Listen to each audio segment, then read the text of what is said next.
It was an ordinary, unremarkable weekday. Everyone was rushing about their business, some to work, some to study. Our hero was no exception. Suddenly, a man passing nearby noticed strange clouds. Other people also looked up at the sky when they noticed that it had become too dark. Suddenly, a girl passing by pointed her finger upward and screamed in surprise, asking what it was. Mark didn't understand what everyone was looking at, so he turned around and looked where the girl pointed. The next moment, he realized what exactly had caused such great surprise and bewilderment among the people around him. The entire sky was covered with black clouds, through which a bright, strange light leaked in one place. Many people got scared and started to run away. Others fell into a daze. They all thought that the end of the world had come. Suddenly, a strange white vapor descended on the city. Mark became wary when a strange blue ball appeared in front of him, gradually increasing in size. A few moments later, it transformed into something similar to the system window in video games, causing the hero to recoil from it in bewilderment. Looking around, Mark realized that not only he alone saw this, but also others. He decided to touch this window and see what would happen. The inscription that appeared there horrified Mark and others. The system reported that a world of chaos would open very soon. All healthy people between the ages of 15 and 50 from all over the world will be transferred to it. And in this world, you can also find many fierce giant beasts, monsters, or even demons. Although this place is full of murders and all kinds of disasters, there are also many treasures and various opportunities for increasing strength. Thanks to this, in this world you can acquire simply unprecedented strength and even eternal life. But do not forget that here you can lose your life at any moment if you are not careful enough. The next moment, many strange rays shrouded in lightning discharges fell to the ground. People who did not understand anything were trapped inside these rays, which did not allow them to go outside. Someone desperately knocked on the invisible wall, asking what was happening here. But none of those present knew the answer to this question. Some parents were separated from their young children and were in panic. Mark was no exception, and was also enclosed in one of the beams.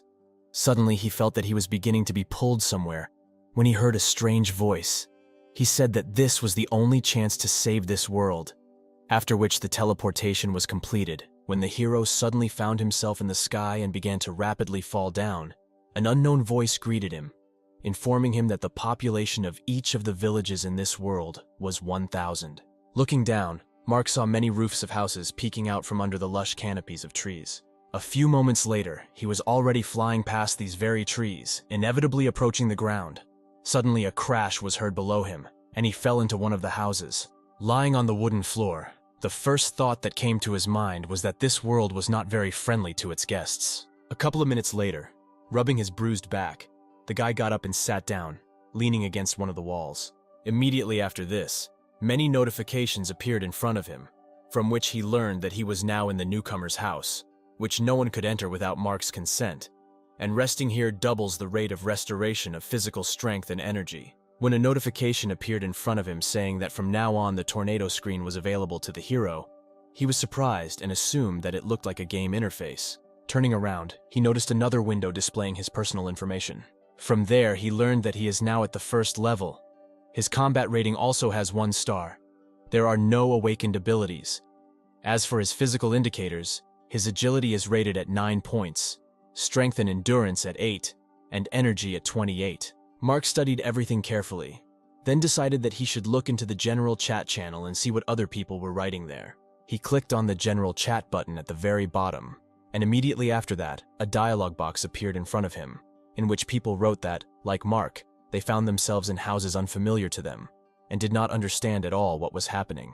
Many were scared to death and were afraid to even move again. Someone panicked, thinking that they had been abducted by aliens in order to carry out various experiments, and that they would all end. Suddenly, someone wrote in the chat that everyone should calm down, reminding them that the voice they heard earlier said that this place is a heavenly world of chaos, after which the stranger advised everyone to log in and look at information about themselves, and then they will decide how to get out of here. When everyone started comparing their fight ratings, it turned out that everyone had 1 star, until John wrote that he had 2 stars. The rest of the indicators were also much higher than others.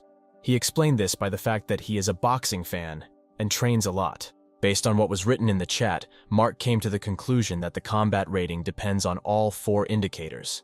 By increasing them, you can increase your combat rating, thereby increasing the chance of survival in this world. After analyzing the performance of others, it also became clear that the average value of each indicator of an ordinary person is no more than 10 points. The hero's own indicators of strength, agility, and endurance did not even reach 10 points, but his energy indicator was higher than that of the others, and no matter what he influenced, it was definitely to the hero's advantage. Suddenly, the dialogue box disappeared, and a notification appeared that Mark would now awaken his innate talent based on his 4 stats. The guy couldn't help but be interested in this. The system told him that in this world, innate talents are divided into 9 ranks: F, E, D, C, B, A, S, SS, SSS respectively.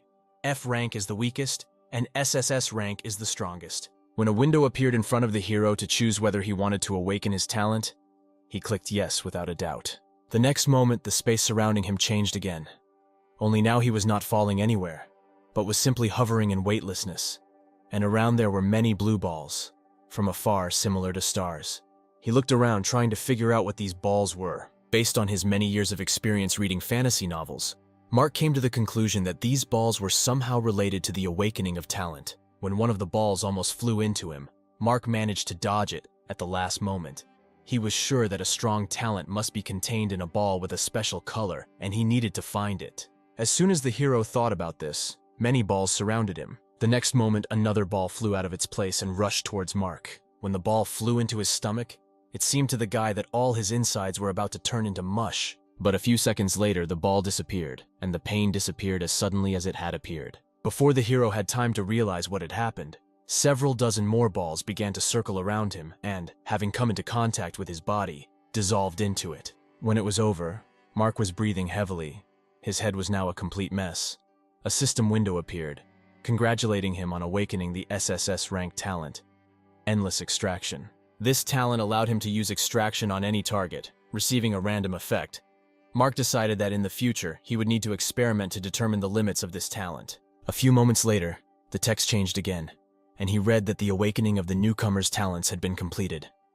And it also said that 787 people had awakened F-rank talent, and 194 had awakened E-rank talent. After that, the discussion began again in the chat. Mark just read the messages, thinking that most of them had F-rank and E-rank talents, and less than 2% of the people had received a D-rank talent. Only 2 people had awakened a C-rank talent and above, including himself.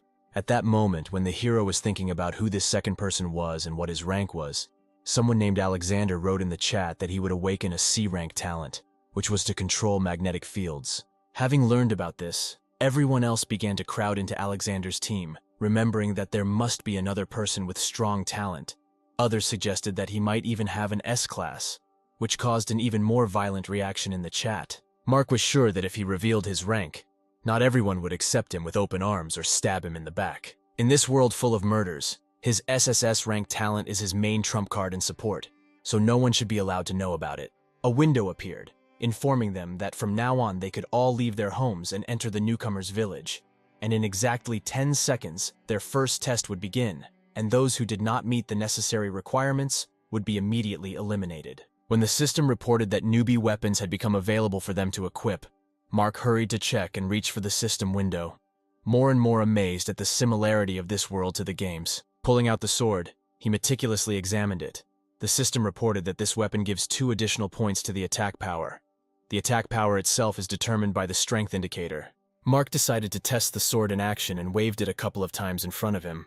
After that, the hero looked at his sword in surprise again, swinging it a couple of times. It seemed to him that he was capable of killing even a bull, and if in the future he was strengthened by 30 units, he could become incredibly strong. Thinking about how to improve the sword, the hero came up with an amazing idea to test his talent on this sword. The hero's energy instantly enveloped the weapon. When he waved it again, a large amount of dust rose into the air. In the next moment, the system reported that the endless extraction was successful. Mark managed to extract the rust and sediment from the sword, so it turned into a refined steel sword that adds 5 points to attack power. The hero carefully examined his updated sword, amazed that just one use of his talent not only increased the level of this sword from 0 to 1, but also increased the attack power. He decided to use his talent again on this sword and see what would happen. For a minute, Mark stood with his sword raised, expecting that something was about to happen. But contrary to his expectations, a miracle did not happen. The system reported that the quality of the target was too low. The extraction limit had been reached. Exhaling in disappointment, the guy thought that he could have guessed that a skill might have a limit. If he could constantly improve an item using his skill, then it would be cheating. Mark gripped his sword tighter, intending to test what he was capable of after the upgrade. After one swing of the sword, a deep cut appeared on the wall opposite which the hero was standing. With a satisfied smile, Mark looked at the sword, confident that his weapon was much better than everyone else's. Voices coming from the street attracted the hero's attention. Turning his head towards the door, he listened carefully to the conversations. After standing like that for a couple of minutes, the guy decided that he should also go outside and look around. The next moment, holding the sword, he took the first step into a new world unknown to him, full of hidden dangers. Once outside, Mark looked warily at the other people. Nearby, someone was complaining that this world was too cruel, since they were given only 7 days to complete the test and increase their level to 10. At some point, the hero realized that all the people were flocking to a large blue portal a couple of 100 meters from their houses. No one dared to go inside. The bravest ones came closer, hoping to hear some sounds from the other side in order to understand how dangerous it was there. Mark followed the crowd, approaching a mysterious portal. He assumed that this was the exit from the village of newcomers, beyond which lies a world of murder and bloodshed. Looking at the alluring blue glow, he wondered who would be the first to dare to step into the unknown. Suddenly there was a loud sound from behind as if something was collapsing. This attracted everyone's attention and people turned around, anxiously peering into the distance through the rising column of dust. As it settled back to the ground, people could see a man standing in the middle of a small crater. Having looked closely, Mark recognized him as Ivan, whose combat power from the start was 2 stars. The people who approached him looked at him enthusiastically, shouting that he was very strong and tough. The man was flattered by such attention to his person. He smiled and said that his D-rank talent of frantic strength could triple his strength when used. Mark remembered that Ivan had previously said that he had 18 power points. If they were tripled, then this figure should increase to 54. With such abilities, it was not surprising that he was able to destroy the boulder with one blow. People continued to approach Ivan, admiring his strength, forgetting about the portal. The man smiled contentedly, listening to their praise in his direction. Remembering all his hard daily training, he thought that in this world all his work would pay off, and he would have the best time of his life here. Suddenly, a boy standing nearby remembered that there was also Alexander here, who had a C-rank skill. He was interested to know how strong he was. Ivan grimaced with displeasure. He did not understand what was so special about a C-rank talent. In a world where the fittest survive and the strongest are those who have more brute strength. He raised his hand up, drawing all attention to himself, and asked for a minute of attention. The next moment, he shouted out that he was going to volunteer and go out of the village to see how strong the monsters were outside. Everyone cheerfully supported him, shouting that his courage knew no bounds. Ivan stepped inside the portal without hesitation. Looking at his retreating back, Mark thought that this jock has absolutely no brains. He should not try to lead everyone if he does not have complete confidence that they will be able to survive. Meanwhile, Ivan wandered through the forest located on the other side of the portal.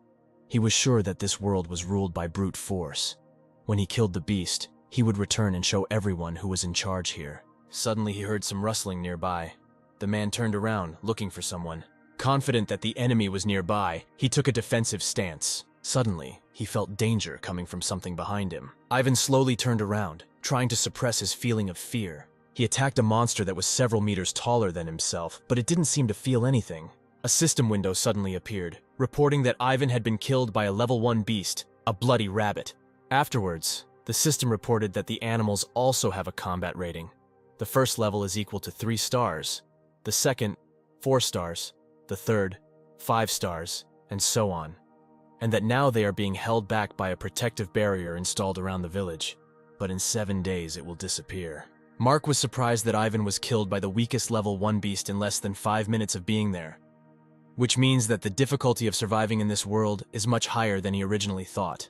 He also realized that the system would not allow newcomers to simply sit in the village, having previously reported that soon the protective barrier would fall and monsters would penetrate here. Mark also realized that there had to be some way to successfully pass this test. There was no point in the system giving them something they couldn't handle. Suddenly, someone raised their weapon up, attracting attention, and shouted that they could not just sit and wait for their death. They needed to kill monsters and become stronger. Someone supported him and suggested that they create groups. After that, everyone began to voice their skills and characteristics, uniting in suitable groups. After some time, several teams approached the portal. Some who had not yet chosen their partners stood on the sidelines. Having made a plan, one of the teams decided to go in first. Mark was among the singles who had not yet decided who they should team up with. A guy approached him and suggested joining a group, But the hero refused this offer and resolutely headed towards the portal. Squeezing the hilt of his sword, he thought that working together was undoubtedly a good option, but not for him. He had to hide his skill until he became strong enough. He counted down 15 minutes after the first team entered, and, deciding that this should have been enough, decided to go in next. His goal was to race several levels and become stronger. After he passed through the portal, the hero found himself in a dark forest. Mark carefully looked around. He did not know what dangers could await him in this unfamiliar world, except for ferocious monsters. The further he walked, the more it seemed to him that he was in primitiveness. He wouldn't even be surprised if a dinosaur appeared from the nearby bushes. Suddenly he smelled a strange smell, but he couldn't figure out its source. Walking forward to where the smell became stronger and stronger, he saw someone's body in a pool of blood. Taking a closer look, Mark realized that it was Ivan who entered here first. The hero was not surprised by something like this. The man acted too recklessly and overestimated himself, which led him to such an end. But seeing the corpse made Mark realize that he too could die here at any moment. After standing for a few moments, he turned around and moved on. The hero thought that if he wanted to stay alive, he needed to be extremely careful and increase his strength. Suddenly a thought came to him that made him stop and turn around. Mark approached Ivan's corpse and, squatting down, decided to try to implement the idea that had come to his mind. He placed his hand on the man's stomach and used his extraction talent. A few moments later, a system window appeared in front of him, informing him that the extraction was successful, and now Mark had received a D-rank talent, Violent Power, which couldn't help but make the guy happy. Looking at Ivan's corpse, he thought that if previously his strength increased threefold when using this talent, then his own should now increase from 8 points to 24. Mark smiled at the thought that he could instantly become twice as strong as the average adult. The hero realized why his innate talent had such a high rank. Over time, he would be able to acquire hundreds, no, even thousands of innate talents of other people. He was confident that with all these talents he could reach the very top of human capabilities. Mark looked contemptuously at the corpse of the man lying in front of him. Noticing a sword next to him, he decided to pick it up. By applying extraction to it, the rust was removed from it, and the sword was turned into a refined steel sword. During the short time that Mark spent in the forest, he realized that thanks to his talent, he could get rid of all his weaknesses, becoming the strongest in this world. Having walked a little further, the hero came across the corpse of a giant hare, which killed Ivan. He knelt down next to the dead carcass of the monster and, after carefully examining its wounds, came to the conclusion that the hare could have died from blows to the back after being surrounded. He decided to try using extraction on the monster. When a few moments later, the system reported that he had gained 2 power points as a result of extraction. Mark was pleasantly surprised. Having risen, the satisfied guy thought that if he uses frantic strength, his strength points will increase to 30, and if he meets even more similar monsters, he will receive more strength. The hero tried to use his extraction ability on this hare again, but the system informed him that extraction could only be used once on a target lower than the 20th level. Mark sighed in disappointment and decided that while he still had the opportunity, he should look for other corpses and use his talent on them. Remembering the group that had entered here earlier, the hero assumed that they should have already killed several monsters along the way, and if he simply followed them, he would find more corpses. Looking carefully at his feet, he found the path that had the most tracks. Sometime later, he suddenly stopped when the system reported that one of the newcomers had been killed by a level 1 rodent. Mark was wary of this information. He remembered that this person was in the group, in whose footsteps he was now following. At that moment, he remembered that when he applied the extraction to Ivan's corpse, he received his talent, and the rabbit gave him 2 strength points. This made him think that level 1 beasts were too weak. They had absolutely no innate talents and relied on brute force, so he only managed to gain a few stat points. When he thought that it would be better for him to find the corpse of a murdered person and gain another talent, an idea came to his mind. A couple of moments later, he climbed onto one of the branches of a tall tree. Mark looked around, not entirely sure where exactly the group had gone. After standing like this for several minutes, the hero decided to stick to the path he had walked along earlier. When the system again reported that another member of the group had been killed by a rodent, Mark was perplexed. Despite doubts and fear, he decided to continue his journey. Suddenly, he heard the roar of a beast coming from somewhere ahead. Mark no longer doubted the chosen direction and resolutely jumped down, thinking that if he wants to become stronger and survive in this world, then he should take a risk and look fear in the face. A few seconds later, the hero landed successfully. Soon the forest ended, and Mark was making his way through the thick field grass. He constantly reminded himself that this world was dangerous. If he stumbled even once, he would no longer live. Therefore, he tried to move so as not to attract unnecessary attention from the monster, if he was still somewhere nearby. Suddenly, he smelled a faint smell of blood. The further he walked, the stronger the smell became. Mark decided that he was almost there, and decided that he should stop and take a closer look. A few meters ahead, he saw the body of a dead man and assumed that he was the first victim of the rodent. A little further away, the hero noticed a dead girl. Mark understood that the monster that killed them was still somewhere nearby, and it was not worth sticking out of its hiding spot yet. The next moment he noticed something that shocked him. Ahead lay a rodent of the first level, the size of which was in no way inferior to that huge hare. Mark smiled faintly, thinking that this was the right opportunity. Normally, he is no match for a 3-star monster, but now he is seriously injured and his legs are broken. The hero was sure that in this state it would not be difficult to kill him. Approaching a little closer, he jumped out of his hiding place and, activating violent power, raised one of the swords above his head. The rodent heard a rustling behind him and turned towards Mark. The next moment, the monster raised one of its clawed paws towards the approaching guy. Mark quickly reacted and threw one of his swords at him. The rodent was pinned to the ground in the blink of an eye. Having landed on the monster's carcass, the hero forcefully drove the sword blade deeper into its body. The rodent let out a furious roar. However, Mark was not going to stop there. Gathering strength in his fist, he punched the monster in the face. Jumping off his body, the hero exhaled tiredly, noting that he had underestimated this wounded rodent. The idea of sneaking up on him turned out to be much more dangerous than he had imagined. Suddenly, Mark noticed that a strange blue vapor began to emanate from the monster's body. He froze warily, not understanding what was happening. The next moment, this steam enveloped his hand, and the system reported that for killing a level 1 rodent, Mark received 30 energy points. After that, a window with his characteristics appeared in front of him. Having carefully studied the information, he noticed that not only his strength indicator had changed, but the status of his first level had changed from 0 out of 100 points to 30 out of 100. When the window disappeared, the hero approached the rodent, taking out his sword from its carcass. He thought that a good start had already been made towards increasing his strength. He then used extraction on the monster. The extraction was successful, and the system reported that the hero received 2 agility points. Mark noticed that the attribute points received from first-level monsters were too small, and he needed to look for monsters at a higher level. Remembering why he came here in the first place, the guy headed towards the dead bodies of the newcomers from his village. After applying the extraction to the man, Mark received an F-rank talent, an enhanced sense of smell. Although it was a low-rank talent, thanks to it the hero would be able to find corpses much faster. After thinking a little, he pulled off the man's apron. To his surprise, the apron slid off the corpse quite easily. Mark spread it on the ground, thinking that the acquired talent would also help him smell monsters in advance and avoid danger. When everything was ready, he placed his swords on the apron folded on the ground. Then he used extraction. The system reported successfully removing rust and sediment from the short sword, causing it to be transformed into a purified steel sword.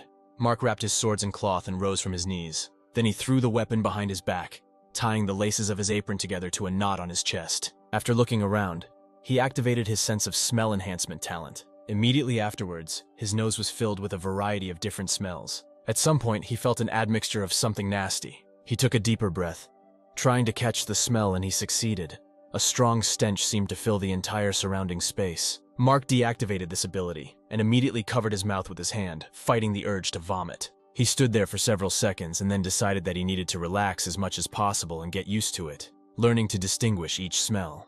The hero again used the talent he had received and tried to relax as much as possible, focusing only on the smells around him.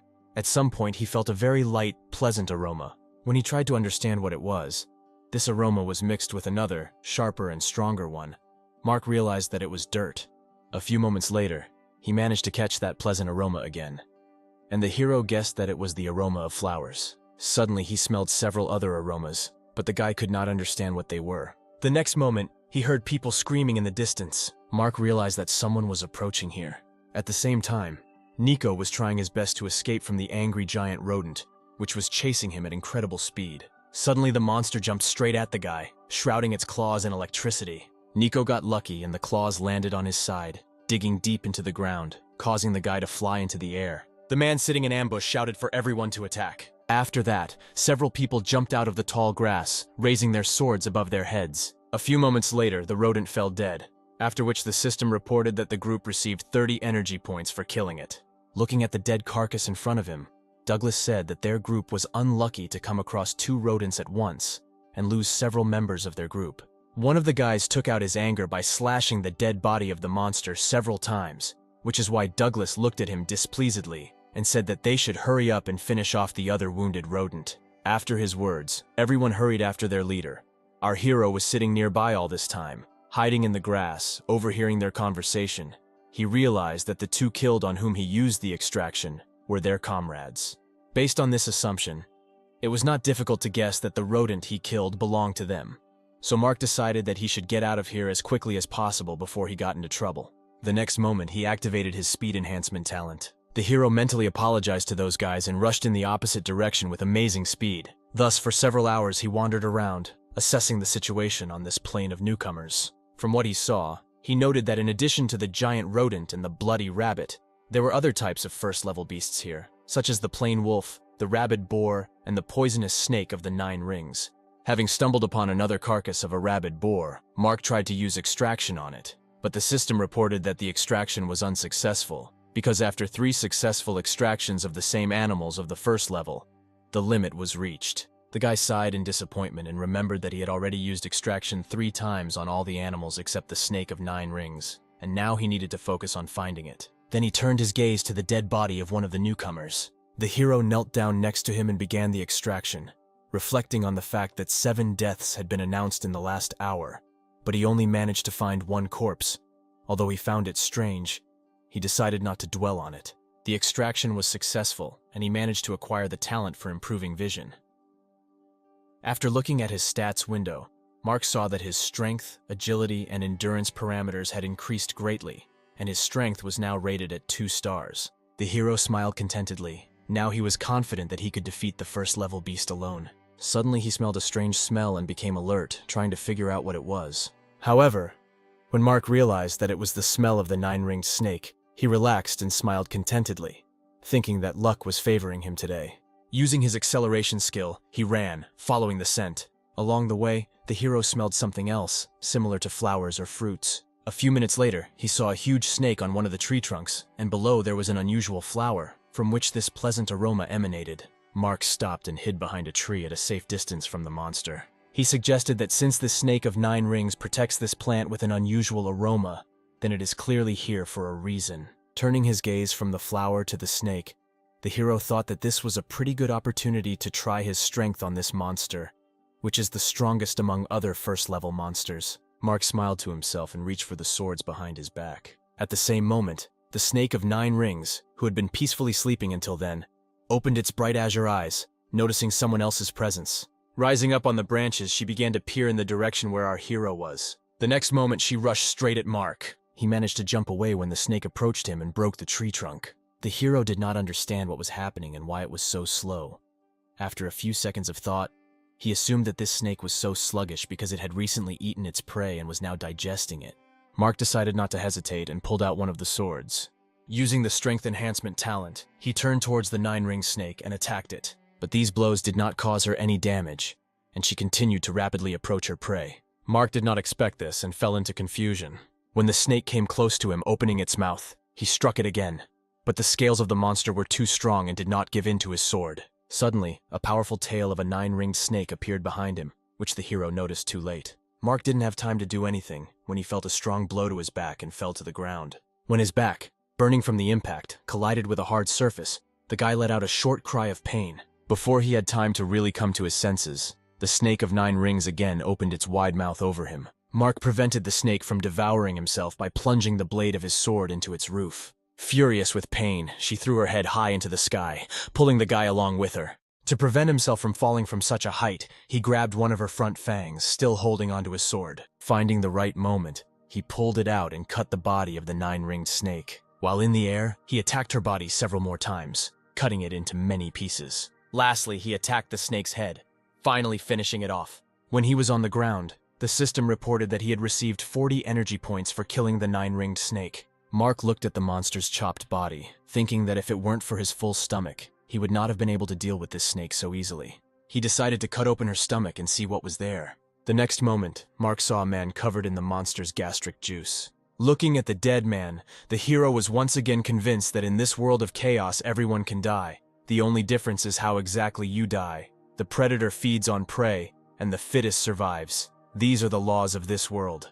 After standing there for a while, Mark sat down next to the corpse and used extraction on it. The system reported that he had once again received the talent for improving vision, and 2 identical enhancement talents would be automatically combined, as a result of which the hero not only improved this talent, but also received the skill, the eye of true vision, capable of seeing the true essence of things. Mark didn't even suspect that something like this was possible, but it only worked to his advantage. He decided to use the skill he had learned to find out how it worked. Looking at the plant in front, the guy saw a system window, from which he learned that it was a red snake fruit of the first level, which increases stamina and resistance to poisons.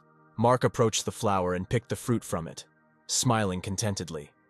Thanks to his new skill, he will be able to easily obtain information about all things unknown to him, and will give him a great advantage in the future when collecting useful resources. Without much thought, he took a bite of the fruit. It turned out to be very sweet and pleasant to the taste. A few seconds after this, the hero felt a strange feeling spreading throughout his body, after which the system reported that Mark had received 8 stamina points, and his resistance to poisons had increased by 100%. The hero thoughtfully touched his stomach, thinking that 8 stat points could be obtained after extracting from 4 killed monsters, so it would be great to find more such fruits. Mark used the Eye of True Sight skill again to check if this plant had other uses. The system reported that this spiritual plant accumulates the essence of heaven and earth. After collecting the red snake fruit, the leaves of the flower will automatically wither and become useless in a few days. The hero decided that he could not let the spiritual plant disappear just like that, and knelt down next to it, using extraction. The extraction was successful, and a red ball of spiritual plant essence appeared in his palm, the use of which would give Mark 2 stamina points. He smiled. His guess was correct. The plant on which the red snake fruit grows cannot be useless. The hero ate the red essence ball without hesitation, after which his power level was raised to the peak of the 2nd star. Mark was pleased. He did not expect that he would be so lucky and be able to reach the top of the 2nd star in the shortest possible time, and now he could try to fight the 3 monsters of the 1st level alone. He gripped the sword tighter as an idea came to him, which was to use the 9 rings extraction on another snake, and then he could leave the rookie village. Mark decided to head to larger lands to find other monsters and become stronger. Suddenly, he noticed several impressively sized stones flying towards him. The hero jumped to the side, leaving the line of attack. He jumped onto a nearby tree, intending to determine who had set up the ambush. However, once he was on the highest branch of the tree and looked ahead, Mark realized that no one had ambushed him. Another 9-ringed snake was fighting someone nearby. On her head was a boy unknown to the hero, holding a sword stuck into the snake's muzzle. At the same time, a man in the air raised his sword above his head, intending to cut the monster's body. His comrades stood below, holding their weapons ready. One of the girls held a beam and tried to aim at the weak point of the snake. Sam, who was their leader, shouted for everyone to attack, and everyone followed his order, plunging the blades of their swords into the body of the 9-ringed snake. Mark watched closely what was happening. He was surprised when he saw Sam here. The hero remembered this guy because he was one of the 17 people with a D rank, and also with the ability to control light. Their combined attack only angered the snake more, and Sam was thrown back as its body flew upward. The girl with the bow hurried to her leader, excitedly asking if he was okay. He replied that she should not worry about him, and quickly finish off the snake while there was such an opportunity. After his words, everyone again rushed to attack. Standing aside, Mark came up with the idea of using his eye skill on the living snake of 9 rings. Thus he learned that the only feature other than the fact that this snake was extremely poisonous was the chance of prey equal to 1/10 of 1%. Mark was disappointed with the information he received. He expected to find something more useful. A sudden flash of light forced him to cover his face with his hands. A few moments later, everything stopped and Mark was able to see Sam's group standing near the corpse of a huge snake. Some were annoyed that they received too few energy points compared to others. Alicia, who was near her leader, began to bandage his wounds. Mark considered this the right moment and decided to climb down from the tree. His landing was not noticed by any of the guys. At some point, Sam's body was enveloped in a green glow, and all his wounds were healed. When his group members asked what happened, he replied that his level had increased. Everyone began to joyfully congratulate their leader, who was finally able to break through to the 2nd level. During this time, Mark managed to get closer to them and hid behind one of the tree trunks, where it would be difficult to notice him. Having used the Eye of True Sight on Sam, he learned that his strength, agility, endurance, and energy parameters had 20 points each. So he assumed that, combined with his D-rank talent, his overall strength barely reached 3 stars. Even though the hero has not yet reached the 2nd level, His combat strength is at the peak of 2 stars, and considering all his talents, his overall strength should be somewhere at the level of 4 stars. Based on this, Mark was confident that he could easily defeat Sam with the 2nd level, being at the 1st. George, the youngest of them, proposed to avenge their dead comrade, who was still in the stomach of another snake of 9 rings. When Sam asked what exactly happened to Pierre, the boy replied that they were scouting the area together and came across 2 snakes of 9 rings. They immediately rushed to run, but Pierre tripped and fell, because of which he was swallowed by the snake, and George managed to escape for the talent of increasing speed. After listening to his story, Sam changed his face and took a step forward, saying that they would definitely avenge their dead comrade. Mark became wary when he realized that these guys intended to find the snake he had just killed, and decided that it was better for him to sneak out of here on the sly. Walking close to the tree where the hero was hiding, Alicia heard a strange rustling sound, and without hesitation released an arrow. Stunned, Mark froze in place when the arrow pierced the barrel, flying a couple of centimeters from his face. Alicia pointed her bow at the tree she thought someone was behind and shouted for the stranger to come out. Mark had no choice but to howl, because most likely she had the talent of improving hearing. At the sight of the hero, surprise appeared on the girl's face, and she lowered her bow, saying his name. He asked in surprise how she knew his name, if they really knew each other. Sam looked at Alicia, asking if she knew this guy.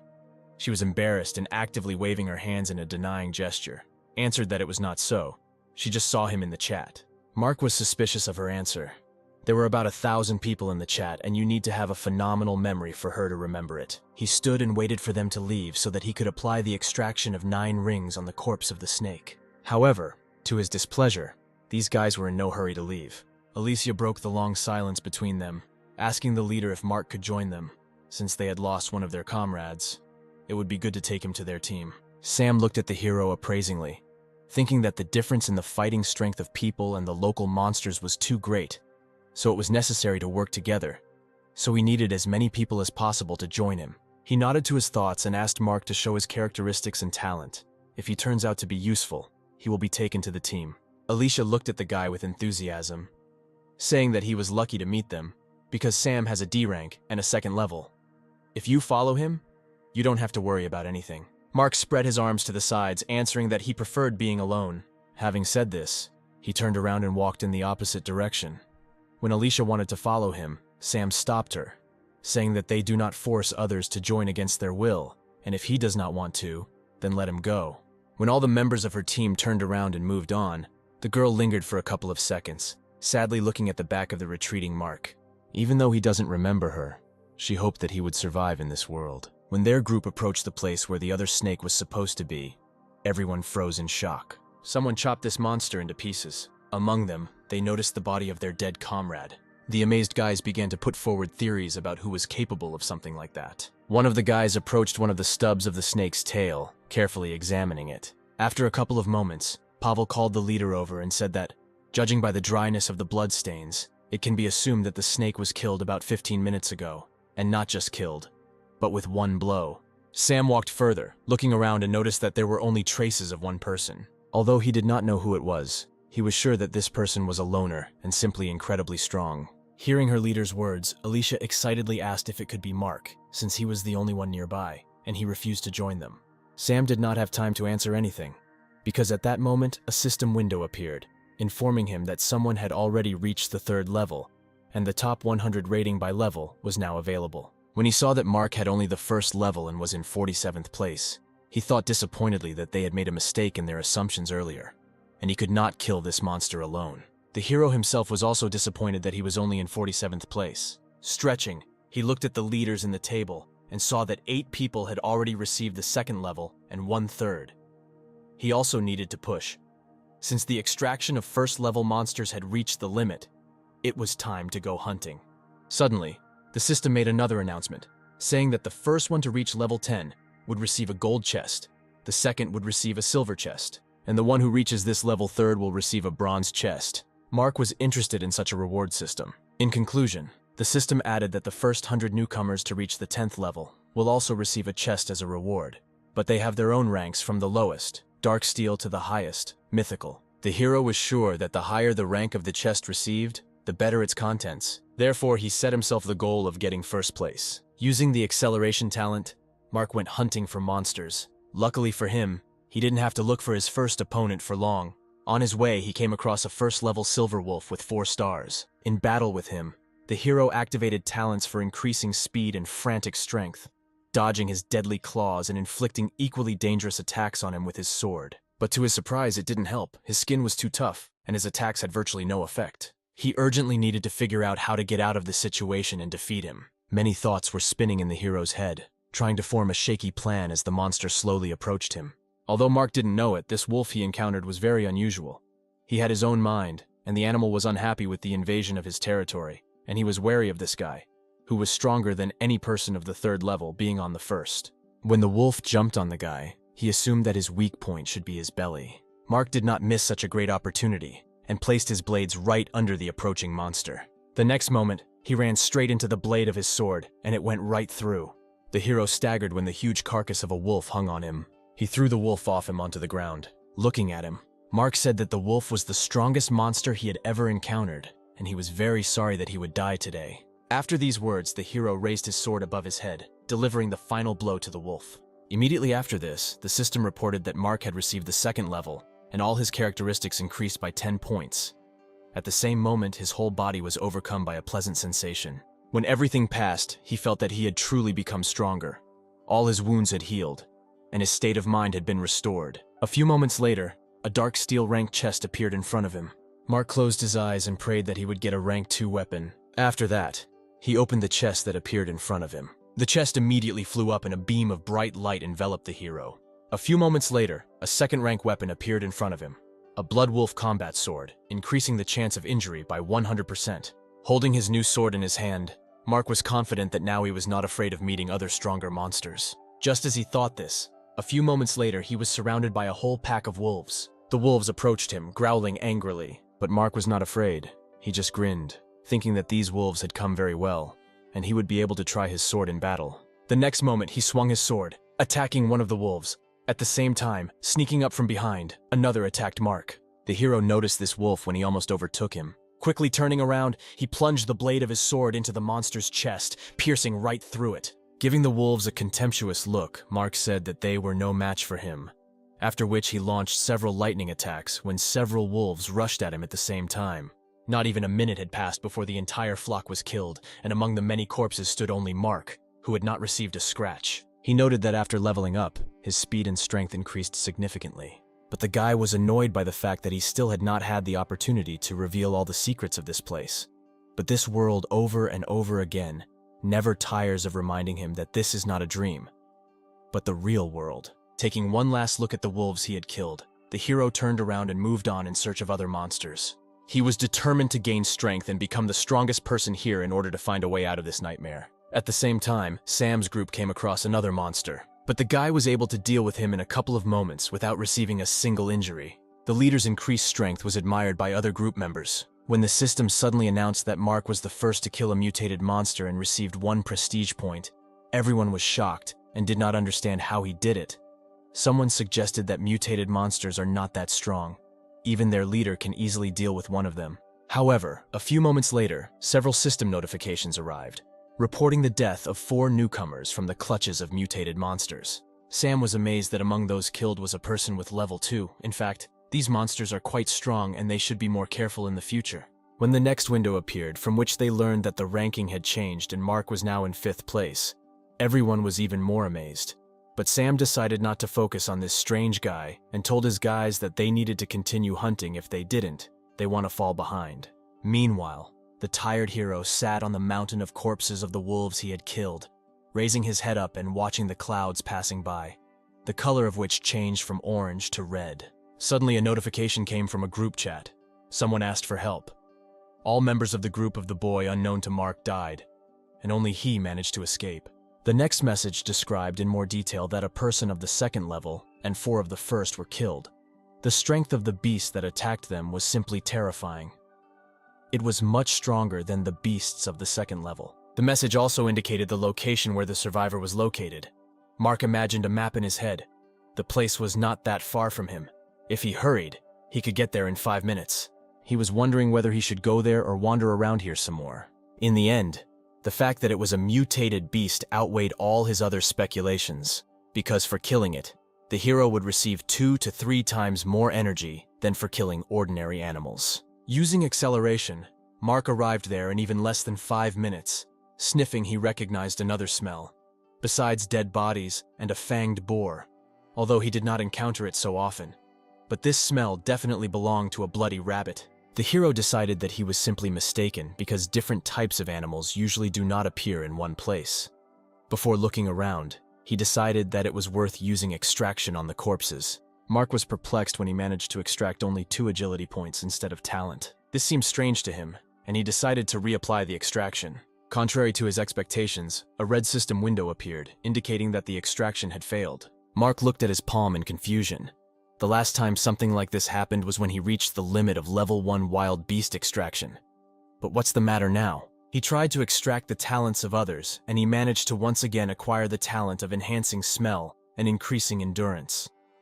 Mark assumed that he had previously failed to extract the talent because he already had one, and this person had this talent of a lower rank than his. For a long time he decided not to bother with it and just take everything he could, after which he reached for the sword lying nearby.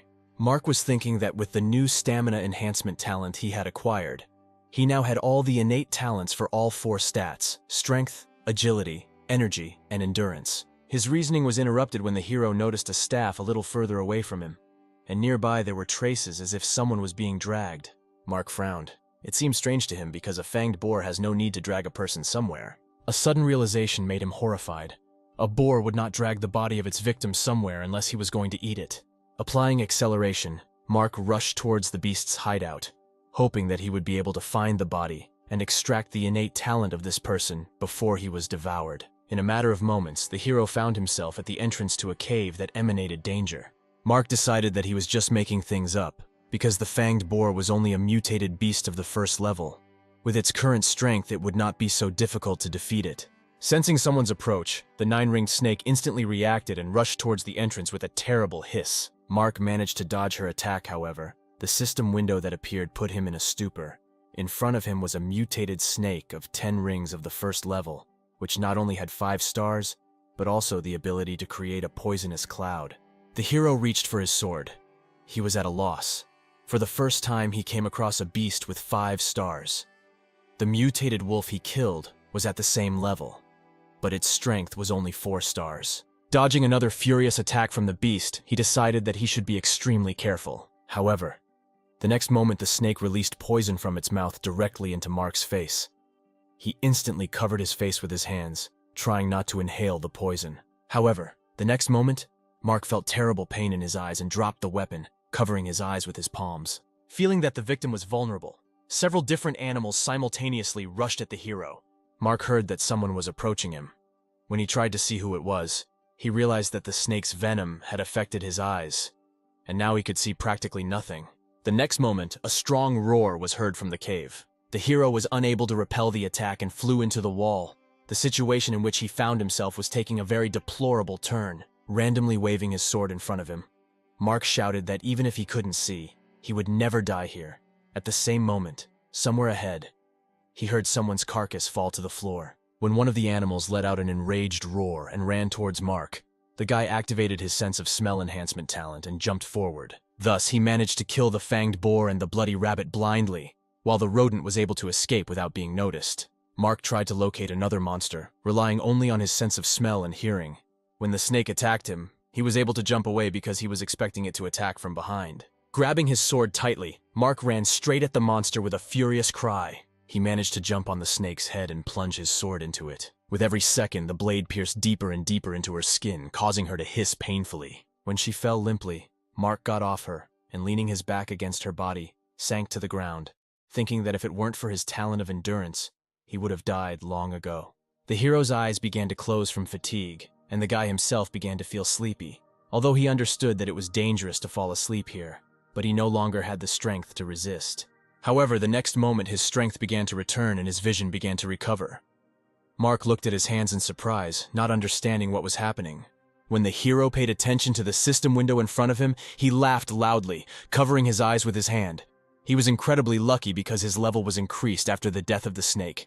Even if he lost his legs and arms, they would be restored with an increase in level. Having laughed off, Mark looked again at the system window. the message on which had already changed. For killing a snake of 10 rings, he received a chest with a reward. He decided not to hesitate and open it immediately, and was very happy when he received something useful. Afterwards, Mark rose to his feet and walked into the depths of the cave, carefully looking around. A few minutes later, he came across a spatial gate. As he approached them, he had a hunch that all those monsters he encountered here came from this portal. After some hesitation, Mark went inside, confident that with his current strength, he no longer needed to fear surprise attacks from the monsters here. As soon as he found himself on the other side of the portal, he saw in front of him many different plants that grew directly from the stone. Using the eye of true sight, Mark learned that these were all first-level spirit plants. Suddenly, he felt a terrible pressure. Looking in the other direction, the guy tried to determine the source of this strange force, and saw several monsters and a dead man surrounded by them. The system reported that he had entered another dimension. Mark was attracted by a strange monster sitting on a mountain of bones. Using the eye of true vision on it, he saw that this monster was of the 4th level and had a combat strength of 6 stars. The hero was surprised. He had never met a monster with 6 stars before. If we also take into account the fact that the skills and talents of this monster are hidden, then we can assume that its strength is equal to 7 stars, if not more. Mark couldn't help but pay attention to the strange weapon of this monster, which made him feel uneasy. The scythe emanated too much of an ominous aura. The monster itself also looked very intimidating. The hero decided that it was better for him to leave here as quickly as possible and return when he became a little stronger, because now he definitely would not be able to withstand a battle against him. However, before he had time to take even a step, he again felt this pressure, not allowing him to take even a step. Siegfried noticed Mark, and pointing at him, said that since he had come, he should stay. His body would be used by the monster for rebirth. At the same moment, the animals surrounding him simultaneously rushed at the guy. The hero reached for his sword, realizing that he had no other choice to get out of here alive. When the chains released by the monster attacked Mark, he managed to jump away, avoiding the blow. But the chains continued to pursue the guy. No matter how much he dodged them, the hero assumed that they were the skill of that monster. At some point, attacks from animals also connected to the chains, which made it more difficult to avoid attacks from several sides at once. During one of these moments, Mark was too distracted by the beasts and fell into the grip of the monster's chains. He tried to free himself from the grip, but the chains only tightened on his body, not even allowing him to move again. Siegfried smiled contentedly and said that these animals are too stupid and can only drag him a couple of corpses, but not a living person. So all this time he supported his body, counting only on the blood of corpses. But today a miracle happened, and he can finally to be reborn in a living body. After his words, the animals rushed at Mark, suspended in the air. Looking at the predators approaching him, the hero was sure that if he did not free himself from these chains now, he would definitely die. Using his talent of frantic power, he managed to break the chains that bound him, throwing the monsters back. After which he rushed towards the monster, causing him surprise. Usually the mind of people from the small world was at the level of 30 points. But this guy somehow managed to get out of his mind control. When Mark jumped on him, raising his sword above his head, the monster continued to sit calmly on a pile of human bones. The next moment, many sharp needles pierced the guy's body right through. Fairly battered, he sank to the ground, limply lowering his sword. Siegfried smiled and said smugly that no person could resist his ability to penetrate the mind. When he said that Mark would be honored to give his body to him, the guy just grinned. Looking up at Siegfried, he replied that this would not happen, after which he told the system to add all his stat points to his mind. The monster's smile became even wider, and he said that he would throw his soul into the flames of hell, tearing it into small pieces and turning it into ashes. Throwing the hero into the wall with all his strength, Siegfried ordered the fanged boar to kill this boy. Although the monster could not see Mark because of the rising clouds of dust, he felt that his mind had become stronger. The hero managed to hold off the attack of the beast with the help of a storage ring, which he received as a reward for defeating the snake of 10 rings, from which he can get his weapon. Suddenly, he felt someone else's influence on his own consciousness. Siegfried said that even if Mark was able to temporarily escape from his control earlier, he was still no match for him.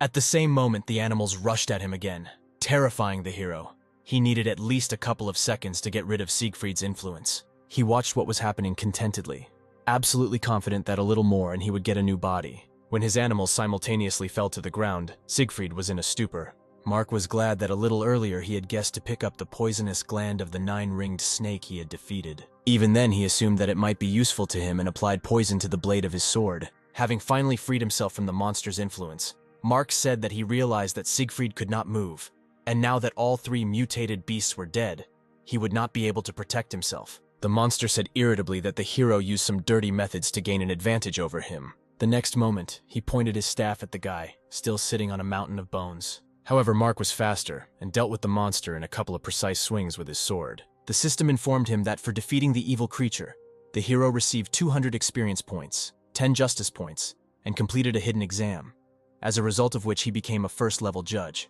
The guy was surprised to receive so many bonuses, when he wondered what the title of judge allowed him. The system explained that he could kill evil beings and those who violated the rules of the gods. This calling is available to only 1 out of a billion people. The next moment the text changed, and the hero learned that he had acquired a new skill, taming animals.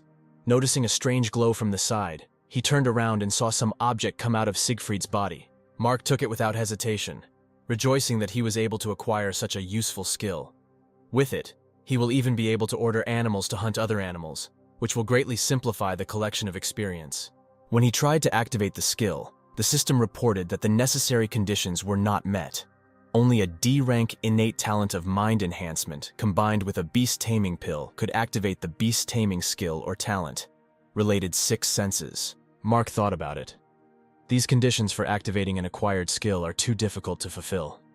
Even the lowest level of this skill will need a mind enhancement talent and a pill. He decided to rummage through the corpse's belongings in the hope of finding this pill, or at least its recipe. After going through all the things, Mark still couldn't find anything, which made him very angry. Sighing heavily, he decided to move on to extraction. After using extraction on the monster's corpse, he received a D-rank talent, mind enhancement, 3 points of strength, and 3 points of agility. The hero suspected that this monster's talent was related to the mind. In the future, he needs to beware of such attacks on the mind, because dealing with them is much more difficult than dealing with animals. After activating the mind enhancement talent, he moved on to creating a divine seal, and with another new skill, he moved on to creating a divine seal. The system reported that the creation was successful, and he received the 3rd rank skill, taming the beast. But this was not enough. He still needed to acquire the talent associated with the 6 senses, or find a way to create a pill to activate it. Placing his hand on the floor, he applied the property of your ring to the flowers in front. When all the plants were successfully obtained, Mark was delighted. His experiment was successful, and with the strengthening of his mind, he can directly control the storage ring, collecting everything into it at once. Looking at his hand with the storage ring, the hero thought that it was quite convenient and could give him an advantage in battle. Having used the extraction on the corpse of a guy he didn't know, Mark acquired the talent of controlling fire. The hero smiled contentedly, thinking that if he became stronger, then in the future he would not even have to engage in close combat. He could simply attack with fire from afar. Without calculating the force, the flame in his hand increased in size and spread to Mark's clothes in an instant, spreading throughout his entire body. An hour later, the hero was already sitting by the fire he had made in the same cave and roasting the meat of one of the animals he had defeated, reflecting on the fact that everyone in the chat was too animated, discussing the hanging of levels. It all started when August told everyone that he had become one of the few to reach level 3 and returned to 9th place in the rankings. Other newbies started sending congratulations to the guy and admiring him for being able to overtake Mark.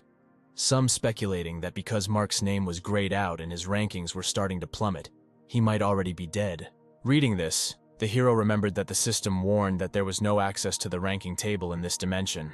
He decided that while he had the opportunity, he should take a break and recuperate in this place, and then continue the hunt. When Mark ate a piece of meat, he noticed that he not only gained several stamina points, but also regained his strength. The next moment, everyone received a system notification, which said that Mark had found a little trick. Eating cooked meat restores strength faster. As the discoverer of this trick, he receives 10 reputation points.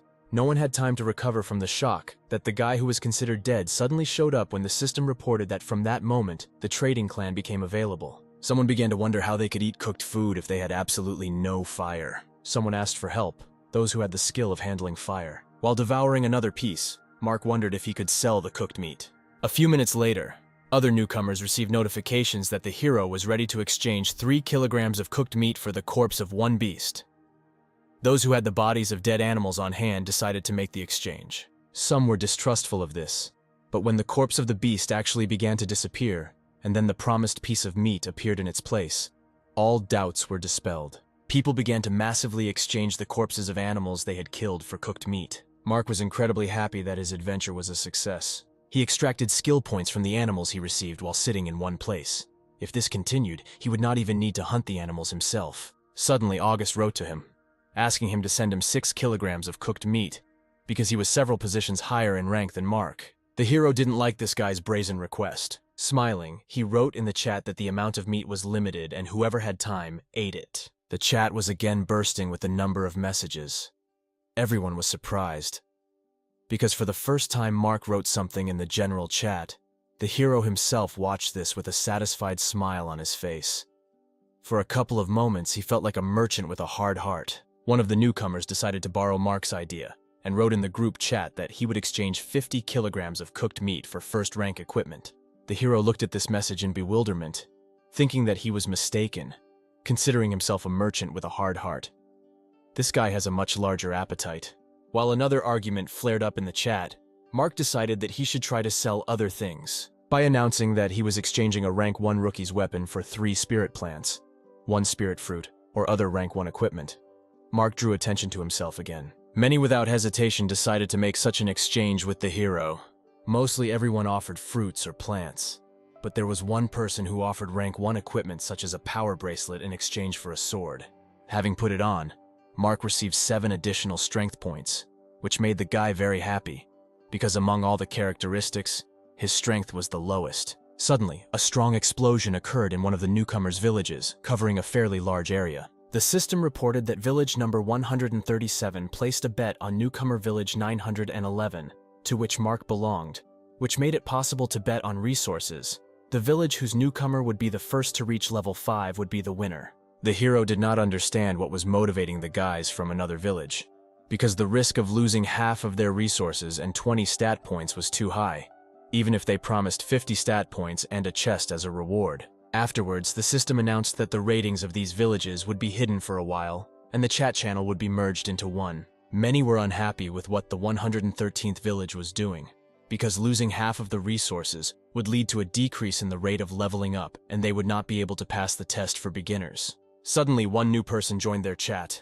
Introducing himself as Baron Edward, he said that he was on the 4th level and, as a noble member of the Blood Tribe, would lead them to victory. As everyone began to praise his strength, the man grinned, answering that the Blood Tribe was strongest at night, and now he could deal with a level 4 monster alone. Mark's face showed horror when he saw this message. He had no doubt that this man was a vampire. He could not even imagine that there could be other races here. The hero decided to calmly think about everything. He knew that everyone in his village was from the country of the Blue Star Dragon, which means that in this world, residents of certain countries were deliberately gathered in each village, but the reason was unknown. Having created a flame in his hand, Mark was worried that the conflict emerging between the villages could mark the beginning of a conflict between countries or continents in his real world in the future. Clenching his fist, he decided that none of this mattered for now. The most important thing right now was winning the resource bid. He needed to reach level 5 faster than Edward, so he should start killing monsters in the higher level hunting zones. Having escaped from another dimension, Mark used the talents of improving vision, speed, and smell, and went hunting, rejoicing that with the help of his talent, he could see at night, as well as in the morning. At the very beginning, the system rewarded everyone with a map showing the places of the highest activity of animals, which allowed the hero until that moment to move faster and more accurately to different zones. Now he decided to head to the 4th level beast zone. Thanks to his high speed of movement, he moved between animals with lightning speed, delivering accurate and deadly blows with his sword. One of the animals that Mark was rushing past was able to notice him and rushed at the guy. The hero looked at him in surprise, not expecting something like that. A couple of quick swings of the sword and another beast was defeated. Having used the eye on it, Mark learned that it was a 5th level golden-eyed half-tiger. The guy approached him, carefully examining the dead body of the beast, noting that he was lucky that this half-tiger had only the 5th level, because his heightened sense of smell did not work, and if it had been someone stronger, he could have had problems. Taking the clawed paw and meticulously examining it, Mark thought that for the first time he was meeting an animal that was half-human, and assumed that animals above the 5th level gradually acquire human features and are no longer ordinary animals. While examining the corpse, the hero suddenly felt a familiar smell. Peering into the distance, he tried to remember where he had encountered this smell before, until he remembered that a spiritual fruit guarded by a snake of 9 rings had a similar aroma. If he follows the trail of this smell, he will reach the 6th level beast zone, although their level will be higher. But this also applies to spiritual fruits, especially since he will be able to test his guess about the half-beasts. A few minutes later, he found himself in the level 6 beast zone and almost immediately came across a huge 3-headed beast guarding a spiritual flower. Using the eye of true sight, Mark realized that he had serious problems. This beast was the king of bears, whose strength was 12 stars, also had the talents of enhancing endurance, strengthening blood vessels, and an insane thirst for blood. Having studied the information about him, the hero was sure that it would be very difficult to defeat this bear, but he had no other choice but to take risks if he wanted to be the first to get the 5th level. Gathering his strength, Mark attacked the beast. He instantly woke up, sensing a threat, and attacked the hero with his large clawed paw, growling menacingly. The guy, who did not expect this, flew several meters away and fell to the ground, hitting his back hard on a hard surface. The angry Bear King slowly approached Mark. Clearing his throat, the hero realized that he had acted too carelessly and had not even thought that this beast could be so fast, given its considerable size. Stopping near him, the bear attracted Mark's attention by speaking. All 3 heads simultaneously said that they didn't want to waste time on him and he should just leave. Today they would be generous and spare the life of the reckless kid. Mark rose to his feet and put his sword in front of him, answering that it was better for the beast to leave if it did not want to die by his hand. After the hero's words, the heads simultaneously let out a furious roar, after which one of them said that he would tear Mark into pieces. The next moment, the bear attacked the hero with its powerful paw. The hero realized that he could not hold back this attack. Therefore, the next moment he jumped up, avoiding the blow. Noticing that its prey had soared upward, the beast raised its head in bewilderment. Mark wanted to use a surprise attack to get rid of one of his opponent's heads. One of the heads realized the hero's plan late. Turning around and snarling furiously, she threw Mark away. He did not have time to evade the paw of the beast and was hit. The beast growled furiously, cursing all the pathetic people. Rising to his feet, Mark realized with horror that this bear's neck was much stronger than he had imagined. Even if he used all his strength, he could only chop off one head at a time. Suddenly, the beast's heads emitted a long, loud roar, and a strange glow enveloped its body. The system informed Mark that the Bear King had gone into a rage that lasted 10 minutes.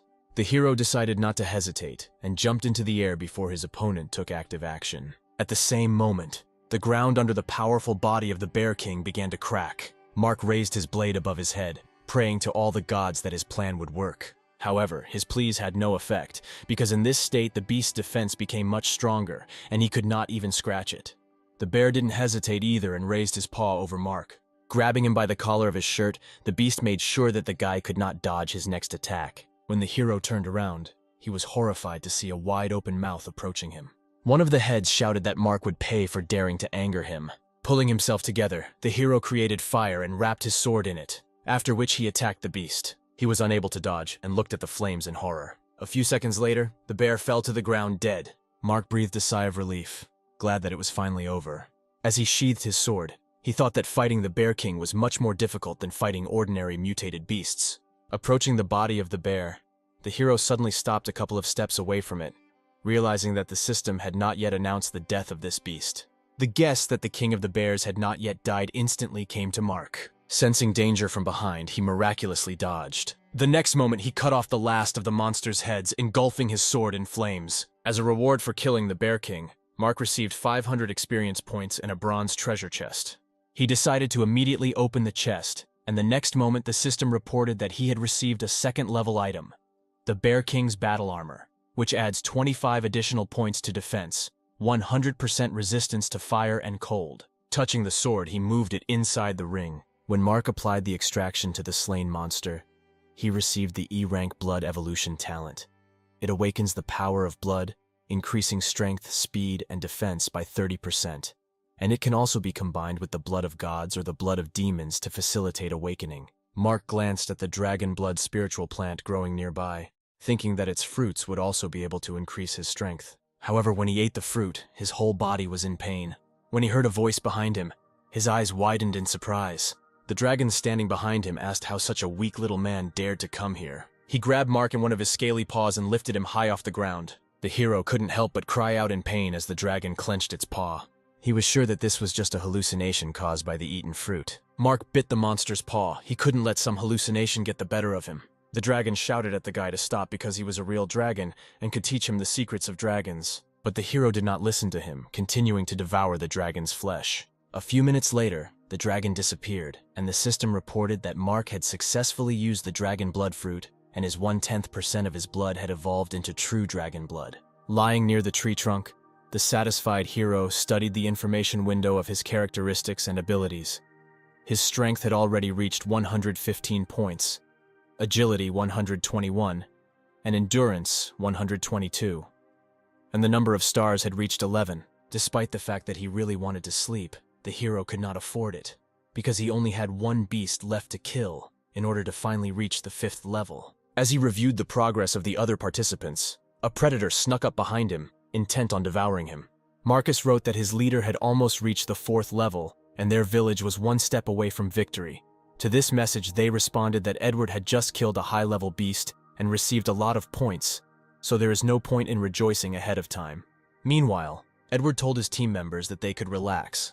Before dawn, he would reach level 5 in no time and lead them to victory. They praised Edward's strength, glad to have someone so strong on their side, while the enemy village could not boast of the same, judging by the fact that the highest level there was 3rd. The system window that suddenly appeared confused everyone. It said that Mark from the 911th village became the first to reach the 5th level, and his village wins this challenge with a bet on resources. The guys from our hero's village could not help but be happy about this message and breathed a sigh of relief. Others fought the beasts when their stats increased by 20 points, greatly increasing their chances of winning. At the same time, the newcomers of the enemy village began to lose their 20 stat points and turned against Edward, shouting that it was his fault and that he needed to be killed. Mark received a notification that he received a golden treasure chest for winning the bet. He smiled and thanked the monster, who had stuck a sword in his neck, for coming to him at such a timely time. When the beast's carcass fell to the ground, the hero extracted 2 power points from it. Suddenly he received a message asking him to exchange a resource bid token for a refined level 1 steel sword. Mark considered this a rather lucrative offer, and decided that there was no way he could miss it. He clicked on the button to accept the exchange. Having received this token, the system informed that this token appears only once in each newcomer village, and only the strongest have the right to use it. After reading this, Mark understood the reason why Klaus decided to sell him this thing. He simply would not be able to use it. Also, if they lost, then the punishment for losing for him would be increased several times. A couple of minutes later, Klaus asked when the hero planned to start the next bid for resources. Other newcomers also expressed their interest in this matter, offering to use this opportunity and defeat the other villages while they were in a mess. Mark was pleased that everyone believed in their next victory. After contacting everyone via video, he replied that when morning came and everyone was fully recovered, he would begin the next bid for resources. Everyone supported this decision and proclaimed him their leader. After cutting off the connection, the hero sighed, thinking that those guys thought too highly of him. The reason he decided to start the bet in the morning was because he wanted to reach the most dangerous area with the 10th level beasts. The guy threw his sword at a bird flying by. A few seconds later, the system reported that he had successfully killed a level 6 Dark Night Owl. An hour later, the hero found himself in a new zone. He had been wandering around for several minutes, but had not come across anyone. There was only sand and a strange fog. Mark was sure that the 10th level beast zone must be here. Even the activated talent of smell did not help him smell a single animal. The hero was confused and thought that something was wrong with the system. Suddenly the ground disappeared from under his feet, and he fell into a deep hole. Mark did not understand at all what was happening.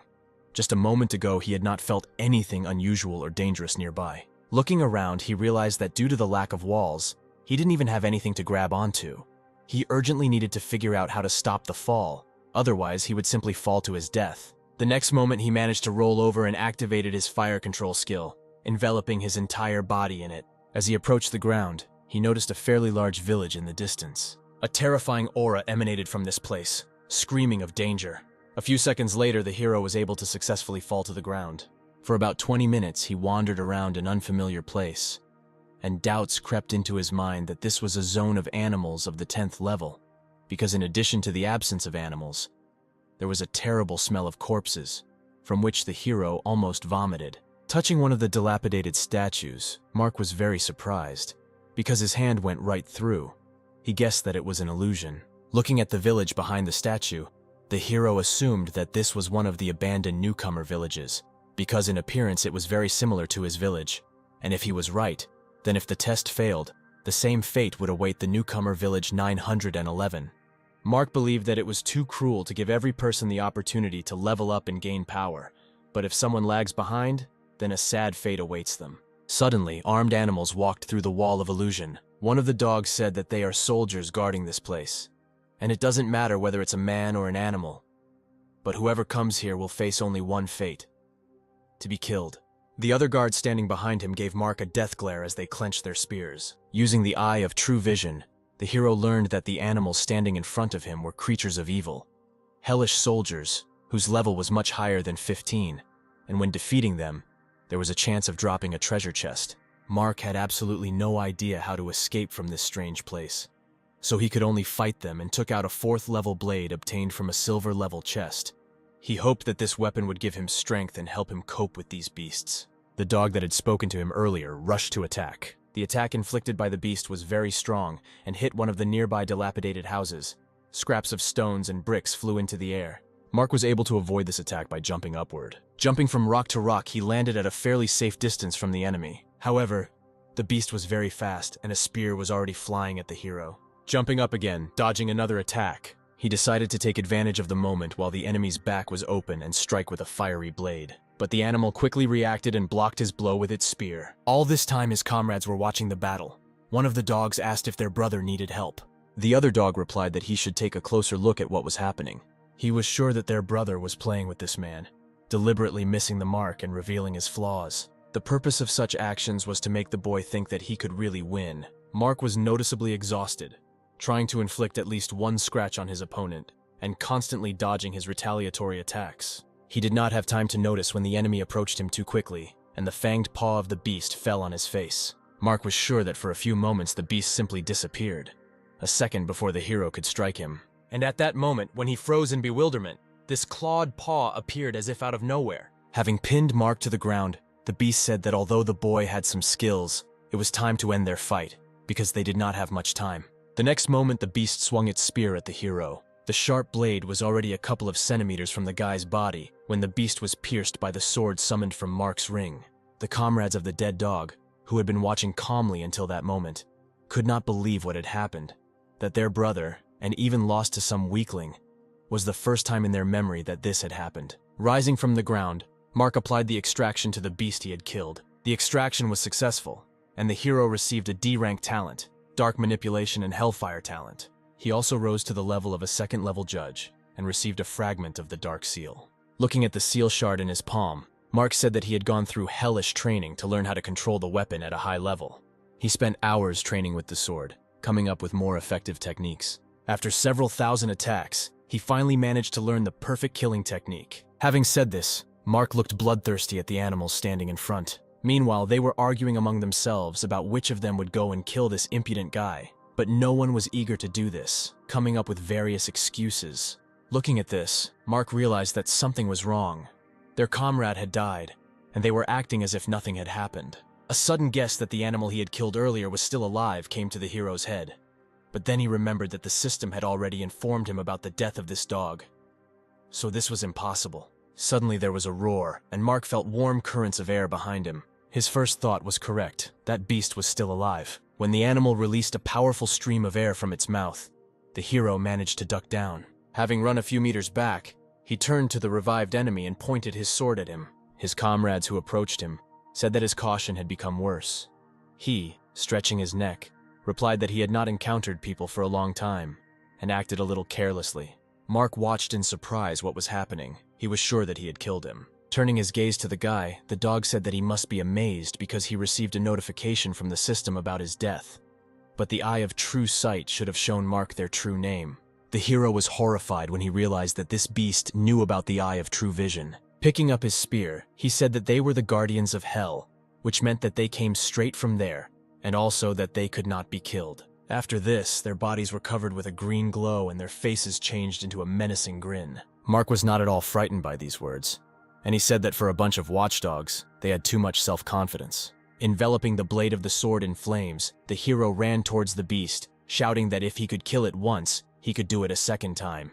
The guard also rushed towards the guy. Once at a sufficient distance, he deflected Mark's attack to the side with his spear. A few moments later, He caught the hero off guard by moving behind him as he was about to strike. At the same moment, the first rays of the dawn sun appeared, attracting the attention of the guards. They decided not to linger and headed towards the portal, shouting to their brother, who was engrossed in battle, that their time was up and it was time for them to leave. He did not finish off the boy and simply threw him towards the tree, after which he turned around and finally said that he was a very interesting person. If fate decreed it, they would meet in their dreams. Wiping the dirt from his face, Mark thought that he had underestimated these guys too much, and that he was very lucky that he was not killed. A system window appeared, reporting that the Lost Village connects hundreds of thousands of newcomer villages and appears in the darkness of the night and disappears at dawn. Looking at the seal fragment, Mark assumed that everyone with this seal will be able to enter here. He was distracted from his thoughts by an incomprehensible noise. A huge centipede appeared behind him. Mark used the eye of true vision and found out that this was a 12th level animal. Although she was blind, she was extremely poisonous and had unusually good hearing. And the hero cut her massive body with one blow.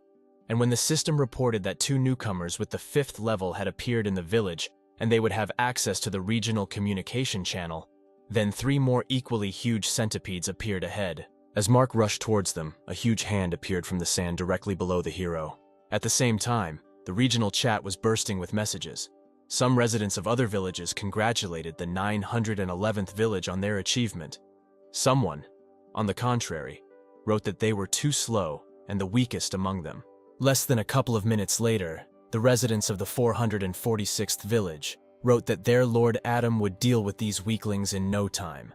Many supported this idea, wanting to get rid of their rivals while they were still too weak. When Mark was already killing the 5th stone golem that had emerged from the ground, Adam forcibly joined our hero's village to the resource bed, making reaching the 8th level a condition for winning. As soon as the 5th golem fell motionless to the ground, the system announced that Mark from village 911 was the first to reach level 8 and was the winner of the resource bet. The residents of village 911 were perplexed. All their characteristics increased by 20 as proof of their victory, although not even a couple of minutes had passed since the bet began. Having recovered from the shock, everyone began to write about what an amazing person Mark is. If this continues, they will be able to raise levels very quickly, becoming invincible. At the same time, the residents of the 446th village were in a far from joyful mood. Annoyed, Adam said that he could not allow others to look down on their village. He would certainly take revenge on these upstarts. For this, he decided to contact the area channel and look for help there, because they also hate people from the land of the dragon. A couple of minutes later, he wrote that village 911 used dirty tricks to win the bid for resources, and now they have become stronger and more dangerous. If they are allowed to grow further, they need to get rid of this village immediately. The team, led by the Saint, received Adam's message. One of the guys suggested that Mark must have an S-rank talent if he was leveling up so quickly. Marcus was sure that talent of this level was their divine gift, and could not believe that someone from the insignificant country of the dragon could gain the patronage of a god. A man and his grandson in the northern part also received this message. The boy was amused by Adam's pitiful behavior after his defeat to the people from the land of the dragon. The man replied with a smile that he was not surprised by what had happened. Nothing else was expected from people from the land of the dragon, dragging the carcass of a huge monster behind him. He explained that once he had already met people from this country, they were invincible. The group located in the 6th zone contacted their village leader and offered to use the bet token against village 911. Jacob replied that first he needed to find out more information about Mark and asked to find a guy named Roman from village number 5 to complete this task. He would easily agree because he was afraid that the people from the dragon country might surpass him. The residents of our hero's village were outraged that they were up in arms out of simple envy. They hoped that Mark would intervene and answer something, but no messages came from him.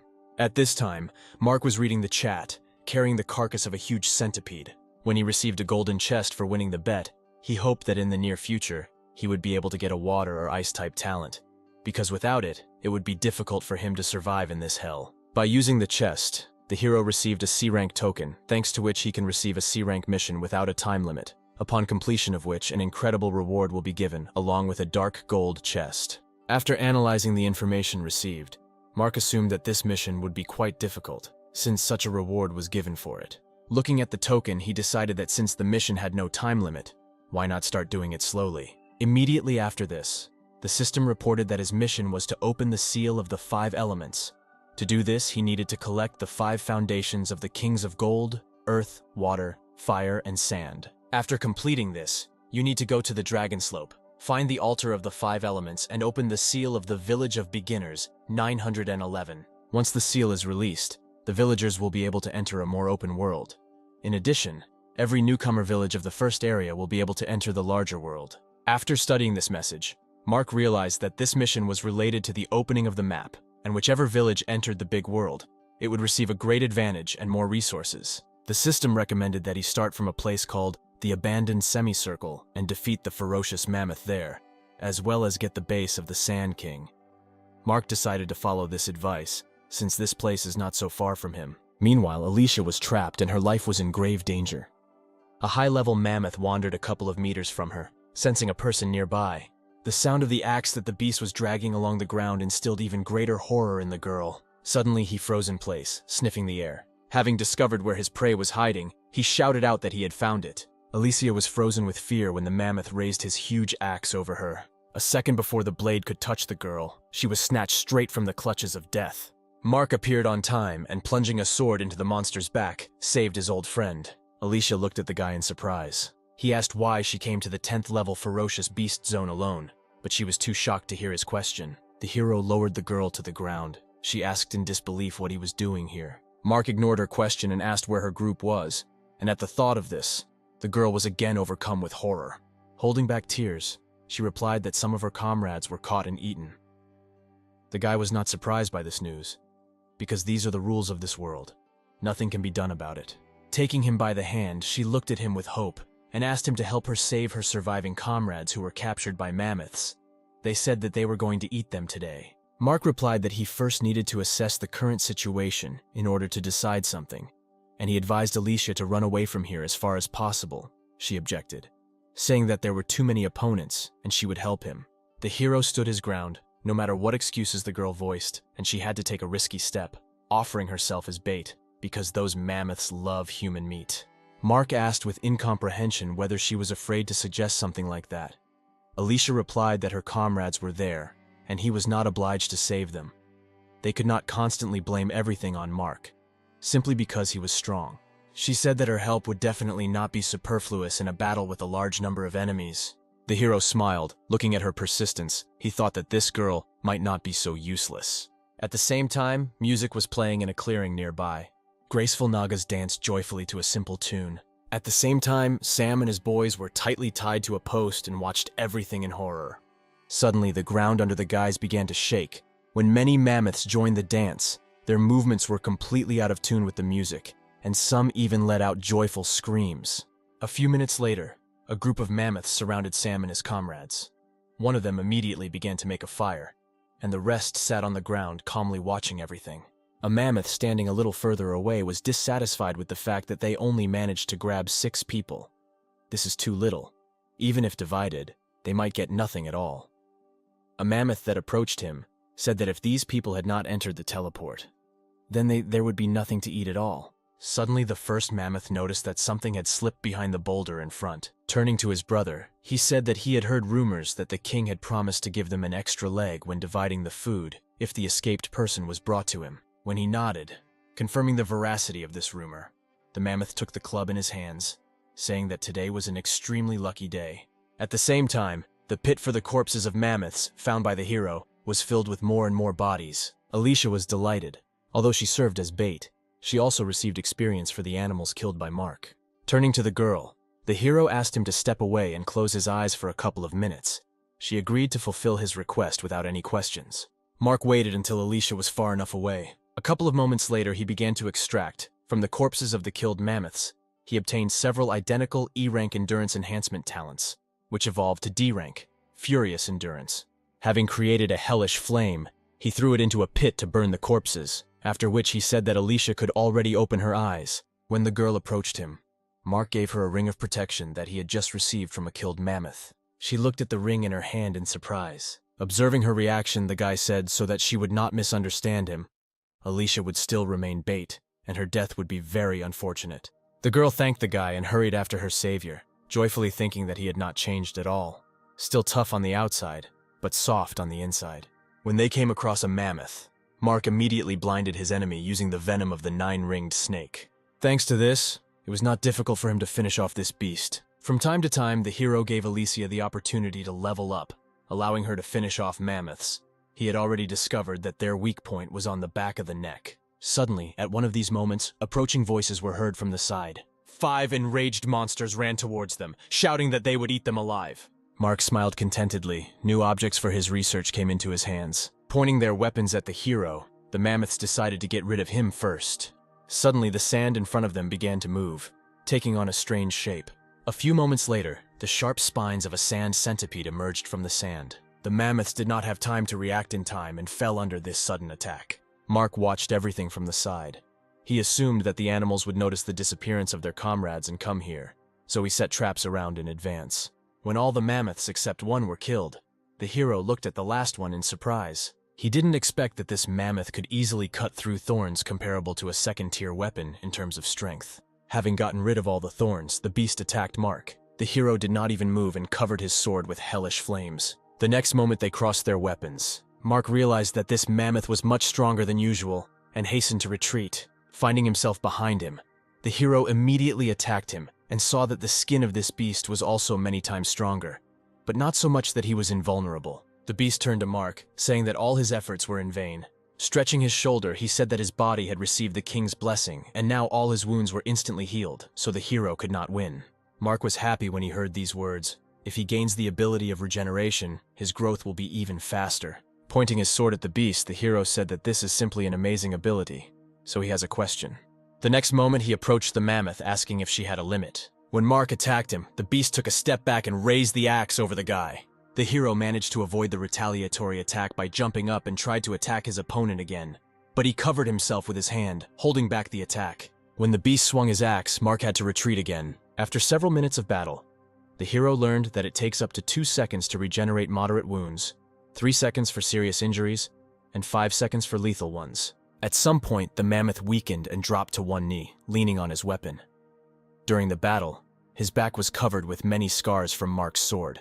The hero himself dropped down behind the monster a couple of meters away from him and, smiling, asked if the enemy's regeneration had reached its limit.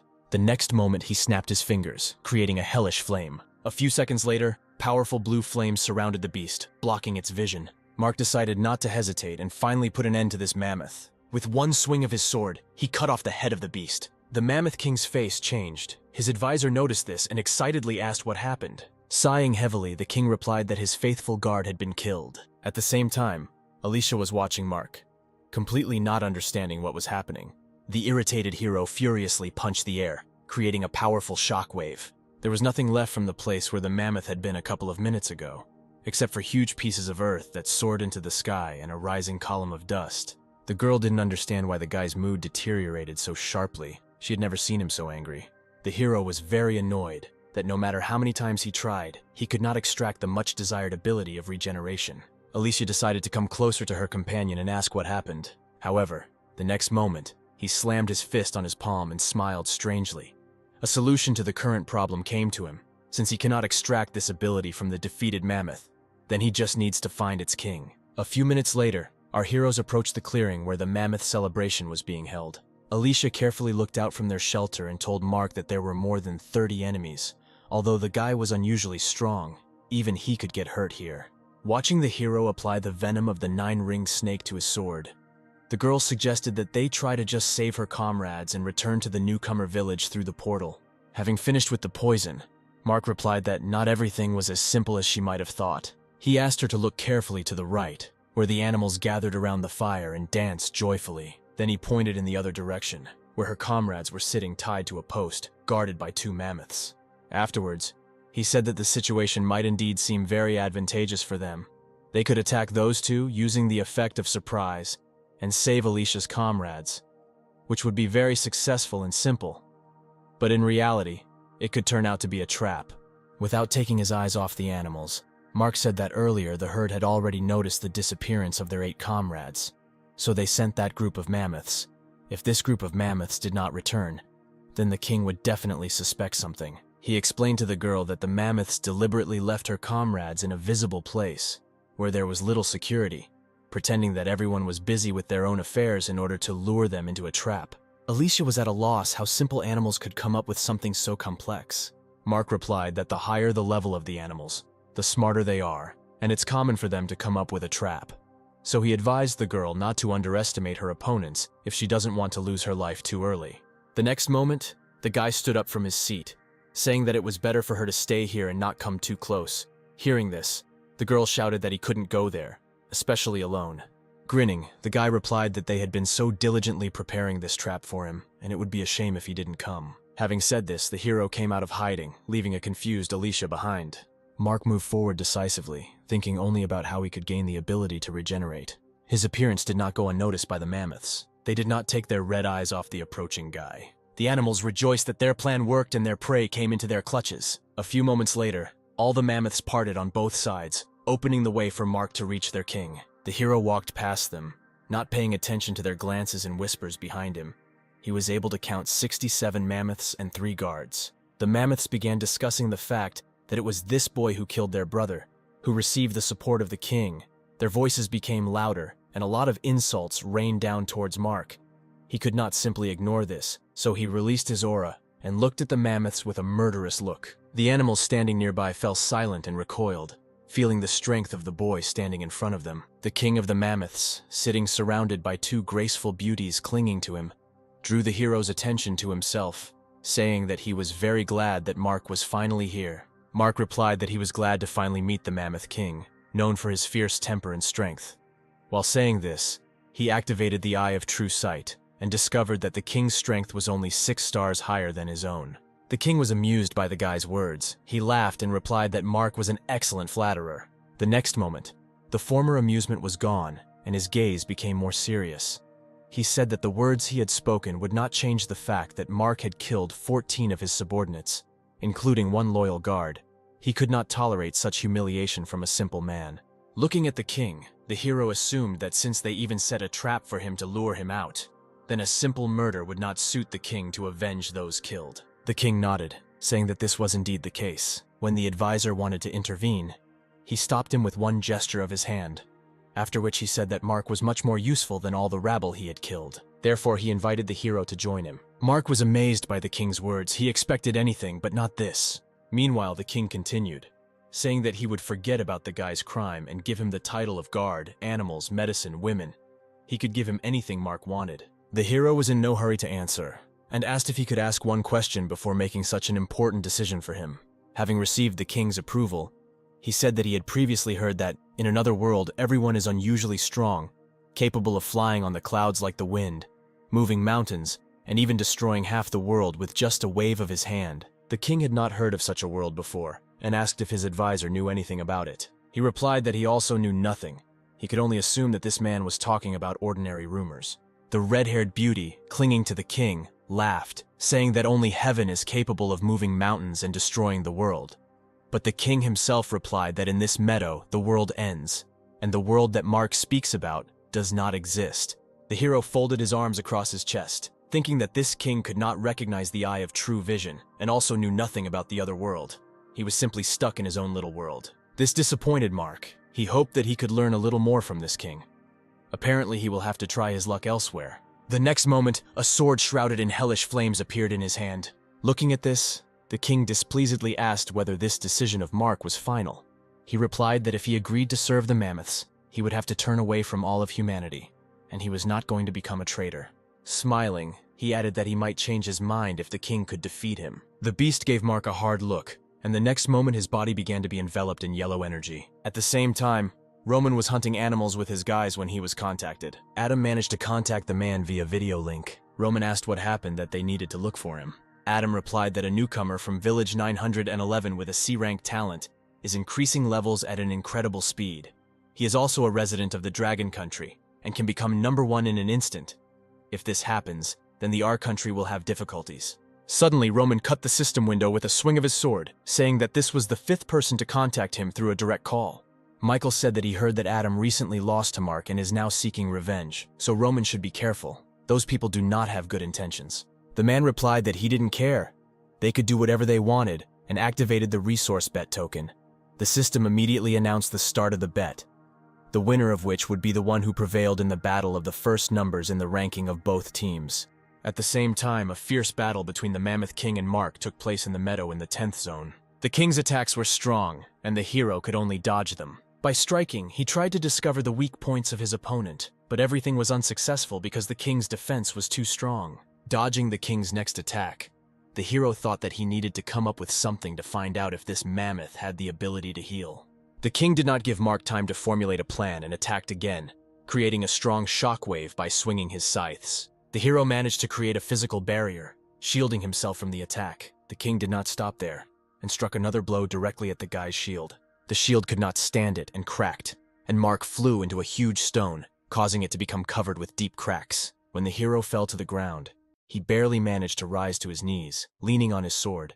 As soon as he did this, he was pierced by severe pain in the chest area, and he coughed up blood. Looking at the guy, the Mammoth King said that he has very high potential and his skills suit their clan, so he will give Mark one last chance to change his mind. The hero was well aware of his deplorable condition, but he was not going to give up so easily, so he prepared a backup plan in advance if something went wrong. Slowly rising to his feet, Mark said that if his opponent wanted him to join his clan, then he would have to give up the post of King of the Mammoths to him. As soon as the hero said this, blue energy threads stretched from his fingers. The next moment, the sand around the king began to move. The created sand spikes rushed towards the beast.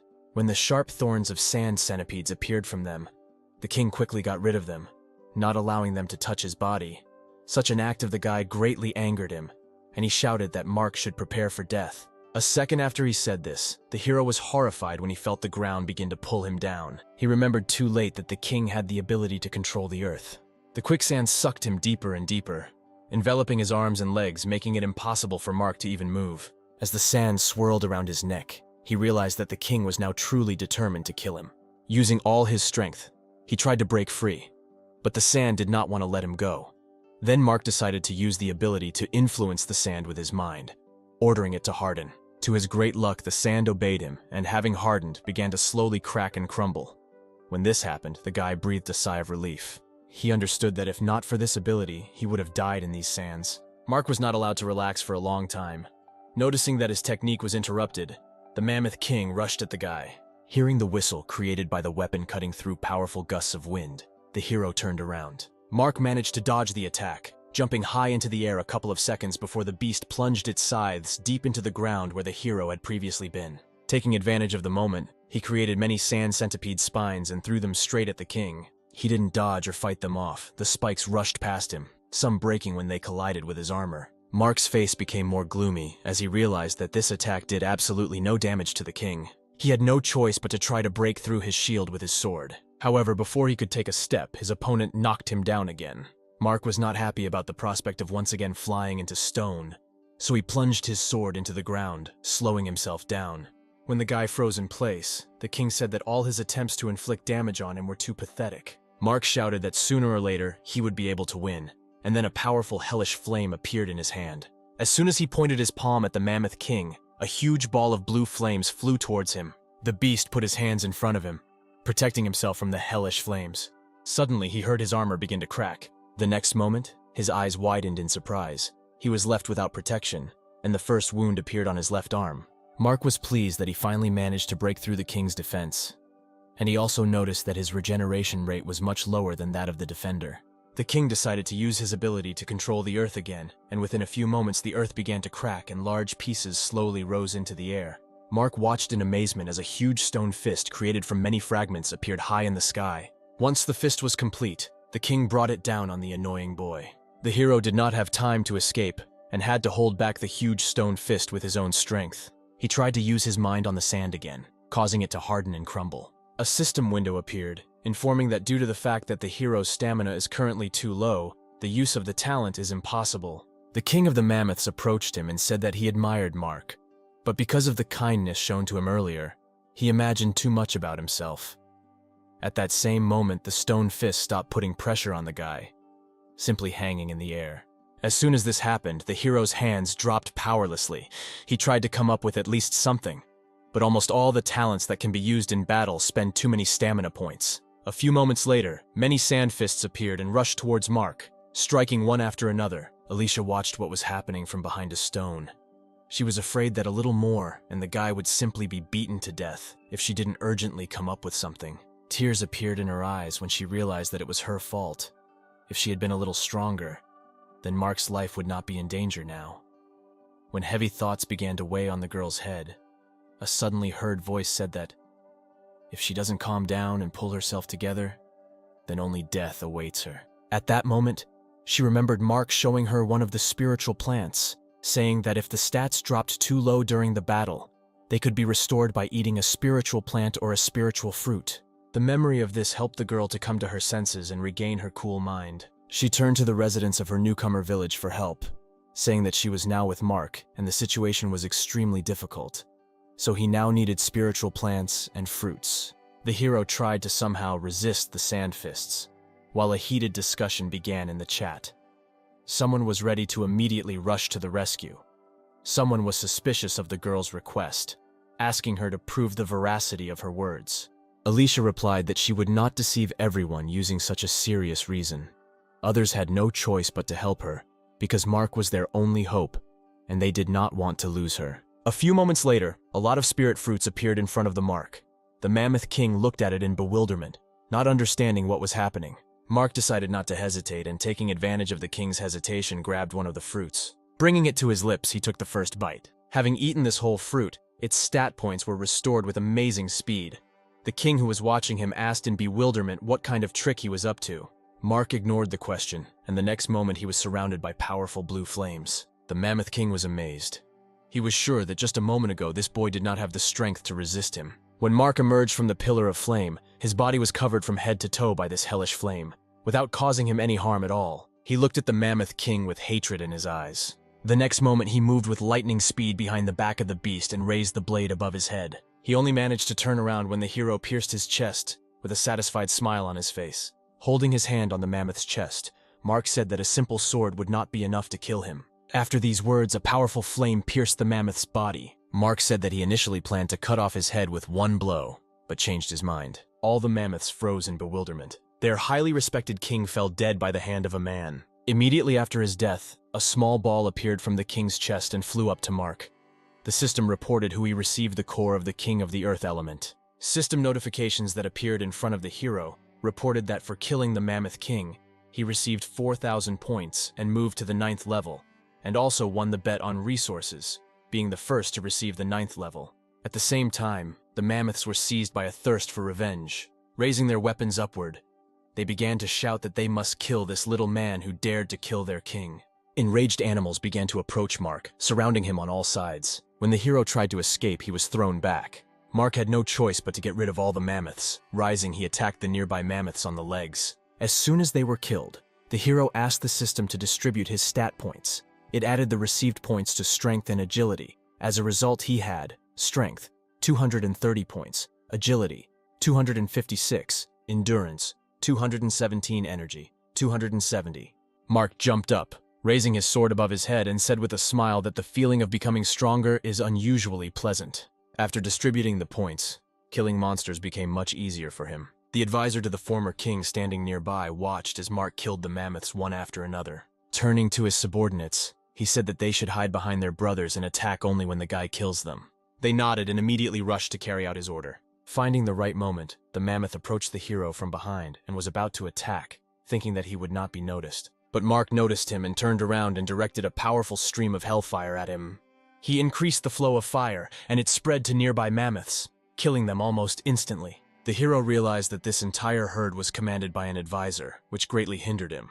Finding him with his eyes, Mark decided that it was worth getting rid of him first and ran in his direction. The advisor flinched in surprise when he noticed a guy rapidly approaching him. As soon as the advisor extended his hand in front of him, one of the mammoths appeared in front of him, exposing himself to the hero's blow. Looking at the dead body that had fallen, the guy assumed that the advisor also had the ability to control animals. The advisor trembled with rage when he saw that his faithful guard had been killed. Pointing somewhere behind Mark, the mammoth gave the order to immediately attack the enemy. The hero turned around, looking in the direction the advisor pointed, who took advantage of this moment and ran away, shouting that he would definitely return with an entire army of mammoths and kill him. Mark did not allow the advisor to accomplish his plan, and jumping up, threw the sword at his head. The system reported that for killing this mammoth, he received a bronze treasure chest. Looking around at the remaining mammoths, Mark decided that it would be faster to kill them at once. The next moment, he hit the ground with all his strength with his fist engulfed in hellfire,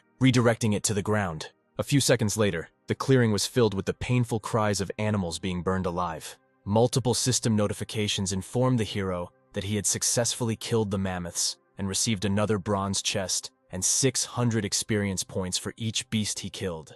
Hiding behind a rock nearby, Alicia was deeply shocked by what had happened here. The tied-up guys were no less shocked than the girl and looked with all their eyes at Mark, who single-handedly defeated a whole horde of mammoths. The thought simultaneously flashed through their heads that this guy was just a monster. When Sam and his guys were freed, they thanked Mark and offered him the spirit fruit they had as payment for his help. They had nothing more valuable, so they wanted to repay the hero with at least this. They looked at their savior with admiration in their eyes, waiting for him to take these fruits. However, their mood plummeted when Mark said that all these spiritual fruits were of low level. Looking at their upset faces, the hero smiled awkwardly, saying that although they were of a low level, they were also pretty good. Having said this, he reached for one of the fruits lying in Sam's hand. When he touched it, a toy chicken suddenly squeaked from below. Everyone looked in bewilderment at this toy, which was still making a nasty squeak. Sam apologized to Mark and, holding the toy's head, said that recently they accidentally dropped this useless spiritual item and he completely forgot to throw it away. The hero looked carefully at this toy. Using the eye of true sight, he learned that this chicken's level, as well as strength, was 0. But in its characteristics, it was noted that it was incredibly noisy. Just one of its voices could be compared to a whole 100. Mark decided that this toy could still be useful to him in the future, and activating the ring, moved the fruits Sam offered along with this chicken into it. After that, he turned around and headed in the opposite direction, saying that the level 10 monster zone was not the place where they should be, so Sam and his team should get out of here as quickly as possible. The guys stood for a couple of minutes, watching Mark's retreating back. Although Alicia did not spend much time with him, she realized one thing for sure. Mark is the one who decided to become stronger than anyone in this world. She was also aware of the fact that the place where he would go next would be inaccessible to ordinary people like her. But it will be enough for her to simply watch Mark from afar and pray for his health. Approaching the tent where the king of the mammoths had sat an hour earlier, the hero, with steel in his voice, asked the Naga what he should do with them now. The girls shuddered in fear when they heard his voice behind them. Having embraced, they answered with a trembling voice and hesitation that they were ordinary dancers and had never harmed people. So they begged the guy to let them go. Using the eye of true sight, he saw that their combat strength was at 0 and there were absolutely no abilities other than dancing. He drew attention to the hair of the blonde Naga, or rather to the plant woven into it. Having applied the extraction to it, Mark became convinced that it was not his imagination, and that this plant was indeed from the ground. The next moment he said that he would let the girls go if they answered his questions. Looking at the hero, the Nagas actively nodded their heads, with tears in their eyes. Having received all the answers, Mark, as promised, released the girls. Looking at the window with the characteristics, the hero thought that there was absolutely no point in killing these Nagas, because their dancing abilities would be of no use to him. He tried to imagine how he would use their enchanting dance ability in battle. A shudder of horror immediately ran through him, and he pushed these thoughts away. Having applied the extraction to the mammoth corpses, Mark decided that he should head further to complete the mission of the 5 elements, and along the way, he would look at all the awards received in battle. Suddenly, a message came into the chat, making the hero frown. The guys from his village reported that other villages began accusing Mark of cheating. Mark smiled predatorily after reading this message. He couldn't allow those losers who couldn't admit defeat to slander him, so he decided to personally teach them a lesson by activating the resource bid token.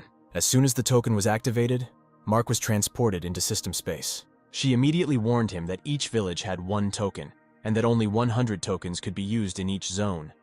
And this was already the 79th bet. Mark was surprised that there were restrictions on the bet. Taking another closer look at the message, he surmised that it was meant to spur people into action by making the cowards hungry. He immediately remembered his past opponents who dared to activate the tokens.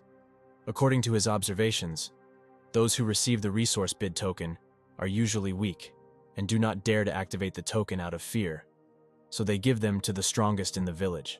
Mark smiled, glad that he had used the bet token at the right time. Otherwise, they might have missed such a good opportunity. When the system asked him to choose a team or single bet method, he was happy to learn that in a team bet, you can select many villages as enemies, and you can also enter into an alliance with other villages. Mark's smile became even wider. He simply had to teach a lesson that his haters could never forget.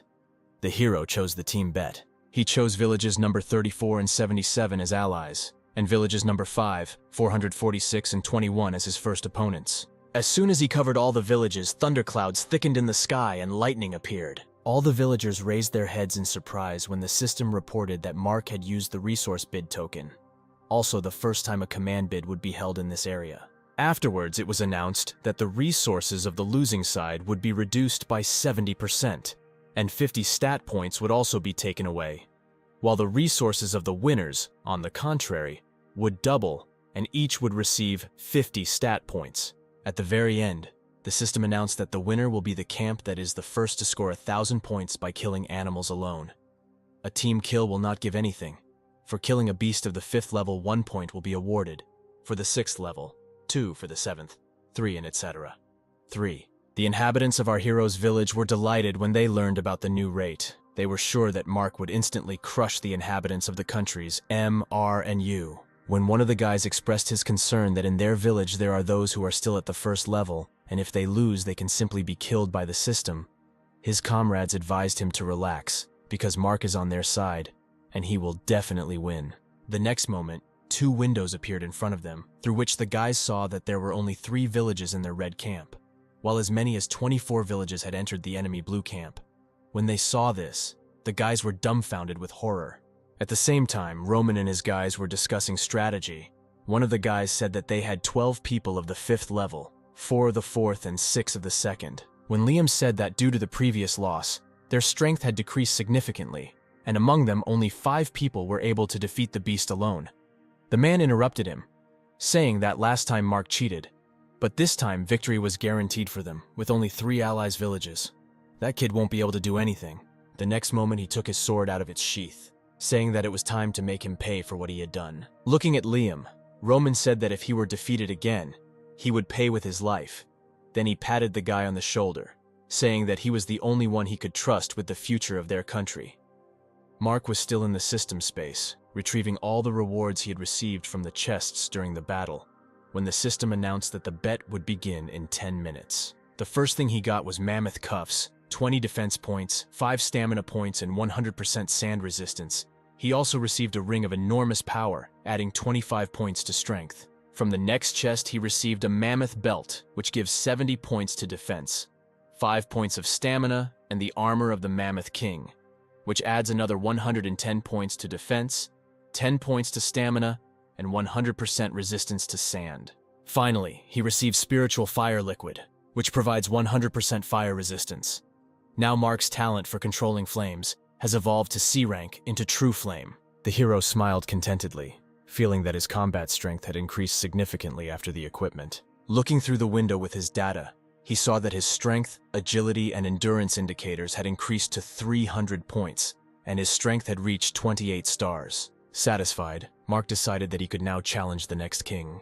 The system advised him to head to the Ant Mountain and kill the gold-eating Ant Queen to obtain the king's golden core. When the system reported that this gold-eating Ant Queen was level 13, and that a team of at least 10 level 10 people was needed to kill her, Mark realized that his future enemy was twice as strong as the Mammoth King. Looking at the timer, he saw that there were still 5 minutes left before the start of the bet, which he decided to spend on preparation. Mark decided to resort to poison in the upcoming battle. Poisons were one of the greatest equalizers in the history of people in his hero. With its help, even a weak girl can kill a strong man. One single person is able to get rid of an entire group only by using strong poison. One of the most powerful poisons Mark knew was ricin, which is 6,000 times more toxic than arsenic. 1 milligram is enough to kill someone. In his world, centuries ago, the ricin-using assassin first appeared, an international spy using the tip of an umbrella coated with poison to quietly and undetectably hit his target's shoes with it. When Mark saw hemp seeds on the blonde Naga's hair, a plan immediately matured in his head. Thanks to the information received from those girls, it was not difficult for him to discover the place where the hemp grew. Using his innate talent, he began to extract the poison. When everything was ready, Mark decided to try mixing the poison he had just obtained with the venom of the 9-ringed snake to get a more interesting poison. The mixing of poisons was successful, and the system reported that the result was an unknown poisonous object. Mark looked thoughtfully at the resulting mixture. and thought that it would be nice if there was an animal nearby on which to test this poison. The next moment, the hero heard a rustling in the bushes and, raising his head, met the gaze of a 10th-level beast passing by, begging for mercy.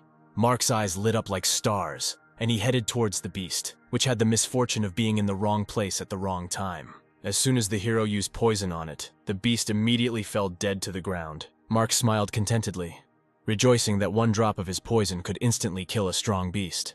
He decided that he needed to prepare as much of this poison as possible, and only then go to the mountain of ants and kill them all. As soon as he completed creating the required amount of poison, he left that meadow and moved into the territory of the ants.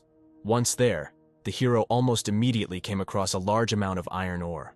He decided that this resource could be useful to him in the future, so he moved some ore to the ring. Quiet sounds nearby attracted Mark. The next moment, the hero realized that these sounds were made by ants dragging ore. Hundreds of ants dragged stone ore into their houses, which were powerful tree trunks dotted with many small holes. Some particularly zealous individuals carried 2 stones at once. Using the Eye of True Sight, Mark learned that the combat power of these ants is at the level of 16 stars.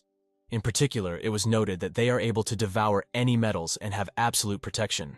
The hero decided not to attack all the ants at once, but aimed at single targets. Finding the right moment, Mark attacked the ant using iron spikes. When the ant deftly dodged them, the hero threw several stones at him, but they flew past. The ant looked around, trying to understand what was happening. Taking advantage of the fact that the ant was distracted, Mark repeated the attack with iron spikes. This time the ant was unable to dodge, and one of the thorns pierced him through.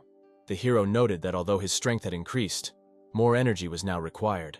Looking at the corpses of the animals he killed, although they are not particularly intelligent, they have a strong will to live. Having created a sword, he pierced the head of the ant he had just killed, because if the brain of these animals is not killed, they will continue to attack, even though they are missing half of their body. This killing process took too much time, and using poison would be faster. But there are too many ants here, and they move in large groups, and there is no way for him to cope with so many alone. He had an idea of how he could attract the attention of all the ants to him. The next moment, he picked up the head of one of the ants he had killed and took aim. He threw it far forward so that all the animals could see it, and then shouted for them to all come to him. As soon as they saw the head of a relative that had fallen nearby, they lowered the stones, and their gazes were filled with bloodthirstiness. Making furious squeals, which were accompanied by a militant raising of the front paws, Mark smiled contentedly. He managed to attract their attention, although he did not understand what these ants were talking about. But one could definitely say that they were angry. All the ants, quickly moving their paws, crawled towards the hero. He extracted the poison he had created from the ring. The next moment, he dropped a ball of poisonous liquid down, right on the ants. Before reaching the ground, the ball exploded, and like rain, a lot of splashes fell on the animals. The ants climbing up the stone began to fall down, succumbing to the action of the poison. But the poison did not affect everyone. Many still stubbornly crawled towards Mark, intending to avenge the death of their relative. However, after a couple of seconds, the poison also affected them, and for each killed ant he was awarded 620 experience points. Mark smiled contentedly. Having killed all the ants, he would definitely be able to emerge victorious from the resource bet. The system window that appeared made him flinch in surprise. It said that Mark had already received 3,000 points, and if his team won, he would receive an additional reward. Concentrating again on the poisonous ball, he said irritably that it was not at all necessary to constantly remind him of this, because as long as there was a reward, he would do anything to win.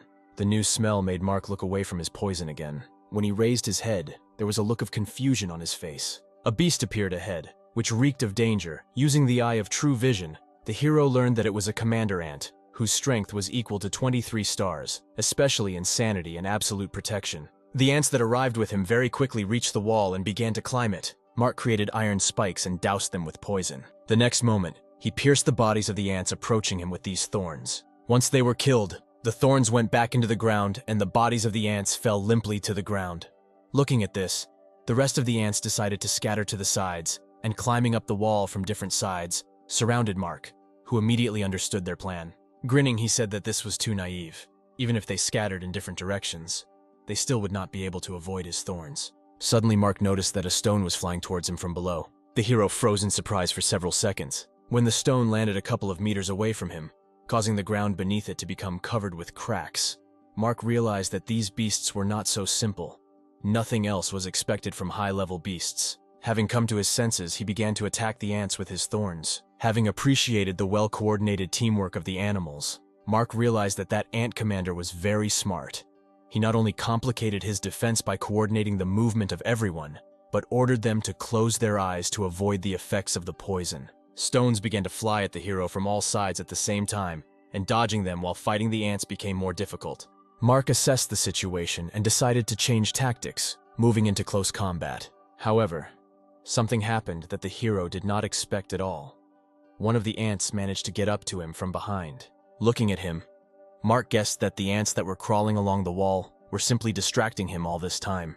As soon as this thought occurred to him, the hero turned back. Because of the stones thrown at him earlier, ants crawled out. Mark used the Mammoth King's equipment and using a sword began to cut down the ants without fear of being hurt because the armor absorbed all the damage. Going downstairs, he shouted to the ants that he would become their worst nightmare. However, when the animals attacked him from all sides, it became more difficult to fight. While he was fighting off some ants, new ants clung to him, restricting the movements of his arms and legs with their paws. Mark realized that he had made too hasty a decision to so thoughtlessly descend into the midst of his opponents. A few moments later, all the ants came together in one big pile, literally burying the hero under them. Mark couldn't let some ants get the better of him, and the next moment he created a hellish fire that enveloped this whole bunch of ants.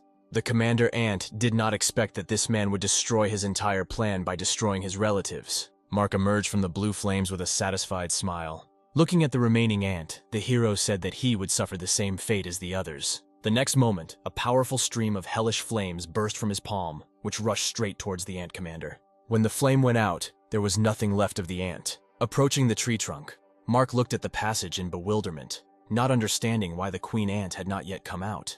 Approaching a little more to the entrance, he began to peer carefully into the darkness. Suddenly, a yellow glow appeared in the darkness, emanating from the bright eyes of the beast. An angry ant crawled out of the cave, intending to deal with the violator of his peace.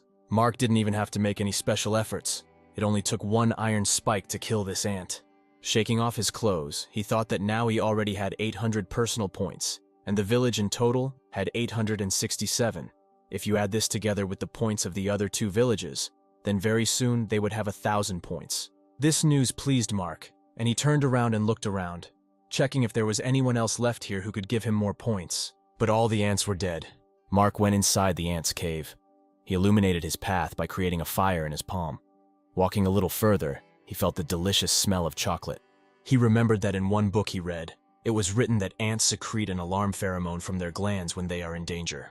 It is this that gives the chocolate-like smell that informs others of danger. The further he walked, the brighter the smell became. A few moments later, he found himself in a fairly spacious place where a queen ant lay on a pile of iron ore. With the appearance of each new egg, she let out a loud, drawn-out moan. The ant below carefully took the eggs in its front paws. Then he handed it over to his brother. He will have to pass this egg on so that it can be added to all the eggs. The grown ants hatched from their eggs and immediately headed to the ore stones, which actively devoured others. Mark watched in amazement at everything that was happening here. Not noticing the ant that jumped on top of him, he carefully looked at the queen. With the help of his eye, the hero learned that she had telekinesis and the ability to bend metals, and her strength was equal to 30 stars. When the ant got dangerously close to Mark, touching his shoulder with its paw, it instantly cut the animal into 2 parts. Touching his shoulder, Mark said that he should be more careful. If he had not reacted in time, this could have ended badly. Suddenly, a strong ultrasonic wave threw him off balance. The queen could not help but notice the stranger's appearance and use the power of her voice against him. At the same moment, all the ants present here turned towards Mark with bloodthirsty glances. Suddenly, the ore near them took on a more elastic shape and covered the ants' paws. Watching this, Mark thought that the queen was quite smart if she decided to strengthen her servants in this way. Pointing at the guy, she gave the order to the ants to attack him. Jumping into the air, the hero created many iron spikes, shouting that outside, he had already killed more than 100 of their relatives. Smiling contentedly, he pierced the ants one after another with his thorns. Those who managed to get too close were cut by the hero with a sword. He fed one of them the poison he had prepared. That ant immediately fell dead, and the rest of it gathered nearby were killed by Mark's sword. The queen watched in bewilderment as her faithful servants died one after another. The smile never left the hero's face. He was happy when he received new notifications about receiving experience points.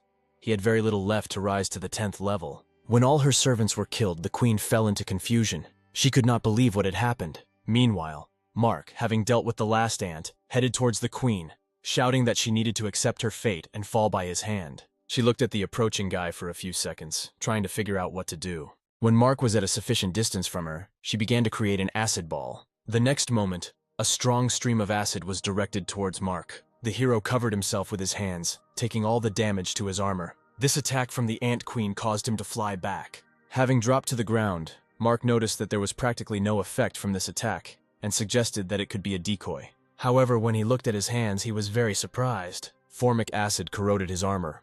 Having created a flame, the hero grinned, realizing that this ability was the queen's trump card, and said that she was very unlucky to encounter it. No acid could help against fire. After that, he created a fireball and directed it at the queen.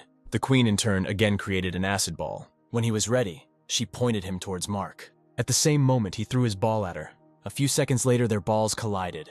The fire engulfed the acid, merging with it into a sphere that began to grow incredibly quickly. When this sphere exploded, the queen smiled contentedly, hoping that the explosion had caught the guy, but he was still unharmed and, jumping out of the cloud of dust, raised his sword over her. The next moment, her painful cry was heard as a sharp blade slashed across her body. Mark smiled contentedly, rejoicing at his victory. Hearing her voice, he turned around, looking at the queen, who extended her hand to him and desperately tried to say something. With contempt on his face, the hero said that she should die along with her entire species. The girl did not give up her attempts, and in the end she managed to utter a few words, but Mark could not make out them.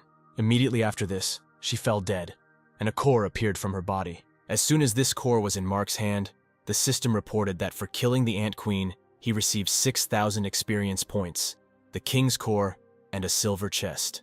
The hero smiled contentedly, thinking that he managed to get 2 cores quite quickly. At the same time, Roman was killing another beast. When the bear fell dead, Liam approached the man, saying that their side already had about 600 points. Hearing this, Roman laughed contentedly, saying that at this rate, the likelihood of his death had completely disappeared and the people of the Dragon Country would finally be defeated.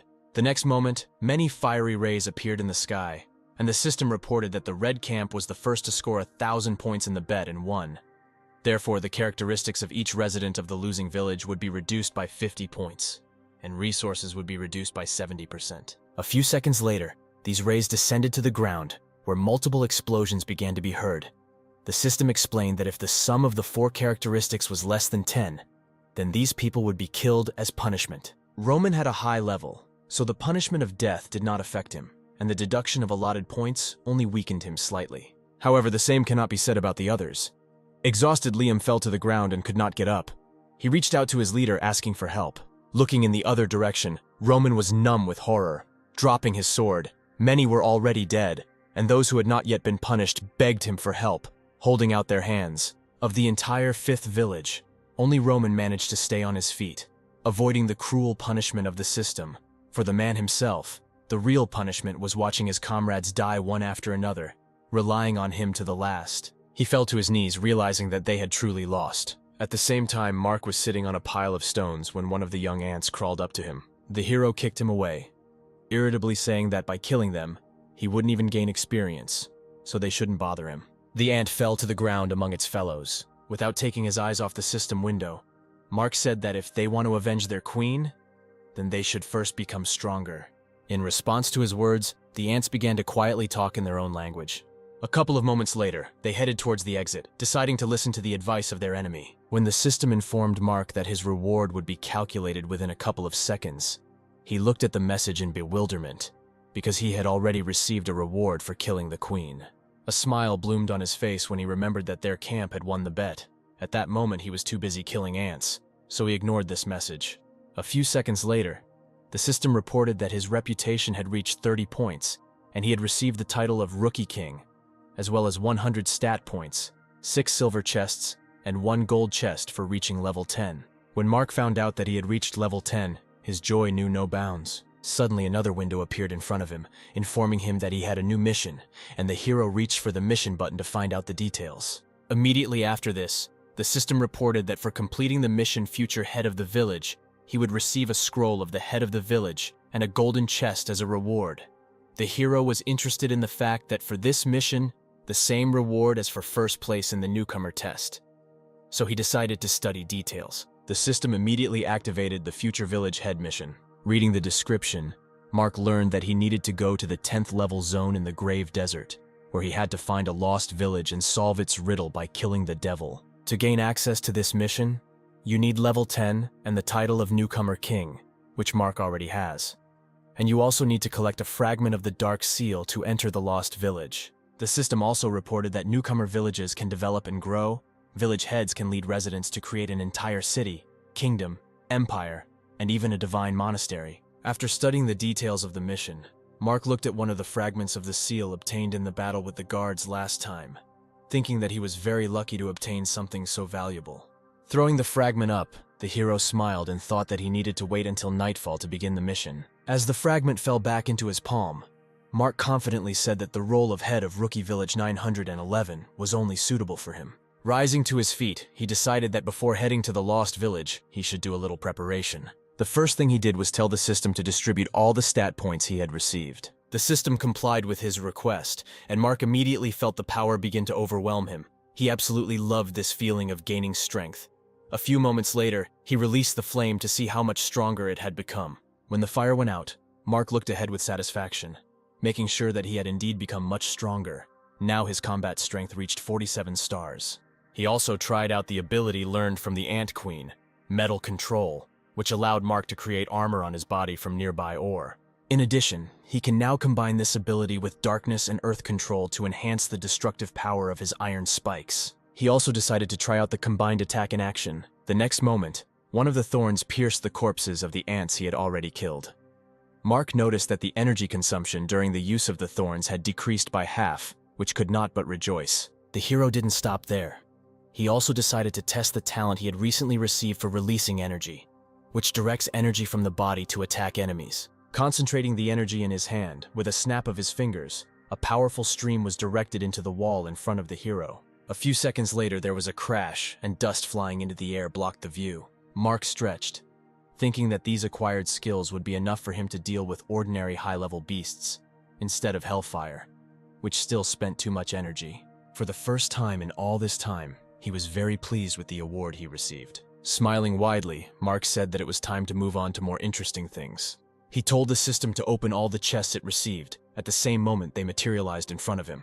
Hearing a strange sound, Mark became wary and froze with the chests in his hands. The system reported that Sam was asking for a personal conversation. Having stacked all the chests on the ore stones, the hero accepted the challenge and displeasedly asked what the second most powerful man in their village needed from him. He replied that he had one interesting thing that he would like to exchange with Mark. When the hero asked what he wanted, Sam replied that he had a chest merging card that he would like to exchange for the Bloodwolf War Sword. Using the Eye of True Sight, Mark learned that this card allows you to create a chest with a higher level from 5 low-level chests. For a few seconds, he thought about the fact that a gold chest was much more valuable than even 10 silver ones, because the chance of getting a 4th level item was 98%, and the remaining 2 allowed him to get a 5th level item. Deciding that this opportunity should not be missed, Mark agreed to the exchange, accepting the card offered to him. Having finished the conversation, he looked at Kara with a smile and said that it was time to start. Using this card, the hero created another golden chest, from which he received a 4th level item, Boots of the Wind God, which increased his agility by 50 points and his movement speed by 100%. Upon opening the second chest, Mark received another 4th level item, a Necklace of Shadow Illusion, which allowed him to create a clone with combat power equal to half the hero's power. Mark smiled contentedly, holding the pendant in his hand, thinking that he still had 8 silver chests left, the combination of which would give him gold chests, so he needed to post a message about the exchange in the chat. A few moments ago, in the general chat, everyone saw messages that Mark was ready to exchange the Bear King's battle armor and level 2 Dark Shadow Boots for a chest merging card, immediately after which a heated discussion began in the chat. The hero did not read the chat, and decided to simply wait until they contacted him personally, after which he went outside, anticipating his second night in this dangerous world. Deciding not to waste time, he used the acceleration skill and rushed to the 10th level area. An hour later, he found himself in Sand Centipede territory. With the help of a clone, he managed to quickly deal with a large number of opponents. During the battle, he was able to try out all his new skills and get a bunch of points and other useful things. At the time when he fought the last beast in this area, Mark already had 21,700 experience points out of the required 23,000 to move to the next level, and his combat strength had reached 49 stars. Using his talent for releasing energy, he defeated the beast, pinning its body to the ground. When Mark sank to the ground after him and used extraction, he thought that he had already reached the limit of extracting 10th level beasts, and now he only had to extract 8th and 9th level beasts. A few moments later, the sand began to move. Mark realized that a passage to the Lost Lands was about to form. A few seconds later, a hole appeared in the ground a couple of meters from him, into which he was sucked the last time. He jumped into it without hesitation. Having flown through a long tunnel, Mark landed in a place already familiar to him. Rising to his feet, he began to patiently await the appearance of the guards of hell, whom he had encountered last time. He was not forced to wait long, and a couple of seconds later a translucent portal appeared not far from him. Immediately after this, a black-clawed paw of a guard appeared from it. Mark grinned and told the already familiar guard that they had not seen each other for a long time. As soon as the familiar figure emerged from the portal, the hero immediately attacked the enemy using his spikes. The next moment, splashes of the blood of guards fell on the wall of one dilapidated house. They were all pierced by Mark's thorns, which did not allow the animals to rise. The guard with whom the hero fought last time asked in bewilderment how he managed to become so strong. Mark replied that people only need 3 days to change, but only one had passed and the guards were already many steps behind him. Afterwards, he created hellfire in his hand and said that earlier he really believed in his immortality, but now the hero became aware of his weakness. The next moment, he attacked the beast's head. The system reported that Mark had successfully killed the hellish guard and received 15 points of justice and 1,000 experience points, as well as a fragment of the Seal of Darkness. Squeezing it in his hand, the hero turned towards the portal. There he saw a message from the system, which said that he needed to collect 7 seals, and by removing the seal from the demonic altar, kill the summoned demon. The first 10 who completed this mission would receive a golden chest, and their current characteristics would be doubled. The system also warned Mark that he was already the 7th person to start this mission, and he should hurry up. The hero was surprised that so many people had already been able to receive this mission. Deciding that he really should hurry up, he approached the portal and crossed the border. A moment later, he entered an abandoned village. Once inside, he froze. The system reported that due to the fact that the hero's village won the resource bid many times, the mission for its inhabitants became twice as difficult. The combat strength of the evil creatures was increased, as was the reward for them. At the same moment, an enemy approached the hero from behind and took advantage of the opportunity to attack. However, Mark managed to jump away in time because he felt a murderous aura behind him. Grinning, his opponent said that the hero would be one of those who would fall by his hand. Mark did not respond, but simply used his energy release talent and attacked the enemy. He was too carried away by his monologue to have time to react somehow, so the next moment the hero's attack blew his head off.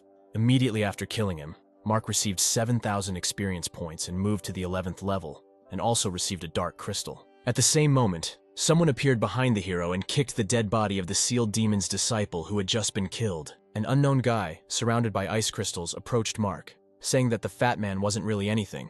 He could only scratch with his tongue. The hero activated the Eye of True Vision and found out that this guy is also a follower of the sealed demon. His strength is equal to 50 stars. His talents were unknown. It was also indicated that he was previously the king of the newcomers, but was resurrected with the help of dark energy after being killed by Hand Demon. Mark was in no hurry to attack his new opponent. His power was too great. So the hero must be extremely careful if he does not want to die and become another follower of the demon. When he said that Daniel standing in front of him was much stronger than that fat man, he pointed the blade of his spear at the hero, saying that he should not be compared with this weakling.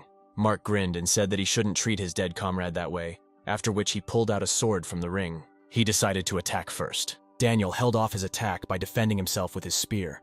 The next moment, he forced Mark to retreat, throwing away his sword and pointing the blade of his weapon directly at the hero. However, he managed to dodge. Changing tactics, he raised his fist to strike. Daniel did not expect such an attack, so he missed the blow. The next moment he flew into a huge rock behind, wiping the blood from his lips. Daniel said that he had not had time to warn Mark earlier that it was better not to touch him, because he could freeze everything he touched. The hero immediately looked at his hand and saw that the entire palm was covered with ice, which began to spread higher with incredible speed. A few seconds later, ice covered Mark's entire body.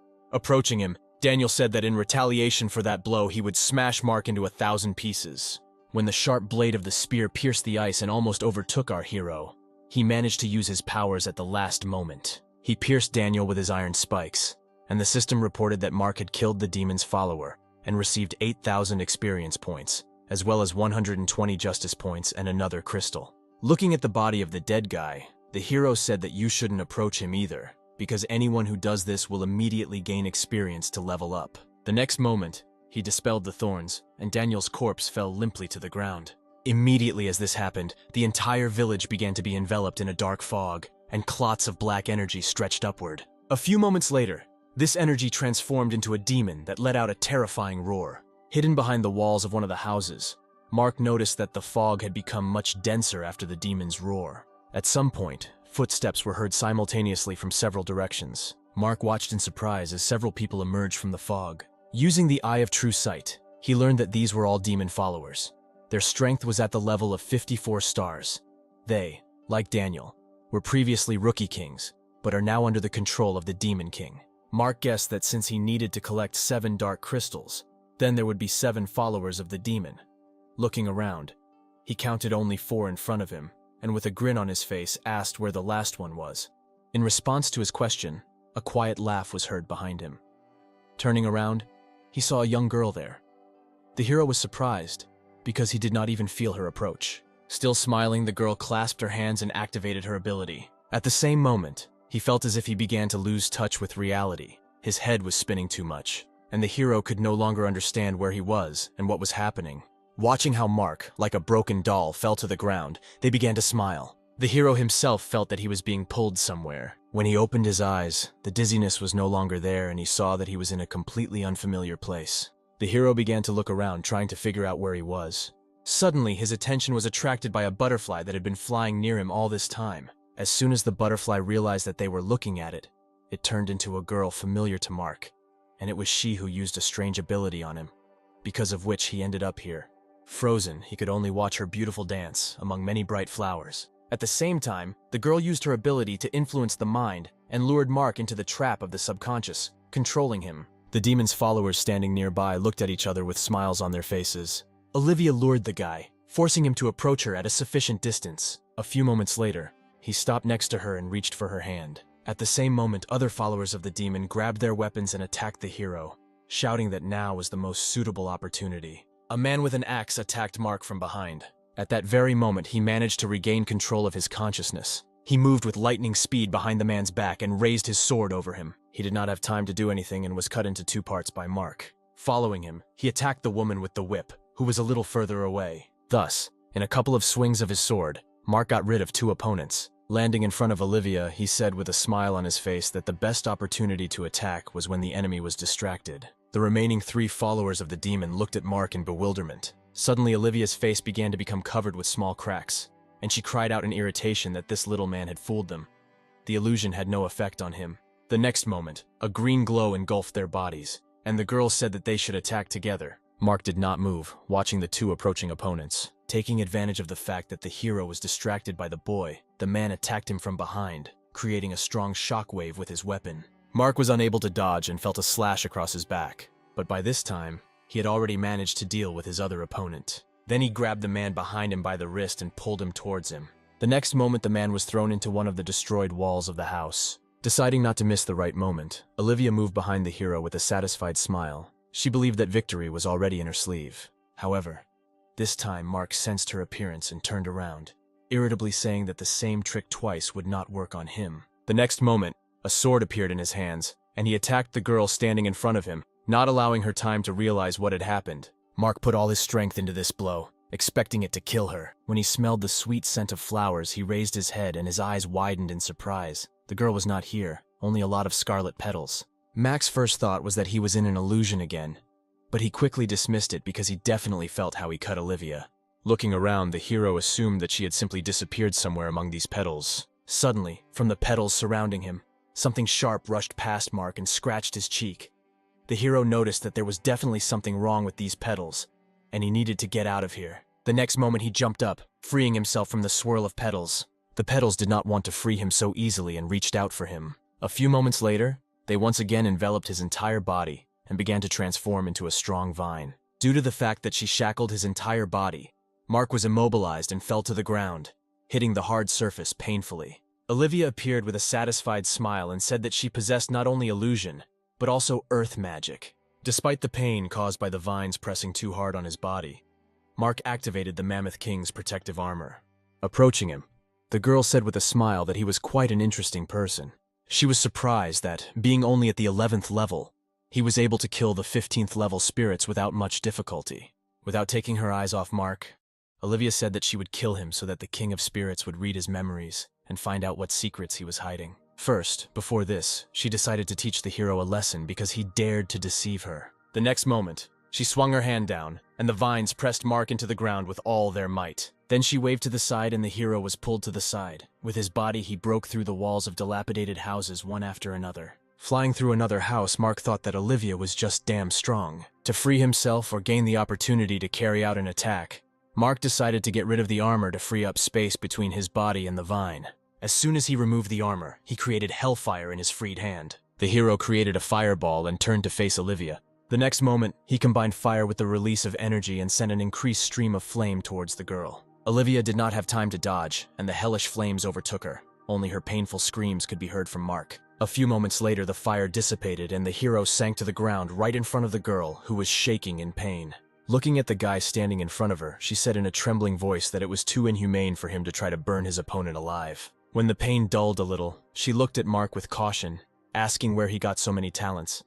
Because one person cannot have more than 3 of them. He looked at her with contempt when she said that what he had done to acquire all these talents was blasphemy, and God should have gotten rid of him long ago. Having created a flame in his hand, Mark grinned and replied that it was not for her to tell him something like that. Having finished off the last follower of the demon, level 16, he received the last crystal, 10,000 experience points, and 140 points of justice. At the same moment, an altar appeared in the center of the village. Mark placed all 7 crystals in special recesses on the altar to remove the seal. As soon as he did this, the entire sky became clouded, and the 7 pillars that had the recesses began to become covered with electric discharges. A few seconds later, electrical lightning simultaneously shot from the pillars and struck the center, creating an electrical sphere that hovered directly above the seal.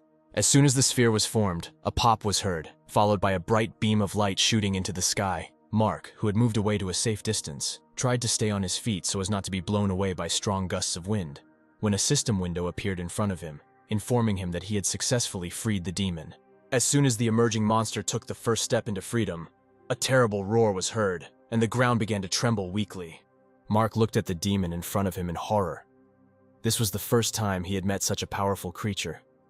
The eye of true sight showed him that this demon of hatred was level 17, and his combat strength was equal to 71 stars.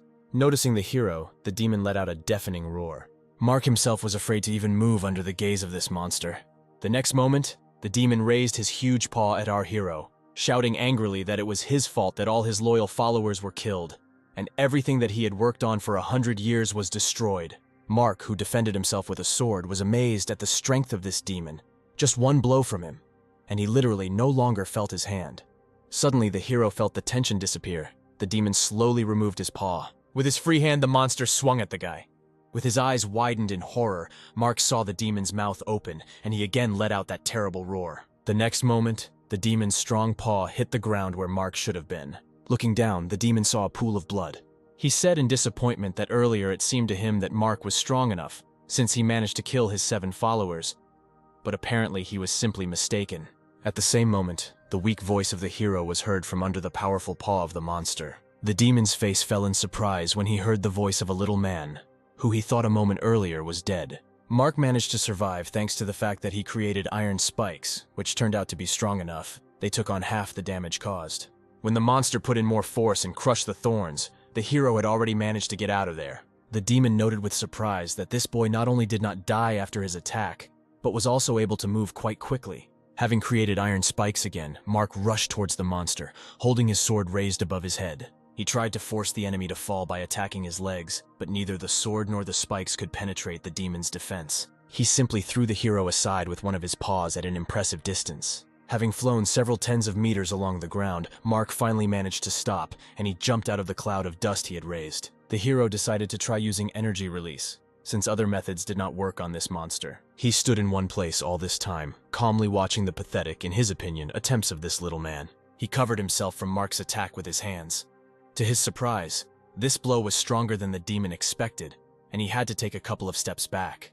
As the hero sank back to the ground, never taking his eyes off the demon, he stood as if nothing had happened and said with a grin in his voice that people have quite a lot of strange tricks in stock. Mark was trying to figure out how to inflict significant damage on this monster, because everything he had tried before had no effect at all. The demon did not allow our hero to relax for a long time, deciding that now it was his turn to attack. Mark jumped back in time, carefully studying the enemy's powerful body and looking for weak spots on it. A couple of seconds later, he fixed his gaze on the demon's legs, or rather on his knees. Mark smiled contentedly, thinking that he had overlooked this place earlier. The next moment, he strengthened his sword by using the energy release talent and ran towards the enemy. Mark managed to successfully move behind the monster and strike him in the popliteal area. The hero's idea was successful, and the next moment the demon fell to the ground. Mark, standing next to the demon, said with a smile on his face that the movable joints of the bones are quite difficult to protect, and they have become a weak point. Rising up, the demon furiously shouted that he would tear him into small pieces. The next moment, the sand near Mark began to move. The next moment, a sandy paw that appeared rushed towards our hero. It was not difficult for Mark to get rid of her, but the demon took advantage of the fact that the boy was distracted by his bait. The hero noticed the monster's huge fist behind his back too late. The next moment, the demon hit Mark with all his might. Due to the enormous force of the blow, the hero was thrown an impressive distance. A few moments later, he fell onto the rocks, at which point a sharp pain pierced his entire body, merging with the pain from the blow he received. Just as Mark was on the verge of losing consciousness, his body began to heal.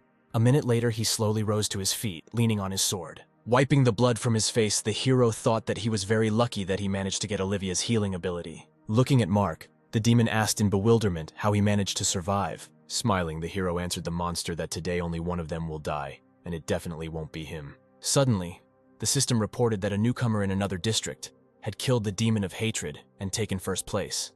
After reading this message, Mark remembered that he needed to hurry up. The next moment, the hero rushed towards the demon, intending to defeat him as quickly as possible. The demon was not going to lie peacefully and watch how this impudent guy was about to attack him. He let out a terrifyingly loud roar, dispelling Mark's attack. Despite the strong gusts of air that blew him off his feet from the demon's roar, the hero managed to climb onto his powerful body. The sandy paws followed him, trying to throw the guy to the ground. Mark decided not to waste time on this and created his clone. Immediately after this, the clones ran in different directions, causing the paws to slow down for a split second. But after that, they separated and followed their targets. A few moments later, Mark and his clone simultaneously jumped off the monster's body right in front of his eyes. The demon hesitated when instead of one boy, two appeared in front of him. He randomly aimed at the one who seemed real to him, and not an illusion. However, the next moment, the second Mark attacked his other hand, cutting it off. As soon as the demon's limb was separated from its body, it threw its head up and let out a painful roar. Mark immediately jumped to a safe distance. With his remaining hand, he furiously began to punch his fist on the ground in front of him, wondering why this kid was so strong. When the stones and dust flew into the air, the hero covered his face with his hands. At the same time, the demon continued to lament, thinking that all this time he had been carefully watching him since he entered this village. Even then, he noticed that Mark had fairly good strength, speed, and fortitude, but this could not be called something outstanding.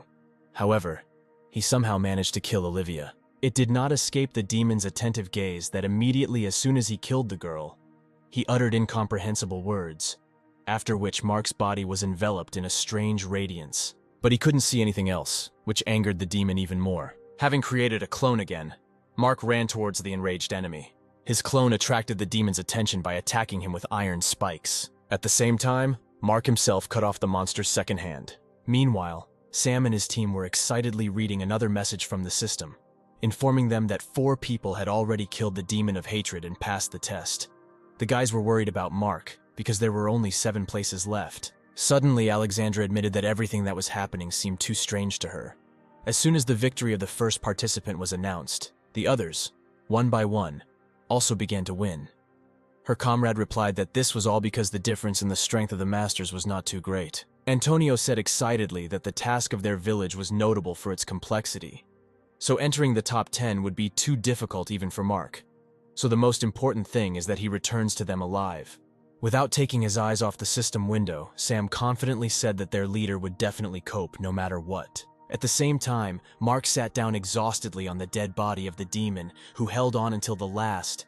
The system immediately announced that the hero took 5th place. Exhaling a sigh of relief, he lay down on his back, thinking that this had been a rather tiring battle. The next moment, the system reported that as a reward for entering the volume, 2 golden chests, 400 points, and the heart of the demon of hatred were received. When the system asked if Mark wanted to know about the true state of affairs, he replied that yes.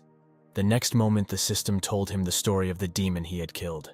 The final testing of newbies is in fact far from the final. There is absolute hell ahead. As soon as the protective barrier surrounding the village was removed, heavenly punishment descended on the village. The creature soaring high in the sky could not even match the strength of hundreds of people. It instantly destroyed their village and its inhabitants along with them.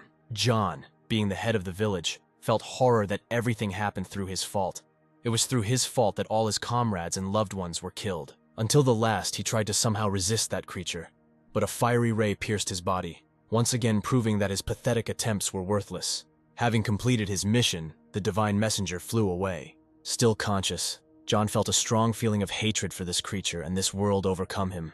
At some point, an unfamiliar voice was heard in his head, which said with satisfaction that such a strong accumulation of all-consuming hatred was simply an amazing find. The next moment, John saw many red threads enveloping his entire body. He slowly rose from the ground, moving as if he were a puppet.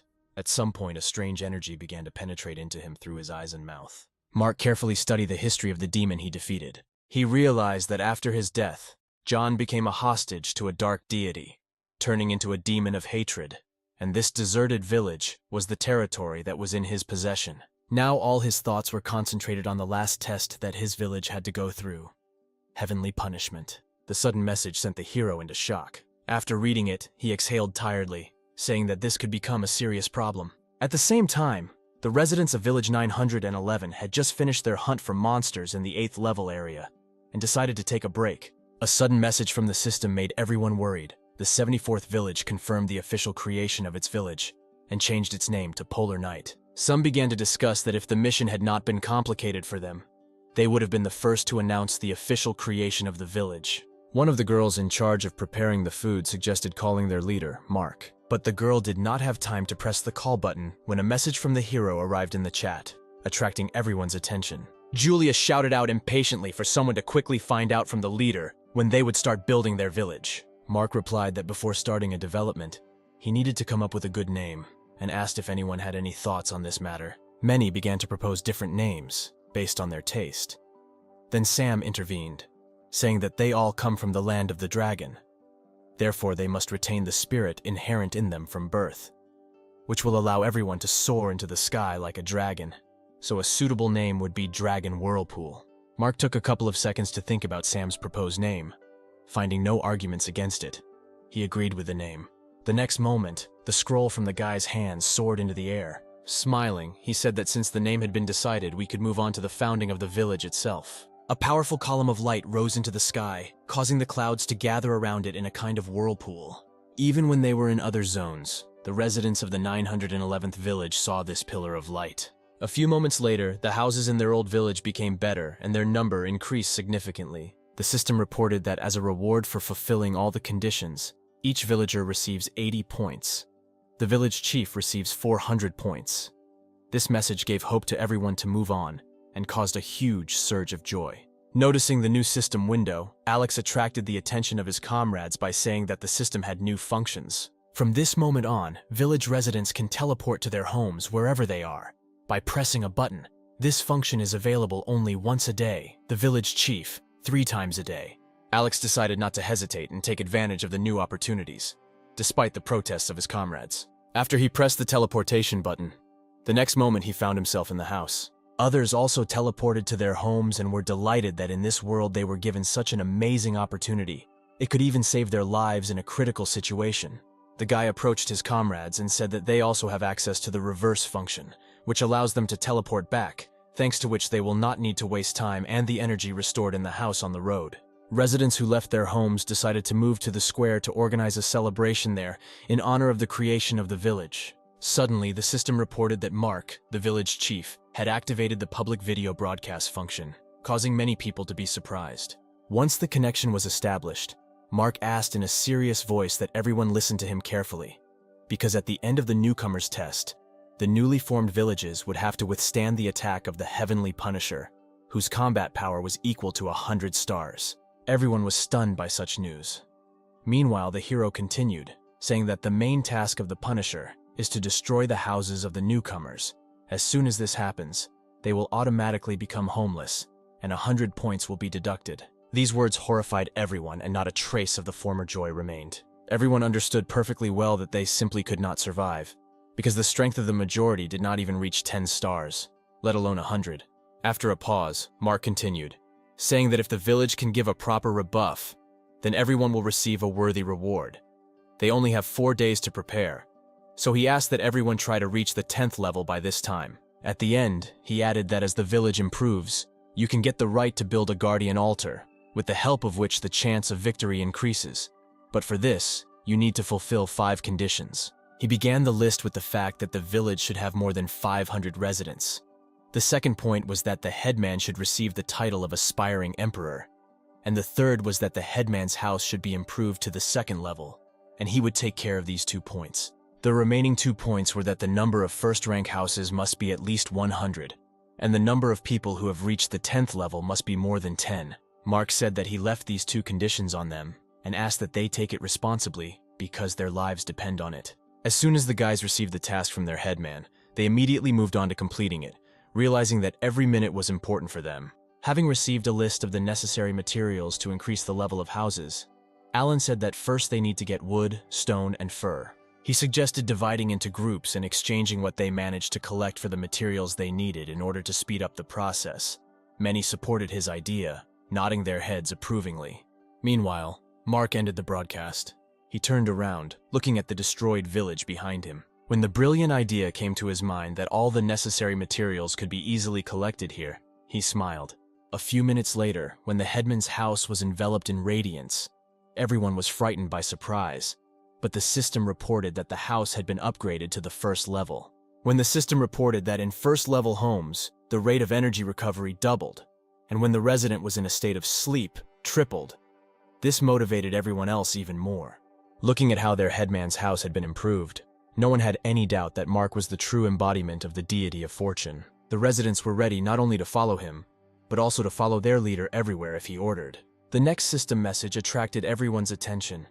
It said that the number of new villages had reached 100, so from now on, the competition to improve them begins. At the same time, the situation in the village of Polar Night was completely different. Rivers of blood flowed there. The vampire, who had the title of Marquis, enjoyed the blood of his next victim. Having drained the man to the last drop, he threw the blunt on the ground, wiping the blood from his lips. All this time, Bishop was watched by Prince Albert of the vampires, standing aside with a glass of blood. Turning to Albert, Bishop said that all the residents of this village had already become members of their vampire clan. This news brought a satisfied smile on the prince's face. Looking at the corpse of the just-killed man, he said that a little more, and they would become the strongest village on this planet. Lowering his hand with the glass, he poured out all the contents, saying that their next goal was to become one of the top 3 villages in the next stage of improving conditions. When drops of Albert's blood spilled onto the man's face, the process of his conversion was already completed, and he winced, feeling the sweet aroma of the liquid intoxicating all vampires. The next moment he opened his eyes, emitting a red glow. The standing vampires continued to discuss their plans, watching as the newly turned vampire jumped up and ran to where the smell of blood was strongest. A moment later, he joined the girl, who latched onto the dead body of the wolf and drank its blood, trying to quench her thirst. When Bishop expressed his concern that it would be difficult to achieve their goal in 4 days, Albert replied that he should not worry so much. Only 3 villages could compete with them at the moment. However, when it came to Dragonpool Village, his face frowned, and he said that even if someone outstanding appeared there, it would not change the general state of affairs. Then he looked down, where the newly converted vampires attacked the dead carcasses of animals scattered throughout the village. He was confident that with the army he managed to acquire, they would easily break through to the leading position. At the same time, work was in full swing in the Forgotten Village. With the help of his iron spikes, Mark found the materials he needed and sorted them. That night, he used all the rewards he had received, and after the stat points were distributed, his strength was 83 stars, and he also managed to obtain the title of Aspiring Emperor. Having looked around contentedly, Mark thought that to improve his house to the second level, he only had to get one ice stone of the first level. After he sent all the materials he had mined to the system, he began to think about where he could get this stone. The first thing that came to his mind was the lake where horned turtles live. He sighed tiredly, deciding that he had no other choice, and began to stretch his body. When the system informed everyone that the village chief had donated 700 units of wood and 320 units of stone, gratitude poured into the chat. Mark smiled contentedly as he continued his warm-up. He was pleased to receive praise from others. After warming up thoroughly, he activated the acceleration talent. The next moment, he took off and ran towards the lake, thinking that this world had provided them with a lot of different benefits. For example, using primary energy stones would allow them to get 100 stat points, which can now be obtained not only by killing monsters. Thanks to this arrangement, residents who do not have combat talents can lead a lifestyle suitable for them and gradually become stronger by absorbing the power of energy stones. He was also confident that in the relatively near future, they would have professions such as carpenters, miners, and butchers. The village's resources will be enough to feed and provide jobs for these people, and this will also allow them to continuously improve their level. In less than 10 minutes, Mark covered an impressive distance and reached the shore of the lake. Without stopping, he immediately dived into the water. Holding his breath, he confidently swam down. However, a few seconds later, he realized with horror that he was running out of air. The hero turned around and swam to the surface with all his might, trying to make it before he had time to suffocate. The appearance of an uninvited guest did not escape the attentive eyes of the predator lurking at the bottom. After several painfully long moments for Mark, he finally managed to emerge from under the water. He realized that he had gotten too carried away and almost died because of such stupidity. Suddenly, he heard a loud splash of water below him. The next moment, he saw that the wide-open mouth of an aquatic predator was under him, and his body, finding itself in weightlessness, began to rapidly fall down. The beast immediately closed its mouth and rushed back to the bottom. However, Mark ruined his plans by cutting his belly from the inside and getting out to freedom. Holding his breath, the hero applied an extraction to the animal and received a new C-rank talent, the Spirit of Water. He noticed how the next moment gills began to appear on his face. Mark exhaled with relief and smiled contentedly. Touching his cheek, the ability to breathe underwater would make his task much easier. Looking ahead, the hero noticed the appearance of many predatory fish. Some managed to get close to Mark at a rather dangerous distance. Using his new talent as a water spirit, it was not difficult for him to deal with so many enemies. The fish imprisoned in ice balls were unable to move. Mark then cut them down using his energy release talent. Sometime later, he managed to catch and saddle a crocodile, using iron spikes as reins. Looking around, the hero noticed with displeasure that this lake was unusually large, even though he had been here for more than an hour, but he had not been able to find a single ice stone. Hitting the crocodile on the head with his fist, Mark irritably asked if he had been deliberately leading him in circles all this time. He answered in a tortured voice that they would soon be there. The crocodile dreamed of getting rid of this guy, who had broken into his house in the most brazen manner, as quickly as possible. In addition, he tied him up and separated him from his beloved, dragging him through force to an unknown place. Suddenly, something caught our hero's attention, and he told the crocodile to stop. Mark was lucky and noticed a turtle swimming past them in time. He did not follow her, deciding to see where she went first. As soon as the turtle was far enough away, they swam in the same direction and hid behind the rocks. Mark did not dare to go further when he saw that a little further below the Horned King was sleeping peacefully, surrounded by several hundred turtles. Waving his hand, the hero told the crocodile that he should move further away, because he was not responsible for his safety. Saying this, he activated the Eye of True Vision. The crocodile was delighted by this opportunity, and decided to use it to escape while this guy was busy with the turtles.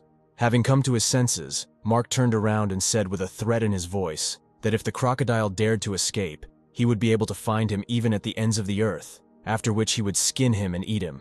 As soon as the crocodile swam a sufficient distance, Mark decided to take action. Feeling strong vibrations in the water, all the turtles, including the king, woke up. He asked displeasedly why the little man, who had only the 11th level, dared to disturb him. However, the hero was not going to answer the king and attacked. The turtles, peacefully sleeping until that moment, flew into the air, and the king managed to jump to a safe distance. The next moment, its second snake-shaped head opened its mouth, emitting a powerful ultrasonic wave. Mark, confused, was thrown back. Without taking his eyes off the king, he tried to understand what was happening. At the same time, the little turtles began to slowly form a kind of wall near their king. A few moments later, the king shouted for everyone to prepare to attack. Mark realized that defeating this king might not be so easy. The kings he had met earlier also attacked in groups, but they did not have a common tactic, unlike these turtles, who were going to act together. The next moment, several hundred ice arrows rushed towards him. Mark was able to create a protective barrier, and all the arrows bounced off him. Seeing that this attack did not cause any harm to our hero, the Turtle King decided to use a more powerful technique. The next moment, a huge ice arrow rushed towards Mark. The hero managed to leave the attack line in time. Thanks to this, the Turtle King's ice arrow did not hit Mark, but the wall next to him. Subsequent attacks were not long in coming. The hero also had to dodge all these arrows, because hellfire does not work underwater, and the effectiveness of other techniques has significantly decreased. Suddenly, one of the arrows pierced Mark's knee. Due to a sharp outbreak of pain in his leg, the hero fell to the ground. Having rolled over one of the stone blocks, Mark took cover there from another batch of arrows. Having lost sight of the hero, the Turtle King stopped firing. He began to carefully look around, looking for the impudent little man. A few moments later, he gave the order to the turtles to find Mark, while the hero himself hid and waited for the right moment to attack the king. Overcoming the pain, he managed to pull out the ice arrow from his knee. The next moment, he created a clone of himself. Having given him a mental order, the hero nodded weakly, signaling for the clone to begin. He immediately proceeded to carry out the order, emerging from behind a boulder. He rushed towards the king, attracting everyone's attention. As soon as his appearance was noticed, many ice arrows rushed towards him, but the clone deftly avoided them. Mark carefully watched the actions of his clone, thinking that it was time for him to start acting too. First, he looked around the circle, making sure that all attention was focused on the clone, and no one would notice him. Only after this, the hero ran out of his hiding place and carefully approached the enemy's rear zone. At the same moment, one of the arrows hit his clone, enveloping his entire body in ice. For a split second, Mark froze in shock. Having regained his composure, the hero returned to executing his original plan. The Turtle King was in disbelief when the body of the guy in front of him suddenly dissipated. Hearing footsteps approaching behind him, the animal slowly turned around. At the same moment, Mark jumped towards his opponent, pointing his palm with the activated technique at the king's head. The Turtle King was unable to dodge, and one of his heads was destroyed. As soon as this happened, another head, belonging to a snake, immediately attacked the hero, opening its mouth and revealing sharp fangs. Mark jumped to the side and used a skill borrowed from the demon of hatred, Shadow Bonds. The next moment, several paws appeared from the ground and wrapped themselves around the body of the Turtle King, preventing the snake's head from moving. Using his energy release, Mark dealt the final blow to his opponent. He immediately went limp in the paws holding him, and the system reported that the hero received a royal water core as a reward for killing him.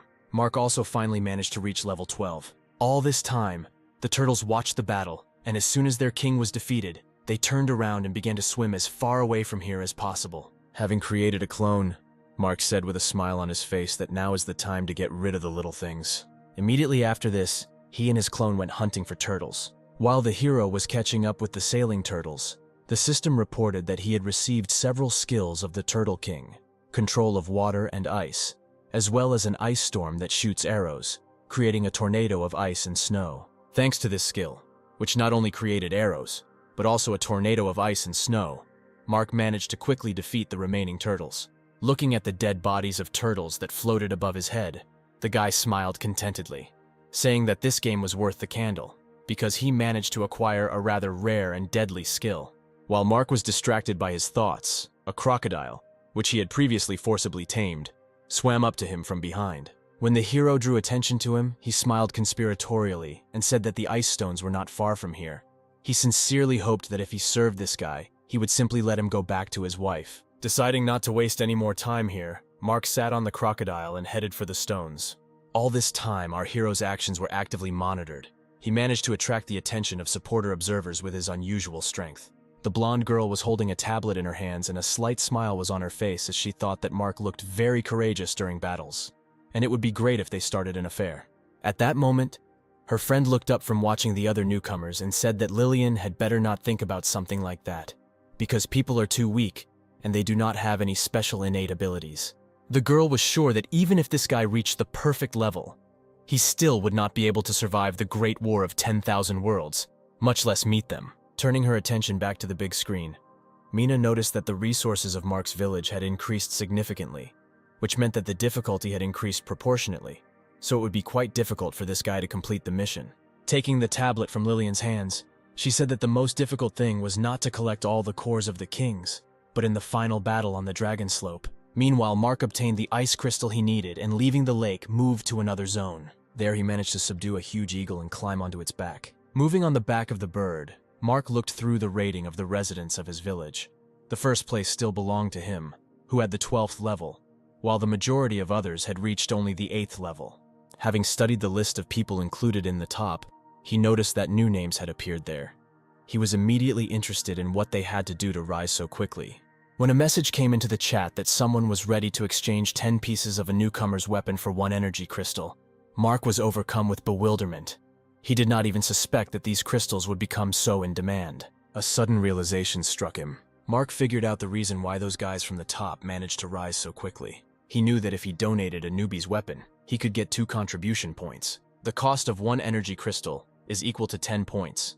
The two immediately realized what was what, and began selling these crystals at the price of 10 units of beginner weapons each. Thus, by carrying out such an adventure, they remain in the black by 10 contribution points, and then exchange them for energy crystals and absorb them. Thinking about this, Mark came to the conclusion that beginner weapons are the most common resource here, so it will be quite easy for residents to get crystals and level up, in which case their chances of defeating the Punisher will increase significantly. A suddenly frightened scream heard nearby attracted the attention of our hero. A group of guys engaged in theft attacked a lonely girl, taking all her things. When one of the guys pushed her to the ground, Erica screamed and reminded them that they had promised to let her go if she gave them all her things. But she was told that it was too naive of her to believe the words of strangers, after which the guy's hands slowly reached out to her. However, in the next moment, the girl's eyes widened in surprise.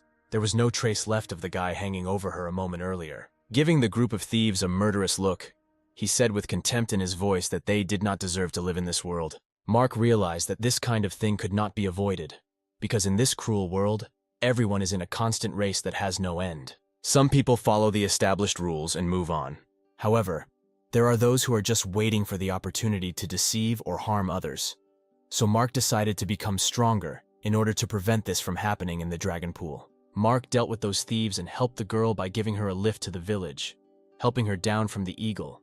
He asked her to warn everyone else to beware of such types. Immediately after that, he climbed onto the eagle and flew away. Flying past the village, the hero thought that immediately after he increases the level of the village, he will need to become more familiar with the powers of the village chief. Today's incident made him very angry. He intended to make sure that in the future, such people would be held accountable for their actions and live in fear for their lives. As soon as Mark reached the place he needed, he jumped off the eagle. It took him a couple of seconds to reach the solid surface of the ground, landing neatly. Rising to his feet, he immediately activated the Eye of True Vision, looking at the clearing strewn with many predatory flowers that fed on people.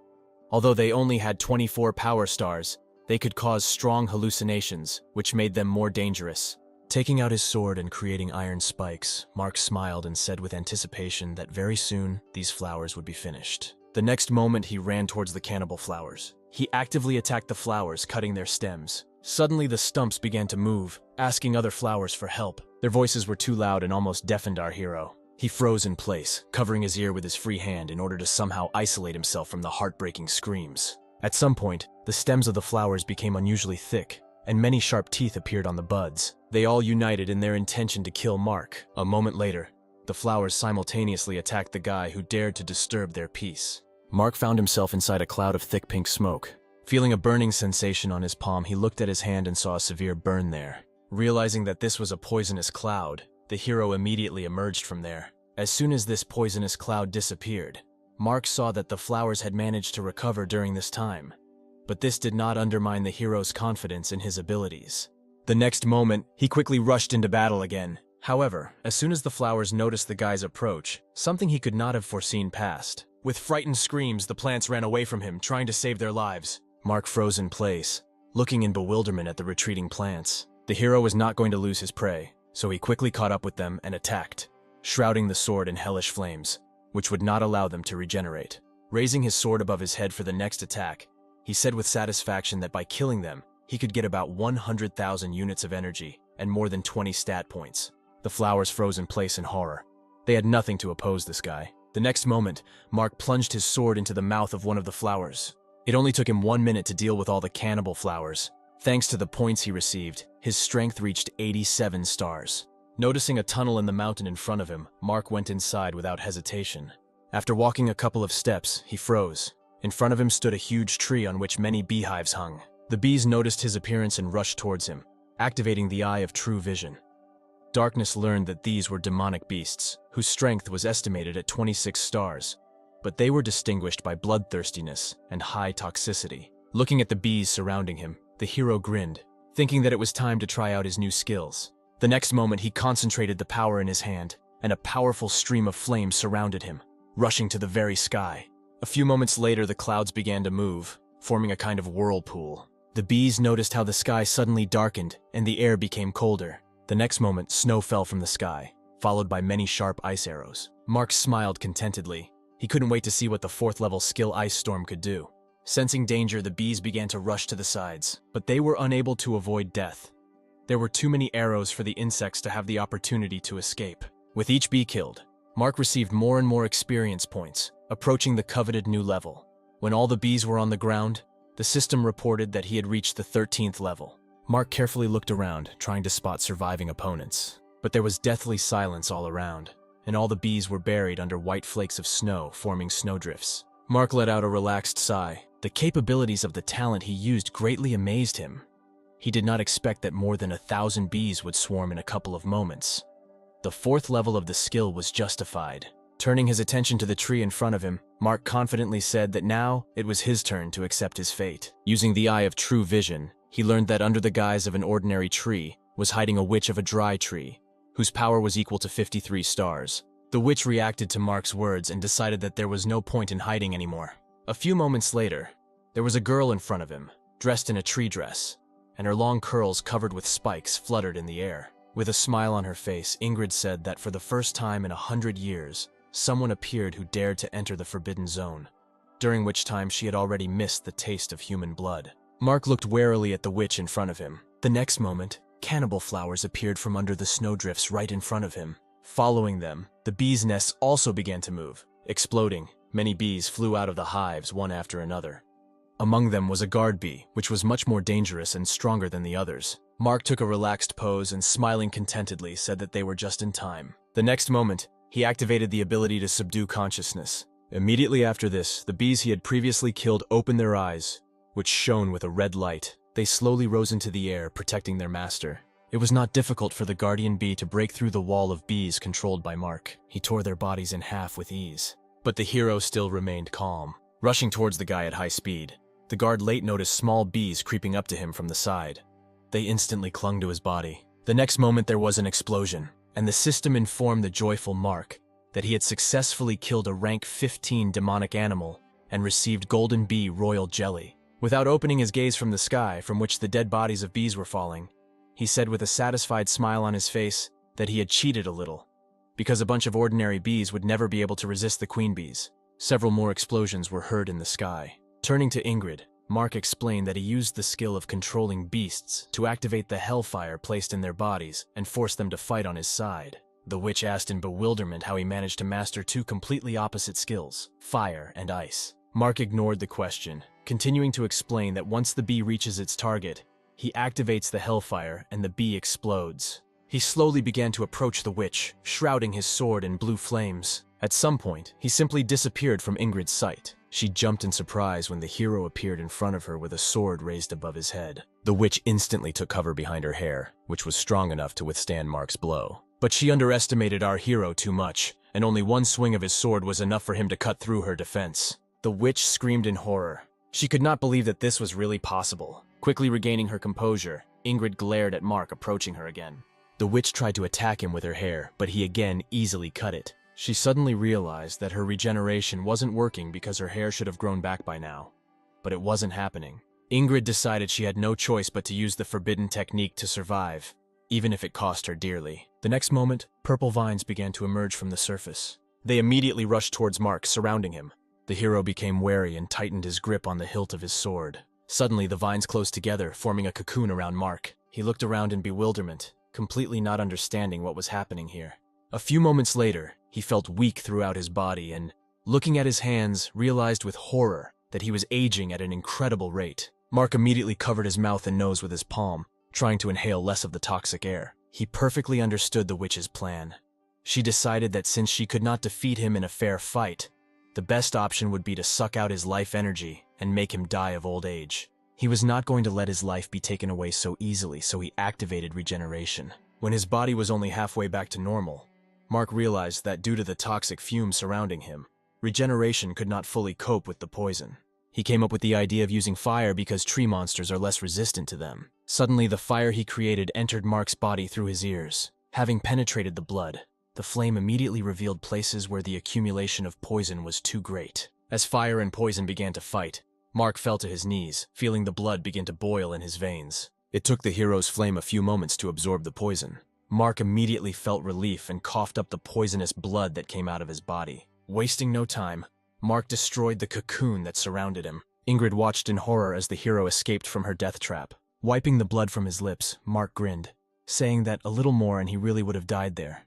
The next moment, a blue flame appeared in his fist. Ingrid realized that she had nothing left to oppose this guy and fell to her knees in front of him. Mark looked at the witch in front of him in bewilderment. She began to beg him for mercy, saying that she was just a young, unfortunate tree who had spent 100 years alone and therefore was too ignorant towards him. She also said that previously people came to her in the hope of getting the royal core, but she was ready to give it to him just like that. If only he would spare her. Mark looked at the witch with disbelief. Something was alarming him, but he could not understand what. A few moments later, the core she spoke of earlier materialized in her hand. Ingrid desperately hoped that she would be able to lull this guy's vigilance in order to gain time and resurrect her children. Besides, according to her calculations, Mark should no longer have the strength to be able to resist her. Extending her open palm, she said that she also had a rank 5 fire phoenix egg. As soon as the witch said this, her core disappeared. The next moment, a huge phoenix egg appeared in its place. She bowed low to our hero, presenting this egg as her gift. Ingrid did not forget to mention that this beast hatched from this egg will be a descendant of the sacred patron spirit of the South and will have incredible power. The witch's face contorted in horror when Mark asked if she was taking him for a fool. He pointed behind him, where the green trunks of man-eating flowers were slowly moving across the snow. These flowers came almost close to him. Looking at them, the hero admitted that at first he did not understand what the witch was up to. But over time, the sound behind him became so loud that it was difficult for him to pretend that he did not hear it. The next moment, Mark's powerful flame burst out, filling most of the surrounding space. The man-eater flower was destroyed in an instant. Pointing the blade of his sword at the witch, the hero said in disappointment that he had hoped that, being at level 16, Ingrid would have more special skills. But he was mistaken. When she wanted to object, Mark cut off her head without the slightest hesitation. Immediately after this, a system window appeared, informing him that for killing the witch of the withered tree, he received 1,000 experience points and a silver treasure chest. He also managed to acquire a new C-rank talent, the synergy of 6 senses. Immediately after this, the system reported that due to the presence of 2 identical talents, he was upgraded to B rank.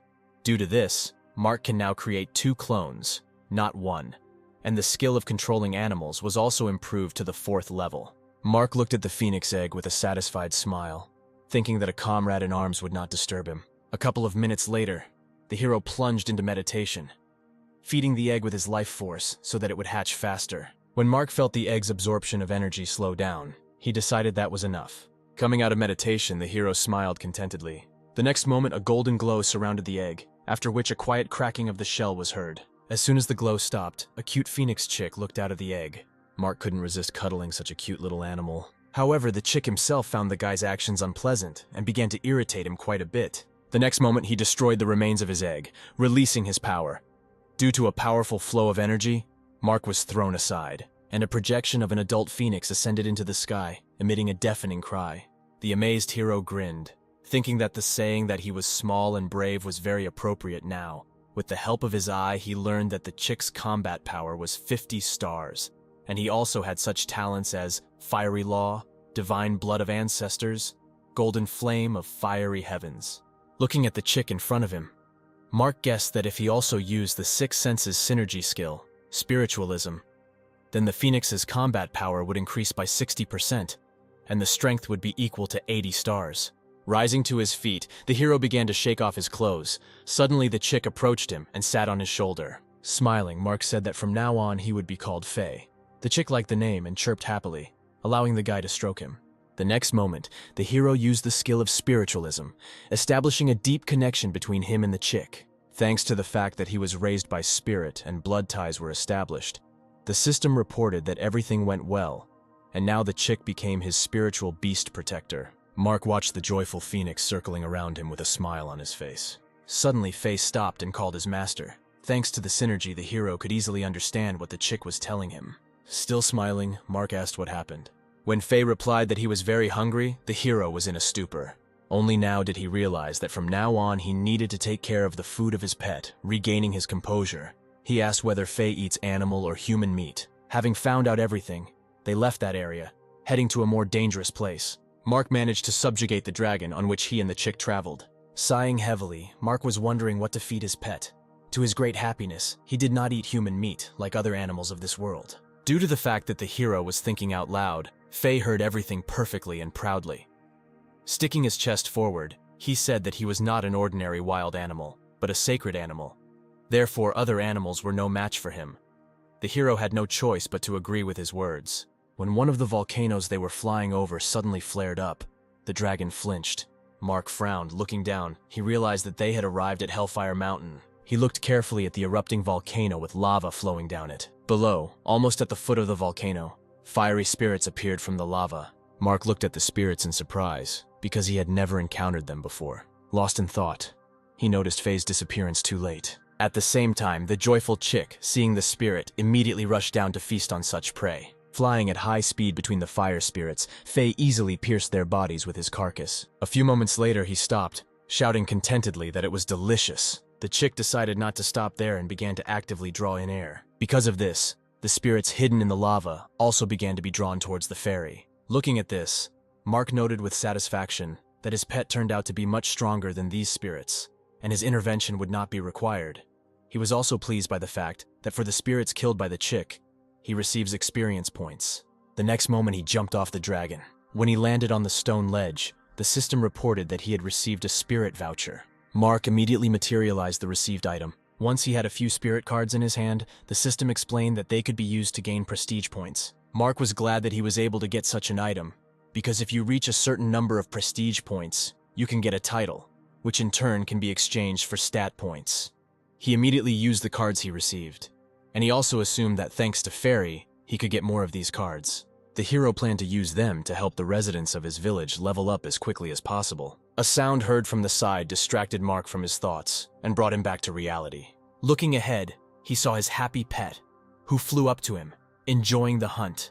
When the fairy was enveloped in a golden glow, the system reported that he had reached the second level and his power had increased to 60 stars. At the same moment, the fire spirits, one after another, began to jump out of the lava. Rising high into the air, they began to merge with each other, forming a fiery sphere. A few moments later, lava suddenly rose to the top, engulfing the fire sphere created by the spirits. When the lava pillar began to deplete, a huge multi-meter fire spirit emerged from it. The system informed Mark that it was a level 16 fire spirit king. Having discovered the enemies, the king immediately prepared to attack. Faye immediately reacted and flew towards the spirit. The next moment, they collided with each other. Mark calmly stood aside because he realized that the spirit with 52 stars was not at all a rival for his pet. So in order not to waste time, he decided to check the situation in the dragon pool. After studying the ranking list, Mark was pleased because several people had already reached the 10th level, and he also learned that there were now 95 first-level houses in the village. Suddenly, a message about the exchange arrived in the chat. After reading its contents, the hero was surprised. He was offered to exchange 3 third-level items for his sword. At the same time, Faye circled around the Fire Spirit King. When the spirit attacked him once again, Faye deftly avoided the destructive blow. Mark did not pay any attention to the battle. He created a protective dome and communicated with Nicholas, who offered him an exchange. The guy said that although the items he offered were of the 3rd rank, most likely due to contamination their rank was lowered, so their true rank may be 2nd.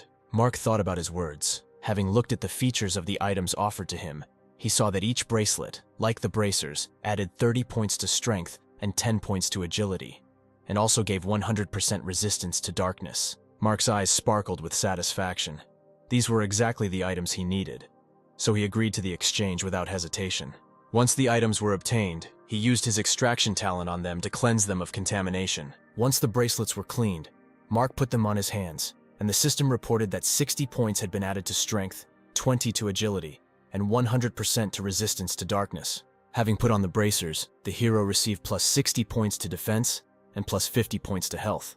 Having carefully examined the bracelets and bracers, Mark realized that these were the lost things of the Messenger of Light, and suggested that some information about the mission might be hidden in them. He didn't have time to check his assumption because a system window suddenly appeared. The system reported that the number of first-level houses in the Dragonpool village had reached 100, and all the conditions for increasing the levels of the village had also been met. And it was also indicated that raising the level was carried out only from the headman's house. After reading this information, Mark called out to his pet saying that he should hurry up. Immediately after this, Fairy's gaze became more serious, and his body was engulfed in flames. He rushed towards the Spirit King, intending to finish him off in one blow. The king could not keep up with the suddenly accelerating enemy, and missed a blow to the head, which became critical for him. Having defeated the enemy, Faye changed his trajectory and headed towards Mark. He completely ignored the small fire spirits falling back into the lava, the fusion of which was destroyed. Noticing his master ahead calmly waiting for him, Faye smiled contentedly. His attack could not destroy the Spirit King completely. He closely monitored Fairy's movements. Finding the right moment, the king's huge hand rose up. She rushed straight after the phoenix, trying to catch it. Mark noticed the appearance of a huge hand behind his pet and shouted to the fairy, warning of danger. He realized that the enemy was not so simple, so he decided to intervene and help. Instantly moving towards Fairy, he used the Ice Storm skill. Although this attack could not destroy the enemy, Mark managed to gain time. When the attack stopped, the Spirit King discovered that the hero and his pet were no longer here. He was interested in this boy who was able to obtain the title of the King of the Novice Emperor in such a short period. Meanwhile, a column of white light appeared above the headman's house. Finding himself at home, still not over what had happened, Mark said that if it were not for the movement function, they could have died there. Deciding not to waste time, he immediately called up the system window. When the level up button appeared in front of him, Mark immediately clicked on it. As soon as he did this, his house began to change. Changes began to occur not only to his house, but to all the other first-level houses. Once all the changes were made, the system reported that the village of Dragonpool was promoted from level 0 to level 1. Immediately after this, a blue sphere appeared in the sky, and the system explained that all villagers would receive a blessing from heaven and 50 stat points. Mark smiled contentedly when he learned that as a prefect, in addition to the blessing of heaven, he would receive 100 stat points. A few moments later, many rays descended from the blue sphere. Once under them, the residents received the blessing promised to them, and the system also announced that now, when upgrading a house to the 3rd level, you can get 100 points.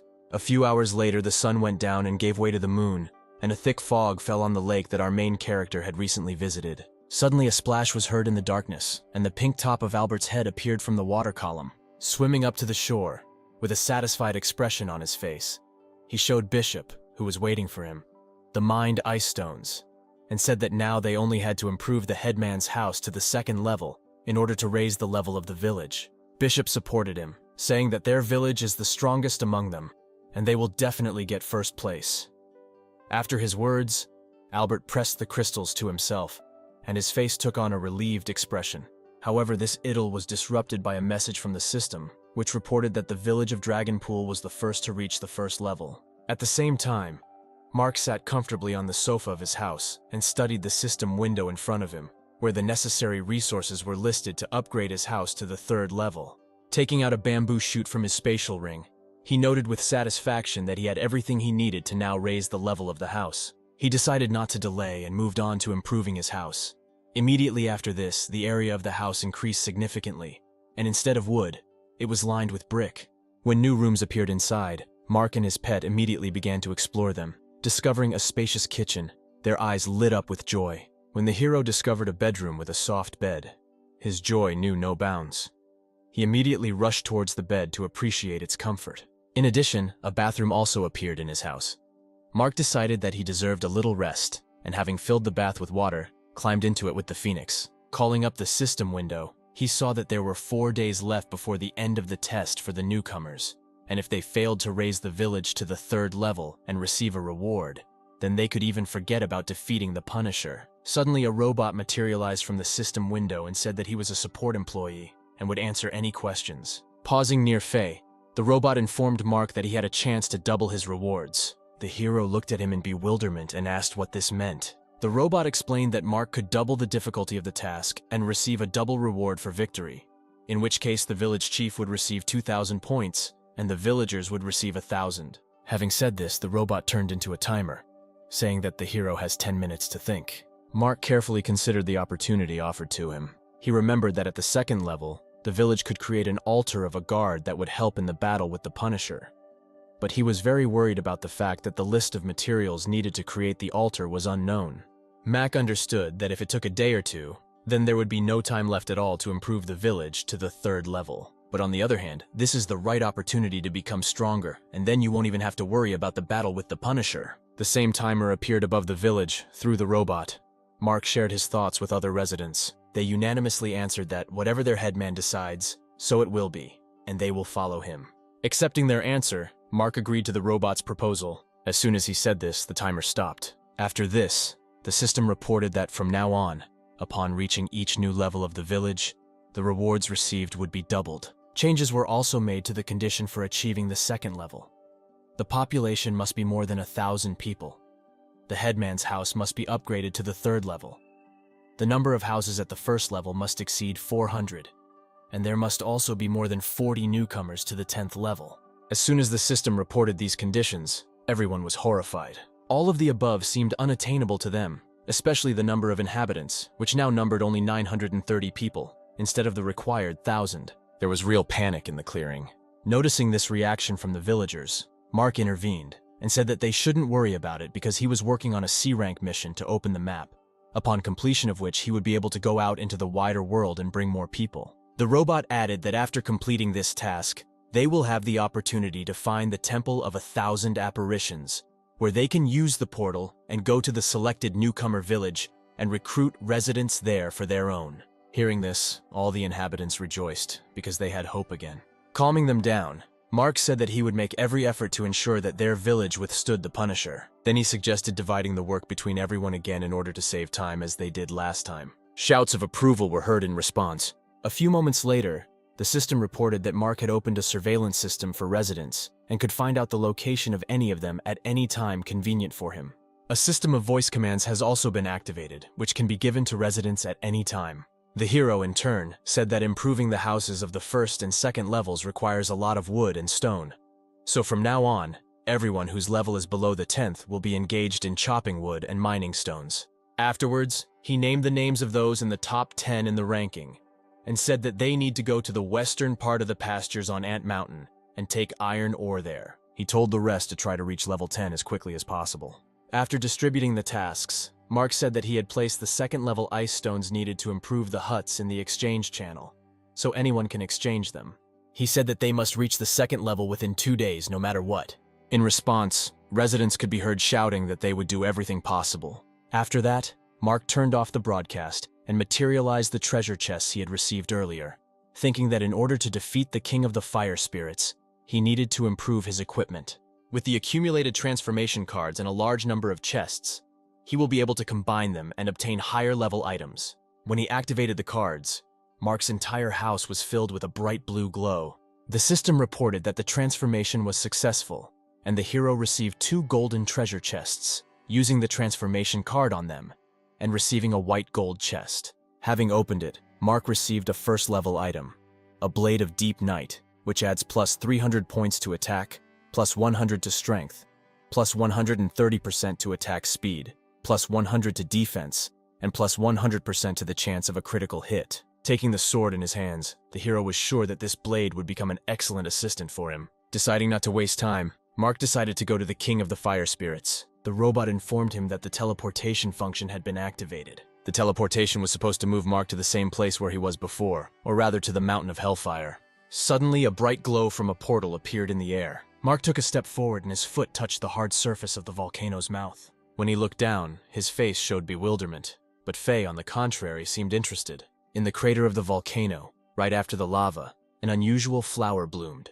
Using the Eye of True Vision, the hero learned that this is the lotus of the raging flame, which appears after the death of the phoenix, whose blood and spirit are melted. Suddenly, screams heard from the side attracted Mark's attention. He turned around and saw a little boy on the crater of a nearby volcano who attracted his attention. Without taking his eyes off him, the hero asked the boy who he was, With the help of his eye, he already saw that this child had the 18th level and 99 stars. It was also determined that he had an immortal body. The boy seemed surprised by Mark's question. The next moment, surprise gave way to a satisfied smile, and walking along the vent, Nathan said that the chick was too fragile. You just had to pinch it, and it died. So the clan members accused him of not being able to raise a worthy chick. Then, with a terribly pleased face, he added that when other members of the clan decided to execute him, it came to him to make the first move and kill them all. The next moment, the boy turned around, saying that later the heavens told him that it was no good to just wander around the world and allowed him to stay here, and also named him the Fire King. Having said this, he crossed the distance separating him and Mark in one leap, approaching him closely. In surprise, the hero recoiled from Nathan. Mark was amazed at the monstrous speed of the Fire King standing in front of him. Having regained his composure, the hero swung his blade, attacking Nathan, but he easily jumped back. Moving away from Mark, Nathan apologized and mockingly admitted that he had not thought that he could frighten a person from the small chiliocosm so much. Mark asked with confusion what his words meant. He remembered that he had previously met one opponent who was from the middle world, and suggested that the universe was divided into large, medium, and small worlds. Waiting for Nathan's answer, he took a defensive stance, but he was in no hurry to reveal all his cards and replied that Mark had nothing to know yet.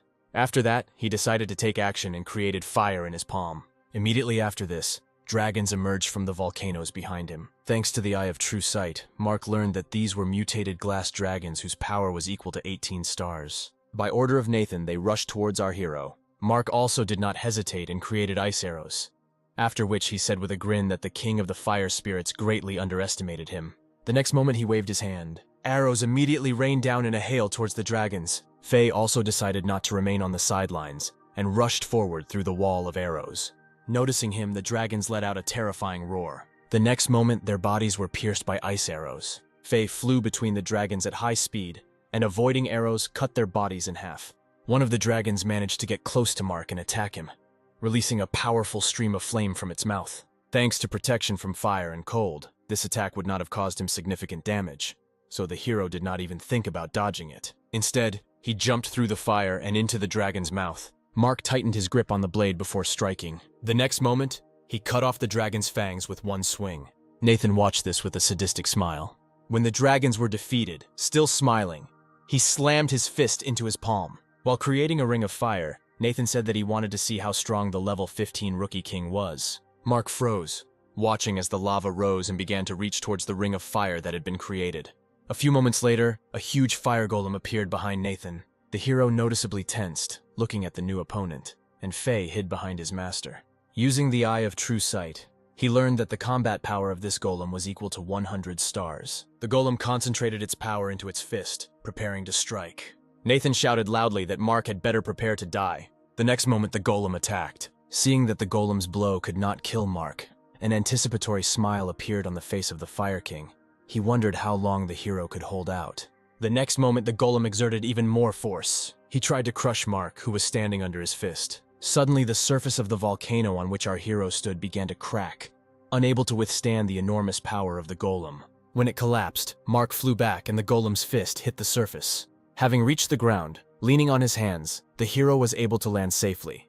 He immediately jumped away as far as possible. Mark shouted to Fairy that it was too dangerous here and he had better find a place to hide.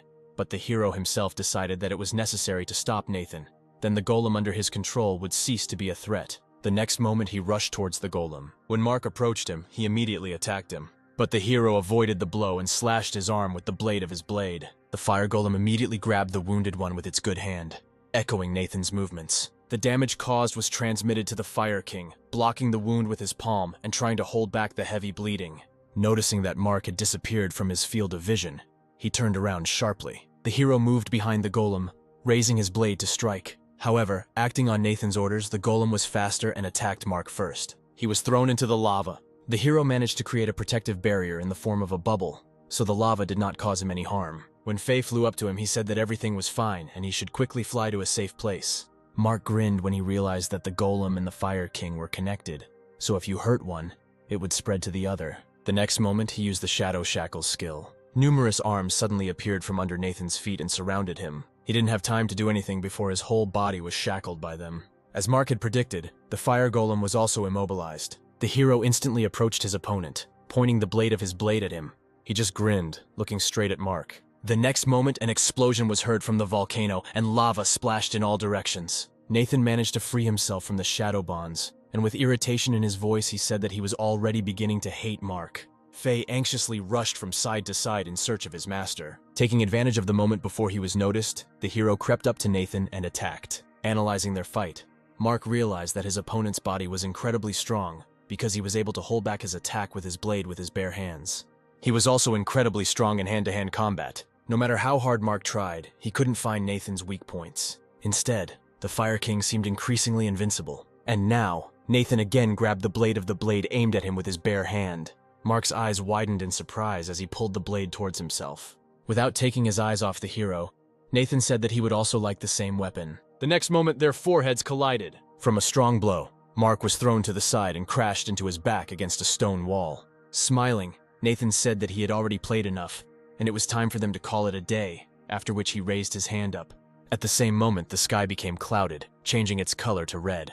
Not even a couple of seconds had passed before a spear appeared from there. Nathan caught the spear, holding it by the hilt. Waving his weapon over his head, he jumped from the crater of the volcano. With a malicious smile on his face, the Fire King said that Mark would now experience real hell. After these words, he rushed towards our hero. Mark managed to jump to the side when he was attacked. He decided to take advantage of the moment while his opponent was hanging in the air and attack. When Nathan turned around, his eyes widened in horror because he saw many arrows flying at him. One of them pierced him through. Upon landing, Nathan clutched the wound on his chest. Preparing for a new attack, Mark asked if this was the entire strength of a creature with 100 Imperial rank stars in combat power. Nathan was able to dodge the hero's next attack. Grinning, he said that Mark was too naive. The next moment, hundreds of meteorites rained down from the sky. Jumping from the crater of the volcano, Nathan said that Mark was mistaken in assessing his combat power at 100 stars of the earthly level.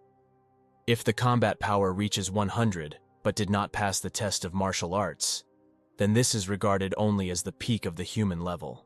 Mark thought about his words. He had not heard of the Earth level and peak human level before, and assumed that his words about the Imperial rank were misinterpreted by Nathan.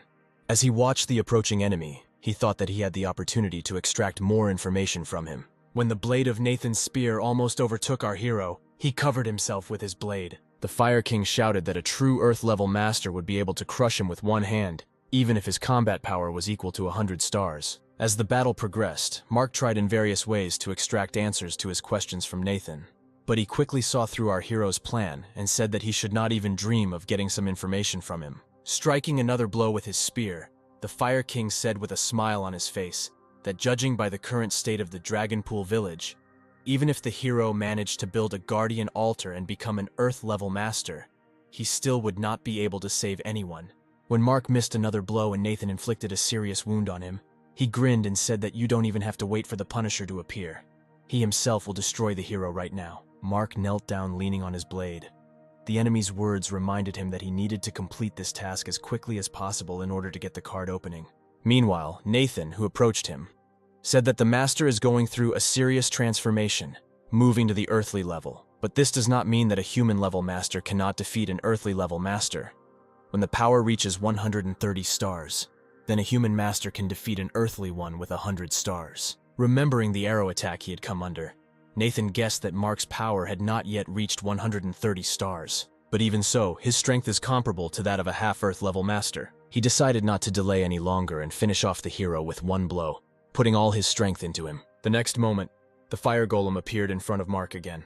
With a smile on his face, Nathan ordered him to kill the hero. He immediately attacked, hitting the place where Mark was standing with his fist. The hero was able to avoid the blow by jumping to the side, and shouted that this technique would not work on him twice. At the same moment, Nathan's spear rushed towards him. It was too sudden an attack, and Mark did not have time to dodge. As the blade pierced his stomach, intense pain spread through his body in waves. Still smiling, Nathan said that the golem does not have to repeat all his actions. Due to the fact that the golem has no brains and can simply swing its fists left and right, it is quite problematic to control it. But fortunately for him, after their long coexistence, the golem learned to understand him and sometimes can attack the enemy on its own. Grabbing the blade of the spear, Mark thought that his carelessness and excessive self-confidence were to blame. In this world, one must always be on the alert. He began to slowly pull the blade out of his body, hoping that the regeneration would have time to restore his body before he was attacked again. Nathan noticed that Mark was not listening to him at all and said that he would now start to get angry, because he was telling all this especially for him. The next moment, the golem attacked again. The ground under his fist began to crack into huge cracks. Faye rushed off, hoping to help his master. As the golem raised its fists to attack again, Faye was sweating right at it. He slammed into the golem's chin with all his might, causing him to stagger back. After that, Faye began to circle around him, completely turning his attention to himself. Looking at the golem's stupid attempts to catch the phoenix, Nathan decided to intervene. Taking control of the golem, he waited for the moment when Faye flew past the golem. The next moment, he grabbed the phoenix, holding it in his fist. After waiting a few seconds, he opened his palm, and Faye's burned body fell from there. Lying on the ground, exhausted, Mark tried to force himself to get up, thinking that he couldn't die now, because the lives of hundreds of residents of his village depended on him. Having dealt with the phoenix, Nathan slowly walked towards Mark. The hero managed to rise to his knees and summon hellfire, after which he slowly rose to his feet. Standing a little further away, Nathan was surprised that Mark managed to get up after being seriously injured. Breathing heavily, the hero managed to take control of his body. Pointing the blade of his blade at Nathan, he said that mocking a pet right in front of his owner was simply the height of ignorance. The next moment, he threw the blade at his opponent, putting all his strength into it. Nathan looked at the blade coming towards him and didn't even think about dodging it. When Mark summoned his clones and shadow bonds, the Fire King chuckled and asked if the hero really thought that the same techniques would work on him twice. However, the next moment he felt a hand on his shoulder. Turning around, he looked with horror at Mark's double who appeared behind him.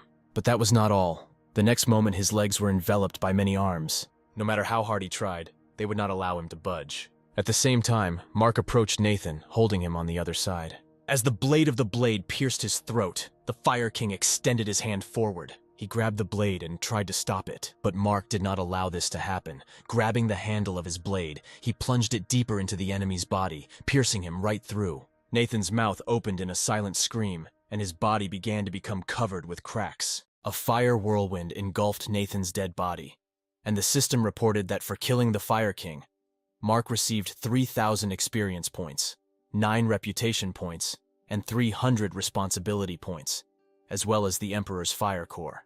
After which the system reported that more than 100 reputation points and 100 stars of combat power had been achieved. Therefore, the hero received the title of Emperor of the Novices, and all his characteristics would be improved by 80 points. Mark smiled contentedly, wiping the sweat from his face.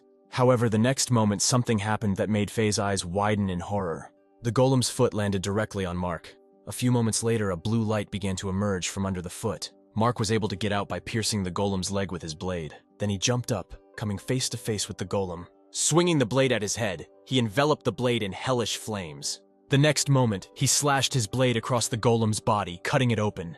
The fire golem could not survive this blow and fell limply to the ground, turning back into lava. The system reported that Mark received 900 experience points for killing him.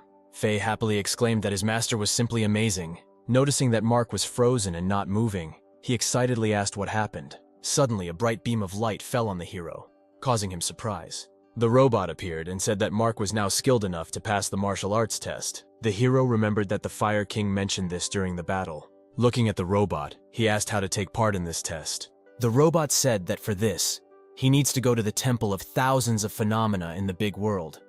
During the test, the body of the test subject will be transformed by the power of the divine path, and he will receive the title of an earthly level master. The robot also said that during the test subject's success would be assessed.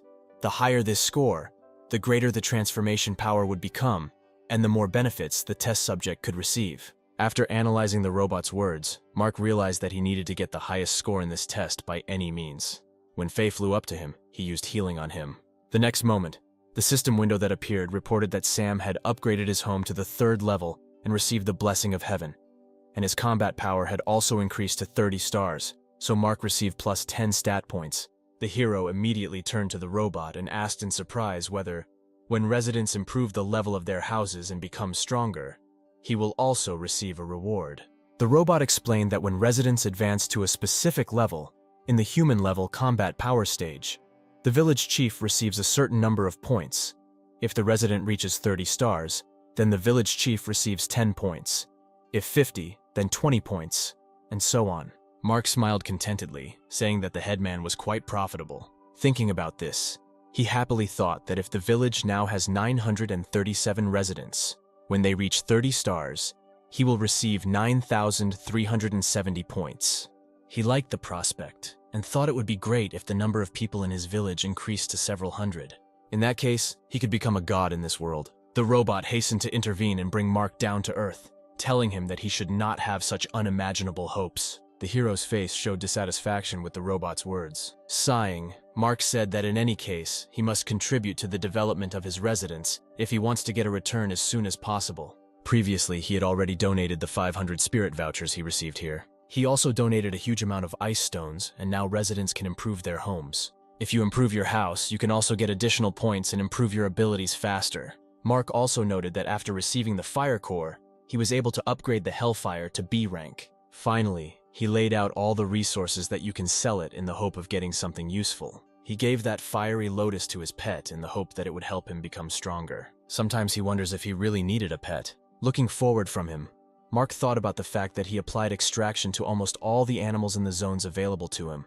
So this skill becomes practically useless, which the hero really didn't like, because this is his main support, thanks to which he becomes stronger. Therefore, at any cost, he needs to quickly open the map to find new animals. Meanwhile, Turgenev fought a fierce battle in a lost village. The demon's follower was too strong and struck him again and again. The man fell to the ground, rolling along it for several meters. A few moments later, he slowly rose from the ground. Using his ability, he lifted a nearby boulder above his head. Then he threw it towards the enemy. The stone hit the follower directly, crushing him with its weight. Breathing heavily, Turgenev said that no one could stop the warriors of the state of the Northern Bear. Suddenly, something sharp flashed in the sky. The man was distracted by chat messages and did not notice the threat approaching him. A few moments later, he fell to the ground, and the girl who approached him from behind was convinced that her opponent was indeed dead. From the chat, Mark learned that Turgenev also went on a mission for the elders, entering an abandoned village. Although this man was strong, he understood that he could not cope with the spirit of resentment and the demon of hatred so easily. Suddenly an arrow came from behind him, but he was able to dodge it. Turning around, he told the enemy hiding in the wall of dust that attacking from behind was too low. Gloom immediately activated the Eye of True Sight to see the enemy's strength. A few moments later, the dust cleared, and he saw in front of him a man with a bow, who was the guardian of the Forbidden Lands.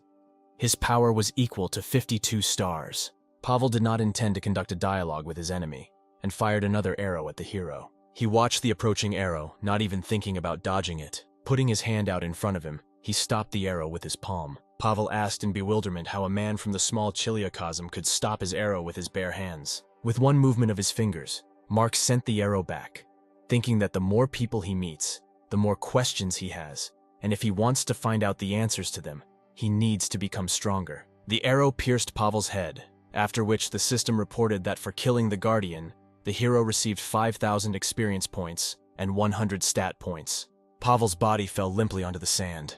Suddenly, a huge cloud of dust rose again. The fossilized body of a man unfamiliar to Mark began to slowly emerge from the sand. Every moment there were more and more such steles. The hero did not understand what was happening.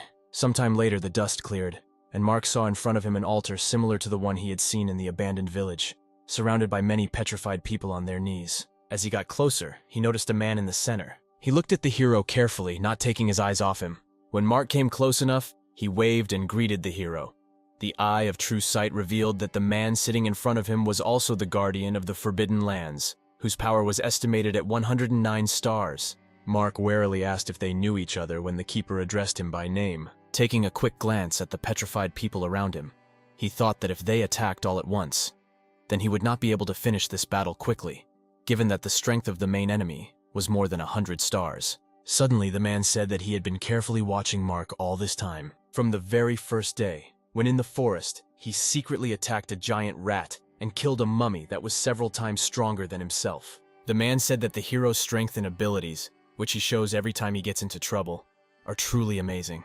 Pointing at him, he said that in this world, Mark is the strongest warrior he had met in the last 1,000 years. So he decided to destroy it. Having said this, Jacob slowly rose to his feet. The next moment, with a sword in his hands, he rushed at Mark. The hero immediately took a defensive stance, holding his blade at the ready. It enveloped him in hellish fire. As he approached, the man swung his sword, enhanced by his light ability.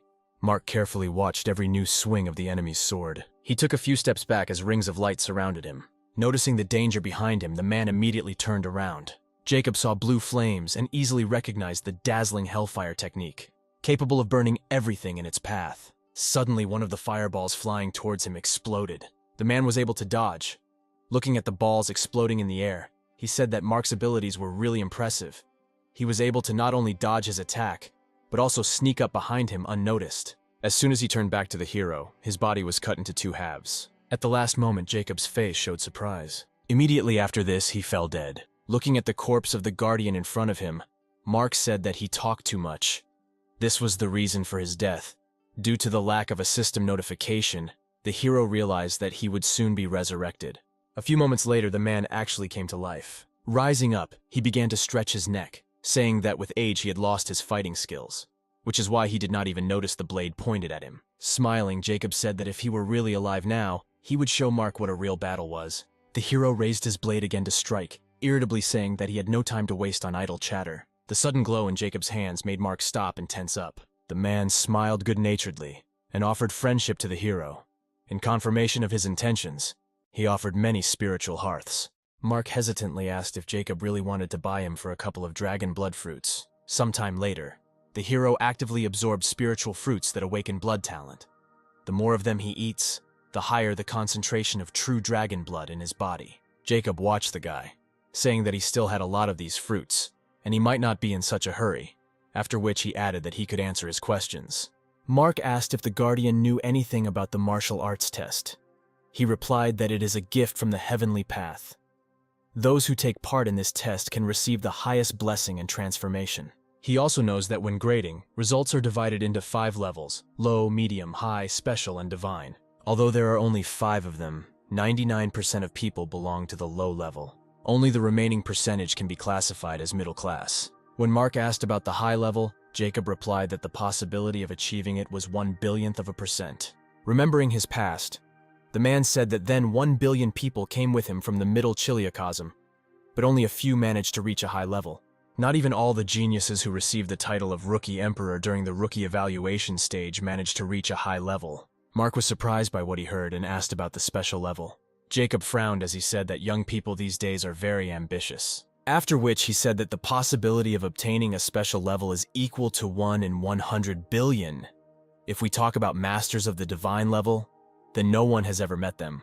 He also said that once he had the chance to meet a high-level master, he took part in a martial arts test. Then he was at the 20th level and the strength was estimated at 280 stars, but everything did not end well. So he suggested that Mark needs to achieve at least 300 stars. While eating the fruits, the hero thought that he still had time to increase his strength. Calling on the system window, he learned that the concentration of dragon blood in his body had almost reached the 3% required to awaken the blood skill.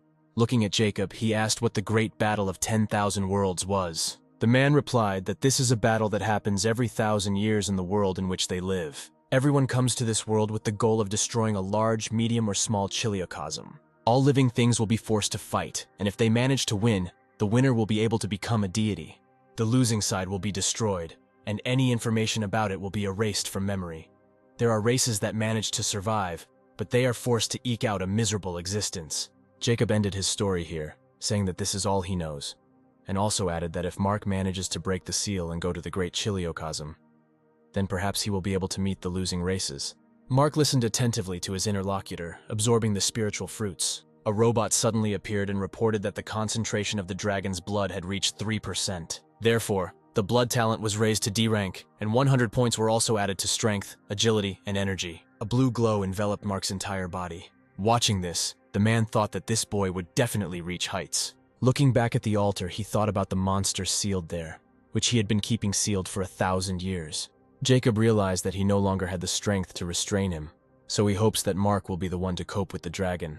But if not, then all the newcomer villages will have to go through real hell. At the same time, the system was re-evaluating the hero's combat power, which currently reached 130 stars. When the system reported that it was not possible to awaken the blood talent, Mark was very upset by this. Seeing his depressed state, Jacob stood up from his seat and said that if he could no longer eat spiritual fruits, he could simply save them for the future.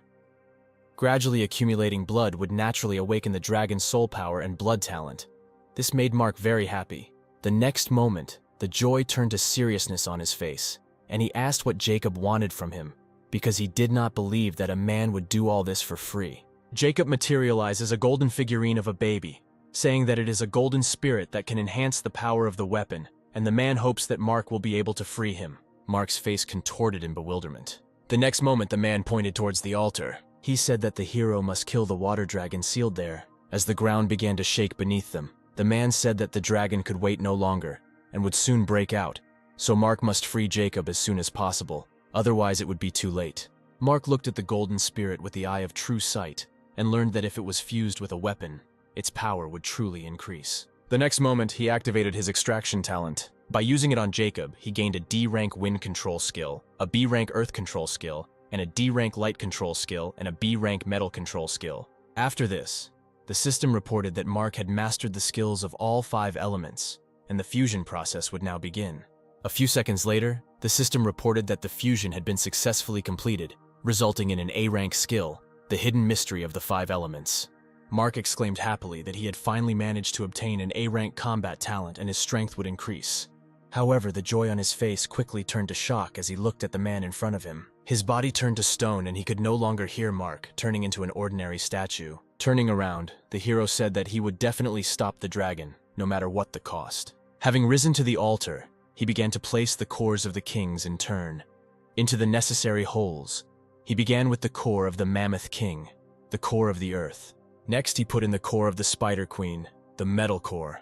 After it came water, the core of the Turtle King, after which came the turn of the tree core, obtained from the witch of the withered tree. The very last thing Mark put in was the Fire King's fire core. As soon as the last core was inserted, colored rays rose into the sky from all the cores. The hero raised his head, watching this beautiful sight. When the seal broke and the dragon burst out of it, Mark jumped to the side. He landed a few meters from the altar, which was covered in a dense cloud of dust. Holding his sword at the ready, Mark looked up at the creature freed from captivity. Although the dragon was free from captivity, his body was still wrapped in chains. Thanks to the eye of true vision, the hero learned that the strength of this dragon was equal to 143 stars. The beast looked carefully at the field below him. He immediately noticed the familiar figure of the guardian. The dragon let out a furious roar. He perfectly remembered the day when he was sealed for many centuries. All this time, he patiently waited for the day when he could get out and take revenge on those pathetic people. And now that day has come. The dragon intended to destroy all living things in this world. As soon as he roared his wish, a system window appeared in front of Mark with a message that he must kill the water dragon and sacrifice it to the heavens. At this time, the dragon slashed its clawed paw through the air, creating ice needles. They rushed straight towards Mark. Noticing this, Faye immediately tried to melt them, exhaling a powerful stream of fire. But the dragon's power turned out to be stronger, and the phoenix had to retreat. The needles passed further, but Mark managed to block them with the edge of his blade. He tried to push them back, but he failed. The needles began to press on him with renewed force. Then he enveloped the blade of the blade in hellish flames. The needles began to melt instantly, and he managed to throw their remains aside. Seeing this, the dragon again let out a furious cry, after which he said that now Mark would experience his strongest technique. Immediately after he said this, the dragon threw his head up, opened his mouth, and roared deafeningly. Mark watched as the fire raging around him slowly began to reach towards the dragon. It seemed that all the energy was flowing towards the dragon.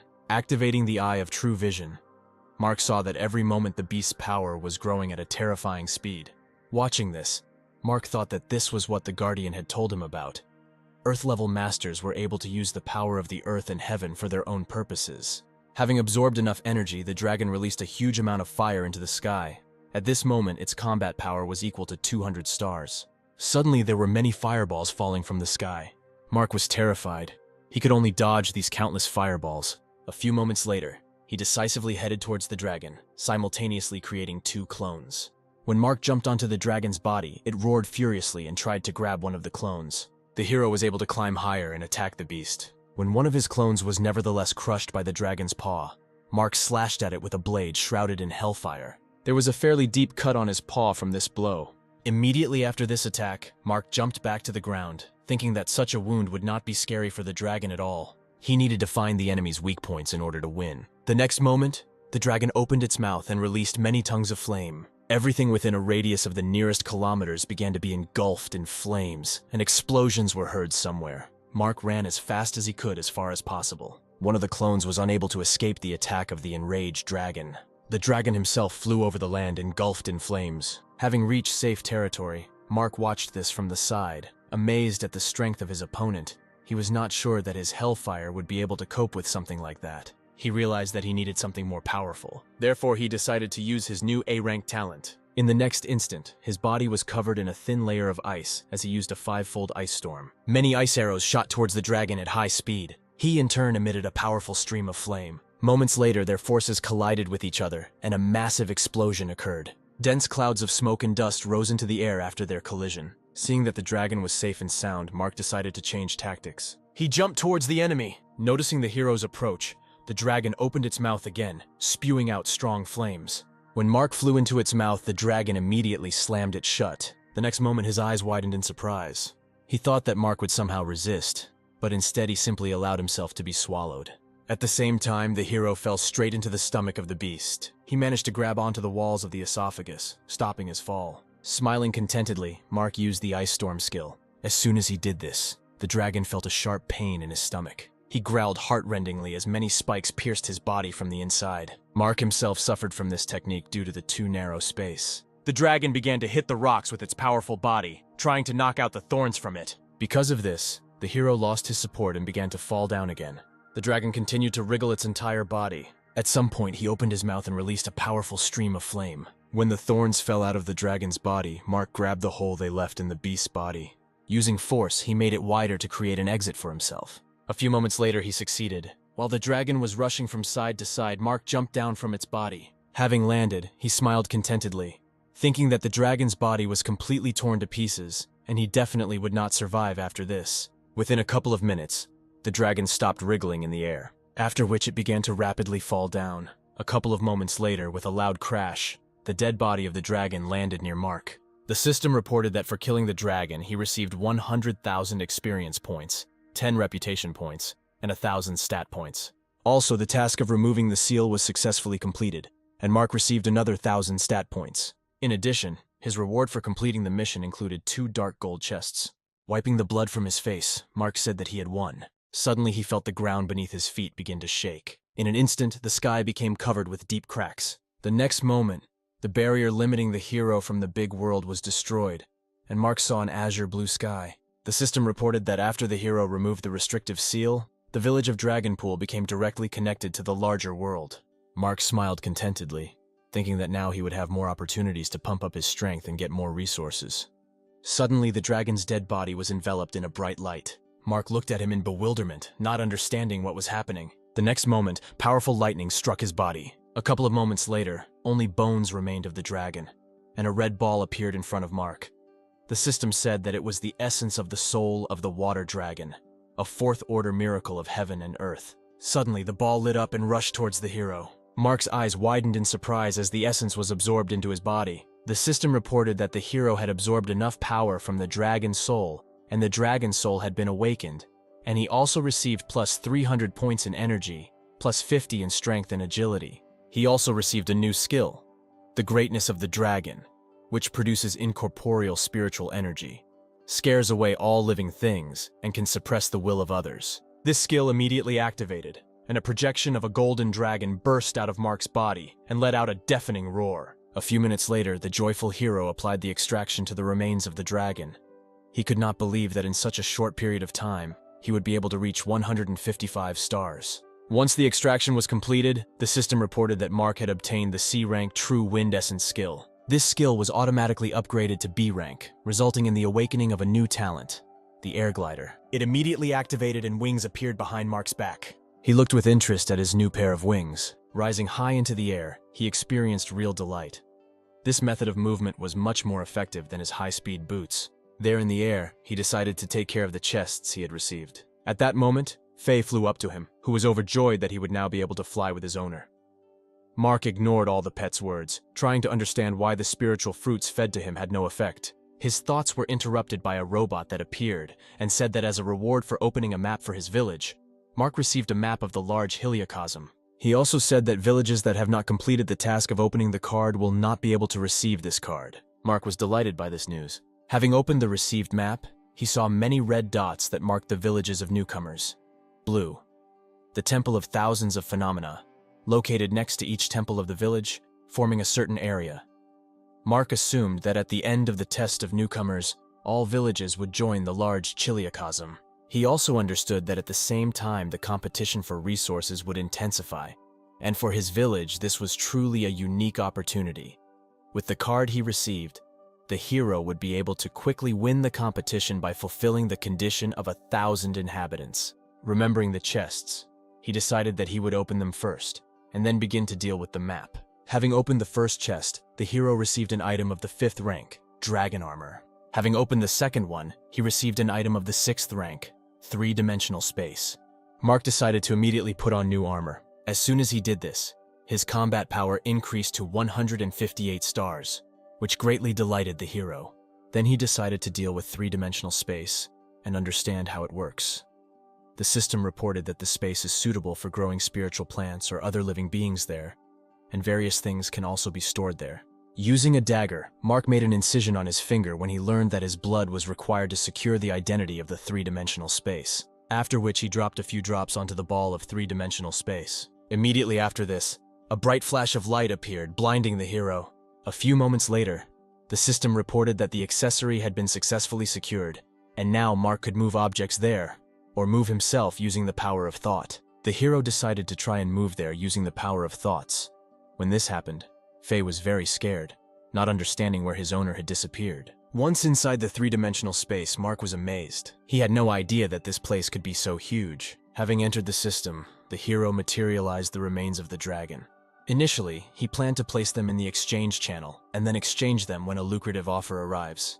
But the 3-dimensional space is perfect as a warehouse, and will solve the problem of lack of space in the ring. Taking out a map, he found the temple of 1,000 apparitions closest to him. To get to it, Mark would have to overcome the Forest of Sorrow, the Chess Valley, and the Heavenly Lake. The hero was puzzled because there were only 3 days left until the end of the competition. A few moments later, he thought that he wanted to return to the real world, and a portal appeared in front of him, leading back. Mark smiled contentedly, thinking that it was very convenient to move around like this. Faye, who had been waiting for him all this time, began to shower him with countless questions about where he was. Without removing the smile from his face, the hero patted his pet on the head and said that they were going into the big world.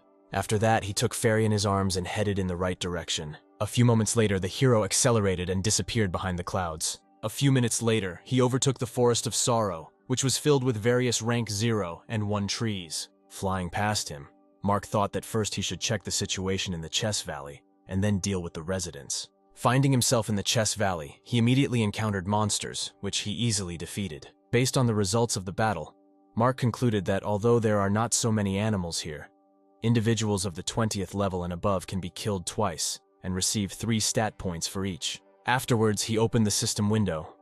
Checking the status of his village, he saw that the number of houses on the first level had reached 471, and the number of houses on the second had reached 91. Mark noted with satisfaction that there were only 9 huts left to build on the second level, and 8 residents to reach the 10th level. After studying all the information, Mark wrote a message in the chat that now residents of the 8th level and above can go to the Chess Valley to get wood, and also warned them about the presence of animals of the 11th and 12th levels. Suddenly, a strong explosion was heard a little distance away. He immediately attracted Mark's attention. After listening, he heard someone else screaming there. The hero took off, heading towards the screams. Due to the fact that Dragonpool is the closest village to this place, he was sure that there should no longer be people from other villages here.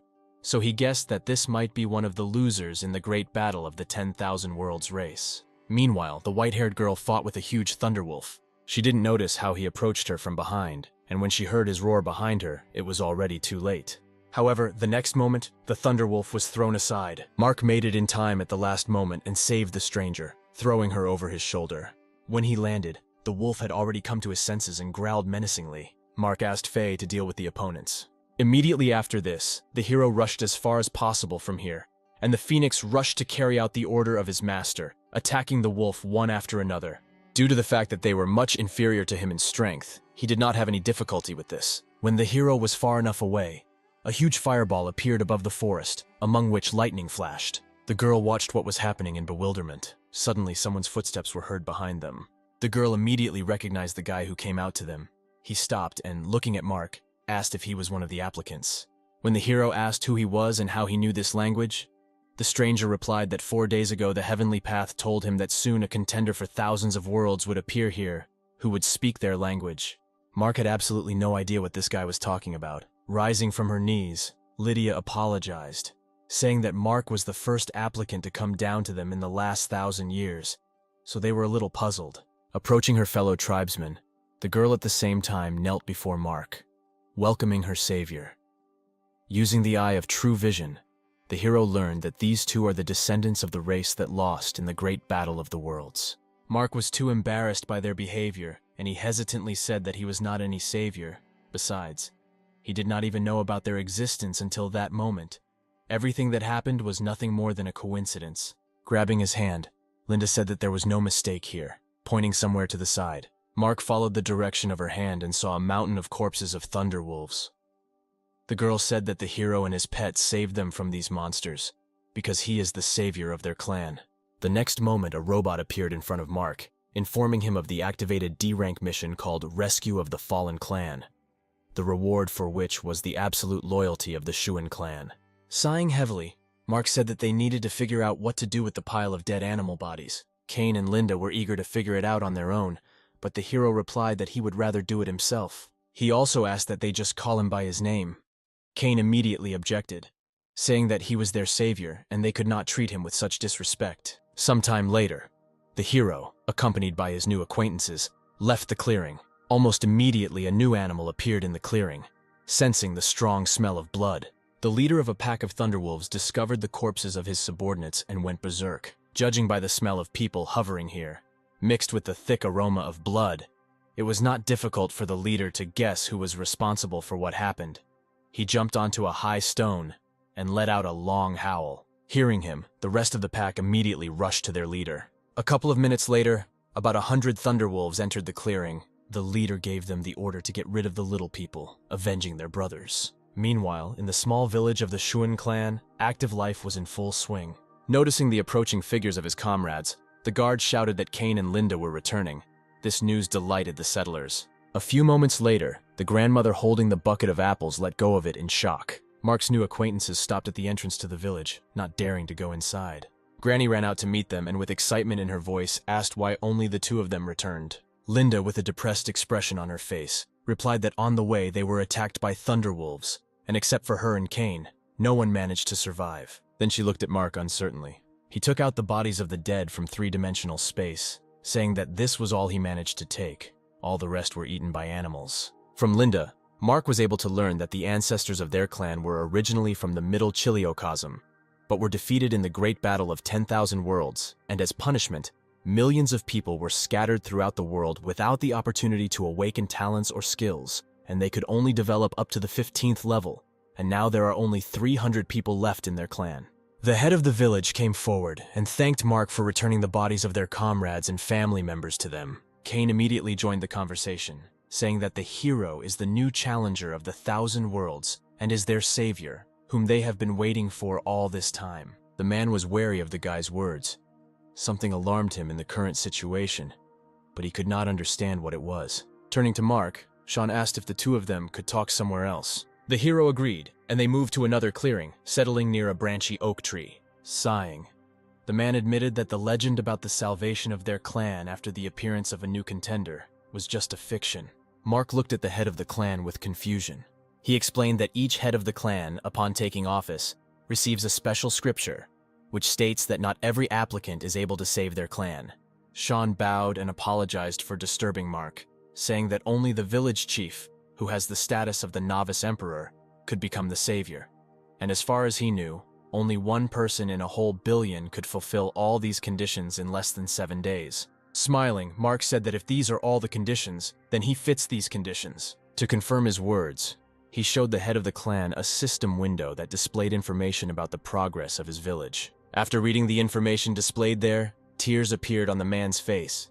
He could not believe that his clan had actually waited for their savior. Suddenly, a terrible noise was heard around, and the frightened cries of the villagers were heard that thunderwolves had invaded. At the same time, purple flashes appeared one after another at the entrance to the village. Linda and Kane watched this with concern. The next moment, everyone saw a large pack of wolves approaching their village. Residents ran to their houses in panic, hoping to hide in them. Sean, who came forward, shouted for everyone to calm down and, taking up weapons, prepared for defense. Having created wings, Mark flew into the air and headed towards the monsters. With his actions, he caused bewilderment among the head of the village. Flying forward, the hero met the leader of a pack of thunder wolves. Turning to Fairy, he said that they needed to deal with these wolves. The next moment, he used the Ice Storm skill without taking his eyes off the leader of the pack.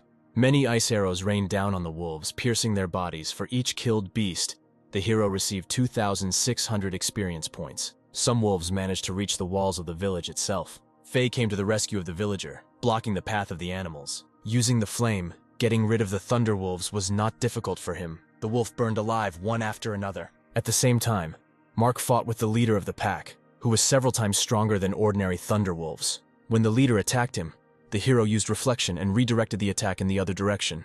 As soon as the beast's attack ceased, Mark immediately headed towards the enemy, closing the distance between them. He could not allow the hero to do this and attacked again, but Mark deftly dodged all the leader's attacks.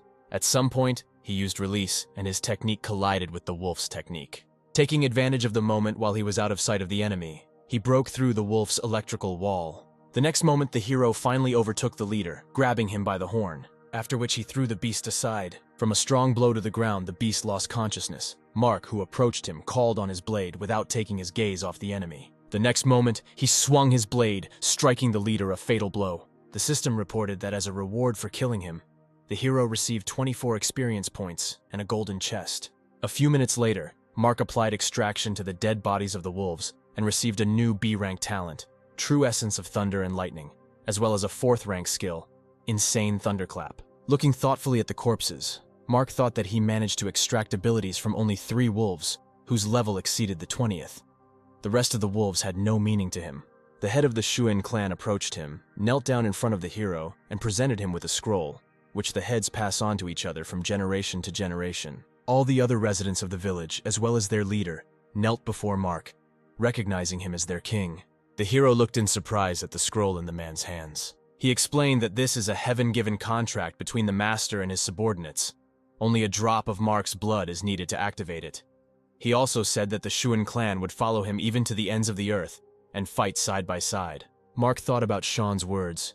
If he signs the Heavenly Path contract, then the members of the Shuin clan will be even more loyal than the people of his village. This will clearly play into his hands. Making a cut on his finger, he dripped a few drops of blood onto the scroll. The next moment, a robot appeared in front of him and happily announced that the contract had been concluded, and 327 people from the Shuin clan had become his loyal followers and automatically received the status of residents of the Dragonpool village. As soon as the contract was concluded, the clan members regained their innate talents and skills, which caused a whole storm of joyful emotions among them. The village leader looked at the system window that appeared in front of him with tears in his eyes, not believing that this was really real. When several rays of light fell on Mark, the system reported that 2 people from his village had reached 30 stars, so he received 10 stat points for each. The hero was terribly annoyed by these rays of light. He sincerely did not understand why they were invented. Faye, who flew up to him, said that he was very sleepy, so perhaps he would soon move to a new level. Having said this, the phoenix immediately fell asleep in the hero's palms. Mark tried to bring Faye to consciousness by shaking him, but he slept soundly.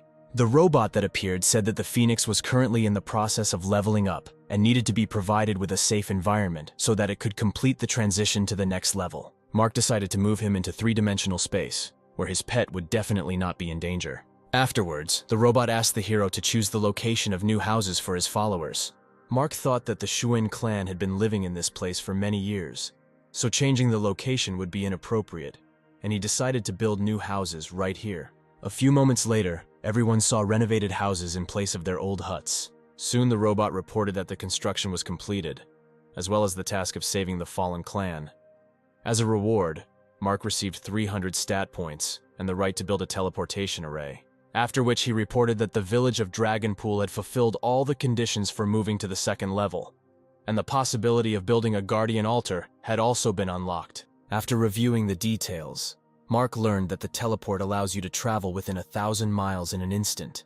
Its construction requires 30 units of stone, 5 units of iron ore, 2 units of processed wood, and 1 unit of animal bones. For the altar, 100 units of stone, 20 units of iron ore, 100 units of wood, and 10 units of animal bones were needed. Mark already had all the necessary materials, and he told the system to start building both objects. A few moments later, the system notified the villagers that their village chief had installed a guardian altar in the village, as well as a teleport connecting them and the village of the Shuen clan. Once everything was ready, the robot announced that now all the conditions were met, and the village could move to the second level with just one click. All this time, Mark received endless notifications that the inhabitants of his village had reached certain heights, accompanied by light rays. At some point, the hero could no longer stand it, and with irritation asked the robot how long this would continue. He ignored Mark's question, and said that he received 400 points for building a teleport, 500 points for building an altar, 400 for moving the village to a new level, and 3,400 stat points for achieving the combat power of the villagers to 30 stars. To summarize, he said that the hero received a total of 4,700 stat points. Mark immediately called up the system window with his personal information and distributed the points he received, after which his combat power reached 196 stars. Now he was only one step away from the earthly level. He was confident that with his current strength, he could easily pass the battle test arts. The next moment, another system window appeared, informing that permission had been received to master the profession of a blacksmith, pharmacist, and tailor. Mark thought happily that since he had mastered all 5 elements, he would be able to master all these professions. Considering that they are connected with the requirements for improving his house to the 4th level, the hero decided that these skills would definitely not hinder him. When he received a message with the conditions for raising the village to the 3rd level, Mark immediately opened it. After reviewing the information, he sent the requirements to the chat. The following were listed there. The population must be more than 1,800 people. The headman's house must be of the 4th level. The number of people who have reached the 10th level is more than 100. The number of public buildings is more than 3, and the number of 3rd level houses is more than 30. Everyone was surprised by the significantly increased list of conditions for the new level. Mark wrote that they only had 3.5 days left, and they needed to try hard to meet the deadline. Calling out to the head, he said that it was time for him to leave, but he was absorbed in the system and did not hear the hero at all. Mark realized this and decided to leave the man alone, after which he looked around. Everyone else was also so engrossed in the system that they did not notice anything around them. They were absolutely delighted with the possibilities open to them, deciding that they would not even notice his absence. Mark soared into the sky. He thought that today was already the 4th day, and in most villages the residents had only reached the 4th or 5th level. He understood that at this rate, nothing good would come of it. Therefore, the sooner the hero gets to the villages, the more likely it is that he will be able to save them. No matter how rich his village is, he will not be able to help the others when the time allotted to them is over. Having marked his next target on the map, he headed there. Mark realized that if he could not get the highest mark on the martial arts exam, then he could even forget about defeating the Punisher. All this time, an attentive pair of eyes watched the flying hero. Appearing behind Mark, the stranger intended to launch a surprise attack from behind.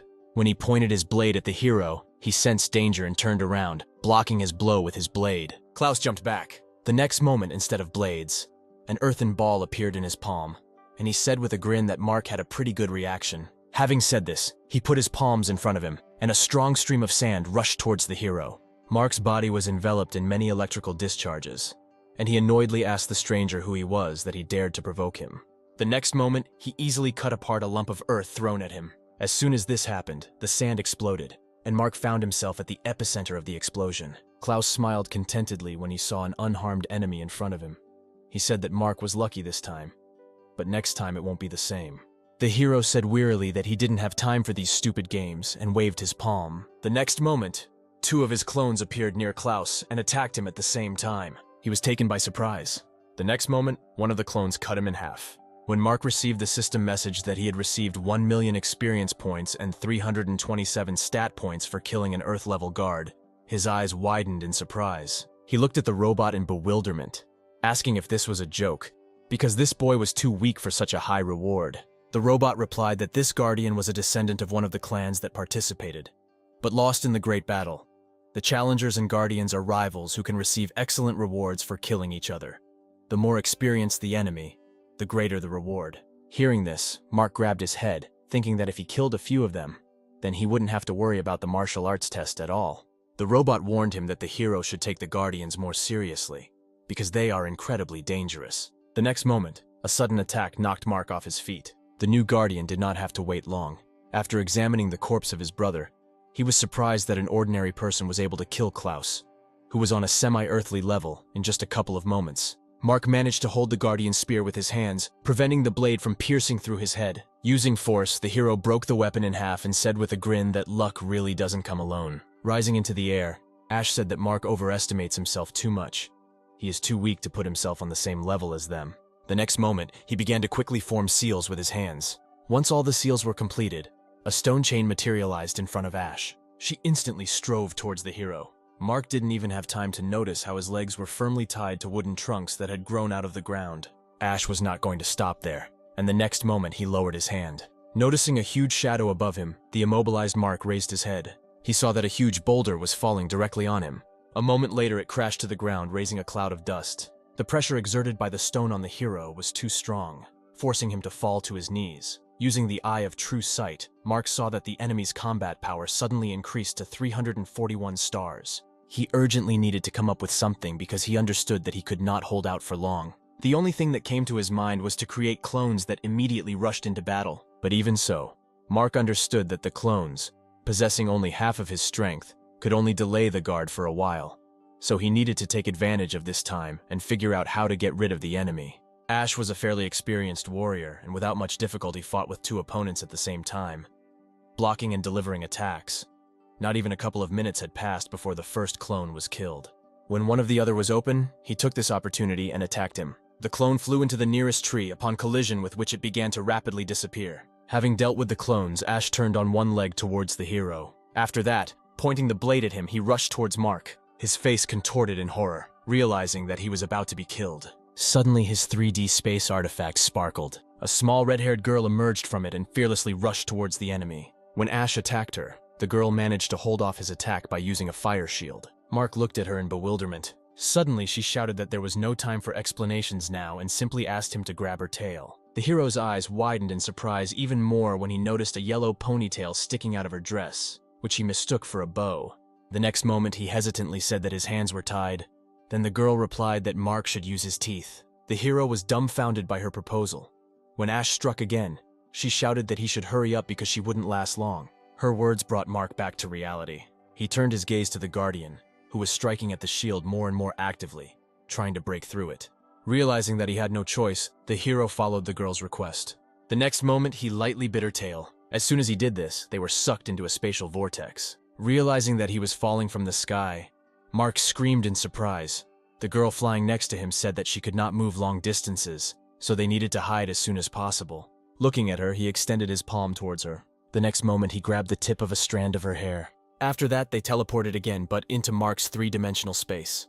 Explosions were heard from the place where they teleported earlier. Meanwhile, a small blue bead, which is an anchor for a return portal from three-dimensional space, landed near one of the mighty oak trees in the thick grass. Ash carefully examined the battlefield, looking for the enemy who had eluded him. He couldn't understand why he no longer felt Mark's presence. Rushing through the entire forest, he did not stop his search. In a clearing not far from him, steps and the rustling of grass were heard. The deer slowly enjoyed the nutritious vegetation of the forest. Sensing someone's presence, Ash immediately moved to this clearing. But he didn't find his opponent there. He thought that that girl couldn't have moved them too far for him to stop feeling their aura, so he assumed that they used some kind of heavenly path artifact to hide. Even so, Ash was simply obliged to find them at all costs, so he decided to simply wait until they crawled out of their hiding place. Meanwhile, in three-dimensional space, Mark was in deep shock from the girl's words. She proudly announced that she was Fae. Having moved to a new level, she was able to get a human body. The robot that appeared said that the flaming red lotus could help Mark's pet take on the form of a human. But now the hero was wondering another question. All this time he thought that Faye was a boy. Thinking about this, he was lost in memories. His subconscious immediately gave him a picture of how they were taking a bath together in his house, and he said that from now on, they would wash separately. Now knowing that his pet was a girl, he decided to give her a different name, Rio, and having received her consent, he plunged into thoughts about the guardians he had recently encountered. He thought that if they had come across someone other than him, that person would have died immediately. Deciding that it was too dangerous to return now, he decided to increase his combat power by eating spiritual fruits. Along the way, he moved on to spiritual plants, using extraction on them. All the weapons he obtained suffered the same fate. As a result, the dragon's blood concentration reached 10%, and his blood talent was upgraded to C rank, and his attack power increased by 200, and the dragon's greatness skill was improved tenfold. While eating spiritual fruits with Rio, Mark looked through their stat windows. The hero was already at level 17, and his combat power was 299 stars. Rio was able to reach the 10th level, and her strength was equal to 120 stars, and she also managed to master several new talents: A-rank Flame Law, A-rank Space Mastery, B-rank Blood Inheritance talent. When Mark realized that his shadow clones would now be endowed with the power of 150 stars, he became confident that he would now be able to cope with that guardian. Jumping up from his seat, he shouted that this time they would win no matter what. A few moments later, the bead, lost in the grass near the oak tree, began to shine, and a portal formed above it. As soon as Mark and Rio returned to the real world, they were immediately attacked. The hero assumed that something like this would happen, so he was able to easily dodge. Hovering in the air, Mark looked down and his face frowned. He saw a whole group of guardians who were actively reciting some kind of spell in a language incomprehensible to the hero, and in front of them stood a man, whom Mark easily recognized as Ash. He also read a strange spell, creating an earthen ball, watching as he actively began to form seals, increasing the ball to enormous sizes. Mark thought that putting so much effort just to defeat him was too much. At some point, the voices of the guardians reading the spell became louder. Ash raised the earth ball they had created together above his head. The next moment, the technique he had completed rushed towards Mark. He carefully watched the approaching ball, without moving from his spot. When the ball touched the surface of the earth, a terrifying roar was heard, and a huge wall of sand rose up. The ball rotated at high speed around its axis, screwing into the ground. Klaus was the one who could completely control their collective technology, and only he could stop it. In order for the divine spirit of the earth to fill the bodies of clan members, several people need to work together, passing through the body of vessels. The divine energy of the earth is completely purified. After this, the earthly level master collects the divine energy contained in the bodies of others and forms a spiritual ball in which the collected energy increases tenfold. Ash smiled contentedly, thinking that although the power of this attack is incredibly destructive, it has a significant drawback. The one who used this technique loses his strength and ability to move for 10 seconds. But he was sure that this attack would kill Mark, so he did not worry about the consequences. The ball in which the hero was imprisoned was supposed to explode in 9 seconds. However, in the next moment, the ball was destroyed from the inside in an instant. Having escaped from captivity, Mark and his clones ran towards their opponents. Rio decided to attack from above using powerful flames. Enemies caught in the affected area were burned alive. Mark and the clones also easily dealt with the guards, receiving 136,000 experience points and 42 stat points for each. Ash did not move from his place, looking in bewilderment at Mark approaching him. He could not understand how he managed to get out of that technique. When the hero found himself dangerously close to him with his fist raised to strike, shrouded in lightning discharges, the man thought that if he didn't run away now, this guy would definitely kill him. Noticing the frightened expression on his opponent's face, Mark grinned contentedly, saying that now it was his turn to show a devastating technique. The next moment, a thick column of dust rose into the air, along with fragments of stones. Ash's ability to move returned literally at the last moment, and he managed to escape. Mark was confused when he moved his gaze to where Ash should have been, and found no one there. The next moment, a long swarm formed on the surface. The hero realized that his enemy had hidden underground and was trying to escape. Turning to Rio, he asked her to deal with the remaining guards and search their corpses. He himself hurried to catch up with Ash, although he followed the sky, which gave him considerable speed. Even so, he could not keep up with the man moving in the ground. At some point, Mark noticed a dilapidated old building below. A couple of moments later, Ash led him to an abandoned village. Once near the portal, the man emerged from the ground. He took out a crystal charged with energy and held it in his palm. Then he moved to the center of the pentagram and began to slowly dissolve. Finally, he shouted to Mark that sooner or later their army would crush his village. The hero did not like these words of the man very much. He sped up, trying to reach him with his blade before the man disappeared completely. But the next moment, Ash was no longer in front of him, and his blade was cutting through the empty air. Mark said in disappointment that a little more and a lot of experience points would have been in his pocket. The robot that flew up to him said that the portal was in good condition and asked if he wanted to use one of the transfer cards to establish communication. Looking at the image of the map in the system window, the hero hesitated to answer. He was afraid that by using the portal, people from the Shuan clan might accidentally encounter hunters here who could also use this portal. In this case, the hunters will simply kill all the inhabitants of the dragon pool. Turning to the robot, He asked if strangers would be able to enter his village using this portal.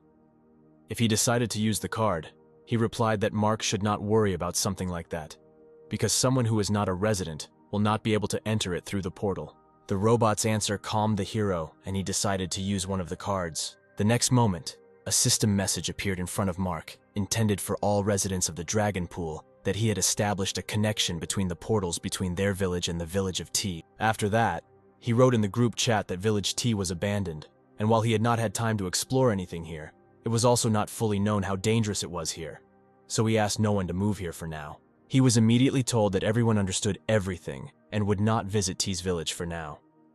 Lydia asked when Mark would visit the Temple of 1,000 Apparitions. He replied that very soon, and asked everyone to work hard on improving the village during this time. Sometime later, the hero finally managed to get to the Heavenly Lake. Rio sat on her master's head, holding his hair. Mark knew from Jacob's words that the temple was located above the Heavenly Lake. Those applicants who could fly must use the ladder hanging above the lake to climb. If he fails to hold on and falls, then the applicant will only have to rely on his luck, so he decided not to risk it and used his wings. A few long minutes later, the stairs ended, and Mark saw in front of him a white temple building with a domed roof. As soon as he appeared in front of the temple, the fog behind the building began to thicken. The next moment, a flying guardian snake with a combat power of 100 stars appeared in front of the hero. He asked Mark to show him how strong he was. The hero didn't want to waste time on this, so he simply turned to Rio. She immediately understood everything and sucked in more air, preparing for the attack. The next moment, a powerful stream of flame fell on the dragon. Less than a couple of seconds had passed before the system reported that the test of the guardian's spirit had been passed, and now Mark could move to the first level. And from that moment on, he could move freely within the first palace. The guardian would not interfere with this. Approaching the doors of the first palace, the hero learned that there were 9 such palaces in total, and each of them was guarded by a spirit. When he touched the doors of the temple, they immediately opened, letting him inside. As soon as he took one step, the system reported that he had entered the Palace of the Secrets of Nature. Here he can accept various missions, but murder is prohibited. But Mark did not immediately read this message. His eyes widened in surprise as soon as the doors opened in front of him. Ahead, he saw a long line of other applicants. Using the eye of true sight, he learned that they were all of the Rookie Emperor rank. Approaching closer, the hero stood at the end of the line. Examining the applicants standing in front with his eye, he realized that there were 12 people from the large Chiliocosm, 4 from the middle one, and 1 from the small one himself. He immediately had the assumption that people from the greater Helicosm enter this temple through a portal. Mark looked at these people with interest. With his appearance, the other applicants perked up, whispering about the applicant from the small Chiliocosm. Someone thought that Mark was simply lucky to be here, given the innate talents and potential of people from his world. There were also those in the hall who were really interested in the hero. Cassandra turned around, carefully casting a searching glance at Mark, even though he was from the small Heliocosm and was the weakest among them all. But he turned out to be completely her type. Licking her lower lip, the girl thought that when she became the empress of the large Chiliocosm, she would definitely get him into her harem. Although Mark did not hear Cassandra's thoughts, he felt uneasy from her gaze. Meanwhile, the robot informed the applicant standing at the altar that the pledge had been successfully accepted. The next moment, a B-rank token materialized in the air, after which the robot announced that the applicant had received the opportunity to complete a B-rank mission. Everyone looked in surprise at the token of such a high rank. Few of those present managed to get a mission higher than C rank. When the old man stepped aside, Cassandra, waiting for her turn, stepped forward.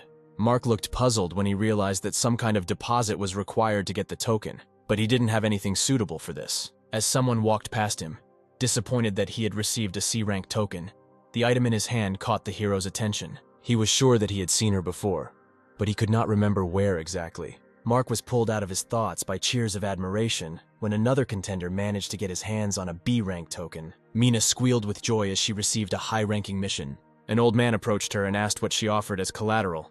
The girl replied that she had donated the core of hatred. When the old man asked if she received this core for killing the demon of hatred, she nodded her head, after which the old man thoughtfully said that he also completed this task, but he failed to get the core.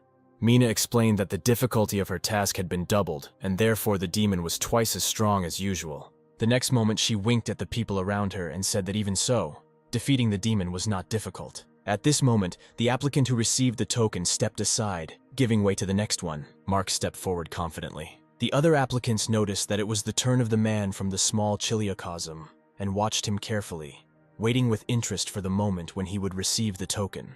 Someone suggested that Mark would not be able to get a token of a higher rank than E. The hero ignored the snickers of the others in his direction as he raised his palm to the altar, his spatial ring glowing. He managed to remember what was in the hands of that monk, the bracers of light, which he had once managed to exchange. But after applying the extraction, their appearance changed greatly, so he did not immediately recognize them. Therefore, he decided to leave the artifacts received from the demon of hatred, luminous bracers and rings, as collateral. As soon as these objects touched the altar, they were engulfed in a blue light. Suddenly it intensified, rising high towards the ceiling. A few moments later, it became so strong that it practically filled the entire area around the altar. Everyone was shocked by what happened. When the glow disappeared, the robot happily announced that the pledge had been successfully accepted, and Mark was able to complete the C-rank mission. But that was not all. After this, he announced that he also had the opportunity to perform D and S-rank missions. When the robot said this, the eyes of all the applicants in the room widened in surprise. Mark smiled contentedly and turned around and headed towards the exit. Everyone turned after him, following him with glances full of surprise and bewilderment. No one could understand how a person from the small heliocosm managed to get as many as 3 tokens at once, and even one of them was S-rank. When Marco, who was standing on the side, said that an S-rank task was not so easy to complete, so they should not overestimate this boy, who was just lucky, Cassandra, with a smile on her face, replied that he was simply jealous of him because of what he had received. Tokens of a lower rank than Mark. As soon as the hero left the temple, wings immediately appeared behind his back, looking at the stairs leading even higher, thinking that probably all missions of rank C and above are a series of quests, and if there will be a time limit, then this will be very problematic. The next moment he flew into the air. As soon as he approached the stairs, they began to rush from side to side.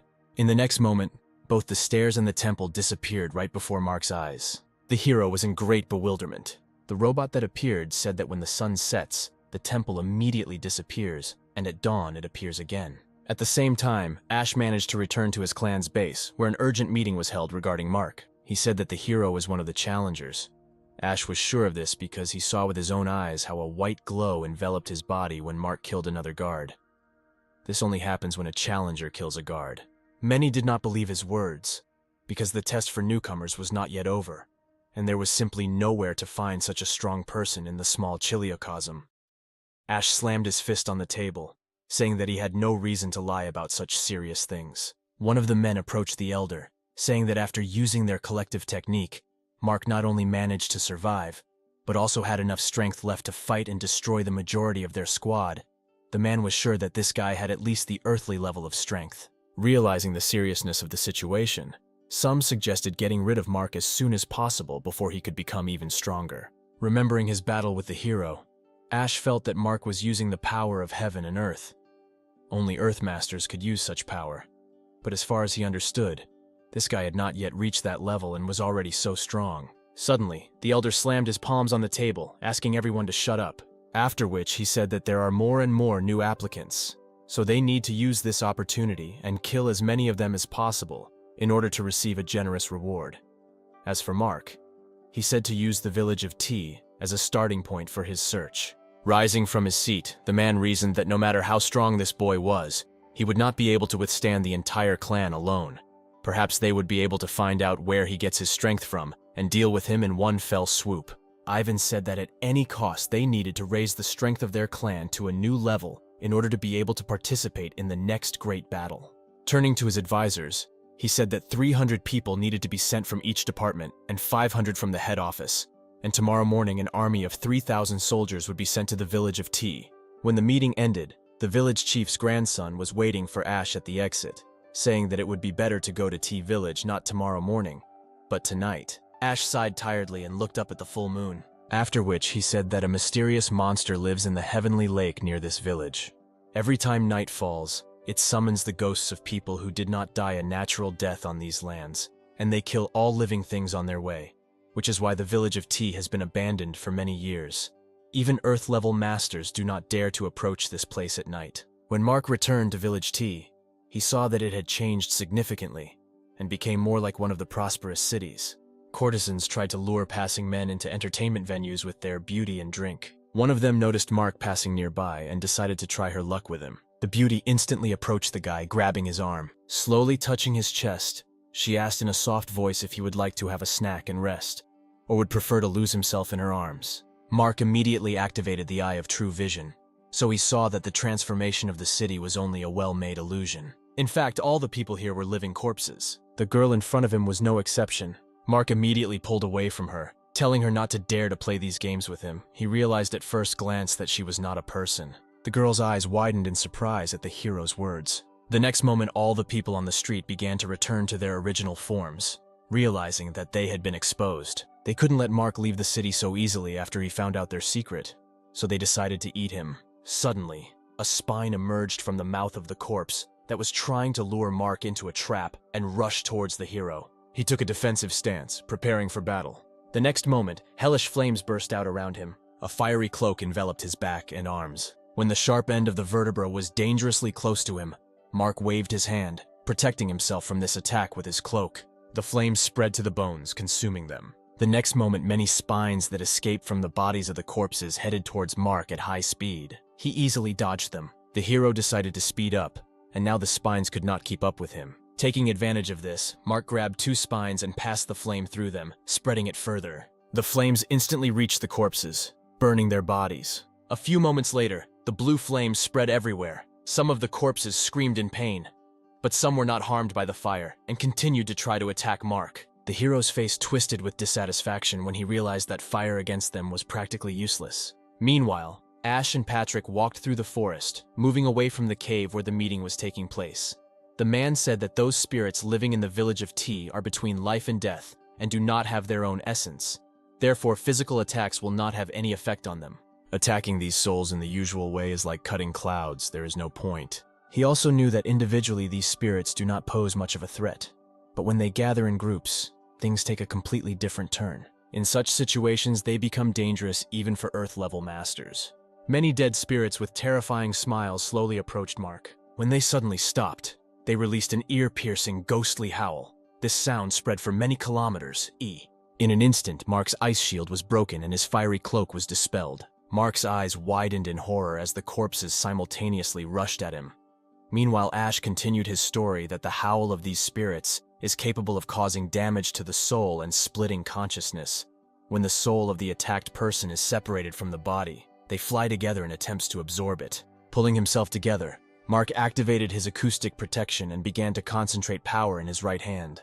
The next moment, he used the Furious Thunder skill. The sky immediately became clouded, and powerful lightning appeared from the resulting funnel. She struck all the spirits at once, causing them to scream in terrible pain. A few moments later, the system reported that several level 30 spirits had been killed, for which the hero received 30 justice points and 12,000 experience points, after which it added that Mark had reached the 7th level of the Arbiter of Justice and received 80 stat points. The spirits died one after another, subjected to continuous lightning strikes. Mark watched this, thinking that their death was as pathetic as their life. He even felt a little sorry for these souls who did not even have the opportunity to be reborn. In the next moment, he strengthened the technique, getting rid of the remaining spirits, after the death of which red stones appeared with the same symbol engraved on them. Picking up one of the stones, he carefully examined it, hoping that the power of thunder and lightning had freed these souls and they could find peace. The next moment, a system window appeared, informing that Mark had reached the 18th level, and his combat power had reached 320 stars. Before he could really rejoice at the increase in level, he felt a simply terrifying aura of evil behind him. A green cloud of energy rushed towards him.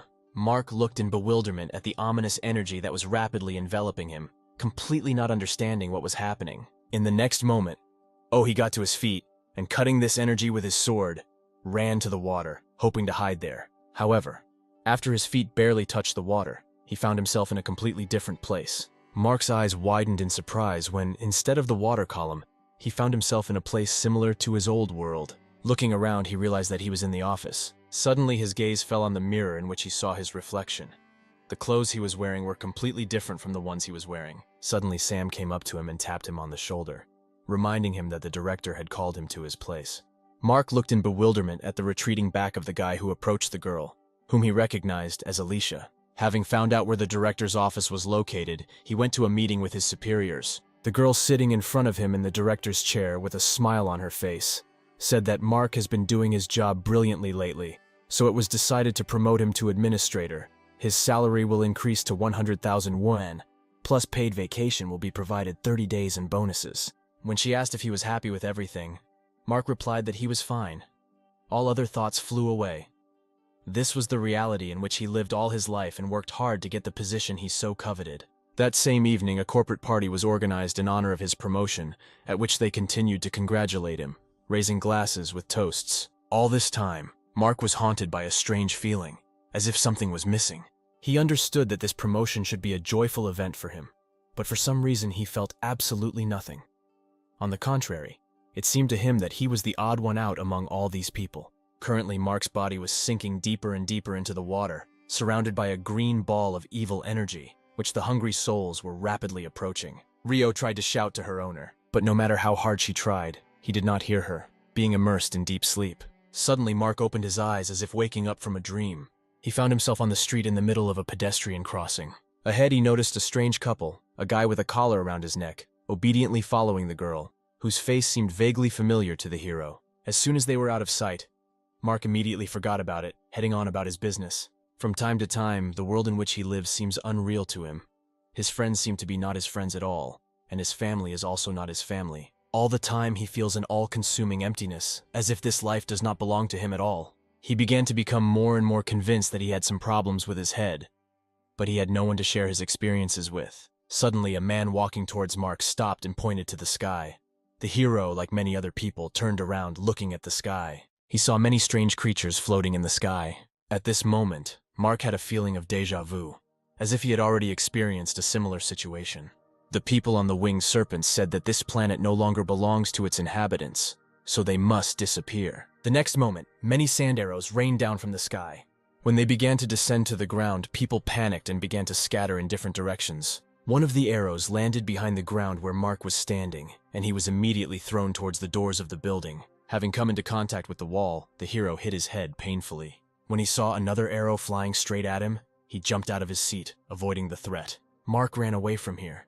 Suddenly, thoughts began to appear in his head that he had to kill these people, otherwise they would kill him.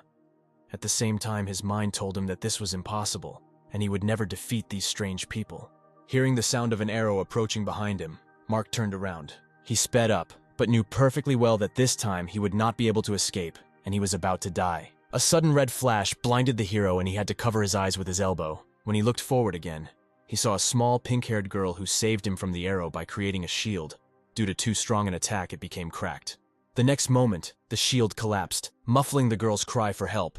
And the next moment, an arrow pierced her body. Mark's eyes widened in horror and he instinctively ran forward, thinking that he couldn't let her die like that. As the girl disappeared into thin air, a blade appeared in his palm. Mark waved it several times and powerful gusts of air saturated with his energy rushed towards the winged snakes. A few moments later, many explosions were heard in the air as the hero's attack overtook its targets. Mark did not take his eyes off the sky from where the corpses of his opponents were falling. Suddenly, the location in front of him changed. From the window, he had a beautiful view of the city below. The phone lying on the table nearby was bursting with calls. But Mark ignored him, not taking his eyes off the window. He was thinking about what happened to him recently. He managed to remember the identity of the girl who saved him, and he realized that thanks to her, he managed to escape from the first illusion, but now he was thrown into a new one. It was not difficult for him to understand that the one who controls this illusion wants him dead. Therefore, the hero also understood perfectly well that the next attempt to kill him would not take long. Having guessed the right moment, the shooter, aiming at Mark, pulled the trigger. The bullet instantly flew into the window of the hero's apartment, breaking it into pieces. At the same moment, an explosion was heard from the front door. After knocking down the locked door, armed soldiers burst into the room. Having looked around, they did not notice Mark among the clouds of smoke that filled the entire space. The leader of the group informed his superiors that their target had been destroyed. At the same moment, the hero's chuckle was heard from the side. He managed to use sand, which took the entire blow from himself. So there was not even a scratch on Mark, he grinned, thinking that the creator of the illusion decided to change methods, abandoning heavenly powers and trying to kill him with earthly weapons. The shock squad leader immediately radioed his superiors, asking for reinforcements because their target was alive and unharmed. At the same moment, many shadow bonds appeared from Mark's shadow, and the room instantly filled with darkness. The leader of the squad began to shoot at the hero with a machine gun in order to stall for time for his guys. Others rushed towards the exit, saving their lives. However, the shadow bonds were much faster and overtook the men faster than they could reach the exit, grabbing them by the necks. Although the chains wrapped around the leader, squeezing his body in a strong vice, he did not stop shooting at Mark, trying to kill him. However, the bullets did him absolutely no harm. As he recalled the shadow bonds back, a grenade rolled at his feet. Looking at the man in front of him, he noticed a pulled pin in his palm. The next moment, there was a deafening explosion. But even he could not cause any harm to Mark, who created a transparent shield from his energy. By this moment, reinforcements had arrived, requested by the dead man, and the hero was informed over the loudspeaker that he was surrounded and he should immediately drop his weapon and not resist. Otherwise, they would shoot to kill. At the time of this announcement, the snipers had already taken their positions and were awaiting the order to shoot. Mark turned towards the destroyed wall, and several dozen laser beams from weapons immediately appeared on his back. Suddenly, he thought that he must have some kind of armor, and at the same moment, wings appeared behind his back. Turning around, he walked to the edge and jumped down. He fell straight onto the tanks surrounding his house. As soon as the tank under Mark was in the reach zone, he gathered all his strength in his fist and gave them each a tank. At the same moment, the guns on the military vehicles aimed at the hero. Mark looked around. A moment later, the military began shelling. Having created a shield from his energy, Mark sat down on his knees and grabbed the cannon of the tank whose roof he was on. He managed to pull it out of the machine structure without much difficulty. A look of bewilderment appeared on his face when a blurry picture appeared in the place of the cannon he had pulled out. He realized that the illusion could not be so detailed because he had never understood the armored vehicles that existed in his previous world. Then he threw the gun aside. Raising his palm upward, he summoned an ice storm. In an instant, the sky was covered with dark clouds. Many ice arrows rained down. The snipers watched what was happening in bewilderment. The shock that enveloped them did not allow them to pull themselves together and forced them to rise from their seats and dodge the arrows flying at them. Looking around, Mark noticed that more and more holes were appearing in this illusion, making it unstable. Suddenly, military planes appeared in the sky. Flying over the area in which Mark was located, they dropped missiles. They crashed into buildings, bringing down their impressive structures to the ground with powerful explosions. When Mark rose into the sky and caught up with the planes, the face of one of the pilots showed bewilderment mixed with shock. He contacted the remaining pilots and ordered everyone to attack the target. A few moments later, many missiles were launched towards Mark. He did not hesitate and used furious thunder, causing the missiles to explode in the air. Lightning then struck the military aircraft themselves, putting them out of action. Mark watched them fall while remaining in the air. He thought about the fact that he was previously an ordinary person, but now even armored vehicles do not pose any threat to him. His combat power of 300 stars will be more than enough to conquer the small Chilicosm, so he thought about what would happen if he will reach 1,000 or even 10,000 stars. He was brought out of his thoughts when he noticed that his fingers began to disappear. Mark realized that the illusion was finally about to disappear. He was even a little sorry that it would all end so quickly, because he never waited for the nuclear bomb to appear. When he opened his eyes a few moments later, he found himself underwater. Exhausted, Rio immediately collapsed into his palm. Mark praised her for her excellent job and said that he would sort out the rest. The next streams of water rushed towards him. Using the ability of the Turtle King, he created a powerful tornado through which high-voltage current discharges passed. With every moment, the tornado gained more and more strength, drawing in spirits. They could not resist, and almost all of them were instantly swallowed up by the tornado. Having dealt with them, Mark moved on to his main enemy, creating a powerful water ball saturated with electricity. The girl, hiding at the bottom of the lake, noticed the approach of the hero and raised her head up. Noticing the ball in his hands, she smiled. The next moment, Mark threw the technique he had created at the girl. The ball covered his opponent with a dome, while powerful lightning bolts rushed from side to side inside. When the dome disappeared, Mark saw the dead body of a crocodile floating up. The girl herself remained unharmed. With a smile on her face, she said that she did not expect anything less from someone who was able to get out of her illusion using the eye of true vision. Mark saw that she was a level 35th demon with a combat power of 350 stars. Still smiling, she continued, saying that she felt the aura of the Arbiter of Justice emanating from him, and if they joined forces, they could achieve a lot. But Mark did not listen to her further and created another water ball. Noticing him, Venus rushed to the side, avoiding the attack. Mark was not going to stop there. The tornado he had created earlier appeared behind him. The next moment, a lot of bone needles appeared from there. They instantly rushed towards Venus. Thanks to her high speed, she managed to avoid this attack. But Mark's games followed her almost without leaving behind. Turning to him, Venus said displeasedly that even if he does not like the homes of others, when he comes to visit, he should not create chaos. Suddenly, he appears next to her, surprising the girl. The strong attack caused a powerful splash of water. Mark was thrown towards the nearest rock. However, he immediately took off and rushed back towards the enemy. Using shadow bonds, he was able to shackle the girl, immobilizing her. Having created a clone, he was going to cut her. But Venus managed to lean back so that instead of her, Mark cut his own bonds that bound her. Having freed herself, she tried to escape. She was lucky, and her opponent slowed down, taking advantage of the moment she made a strong jerk, approaching the surface of the lake. However, the next moment, 3 sharp blades flew at her from above. Venus was unable to dodge any of them, and her body was pierced through. Watching her body sink to the bottom, Mark thought that she was only strong in illusions and was not capable of anything else, so it was not difficult for him to kill her. The next moment, the system reported that for killing her, he received 1 million experience points, a core of darkness, and 3 golden treasure chests, as well as 5,000 justice points and a special item, a dark seal. Reflecting on what happened, Mark suggested that Venus felt the power of the Arbiter of Justice circulating in his body and decided to get it. Therefore, using her abilities, she imprisoned him in an illusion, trying to exhaust him and ultimately absorb him. When he applied the extraction to all the killed opponents at once, the system reported that he had received a new A-rank talent, Dark Law, and a new 5th level skill, Dark Dispersion, was also automatically awakened. After analyzing the illusion he experienced today, Mark was able to understand what he really wants. Before, he was the most ordinary person living his day according to the same scenario. But in this world, everything has changed. He has the power to protect those who dear to him. Therefore, Mark decided to gain even more power in order to become a truly outstanding being.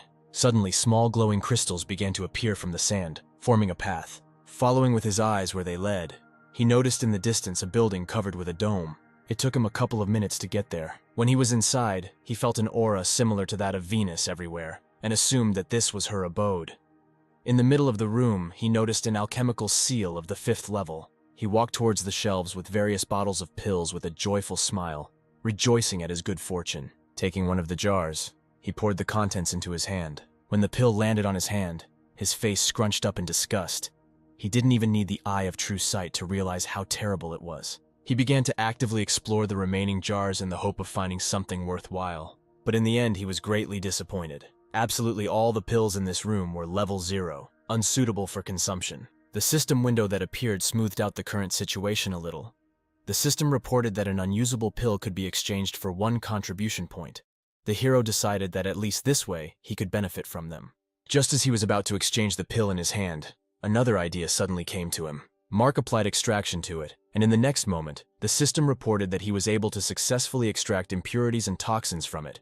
So the pill was transformed into a level 1 Siberian Kupena pill.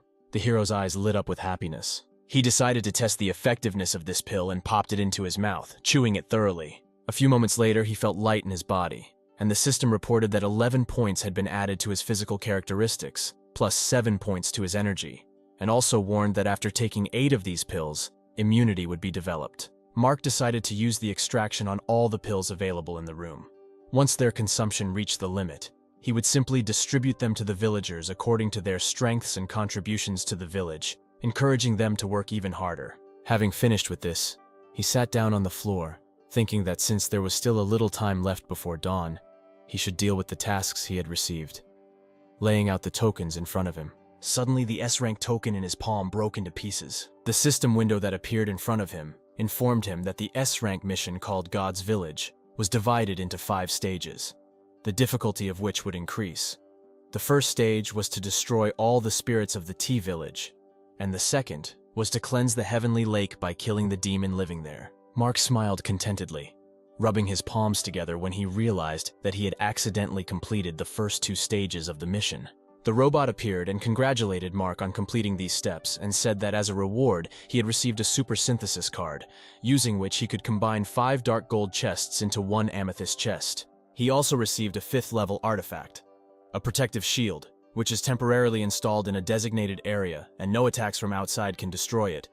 Disappears automatically after 24 hours. Afterwards, the robot added that each resident of the dragon pool will receive 1,000 stat points, 1 super synthesis card, divine luck, and possession of the land of the village of T. The divine luck card increases the user's luck within 5 minutes by 100 times, and the land ownership card allows you to become the owner of the village and control all public buildings. Mark looked at the cards he received in surprise, thinking that the rewards for an S-rank mission were quite generous. Initially, he was worried that those guardians might attack his village, but now with the land deed, he can break their connection with the portal in T's village. Even if they arrived at the village by another route, he would simply use the protective dome to protect its inhabitants. The robot's voice brought Mark back to reality, informing him that as a reward for completing the second stage of the mission, he received an X ability status control card. The hero looked at it with confusion, asking the robot what it was used for. He replied that she determines the target's ability and randomly selects 2 skills with a certain compatibility,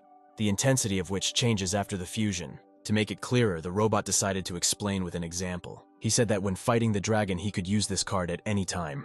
Immediately after using it, he will be able to use a randomly selected X quality skill. In his case of fighting the dragon, it will be a baked pig intestines card. If it hits a dragon, it will not be able to help but eat this dish and appreciate it. After this, it becomes possible to use a second skill, from which the enemy cannot escape. Thus, you can quite easily defeat your enemy by using the X card. Mark, of course, was glad that this would significantly reduce the battle time, but the skills that he could gain randomly alarmed him, especially after the example of the robot. Turning to him, the hero was about to ask the robot for something when he suddenly received a call. When he accepted the challenge, an image of Linda appeared in front of him, who, with a confused expression on her face, asked if Mark was free now. Frowning, he asked what happened. The girl replied that her awakened A-rank skill, temporary position, can cover an area with a radius of 5 meters in a non-combat state, and while 2 days have already passed inside, only 1 has passed outside. When she said that her grandfather thought that her talent was quite rare and could be useful to Mark, he replied that it was so, and asked her to wait a little and not give up the challenge. Immediately after that, with a satisfied smile on his face, he called up the system window to install the portal. Having chosen the location, he clicked on the install button. The next moment, a portal appeared in front of him. The system reported that the entry-level teleporter had been successfully installed at the bottom of the Sky Lake. Looking at him, Mark thought that if he really wants to get the divine level, he needs more time, because in addition to the martial arts test, he needs to deal with the Guardians and the Punisher. All this time, Linda did not take her excited gaze off the image of the hero. She was very worried about today's conversation with her grandfather, the head of the clan. He was worried that although they became Mark's followers, they were different from the people of the dragon pool. So he thought that if Linda became Mark's concubine, he would always remember them. The girl was dumbfounded by his proposal and said that the headman of the village, their savior, and he was completely different from that kind of person. The head of the clan replied that he could not help but think about the future of their clan. Turning again to his granddaughter, he said that if such a talented young man with a great future as Mark were inflamed with feelings for her, then this would be a real blessing for the clan. The hero's voice pulled Linda out of her memories. He told her to use the teleporter to get to the Sky Lake, where he would be waiting for her. The girl immediately headed to the teleporter and moved. When she saw Mark in front of her, she joyfully ran up to him. The hero extended his hand to her, smiling charmingly. Linda immediately put her palm in his. The next moment, they disappeared into the 3-dimensional dimension. Once inside, Linda gasped in surprise as she looked around. Having reached a freer space, Mark stopped and turned to the girl, saying that it was safe here, so she could activate her ability. Linda smiled and clasped her hands on her chest, immediately after which a bright glow began to emanate from her palms. A few moments later, the space around them became distorted. Mark looked with admiration at the dome that covered everything within a radius of the nearest kilometers. When Linda said that everything was ready, Mark thanked her and sat down on the ground, said that he was going to start practicing, after which he gave her a bottle of pills, saying that it would help Linda become stronger. Looking at the bottle she received with interest, she thanked the hero. He, without wasting any time, immediately began extracting the essences of the spiritual plants he had previously collected, absorbing which he received additional stat points. While Mark was busy, Linda studied with interest all the bottles of pills in the hero's supply, sorting through and sorting them. Sometimes she glanced at the guy from time to time, thinking that she would like to stay with him longer. Shaking her head, she drove away such thoughts and continued to work, reading the names on the bottles. An hour later, Mark extracted the essence from the last spiritual plant, during which time his power had increased to 380 stars. Looking at his stats window, he thought that this was not enough. He needed to become even stronger. Suddenly, another system window appeared and informed him that he could master the profession of an alchemist, whose skills included introductory alchemy, recognition of spiritual plants, control of fire at the initial level, knowledge of basic recipes. When Mark accepted the offer to master it, the robot that appeared congratulated him on becoming an entry-level alchemist and also informed him that the hero had automatically learned the basic recipes for pills. When the experience points accumulated for making pills reached 100, he would become an average-level alchemist. After that, another system window appeared in front of him with a more detailed description of the abilities he had acquired to control fire and identify spiritual plants. Mark thought disappointedly that it would take him 33 hours to reach the average level, spending 20 minutes on each. But thanks to Linda's skill, this time would be reduced to 17 hours. The hero did not forget Ash's words that sooner or later he would return and destroy his village. Mark decided to take a chance and use the X card. The robot that appeared accepted the card and asked him to wait a couple of moments. Suddenly, a game roulette appeared in front of Mark. The wires extending from the sides of it immediately reached out to the hero, grabbing him by the shoulders. She said that there will be a fusion of the skills of Shadow Bonds and Shadow Clone. After a couple of moments, the inscription, Master of the Shadow Flow, appeared on the value field, and Mark was informed that the merger was successful, and he had acquired the Master of the Shadow Flow skill, while losing the skills of Shadow Clone and Shadow Bonds. When a window appeared with a more detailed description, the hero learned that this ability allows him to create 2 clones identical to the owner, which take over all his combat power and abilities, and they play the song River of Desires as background accompaniment. Mark was horrified when he read the last paragraph. Sighing, he decided to begin his alchemy, preparing the furnace and the necessary spiritual plants. Deciding that 1 stove would not be enough, he decided to purchase 2 more. The next moment he activated the Shadow Flow. 2 clones immediately appeared in front of him, dancing to the song they were performing. Linda was shocked when she saw Mark intact in front of her. The hero himself was dejected by what was happening. The behavior of his clones reminded him of some kind of bug. When all 3 Marks sat down at their furnaces, the alchemist skill was activated. Spiritual plants were drawn straight into the furnace. Due to the low level of skill, only pills unsuitable for preparation were obtained. Mark was delighted when he realized that with the help of clones, the process would speed up 3 times. If they continued to work at the same pace, he was confident that they could finish everything in 5.5 hours. Having applied extraction to one of the resulting pills, Mark received a power pill of the first quality. Smiling contentedly, he thought that with endless extraction and its clones in the future, he would not have problems leveling up. At dawn, the clan of guards gathered in one place. One man asked with a grin whether it was really worth gathering so many people for one applicant from the small chiliocosm.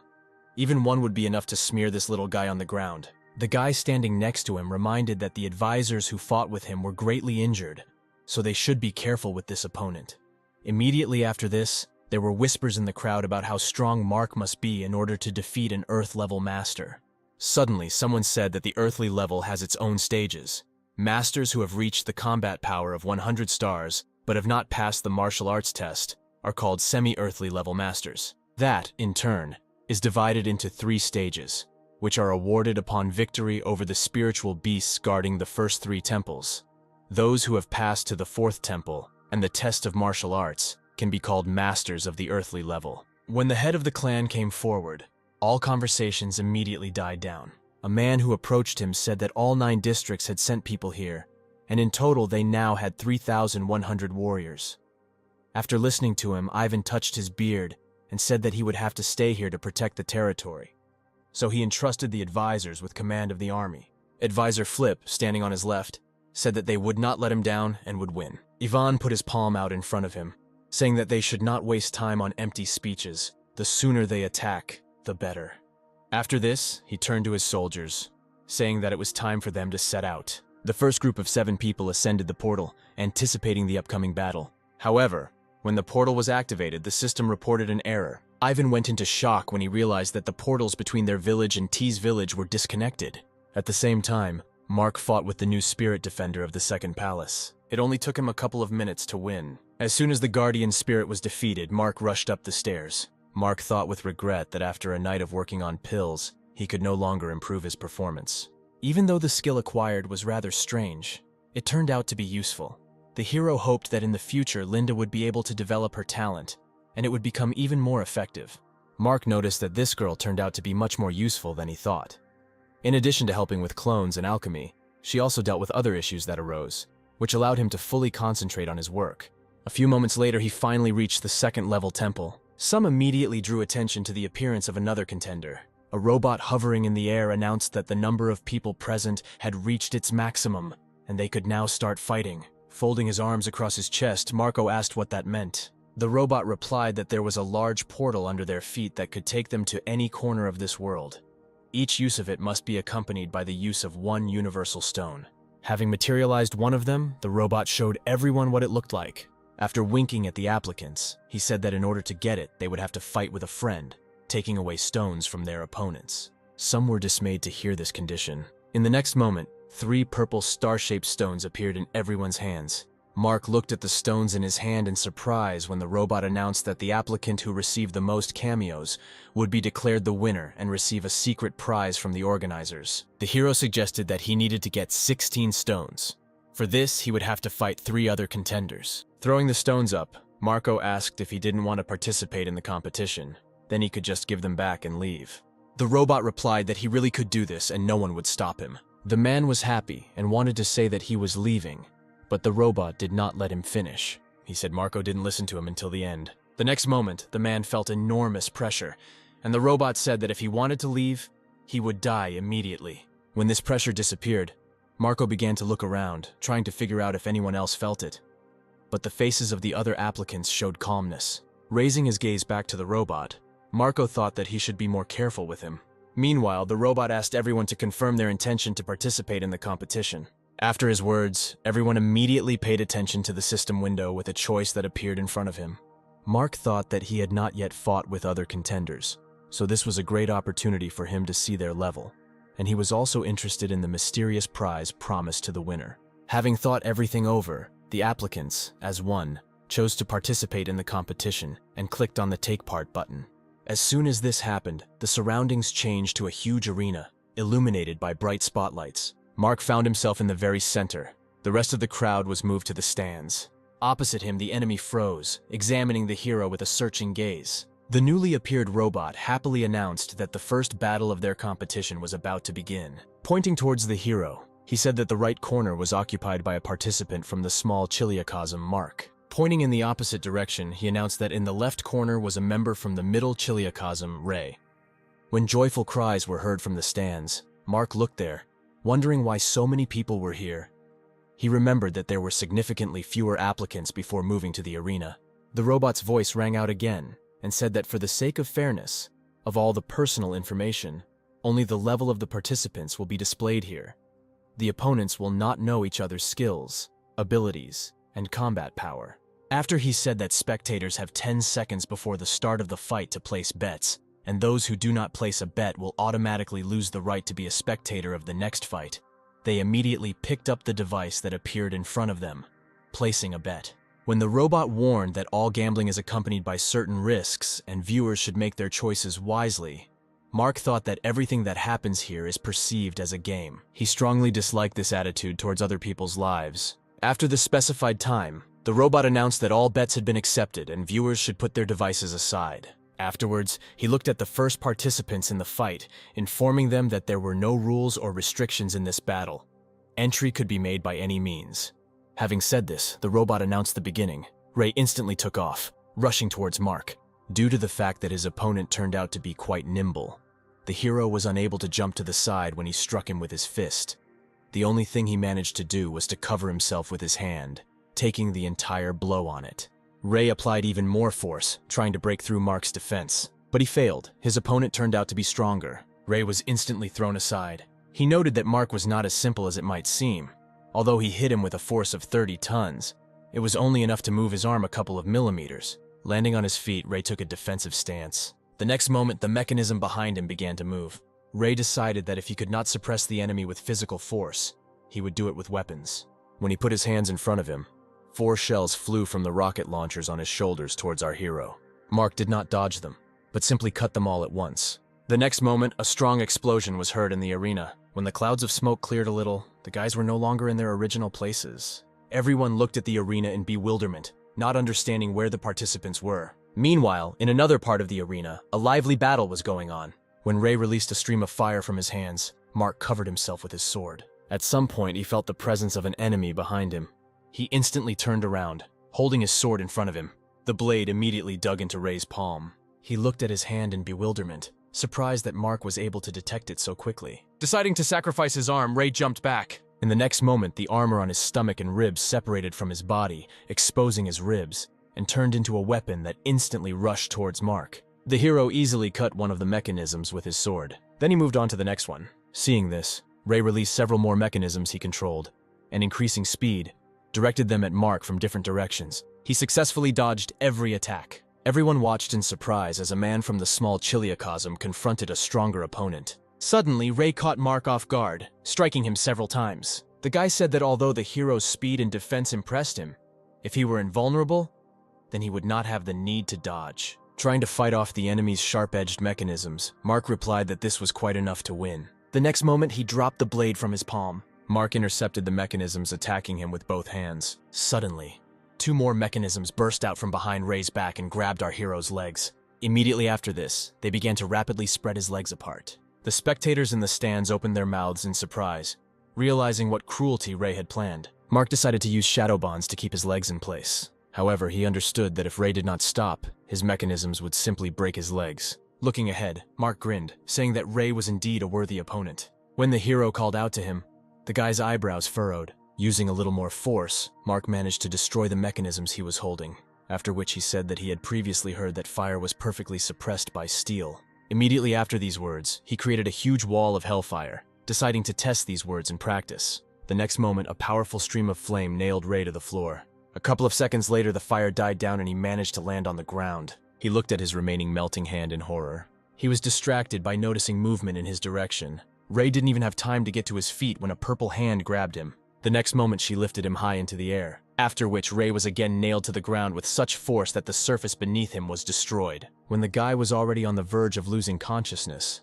the hand again dragged him somewhere. Once again lifting him high into the air, she froze in one place and began to circle him at high speed. Mark approached Ray in one leap, and raising his fist to strike, said that now everything would end. The next moment, his fist landed on his opponent's head. Blood gushed from Ray's mouth after the hero's blow. The hand holding him disappeared and he fell back to the ground. Following him, Mar also landed on his feet, dispersing the remaining smoke and dust around him with powerful gusts of wind. Pointing to Ray lying on the ground, he addressed the robot, saying that apparently his opponent was no longer able to move, so victory was his. The robot looked at Ray, asking him if he could continue the battle. He hesitated to answer, thinking that it took him a lot of work to get here, and if he died now fighting this guy, then everything he managed to achieve would lose meaning.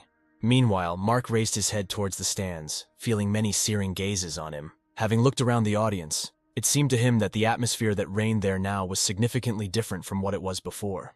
When Ray finally admitted defeat, the robot's face broke into a terrifying smile. The next moment, he announced that Mark was the winner of the first competition. When the robot said that from now on, the restriction would be lifted, and asked to place a bet so that the winner would receive his reward, Mark looked at him in bewilderment, not understanding what restriction he was talking about. However, the next moment, black shadows began to appear across the entire surface of the arena, from which monsters slowly crawled out. They immediately surrounded Ray, who was lying on the ground. When the monster's hands reached out to him, he stood up, looking at what was happening in bewilderment. Not even a couple of seconds had passed. When alien hands were all over his body, Ray asked with horror in his voice what they were going to do to him. Instead of answering, several monsters bit him hard, causing the guy to cry out in pain. Dragging Ray further underground, the monster said that only death awaited him. More and more monsters flocked towards the poor guy, who was almost completely swallowed up by other monsters, pushing the others aside in order to be the first to get to the victim. Mark was numb with horror watching this scene. Looking at the robot, he said with reproach in his voice that he deliberately kept silent about what would happen to the losing side. Smiling broadly, the robot replied that this world is not a toy, and any battle is a battle for life and death, so he should not slander the system support service. Pointing towards the stands, where there was also an active battle between the spectators, Mark asked who all these people were. The robot replied that these were everyone who lost their battles. When the hero asked if Ray would become one of these spectators, the robot confirmed his guess.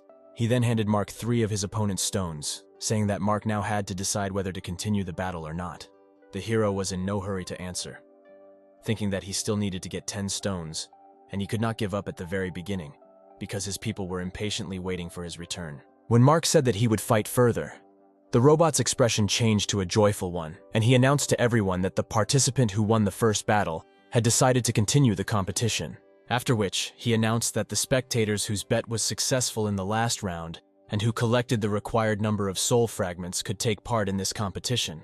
Immediately after that, the spotlight rose into the stands, choosing a new participant. One of the girls jumped up from her seat as the spotlight came next to her, volunteering to take part in the next battle. However, contrary to her expectations, the next moment a laser beam flew a couple of centimeters from her head, cutting off a strand of hair as a warning. At the same moment, the purple spotlight focused on a guy with painted stripes on his cheeks. When a system window appeared in front of Robert, the robot asked him to choose his appearance for the upcoming battle. Robert carefully looked through the options offered to him, thinking that he had been waiting for this opportunity for 1,000 years. He belonged to the Bai clan, which had long since disappeared from the face of the earth, from which the heavens had turned away.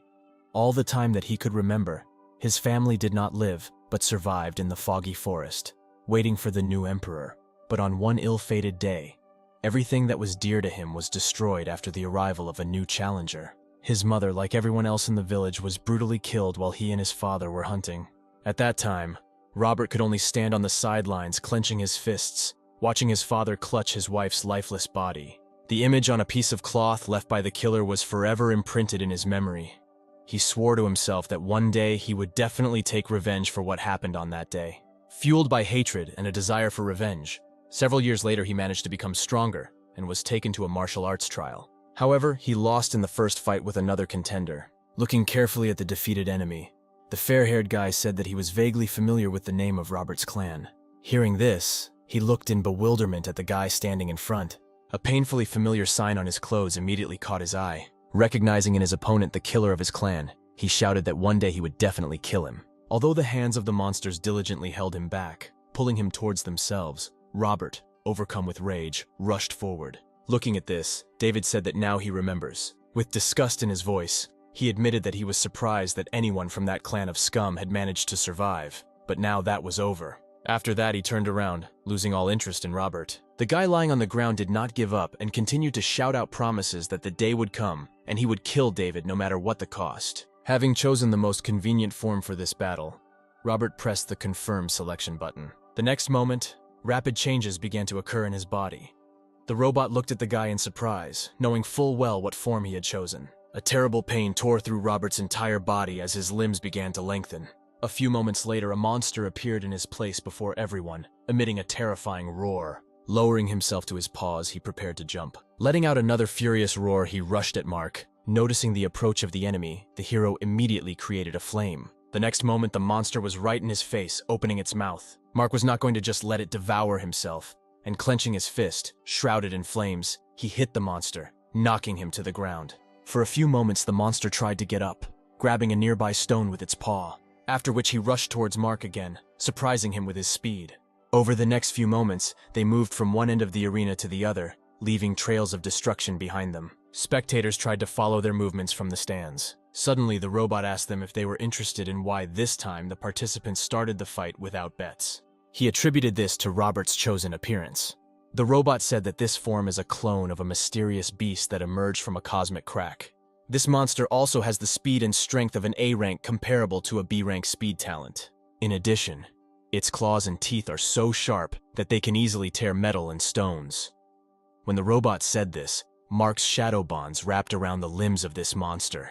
And when the hero created ice arrows and sent them towards the enemy, the robot reported that although the skin of this monster looks smooth and soft, its body is actually invulnerable. The best feature of this monster is its one terrifying ability. The next moment, he made deep cuts on his forearms, from which black blood immediately gushed out, emitting a heart-rending scream.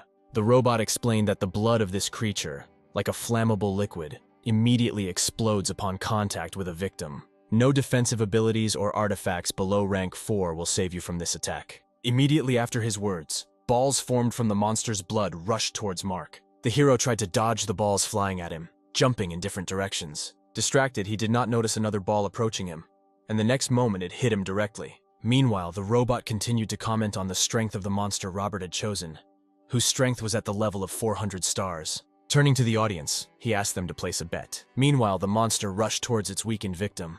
Mark, who had sunk to his knee, was holding the hand that had suffered the most. He was unable to dodge as his opponent landed, falling on top of him, causing the ground beneath the hero to crumble. Mark could not move, because the monster held him tightly, not allowing him to move. When the monster's mouth opened and began to approach his face, Mark was horrified. He urgently needed to do something, so he summoned his blade, rushing into the back of his opponent. Captivated by its prey, the monster did not notice this. However, in the next moment, with one swing of his tail, he threw the blade to the side. Due to hitting the ground too hard, the blade split into two parts. Mark was shocked by what happened. Turning his gaze to his opponent, he furiously shouted that this was his best weapon, as lightning began to envelop his entire body. Lightning began to instantly merge into a gradually increasing ball of electricity in front of Mark's face. A few moments later, lightning from the electric ball began to envelop the monster's entire body. Suddenly, a powerful hellish flame was added to the lightning, rising almost to the very stands. Scenes unfamiliar to him began to flash before Mark's eyes. Seeing Robert's familiar face, he realized that these were his memories. Suddenly, a voice was heard from behind. Mark immediately turned around to see who it was. With every moment, the voice became louder and louder, repeating only one word: "I will take revenge." Having discovered the source of the voice, Mark calmly looked at the guy in front of him. He asked if Robert had decided to make him feel emotional by showing snippets of the past, but he continued to sit, hiding his head in his knees, completely not paying any attention to Mark. The hero simply looked at the guy in front of him for several moments. After sighing heavily, he created a flame in his palm, saying that what Robert had to go through would not be wished on even an enemy, but he also has those whom he must save. Having said this, Mark spread hellish flames around them and threw a fiery clot in his palm at Robert. As soon as the cubes of dust cleared, everyone saw Mark standing next to the defeated monster. He tried with his last strength to rise slowly. Having taken a couple of steps towards him, the hero put his hand on the monster's head. Mark said that Robert had been fighting hard all this time, so he deserved a rest. He promised to destroy all his enemies so that Robert could retire peacefully. A few moments later, an unconscious guy appeared in the place of the monster. The robot that flew up to them reported that all the power of the spirit had been exhausted, so Robert could no longer be resurrected. When he said this, Mark looked up at the robot. Noticing his gaze on him, the robot smiled and declared him the winner of the second round. Also, since he had already won twice, he would receive 6 stones as a reward. Having said this, the robot threw stones at the hero. As he approached, he asked Mark how he managed to break through the enemy's defense with his last attack. Having moved the stones into 3-dimensional space, the hero silently looked at him for several seconds, thinking about whether to answer. He slowly turned around and walked towards the remains of his blade, after which Mark dropped to one knee and, taking the fragments in his hands, replied that he simply used a little trick during physical contact. The hero explained that by touching his palms, he allowed the power of lightning to pass through the veins of the monster, which got there with the blood from the wounds. When thunder and lightning reach a certain level, only a small discharge needs to be released so that it covers the entire area. The fact that his blood is easily flammable only played into Mark's hands. He only needed to use lightning to make the monster explode from the inside. Looking at the robot, Mark said that the more blood, the stronger the explosion. The robot looked with horror at the guy in front of him, thinking that for a man from the small Chiliocosm, he not only had terrifying strength, but also simply inhuman methods of dealing with opponents. Having moved the fragments of his blade, Mark said that he wanted to continue the competition. The robot's expression changed to a joyful one, and he announced to the audience that their participant wanted to continue the competition and asked who wanted to become the next participant and try their luck. All voices immediately fell silent. No one dared to risk their lives and enter the arena, thinking that there were still many contenders, so they could wait for the next one. The robot watched the situation below in bewilderment. A few moments later, he turned to Mark again, saying that since there were no people willing to become his opponents, they would not be able to continue the competition. Mark looked at him with a silent question in his eyes. However, he didn't have time to say anything, because the next moment the robot's hologram began to distort. When he completely disappeared, Mark was perplexed. Meanwhile, Charlie moved to the doors of the Punisher's chambers. A few moments later, the doors opened to let her inside. Lying on the bed, the Punisher immediately noticed her appearance and, smiling, said that Charlie was beautiful, as always. The girl was in no hurry to go inside the Punisher's chambers, glaring at her with a dissatisfied look. Sighing, she took a couple of steps forward and asked why she was called so urgently. Rising from bed and putting on a robe, the Punisher replied that she only wanted to relieve Charlie's boredom. Misunderstanding flashed across the girl's face, and she asked the Punisher what she meant. With a snap of the Punisher's fingers, a large system window appeared, and she said that they would not be able to continue the battle further. So she had one great suggestion. Looking at the perplexed Mark on the other side of the screen, Charlie said that the Punisher has no right to interfere during the assessment of newcomers. She took a couple of steps towards the girl. Smiling, she touched a strand of Charlie's hair and said that she was not going to interfere, but was simply suggesting. Then she leaned towards the girl's ear, whispering that in this world full of murders, risk and opportunity are synonymous words. Immediately after these words, she sent Charlotte back. The Punisher was confident that this boy would make the right choice. The girl who approached her from behind excitedly asked if he could kill the alien body that the Punisher had returned from the Great Void. In addition, Anna was worried about another question: what had happened, since she decided to interfere in the affairs of the big world. The woman replied that Mark reminded her of an old friend. Meanwhile, Charlie, who had returned, again took on the appearance of a robot and informed the hero about the hunter's game. The robot explained that all viewers would receive the same appearance, and Mark would enter the sacred ruins for 1 hour. The role of the hunters will be given to the audience, while Mark will be the hunted. The robot said that the hunter's goal would be to capture the hero. If they succeed, they will be resurrected again. The prey must avoid attack and its capture. If after an hour the prey remains safe and sound, then it wins. If the prey kills all the hunters, then Mark will be able to get 500,000 points for changing roles. The hero looked at the robot in surprise, listening to the conditions of the game. Having finished his explanations, the robot said that Mark could refuse if he wanted, but he confidently replied that he would take part. Flexing his fists, he said that he was ready to start right now. A few moments later, the robot transported him to the sacred ruins. As soon as Mark was there, he immediately activated the synergy of the 6 senses. At the same moment, 5 hunters attacked him. The hero, without turning around, waited until they got close enough. As soon as this happened, he used the energy release skill and jumped up, scattering the opponents to the sides with one blow.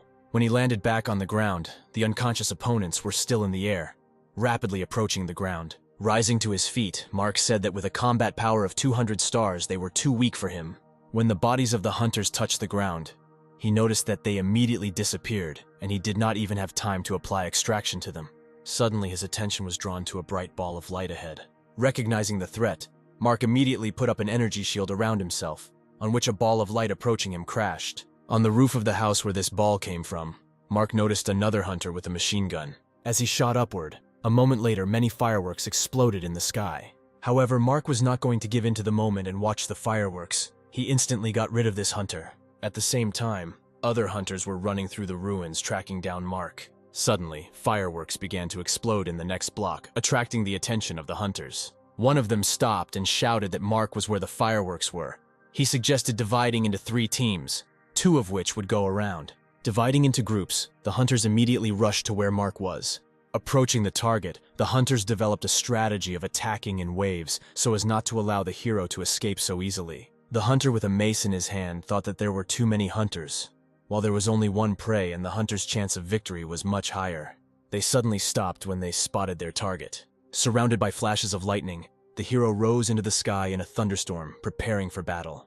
With a triumphant smile on his face, he said that the hunters were very late. They looked at him in bewilderment, trying to understand what was happening. The next moment, a sudden explosion shakes the building near them, and a huge cloud of smoke and dust rises around them. The hunters threw their weapons at Mark, giving chase as he dropped to the ground and ran forward. The hero had no difficulty dodging the weapons flying at him. Another group of hunters arrived in time, and the man in front pointed at Mark, shouting that their target was there. The hunter standing next to him noticed that there was not one guy in front of them, but 2, and suggested that Mark was capable of creating clones, and decided to check this by using the Eye of Truth. Looking at the guy approaching him with the help of his eye, he learned that this man was from the small Chiliocosm. His combat power was 420 stars. The hunter assumed that this mark was real, since the Eye of Truth did not reveal anything unusual.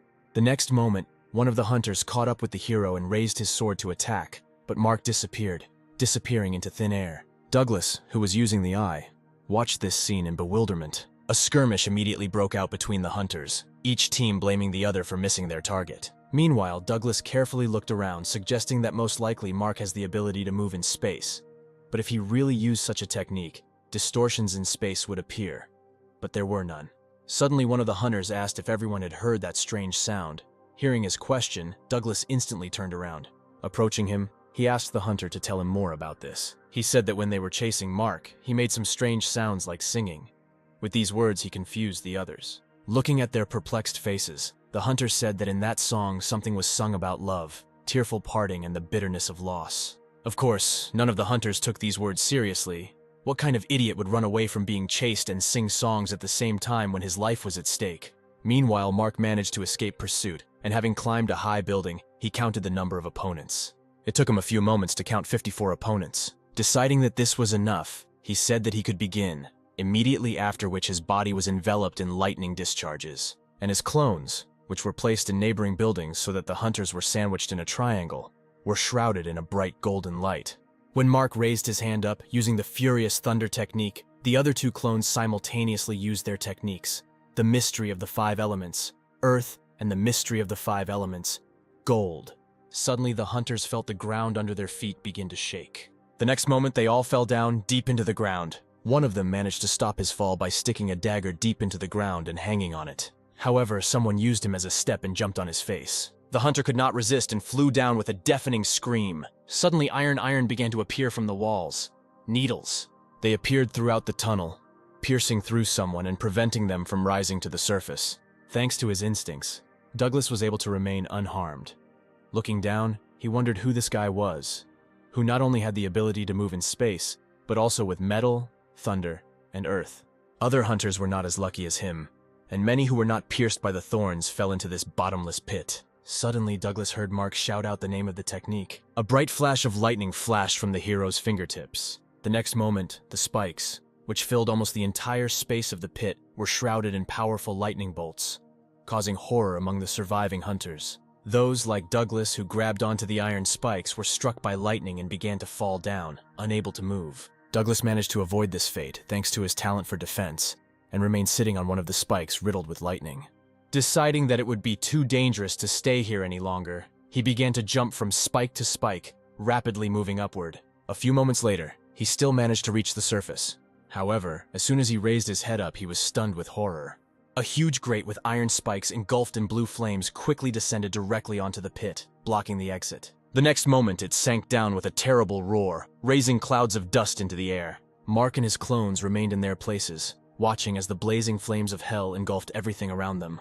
Assessing the current situation, the hero thought that there were too many opponents, and if he killed them one by one, he would definitely not be able to complete the task of destroying them. Therefore, he had only one choice, namely to gather them into small groups and kill them. Thus, he used the talent of earth manipulation to create a huge pit. Next, he placed metal spikes there, using his metal manipulation talent. And at the very end, he again resorted to the talent of managing the earth, creating the appearance of untouched land. Having waited for the hunters to go hunting, he activated the Master of the Shadow Stream skill and lured the opponents into the prepared trap. Now Mark decided it was time to move on to the next step. He looked at the clones and nodded to them. Understanding him without words, they immediately turned around, each heading in their own direction. One of the clones immediately discovered another group of hunters who chased him. Mark just needs to wait until the clone leads them into another trap. A few moments later, the hunters were at the desired point, and the hero raised a wall of hellfire around them, cutting off all possibilities of retreat. The next step was to use the art of manipulating the gold of the 5-element talent to weaken the frame of a nearby building. The next moment, the hunters watched in horror as the house rapidly collapsed and huge pieces of the walls fell right on them. Unable to withstand the pressure, the house fell on its side with a loud roar. However, that was not all. Ice arrows were already waiting for the hunters in the air. They instantly rushed towards the hunters who managed to survive under the rubble. Mark's arrows instantly ended their lives. Once that step was done, Mark moved on to the next, once again using hellfire to heat the area he was targeting to extremely high temperatures, melting the soil and turning it into lava. Then he himself became bait and lured the hunters into real hell. There he easily dealt with those who sat in secluded corners until the last. Next, he planned to demonstrate his weakness. With this action, he wanted to lure out the remaining hunters. This plan worked perfectly, and now Mark pretended to lose consciousness, secretly watching the hunters and counting their number. When their number reached 200, he grinned contentedly. The next moment, many iron needles burst out of the ground and walls, piercing right through the bodies of the hunters. Rising to his feet, Mark said with satisfaction that it was a great ending. Suddenly, he heard someone applauding behind him. Mark turned around instantly. Behind him, he saw a fair-haired girl in battle armor. who said with a smile on her face that his strength was truly impressive. Charlotte, watching the progress of the battle, became furious. Having contacted Violetta through the system window, she told her with a threat in her voice that she should not dare touch the applicant without permission. The Punisher turned around, saying she had everything under control, and ended the call. After that, she turned back to Mark. Wary, he asked who she was. Folding her arms across her chest and tilting her head to the side, she replied that her name was Violetta. She was also the Punisher of Heaven, and it was she who offered 500,000 points as a reward for winning this game. Wary of the woman in front, Mark said that in this case he should thank her for this opportunity. Violetta replied that his gratitude was of no use to her, because it was not done out of the kindness of his heart. Heaven has its own rules, and the Punisher cannot interfere in the affairs of applicants during the testing period for newcomers. However, this place is an exception, because the territory is not controlled by Heaven. Based on her words, Mark concluded that all this was arranged only to lure him here, and the reward of 500,000 points was just a bait. Violetta replied that it was both yes and no at the same time. Frowning, the hero said that he did not like talking with people who only had an intrigue that was beneficial to them. Smirking, Violetta replied that in that case there would be no more. Immediately after that, she raised her fist, gathering her strength in it. Instantly approaching Mark, she hit him. He managed to activate his armor and cover himself with his hands, but her blow was too strong and forced him to fly several meters back, hitting his back against the wall of the house. When he came to his senses, wings appeared behind his back and he rushed towards Violetta. As he approached, he began to strike actively at her, putting all his strength into them. Violetta smiled, saying that his blows were so weak that he would not be able to leave even scratches on her. The next moment, she again took the leading role in their duel, showing Mark how to properly attack the enemy. From the force with which her blows were applied to him, blood gushed from the hero's mouth. As soon as Violetta's series of blows was interrupted, the hero used this opportunity to kick her, but she deftly dodged. Mark looked at his opponent in bewilderment. Grabbing his leg, Violetta said that there were too many flaws in his fighting style. After that, she threw the guy over her back, slamming his face into the ground. Without letting go of his leg, Violetta continued to throw Mark from side to side, not sparing him at all. The enemy's actions were so fast and abrupt that it was incredibly difficult for the hero to concentrate and do anything. Suddenly, Violet threw him high into the sky. The next moment, she was near him in one leap, saying that his end would come right here. Mark looked at her, actively thinking about what he could do in this situation. Swinging her leg, Violetta hit him with all her might. Mark was unable to dodge such a swift blow. He flew even further, matching the full moon. Violetta watched this, contentedly humming the simple tune of her favorite song. When Mark began to rapidly fall down, he managed to turn over, and then wings appeared behind his back. While suspended in the air, he decided to use the talent of all 5 elements, creating 5 balls around himself that corresponded to each of the 5 elements. A few moments later, the balls were created, and with a wave of his hand, he sent them towards the enemy. She calmly watched the balls of the 5 elements approaching her. When they reached the place where Violetta was, 5 deafening explosions thundered. This attack took a good half of Mark's strength.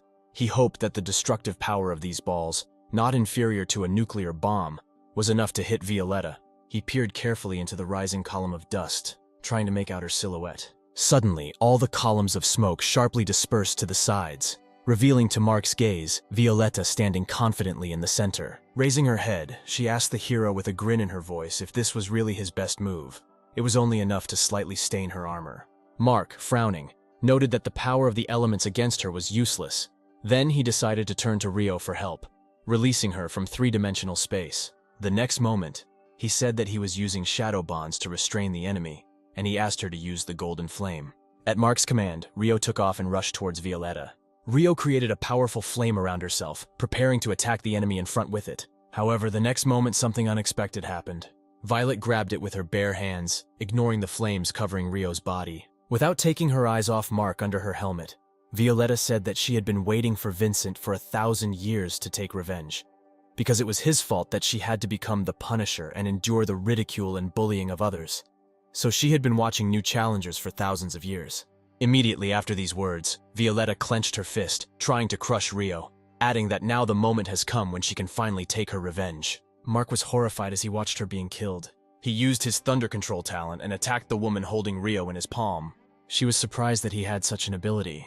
Taking advantage of the fact that Violetta was distracted and loosened her grip, Rio managed to slip out of her hands. She flew up to Mark in an instant, hiding in his arms. The hero looked at Violet in bewilderment. He suggested that perhaps the elemental talents did not hurt her, but they definitely had some effect. The next moment, with a tense expression on his face, he connected his fingers in the desired seal, using the earth control skill of the 5-element talent. Violetta's legs were immediately sucked into the sand whirlwinds, not allowing her to move from her place. The next moment, everything around her was engulfed in powerful flames. Looking up at Mark, she asked if this was all he could do. If so, then she was truly disappointed. Meanwhile, the hero was concentrating on creating an ice ball using the Ice Storm skill. Suddenly, the sand, which turned into lava, began to rapidly rise upward, enveloping Violetta's body. As ice arrows rained down, she scooped up the lava with her palm and splashed it upward, shouting that Mark would never be able to defeat her. A few moments later, the lava she spewed upward collided with an arrow flying straight towards Violet. When the opposing forces collided, a strong explosion occurred. When the ice arrows rained down on her even more actively, she asked with a grin on her face why Mark had not yet given up his pathetic attempts. Ignoring her words, the hero moved on to the next stage of the plan. Suddenly, the lava froze in an instant, shackling Violetta's torso to the waist. After that, Mark gathered strength in his fist and quickly approached the enemy. When she was within reach, he hit her in the face. The hero dealt blow after blow, saying that she was trapped and now she would not be able to do anything.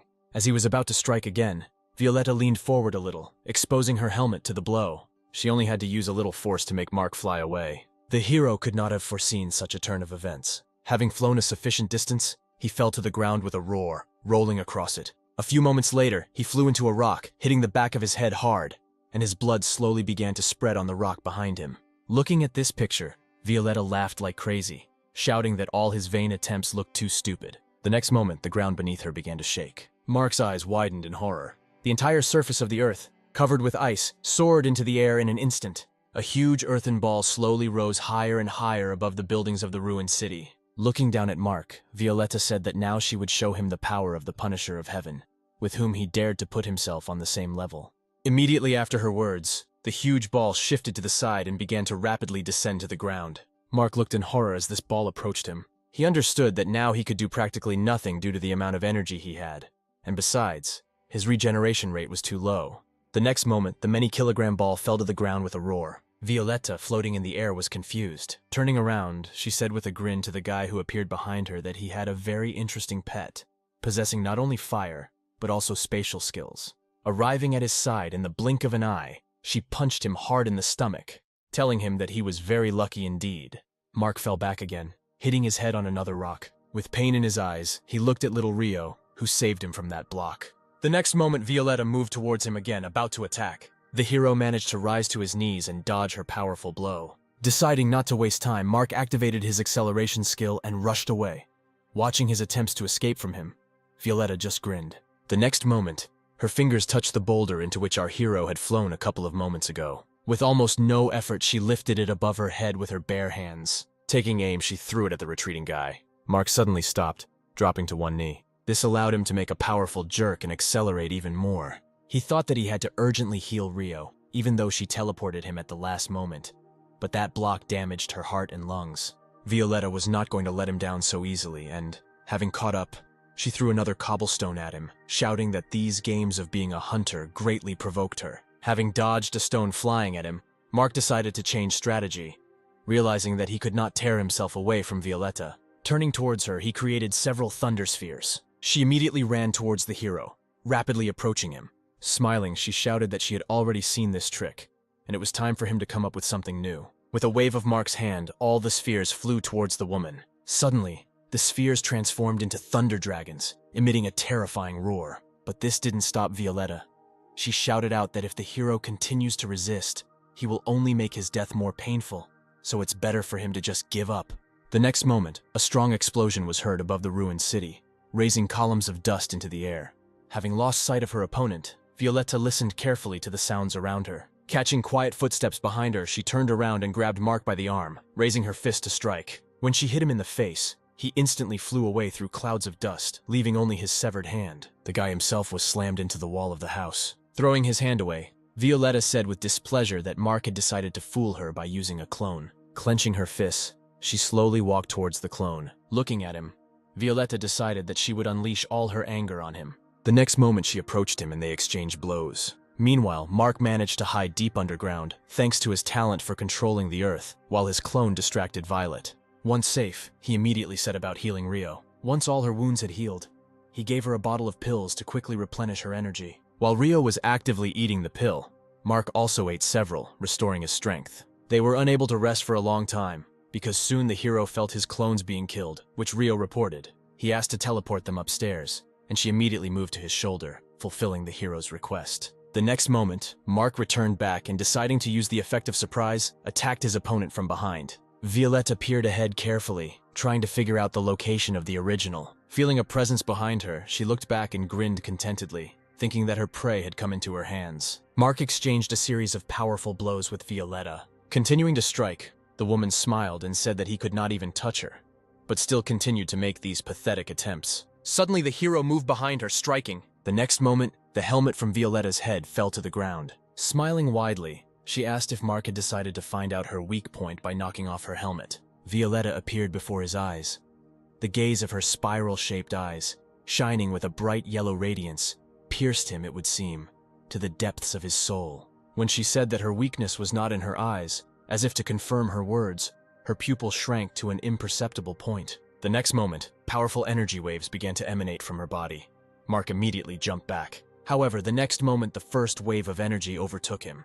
It was as if she had passed through his entire body, separating the physical shell from his soul. A contentedly smiling Violetta instantly approached him, delivering a strong kick. From this blow, Mark flew several kilometers to the side at high speed. Having reached one of the houses, he broke through the glass with his body, flying inside. He fell with a crash onto the concrete floor, hitting his long-suffering head on it. Mark opened his eyes slightly, trying to get up from the floor. He did not understand what had just happened. The feeling as if his body and soul were separated reminded him of the spirits in the village of T. But this time the effect of the attack seemed much more real to him. His thoughts were interrupted by the appearance of Violetta. Noticing her, Rio immediately tensed up. Touching her left eye, the woman said that she was really excited by the feeling of her fist meeting Mark's half. Every time she seemed to revel in the feeling of victory for the first time. And this little skill of her eyes was an extreme measure. She explained that her eyes have magical powers. Whatever was blocked by her gaze automatically ceases to exist. Therefore, if Mark tries to move, his body and soul will be torn apart in an instant. Having said this, she sank to the floor. Looking at Mark, she explained that, simply put, her eyes are like a camera. If you freeze, everything will go smoothly, but if you start to move, it will turn out blurry. After her explanations, it became clear to the hero why her eyes reminded him so much of a camera shutter. Without taking his eyes off his opponent, he whispered to Rio, asking her to help him find Violetta's weak points. The next moment, Mark jumped up from his seat and moved behind her. She immediately turned around and raised her fist to strike, saying that she had no blind spots. Having received another blow, Mark flew out of the window of the building into the street. Excited Rio flew out after her owner. When blood gushed from his mouth, she was very frightened. At the same moment, Violetta again used the ability of her eyes. Mark noticed this, and approximately noted the distance of 100 meters between them. When he again felt that terrifying feeling of the separation of the soul from the body, he realized that this distance was within the range of this ability. Violetta instantly moved towards him, intending to break his head with her blow. All this time she did not stop the technique, not allowing Mark to budge. The next moment there was a strong roar, raising a cloud of dust into the air. Thanks to Rio, Mark moved further and further, avoiding the enemy's devastating blows and measuring the distance. A few minutes later, the distance had already reached 3,000 meters. When the hero was about to teleport again, Violetta said that she was amazed at his endurance, since he was able to survive several consecutive cuts of his soul. Smiling widely, she admitted that she was terribly interested in finding out how much more he could stand, after which she rushed towards him. Rio managed to move them to a distance of 20,000 meters from Violetta. Mark immediately felt the energy pressing on him disappear, and he could finally move around calmly. Turning around, he looked into the distance and noticed Violetta approaching them. The hero realized that 20,000 meters was the limit of her ability. Having approached a sufficient distance, she again activated the ability of her eyes. Mark froze in place. Rio hurried to use teleportation to be out of the range of this terrifying ability. When they were again at a distance of 20,000 meters, Mark happily said that his guess was correct and her ability had limitations. Turning to Rio, he said that this time they must counterattack. Having caught up with Mark, Violetta again used the power of her eyes on him. However, he immediately disappeared as soon as he noticed her approach. She flew into a rage and, looking around, tried to determine where he was hiding this time. Mark was suddenly behind her, stabbing her in the stomach. He tried to strike her a few more times, but Violetta dodged all his attacks. When she got tired of this, she decided to take control of the situation and also attacked him. But Mark ducked, dodging her blow. Suddenly, Rio shouted that they were on the border of the holy ruins and they could not teleport further. At the same moment, Violetta raised her fist for a new attack. She struck the air with incredible speed. For a moment, it even seemed to Mark that she had grown a dozen more arms. The energy that escaped from her fist rushed towards the hero, in the form of several hundred fists. Watching the fists approaching them, Mark told Rio it was time to get out of here. Rio flew forward, preparing to use the teleportation technique once again. Mark stayed behind for backup. However, the teleportation did not work, and he grabbed the surprised Rio and pulled her towards him. Covering it with himself, Mark took several dozen strong blows. The blows were too fast and too strong for him to do anything. He suffered blow after blow. All this time, Mark was thinking that when using a skill, Rio concentrates on a certain point in space in order to move there. But these attacks distort space, which is why they were unable to move. Having assessed the state of his armor, covered with cracks, he assumed that a couple more seconds, and it would be completely destroyed.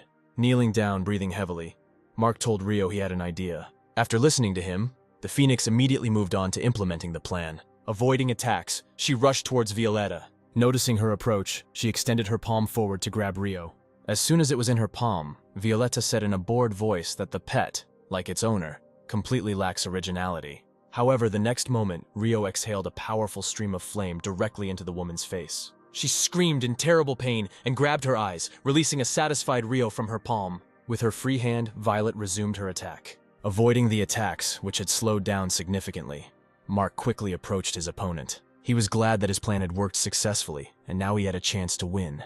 Approaching her, the hero shouted that now he would put an end to everything. Hearing his voice, Violetta removed her hand from her face and, overcoming the pain, opened her left eye as Mark's fist was rapidly approaching her face. Reacting quickly, she counterpunched, and the next moment their fists collided with each other. A strong shockwave tore the left sleeve, leaving severe burns on the hero's skin. As shadow bonds began to emerge from Violetta's armor, her face contorted in confusion. They quickly enveloped her entire body, rendering her unable to move. However, Violetta had enough strength to throw Mark aside and break these bonds. Looking at him with contempt, she said that he was a real idiot for trying to defeat her using such childish methods. The next moment, she raised her head up, concentrating her power. As she let out a piercing scream, the armor on her body disintegrated, flying in all directions. Mark rose to his feet and ran to a safe distance. As one of the fragments flew past him and Rio, Mark noticed that it was Violetta's armor. The next moment, a piece of armor flew into a huge cobblestone and left an impressive hole there, flowing further. Mark was dumbfounded with horror. Watching this picture, he turned around when Violetta's voice was heard behind him, who said that each piece of armor on her body weighed 10 tons. She explained that they only existed to limit her true destructive power. Smiling, Violetta said that now Mark would see all her strength. Mark shouted at Rio to immediately move them to a safe distance. However, Violetta was faster. Being near them in the blink of an eye, she punched Mark in the chin. While in the air, she beat him with pleasure. At some point, he finally managed to dodge the enemy's blow, and once on the ground, he made another attempt to escape. However, Violetta did not want to let him go so easily, throwing him another attack after him, which Mark dodged. Once at a safe distance, he looked uncertainly at Rio, thinking that after Violetta took off her armor, her speed had increased greatly, and now she was moving almost at the speed of their teleportation. After activating the 3D space, he decided to move Rio there, ignoring her protests. The next moment, Violetta appeared in front of him with her fist raised to strike. From her blow, the hero flew away an impressive distance. Once airborne, he attempted to roll over to gain control of the situation. Violetta did not take her eyes off him. The next moment, she moved to Mark in one jerk. Approaching, she raised her fist for another blow, asking how he was now going to fight back, not even being able to teleport. Falling down, Mark looked at his opponent, desperately trying to come up with something. Putting force into her fist, Violetta accelerated her fall, overtaking him. Mark looked down where one of the pieces of her armor lay. He created shadow bonds that instantly appeared from under the armor. Making incredible efforts, they tried to lift the many-kilogram armor from the ground. A few moments later, they finally succeeded. At the same moment, Mark saw Violetta in front of him, dangerously close, with a satisfied smile. Leaning back, he reached for the armor that the shadow bonds had thrown to him. A few moments later, he successfully grabbed it. As soon as he put the armor in front of him, Violetta's fist flew into it, crushing the iron underneath it. Dropping the armor from his hands, Mark flew down even faster after receiving the blow. His body was pressed deep into the concrete surface of the roof. Opening his eyes with difficulty, he thought that even if he now hides in three-dimensional space, he will not be able to disappear completely, because Violetta will be able to find a way to get to him. And if she gets into space itself, then Rio and Linda will in danger. As soon as he thought about it, he saw the girl's ashen flowing hair in front of him. Linda immediately used her ability, saying that she came to help him. Meanwhile, Violetta, still in the air, picked up a piece of her armor. Swinging, she threw it right at where our heroes were. Linda did her best to slow down the armor penetrating into space. However, he continued to fly straight at her without slowing down for a second, which caused a strong shock in the girl. Her eyes widened in horror when she realized that she would not have time to dodge. The next moment, the armor landed with a terrible crash, raising clouds of dust into the air. Landing on the roof of one of the houses, Violetta said that her time management ability is really quite good. If her level was higher, Linda might have been able to stop the armor. But due to the colossal difference in strength, these abilities do not affect her. Pointing towards Mark standing on the roof of a neighboring house, she said that Vincent should come up with something else. She was beginning to like watching him flutter in attempts to fight back. Linda supported the struggling hero, who for a few moments helped her avoid death, and tearfully apologized, realizing that with her intervention, she had made everything even worse. Looking up at Violetta, Mark noticed that she was constantly talking about some Vincent, and assumed that she had confused him with him because of the blood talent. If this was true, then this could be the key to victory. Turning to Linda, he said that he had a skill card that would allow her to use his wings.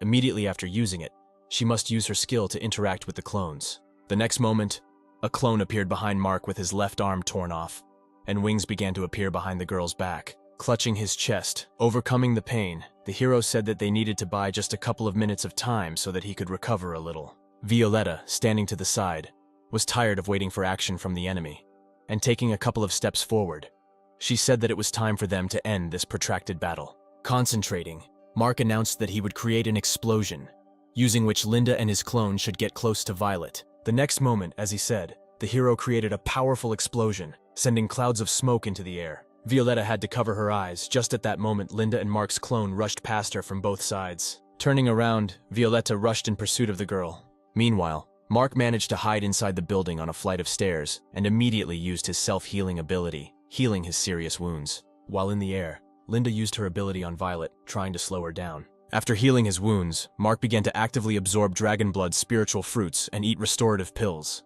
Linda and his clone were successfully doing their job all this time. Despite Violetta's words that due to the low level Linda's ability would not work on her, the girl still managed to slow her down a little. Meanwhile, Mark was trying to cope with the consequences of the rapidly increasing level of Dragon Blood in his body. Violetta approached Linda from behind, intending to remove the obstacle in her face. Freed from the influence of her ability, the Punisher attacked the clone. He was unable to dodge and was hit. Linda tried to intervene to save the situation. However, Violetta prevented her. Grabbing her face painfully, she smiled contentedly. The next moment, Violetta threw the girl down. She landed on the concrete roof, hitting the surface painfully. Soaring in the air, Violetta said that if Linda told her where her friend was, she would generously spare the girl from this torment. Linda didn't have time to respond when Mark appeared behind Violetta and struck her.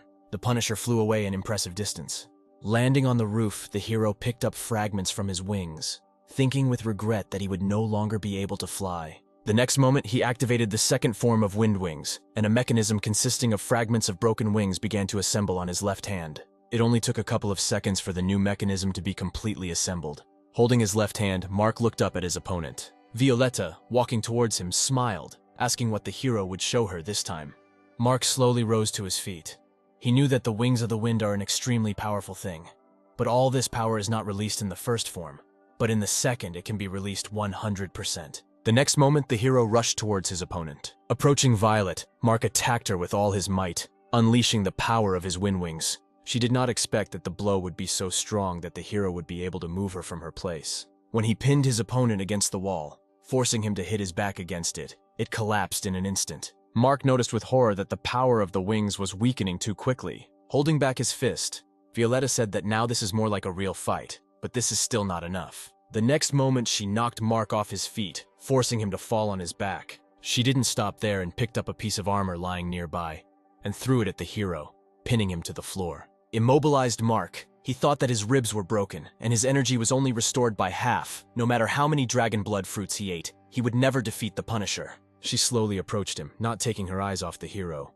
Raising her foot, she wanted to deliver the final blow to finish him off. Using shadow bonds, Mark tried to throw the armor aside before Violet's foot crushed it. Suddenly she laughed. The next moment, Violetta changed her mind and turned around sharply, walking in the opposite direction with sweeping steps. Having moved away to a sufficient distance, she turned around and, gathering all the strength in her fist, shouted that out of respect for him, she would give Mark a quick death. Immediately after these words, she made a swift dash, approaching the hero. Suddenly, Linda blocked her path. But even despite this, Violetta, thirsting for death, did not stop, approaching the girl standing in front of her with a bloodthirsty smile. With tears in her eyes, Linda apologized to Mark, saying that she only wanted to protect him. But it was her fault that he suffered even more. The next moment, Violet's fist pierced her chest. As the woman pulled her fist from her body, Linda began to slowly fall to the ground. Mark watched as if in slow motion as her soul left her body and rushed upward. He could hardly believe what was happening. When the image of the girl disappeared, and Mark saw only her lifeless body, a furious cry burst from his chest. Violetta took a few steps back, watching as the hero's body was enveloped by a suddenly appearing golden whirlwind. She smiled contentedly, thinking that her labors had not been in vain, and the spirit of the dragon had finally manifested itself. Mark slowly soared into the air. His hair in an instant grew and turned golden, and his nails turned into long claws. The golden whirlwind began to take on the shape of a beast, and the hero let out a furious roar. A few moments later, he opened his eyes. Behind him was a golden dragon. When Mark waved his palm, a powerful stream of wind rushed towards Violetta, but she didn't even move. She looked up with a satisfied expression on her face, thinking that Mark emanated a simply terrifying aura of greatness, almost like Vincent had then, but only a part had awakened, and the real Vincent had not yet awakened. Taking a step to the side to take an attacking position, Violetta thought that as long as this was enough for her, she would patiently wait for the moment of his complete awakening. Mark and Violet began to concentrate their power for the upcoming attack. The next moment, the hero rushed towards his opponent, accompanied by the furious roar of the dragon behind him. Violetta rushed to meet him when only a few meters remained between them. Charlotte suddenly jumped out of the system window. She waved her hand towards Mark, freezing his time. Violetta, with a dissatisfied expression on her face, glared at the back of the girl's head. Turning around, Charlotte reminded her that the Punishers could not contact the challengers in an attempt to kill them, breaking the laws of heaven. After which she said that she would be obliged to report everything that happened here to the heavenly path. Violetta rolled her eyes and shrugged her shoulders and replied that it didn't matter to her because she'd already done everything she wanted here. With her hands folded across her chest, she began to slowly disappear. Thanks to today, she was convinced that this guy was Vincent. As soon as the test period for newcomers was over, she would definitely kill him. As soon as she disappeared, Mark's time began to move again. He reached the ground instantly, slamming his fist into the surface. The next moment, the entire ground beneath him began to crack deeply. The barrier and walls of the arena to which he was returned immediately began to collapse. Unable to withstand the powerful force of his blow, Mark himself slowly came to his senses. His hair returned to its previous length. A few moments later, all that was left of the arena were fragments of stones floating in the air. Standing on one of them and holding Linda's dead body in his arms, Mark listened to Shirley's words that he received 500,000 points for winning the Hunter game. She also added that, as compensation for what happened, he received the right to unlimited purchase of universal stones for the portal. But that was not all. To this was also added an artifact of the 7th rank, a divine sword, adding 2,000 to attack power, 200% to defense and recovery speed, as well as 100% to increasing the power of the 5 elements. In addition, this sword has an additional skill, Destruction of Skies.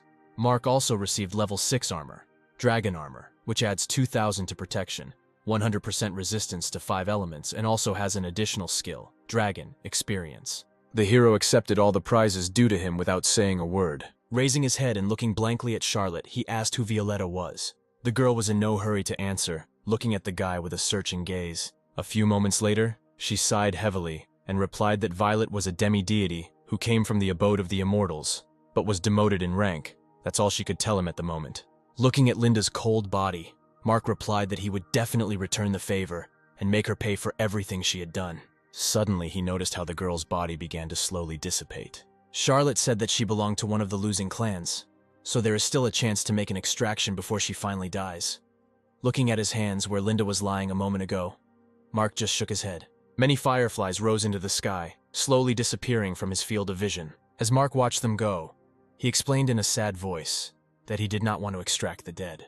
A few moments later, he used one of the received stones to teleport. Having chosen the desired location, he moved to the area of the big world number 618, and using the system, sent out offers to all village residents to join his village. After reading the details, many residents immediately accepted this offer, and when the opportunity to increase their level by doing regular work became available to them, they were even more happy. And Mark himself continued to visit other areas, attracting new residents. Sometime later, the system reported that the population of the Dragon Pool village had reached 15,395 people, and now the village could be upgraded to the 3rd level. As soon as the hero raised the level of his village, it was transformed into a city, and the system reported that the village of Dragon Pool took first place in the competition and received the highest award. Its residents received 1,000 stat points each, and the village chief received 2,000 in addition. Looking through information about his village, Mark learned that now there would be one department organized there, and for each of the 16 constituent villages, a separate department would be created. Turning to the robot, he asked to distribute the points he received. 10,000 points for strength, 10,000 for speed, and 10,000 each for energy and physical characteristics. In addition, Mark changed his equipment to the dragon armor he received, and now his combat power reached 1,200 stars, and his level reached 18. Sometime later, he returned to T's village. Walking past the rejoicing residents, Mark thought that he needed to find the head of the Shuan clan and tell him about Linda.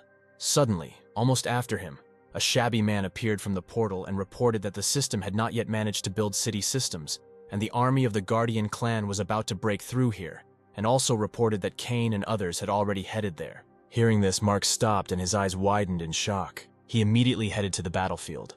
The hero could not let Linda's younger brother die. Residents looked after him with surprised faces, amazed at the speed with which Mark rushed past them. Meanwhile, a lively battle was going on a couple of kilometers from the village. The elders did not intervene in the battle themselves. They only observed everything from a safe distance and gave orders. The chief elder, Ivan, was completely indignant because a meeting of the defense forces was held in the Yuan clan, but their clan was not informed. The man was angry that everyone looked down on their clan, so he intended to destroy Mark in order to significantly increase the power and prestige of his clan. He shouted to the warriors to all go on the offensive and get rid of every enemy they had. The armed warriors followed the order of their master and rushed forward with furious cries. They were all intent on killing their opponent and bringing honor and glory to their clan. Kane, who led a group of volunteers from the Dragon Pool, also rushed forward, leading the others with him. Although they were in the minority, he was not afraid for a moment. Rapidly approaching the enemies, Kane was obliged to get rid of them and prevent them from entering the village. The next moment, 2 guardians rushed at him, raising their swords above their heads. Kane was not taken aback, and crouching on the ground, he attacked their legs, and they immediately fell, losing their balance. Looking at this, the guy smiled contentedly. However, the next moment, a sudden kick attack flew at his head, which he was unable to dodge. At the same time, other residents also fought bravely, using various methods, weapons, hand-to-hand combat, and even various skills. Suddenly, the quicksand began to actively suck in all the inhabitants of the Dragon Pool village, causing bewilderment and horror in everyone. The Guardian, who used the earth control skill, smiled contentedly, and then created many sand snakes that rushed towards the immobilized opponents. They immediately wrapped themselves around the necks of the residents and began to choke them, but they could not resist this in any way. In another part of the battlefield, dragons appeared in the sky, incinerating everything with their fire. Now the residents had to not only repel the attacks of the advancing enemy, but also make sure not to fall under the dragon's attack. Suddenly, out of nowhere, a huge gorilla appeared, growling furiously and randomly striking with its powerful paws. Just as the villagers thought that they urgently needed reinforcements, a purple lasso suddenly appeared and scattered a bunch of guardians, throwing them high into the air. At the same time, shadow bonds that appeared from the ground pulled the inhabitants out of the sand, saving them from death. Mark rushed across the field at incredible speed, using shadow bonds to attack a large number of enemies at once at several points. Looking around, he tried to find Kane but could not find him anywhere. The next moment, he created several ice arrows in his palm, after which he threw them behind the back of the guy standing opposite him. Noticing the arrows flying at him, he immediately dodged, not understanding what was happening. When he looked behind him, he saw that one of the guardians had sneaked up behind him, but Mark had killed him. While fighting with 2 guardians, the hero asked the guy where Kane was now. Mark immediately froze one of the opponents, after which he fought one-on-one with the remaining giant. At the same moment, Greg shouted out that Kane immediately rushed into the thick of it, and now it is not even known whether he is still alive. Having heard this, the hero shouted out for Greg to immediately tell everyone to get out of here, leaving everything to him. Having fought with the enemy, Greg was perplexed. He said that the enemy army numbered about 3,000 people, and the hero could not cope alone. Having dealt with the enemy, Mark immediately rushed further, looking after him. The shocked Greg was confused. Many guardians began to die one after another at the hands of his elder. Using shadow bonds and iron spikes, Mark managed to quickly get rid of his opponents, while simultaneously searching for Cain. Suddenly, the guardian ran straight at him, raising his fist, shrouded in a golden aura, to strike. With one movement, Mark turned the man into a frozen block of ice. Throwing another guardian aside, the hero called Rio, deciding that the search for Cain would take too much time. Using the face of one of his opponents as a springboard, Mark jumped up. Summoning Hellfire, he shouted at Rio to fly further and try to find Cain. The guardians below were immediately engulfed in flames, burning them alive. Noticing him, some hunters also took to the air and began to attack. Meanwhile, Rio flew forward, carefully looking around. She saw how Greg and the rest of the guys fought with their opponents, successfully destroying them. Having flown a little further, the people from the Shuan clan, Cain was also there. They were in serious danger. Returning to Mark, Rio told him that she had found Cain, who immediately asked to be taken to him. Cain, fighting back with all his strength, thought that there were too many opponents and he would not hold out for long. The hero who suddenly appeared behind him cut down the man standing opposite him, surprising Cain. When he turned around, he saw the village chief behind him and his face lit up with a happy smile. Looking at the smiling Cain, the face of a sadly smiling Linda with tears in her eyes involuntarily appeared before the hero's eyes. Turning away, he asked Rio to send everyone back to T-Village. The next moment, everyone was in disbelief when the battlefield suddenly changed to a village they knew. Meanwhile, Mark was left alone with the army of guardians. Ivan immediately gave the order to his men to kill the headman of the Dragonpool village standing in front of them, who was the contender. The guardians immediately rushed forward. Mark remained in his place, watching the army approaching him. Flexing his fists, he said that since all his people were now safe, there was no need to hold back. Immediately after that, a golden dragon appeared behind him. As he rose into the sky, he let out a deafening roar. From this roar, the entire large army of guardians was thrown back. The elders' faces contorted in horror. Ivan could not even move because of this terrifying, oppressive aura. Casting his gaze to the side, he noticed that even their main trump card, a beast with a combat power of 600 stars, was trembling with fear. When he looked forward again, his eyes widened in fear. The dragon behind Mark opened its mouth, forming a golden sphere of light that rapidly increased in size. A few moments later, along with the dragon's breath, this sphere flew to where the elders were. All the guardians froze in place with their eyes wide open in horror, not believing in the reality of what was happening. However, the next moment, the sphere flew right over their heads, leaving a golden trail behind it. Ivan ordered his men to use combined skills to defend themselves. Fear showed on his face when he realized that the sphere was approaching him too quickly, and he would not have time to do anything. When the golden sphere sank to the ground where the man stood, he was burned alive, leaving no trace behind. Meanwhile, the dragon released several more spheres, destroying the remnants of the enemy army. Terrifying explosions were heard where the spheres landed, drowning out many of the heartbreaking cries of pain of the guardians. Some managed to escape only due to their speed. When the columns of dust cleared, there was no one else in front of Mark, and the system reported that he had killed the ruler of the Kui clan and received a token for the lands of the defeated clan. Afterwards, the system reported that the hero had killed 3,486 people, so he received 256,800 stat points and 4,252 experience points, and reached level 20. Looking at the token in his hand, Mark thought that in the future he would need to establish a portal between T-Village and the Kui clan, so that all the residents could collect the spoils of war. Calling up the system window, he selected a location and clicked on button to return to the village. The next moment he teleported back. As soon as he appeared, a smile began to appear on the faces of the residents. One of the guys raised the sword in his hands above his head, shouting that this was a weapon of the 5th rank, and offered it to Mark. Other residents also brought various gifts for their headman. Looking at all this, the hero was confused. Turning around, he noticed the head of the Shuan clan standing to the side. Mark realized that Sean had already guessed what happened to his granddaughter. The surviving guardians reached the alliance of clans allied with them and reported what had happened, but they were not believed, answering that this was a very implausible joke.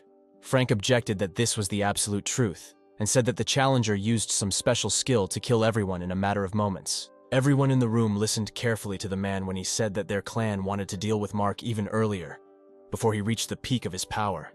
But in just one night, he became incredibly strong. Yi clan Elder Han, who was at the first stage of the heavenly level, turned to the other elders saying that if this is all really true, then the strength of this applicant is already comparable to that of a feather-level master of the heavenly level. The Mo clan elder, Flip, sitting next to him, objected that only 5 days had passed, and even a person from the large Chiliocosm could not achieve something like that. The elder of the Luo clan, Luke, like the others, who was at the first stage of the heavenly level, thoughtfully said that nothing is impossible in this world, and they should not underestimate this contender, because he has an assumption that this boy is even stronger than they can imagine. He explained that among the defeated were maters of the 9th stage of the earthly level and the 1st stage of the heavenly level, to defeat whom you need to make a lot of effort, especially since there were about 3,000 of them there. The elders listened to him carefully. Han suddenly had a hunch that this applicant must be at least at the 3rd stage of the heavenly level. He immediately hurried to voice this thought. The elders looked at each other when they realized the danger of the current situation. Khan cast an uncertain glance at the man sitting in the very center, who during this time had not said a word. The dark-haired man Han was looking at was an elder of the Yuan clan, the strongest among them because his strength was equal to a 3rd-tier heavenly level master. All this time he did not interfere in the conversation, however. When the other elders started talking about how they needed to join forces and destroy this pretender, he grinned. Rising from his seat, he headed towards the exit, leaving a final word to the other elders that they were cowards for being afraid of some boy pretender. Under the puzzled looks of the elders, Killian approached the door and said that the Yuan clan would never unite with weaklings. When Han wanted to go after him, Luke intervened, saying that they shouldn't worry about it. It was normal for the Yuan clan to look down on everyone else, and they wouldn't be able to convince Killian. The reason for this was that he had the support of that being, which is why this clan became so arrogant. Sometime later, the long day gave way to evening. In the village of Ti, joyful laughter was heard everywhere. People rejoiced at the victory over their enemies and organized a real holiday in honor of this event. However, the atmosphere in Sean's house was not at all festive. A depressed darkness told the man about what had happened and how Linda gave her life protecting him. Sean was not surprised by this news. He immediately assumed something similar. He said that what happened was not Mark's fault. Linda was a warrior of the Shuan clan and died honorably defending her master, so he is proud of her. The hero understood perfectly well that not only Linda, but all members of the clan were ready to die for him. But this thought did not please him. Initially, he planned to take them to himself, only to increase the number of the village, but now he is responsible for them. Thinking about this, he remembered how weak he was in the battle with the Punisher. Then he could only dodge and get hit. With his current strength, he is simply not able to protect his inhabitants. Sean suddenly approached him and asked if he knew the name Vincent. Hearing this name, Mark looked at the man in surprise. He handed him an old book, saying that in his clan, this ancient book, Records of an Ancient Deity, is passed down from generation to generation, which he remembered after listening to the hero's story. This book told about the history of the appearance of the Golden Dragon, which is the progenitor dragon spewing golden flames, which managed to change the state of things with its own forces and drive away all the evil spirits from this world. It also said that after thousands of years, the Golden Dragon will return again and will dominate heaven and earth, and evil forces will again be defeated. Mark quickly studied the text of the book. Sean assumed that Violet was demoted and became the Punisher because of the progenitor dragon, although the fragments of the true spirit of the dragon were scattered after his death. But the possibility of his revival exists. The man made another assumption that due to the fact that Mark has skills similar to the progenitor dragon, Violetta mistook the hero for his reincarnation. She wants revenge, and therefore using the identity of the Punisher, she controls the entire world. As soon as a strong contender appears, she immediately gets rid of him. Taking a deep breath, Sean said that what happened could not have been predicted. Mark closed the book, thinking that in the sacred ruins, Violet's combat power was about 1,000 stars. Recalling Charlotte's words that the Punisher's combat power was reduced to 1/10 during the rookie evaluation period, he guessed that Violet's true power should be equal to 10,000 stars. This meant that she must be at least at the 4th stage of the heavenly level, and if Mark could not reach the same level in 2 days, then the dragon pool would be destroyed. A tense silence hung in the room, each of them thinking about his own. Suddenly, someone knocked on the door. This instantly attracted the hero's attention, tearing him out of the stream of his thoughts. Greg, who went inside, said in an excited voice that an enemy army was again approaching their village. Shadows could be seen rapidly approaching from afar. When they approached the walls of the village, the guards saw a large enemy army. Those who stood guard were horrified when they saw the numbers of their new enemy. Luke, who was walking ahead, stopped, signaling to his men by raising his palm up. They followed his example and also stopped, looking at the wall protecting the village. Smiling, Luke introduced himself and asked if the headman of the Dragon Pool village was here. Mark, who appeared on the wall, carefully studied the enemy for several moments. Ignoring Luke's question, he asked what he needed. He immediately realized that the boy in front of him was the one he was looking for, and replied that he had come to take revenge for the previously destroyed clan. Opening his fan, Luke said that he was well aware of Mark's strength, so he prepared in advance, bringing with him an army of 10,000, which he definitely could not cope with. After a pause, the head of the Luo clan added that if they do start a war, then neither side will survive without losses, so he has a proposal. But Mark tensed. He didn't like it when someone tries to stall for time with empty talk. Meanwhile, Luke said that he was inviting Mark to fight only his 3 best people, and if the hero wins, he will take his people and, forgetting about revenge, go home. Luke remained a winner in any of the options, even if his people lost, during which time he would be able to learn Mark's fighting style, which would then help him conduct a team battle more effectively. After thinking about this proposal, the hero replied that he did not want to waste time and told the 3 to come forward. Folding his fan, Luke replied that he did not even doubt his choice. The next moment, he spoke the names of those who should come out and fight Mark. Hearing his name, Marat just grinned contentedly, throwing the machine gun over his shoulder. When Luke took a few steps back, all 3 rushed towards the enemy. Mark also jumped off the wall, approaching his enemies. The girl began to create a magic circle as she walked. The next moment, a powerful stream of flame rushed towards the hero, but he was able to easily jump away. He had no time to counterattack because a second enemy attacked him, jumping into the air toward him. Mark ran his foot into the exposed fist of a man with brass knuckles on. The next moment, Rob flew to the side. Marat was watching Mark through the sight all this time, waiting for the right moment. When he was distracted by Rob, Marat pulled the trigger. However, the shadow bonds that appeared acted faster and disrupted the aim. That's why the bullet flew past. Mark grinned contentedly as he watched his opponent's reaction. The next moment, several more purple arms appeared and began to wrap around his body, immobilizing him. Rob attacked Mark again, turning his attention from Carl to himself.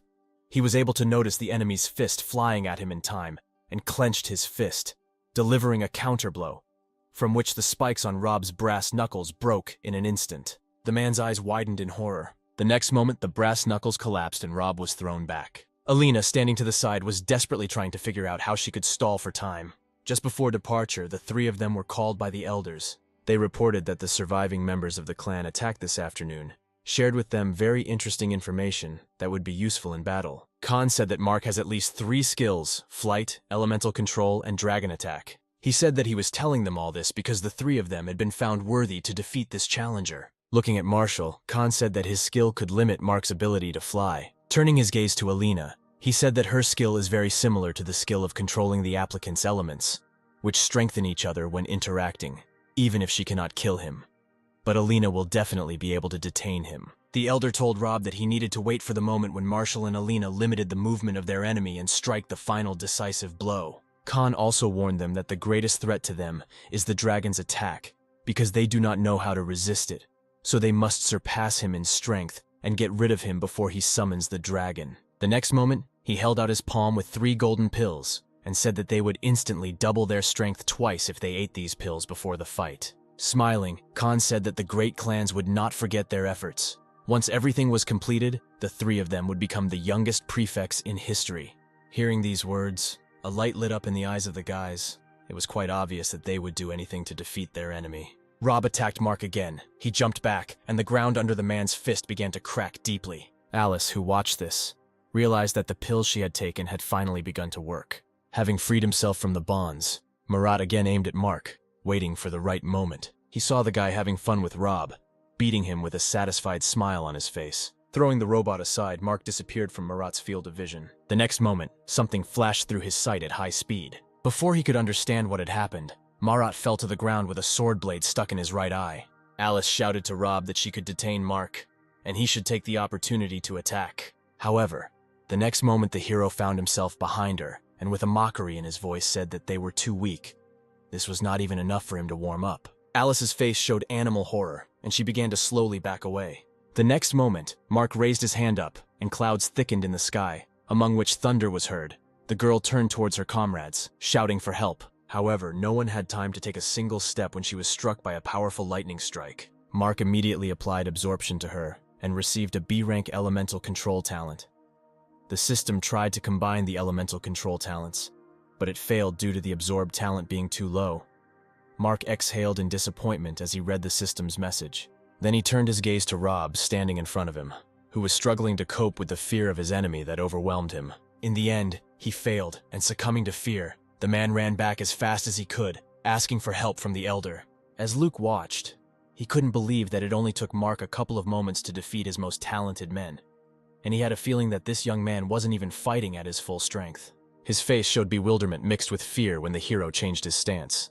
Mark put his left leg to the side, completely transferring his weight to his right, and clenched his right fist, concentrating his strength in it. As he punched the air, a powerful stream of flame erupted from his hand. The fiery fist overtook Rob in an instant. The next moment there was an explosion. Everyone's faces were distorted in horror at what had happened. As the smoke began to clear, they saw Rob's headless body falling to his knees. Holding out his fan in front of him, Luke said that it was time for him to intervene in the game. Approaching the body of the man who had just died, Mark said that from the very beginning he suspected that Luke would not keep his promises. After applying the extraction to Rob, the hero smiled, saying that he was also not going to let his opponents go so easily. The next moment, many fireballs flew towards Mark. He turned to face his opponents and froze in place. When the fireballs were close enough, he took a deep breath. After that, he began hitting each of the balls with his bare hands at an incredibly high speed. The fireballs quickly flew back. No one could have expected something like this. So many fell from the balls that were returned to them. Watching his warriors die one after another, Luke thought that these were the necessary sacrifices to capture the village of Dragonpool. He decided to use his trump card, a skill that can be attributed to the divine. Only thanks to him, Luke remains on par with the strongest. Mark, who was fighting off the remaining fireballs, suddenly felt as if his body was paralyzed. The next moment, a terrifying explosion was heard. Having created a shield from his energy, the hero tried to move, but realized with horror that he could only move his head. The rest of his body was pierced by strange threads, paralyzing him. Mark grinned when he realized that these threads cling not to the flesh, but to the soul.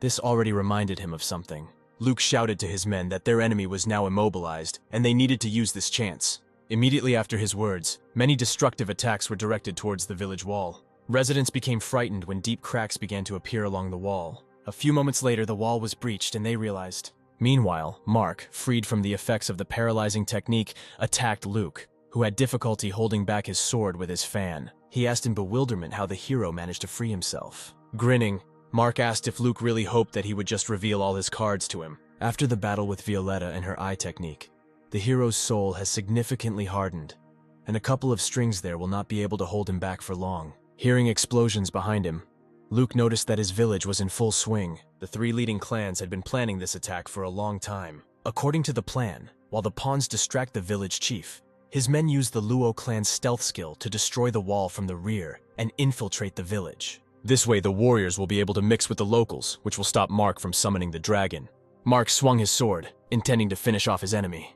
However, in the next moment, his sword sank to the ground under his feet, destroying the surface in the next couple of kilometers around. Immediately after this, Mark rushed towards his village. A malicious smile played on Luke's face. Everything went exactly as he thought.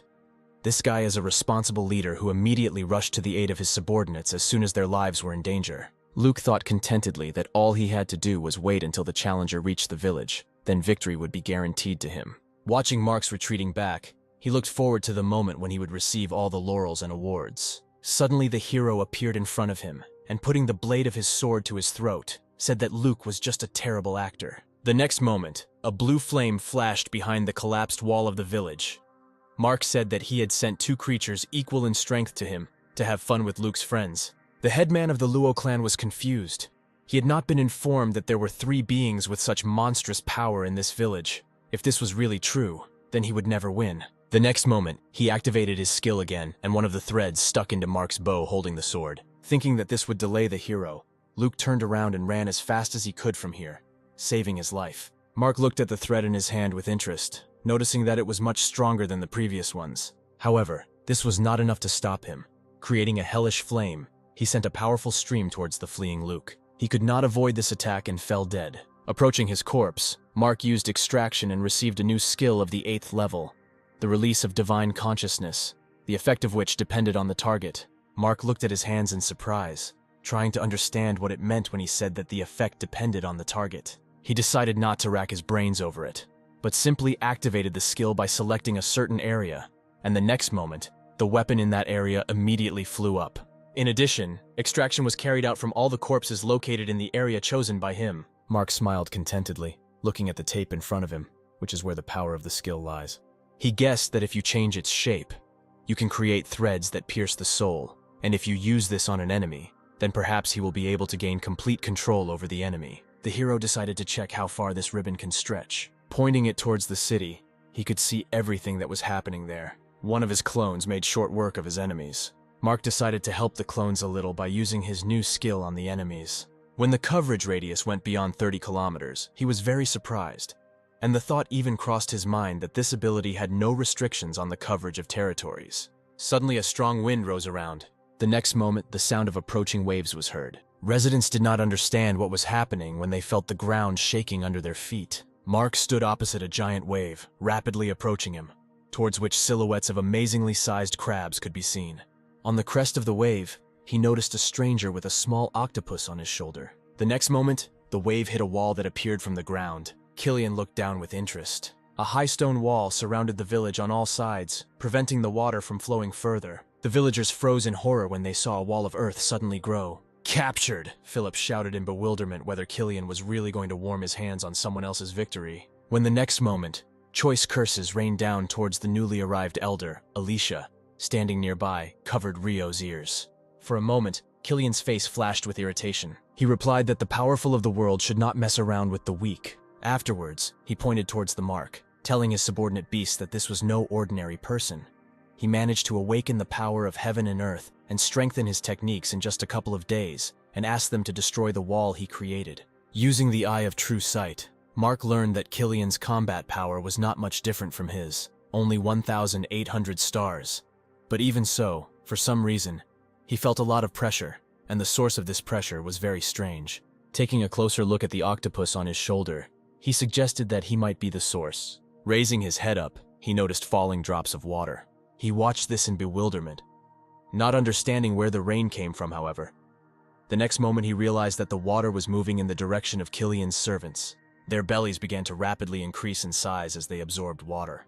Mark was surprised when he realized that these Earth-level monsters were capable of drawing the power of heaven and earth for their own purposes. However, a few moments later they emptied their bellies, directing a powerful stream of water to one point, and the hero realized that he had made a mistake in assessing their strength.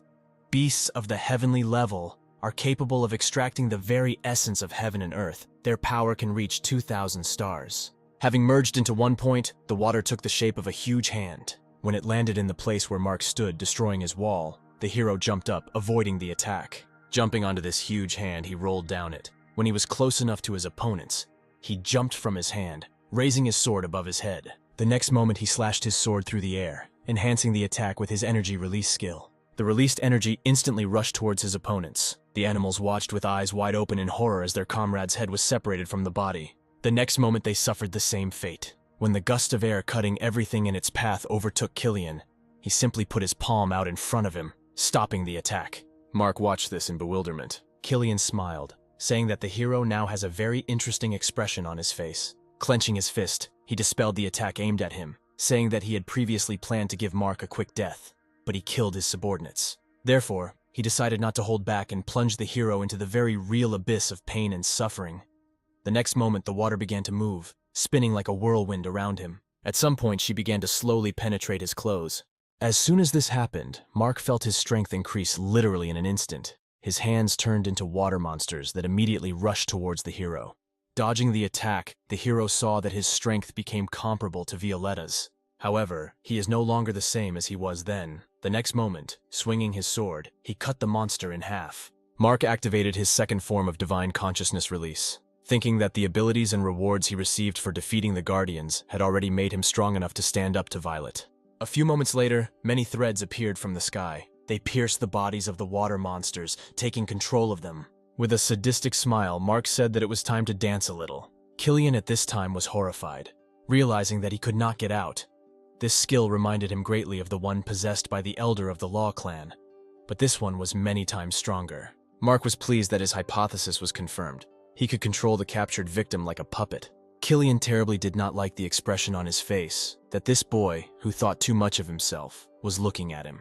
The next moment, the water monsters began to move, echoing the hero's movements. First, their bodies were tied in a bow. Afterwards, this bow was replaced by a tight knot. Killian was furious that he was dared to be controlled by some pathetic pretender who had not even been in this world for a week. He decided to release all his power, and the next moment, the small octopus latched onto the guy's neck, absorbing his strength. As he absorbed his power, the octopus increased in size. Mark watched this with disgust, trying to understand what was happening now, the fusion skill, or this was the true essence of his opponent. A few moments later, a huge octopus tentacle emerged from the water. Then he himself appeared, completely consuming Killian's body. Looking up at us, he said that now he could destroy Mark and his village with just one movement, after which he asked if the hero had anything final to say. The hero looked attentively at the octopus.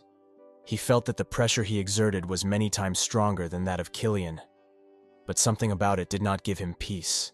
The next moment, scratching the back of his head, he excitedly asked how an octopus manages to talk if its mouth does not move. At his words, the animal went berserk. The head of a small octopus appeared under one of his eyes, and he shouted out in displeasure that if Mark wanted to anger him, then he succeeded very well, and now he would definitely make sure that the hero died the most painful death.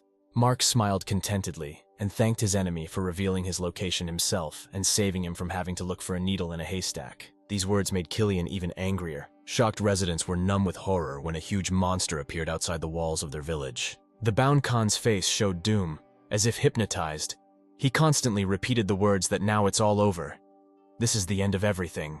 When Philip, sitting next to him, asked what Khan was talking about, he looked at him and replied that they would all die. He reminded Philip of Luke's words that someone is behind Killian. In fact, behind him is just a terrifying creature that can turn a heavenly-level master into a demigod in an instant. And no matter how talented Mark is, he will never win demi-deity. Hearing such words about her master, Rio hit the man on the cheek with all her might. Afterwards, she froze in front of the elders and angrily shouted that they should not dare to doubt her master, because he would never lose. The beaten men were stunned by what had just happened. Meanwhile, Rio continued, saying that whether it was a celestial level or a semi-divine level, none of that mattered. Her master would be victorious no matter the cost. Meanwhile, Mark was rapidly approaching the octopus's body. He tried several times to attack the animal's tentacles, but they were too slippery and elastic. So every time he was about to strike, his sword immediately jumped to the side. Thinking about how to damage him, Mark came to the conclusion that there was a weak spot where Killian was sitting. He understood that it would be quite difficult to get there while his tentacles were everywhere. He began to go through various options and immediately rejected the ice storm, because seawater would be quite difficult to freeze, and the appearance of a dragon would cause huge waves that would immediately flood the entire village. In an instant, approaching the animal's muzzle, he decided to try the method that seemed to him the most effective. In an instant, clouds gathered in the sky, accompanied by strong peals of thunder. The next moment, lightning struck the octopus. Having used this skill, Mark immediately moved away from the enemy to a safe distance, trying to understand whether it worked or not. Suddenly, Killian's voice was heard, who said that this attack gave him rather pleasant tingling sensations throughout his body. Rising from the water, he attacked Mark with one of his tentacles. Killian laughed maliciously, saying that at sea he was on his own territory and no one could defeat him here. The next moment, the hero was attacked again, and he thought that if everything continued like this, sooner or later he would simply die from exhaustion. When the octopus again wanted to strike him again, he blocked this attack with his sword, turning over all his most powerful skills in his head. Suddenly, a woman came to him. Turning towards the village, Mark called Rio. She instantly appeared next to him, and for a couple of seconds the hero was confused, not understanding where she got her new outfit. Remembering more important things, he said in a serious tone that he wanted to try soul fusion to take advantage of her power. But the catch was that he did not know how it would affect her in the future. There was a look of surprise on his face when Rio said he didn't have to continue. Touching his palm, she said with a smile on her face that she believed him and would always follow him and would even give her life for him without the slightest regret. The next moment, a bright flash lit up the sky. Mark began to slowly transform, his hair turning a yellow-orange color and a phoenix mark appearing on his forehead. The octopus carefully watched the transforming enemy. A few moments later, among the clouds of smoke, he saw Mark in front of him, who had grown several times in size. With a satisfied grin, he said that it was rather unfair that they used to have such a huge difference in size. After these words, he immediately struck the enemy with a strong blow with his fist, but he defended himself with one of the tentacles. When Mark pulled his fist back, a huge burn was left on the tentacle. Noticing this, the octopus growled with rage, randomly striking the surface of the water with its tentacles. He shouted that he would not stand on ceremony with Mark and would simply strangle him. Immediately after this, its tentacles rushed towards the hero.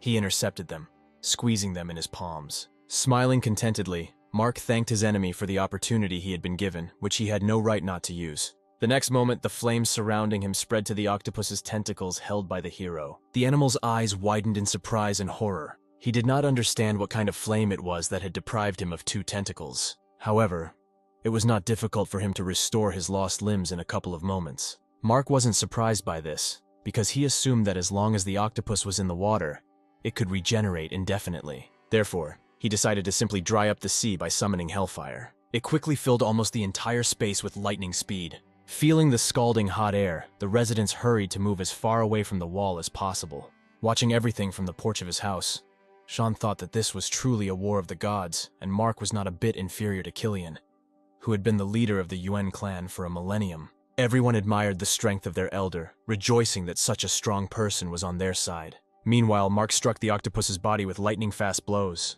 He enjoyed beating his opponent to his heart's content. His final blow sent the octopus flying several meters back.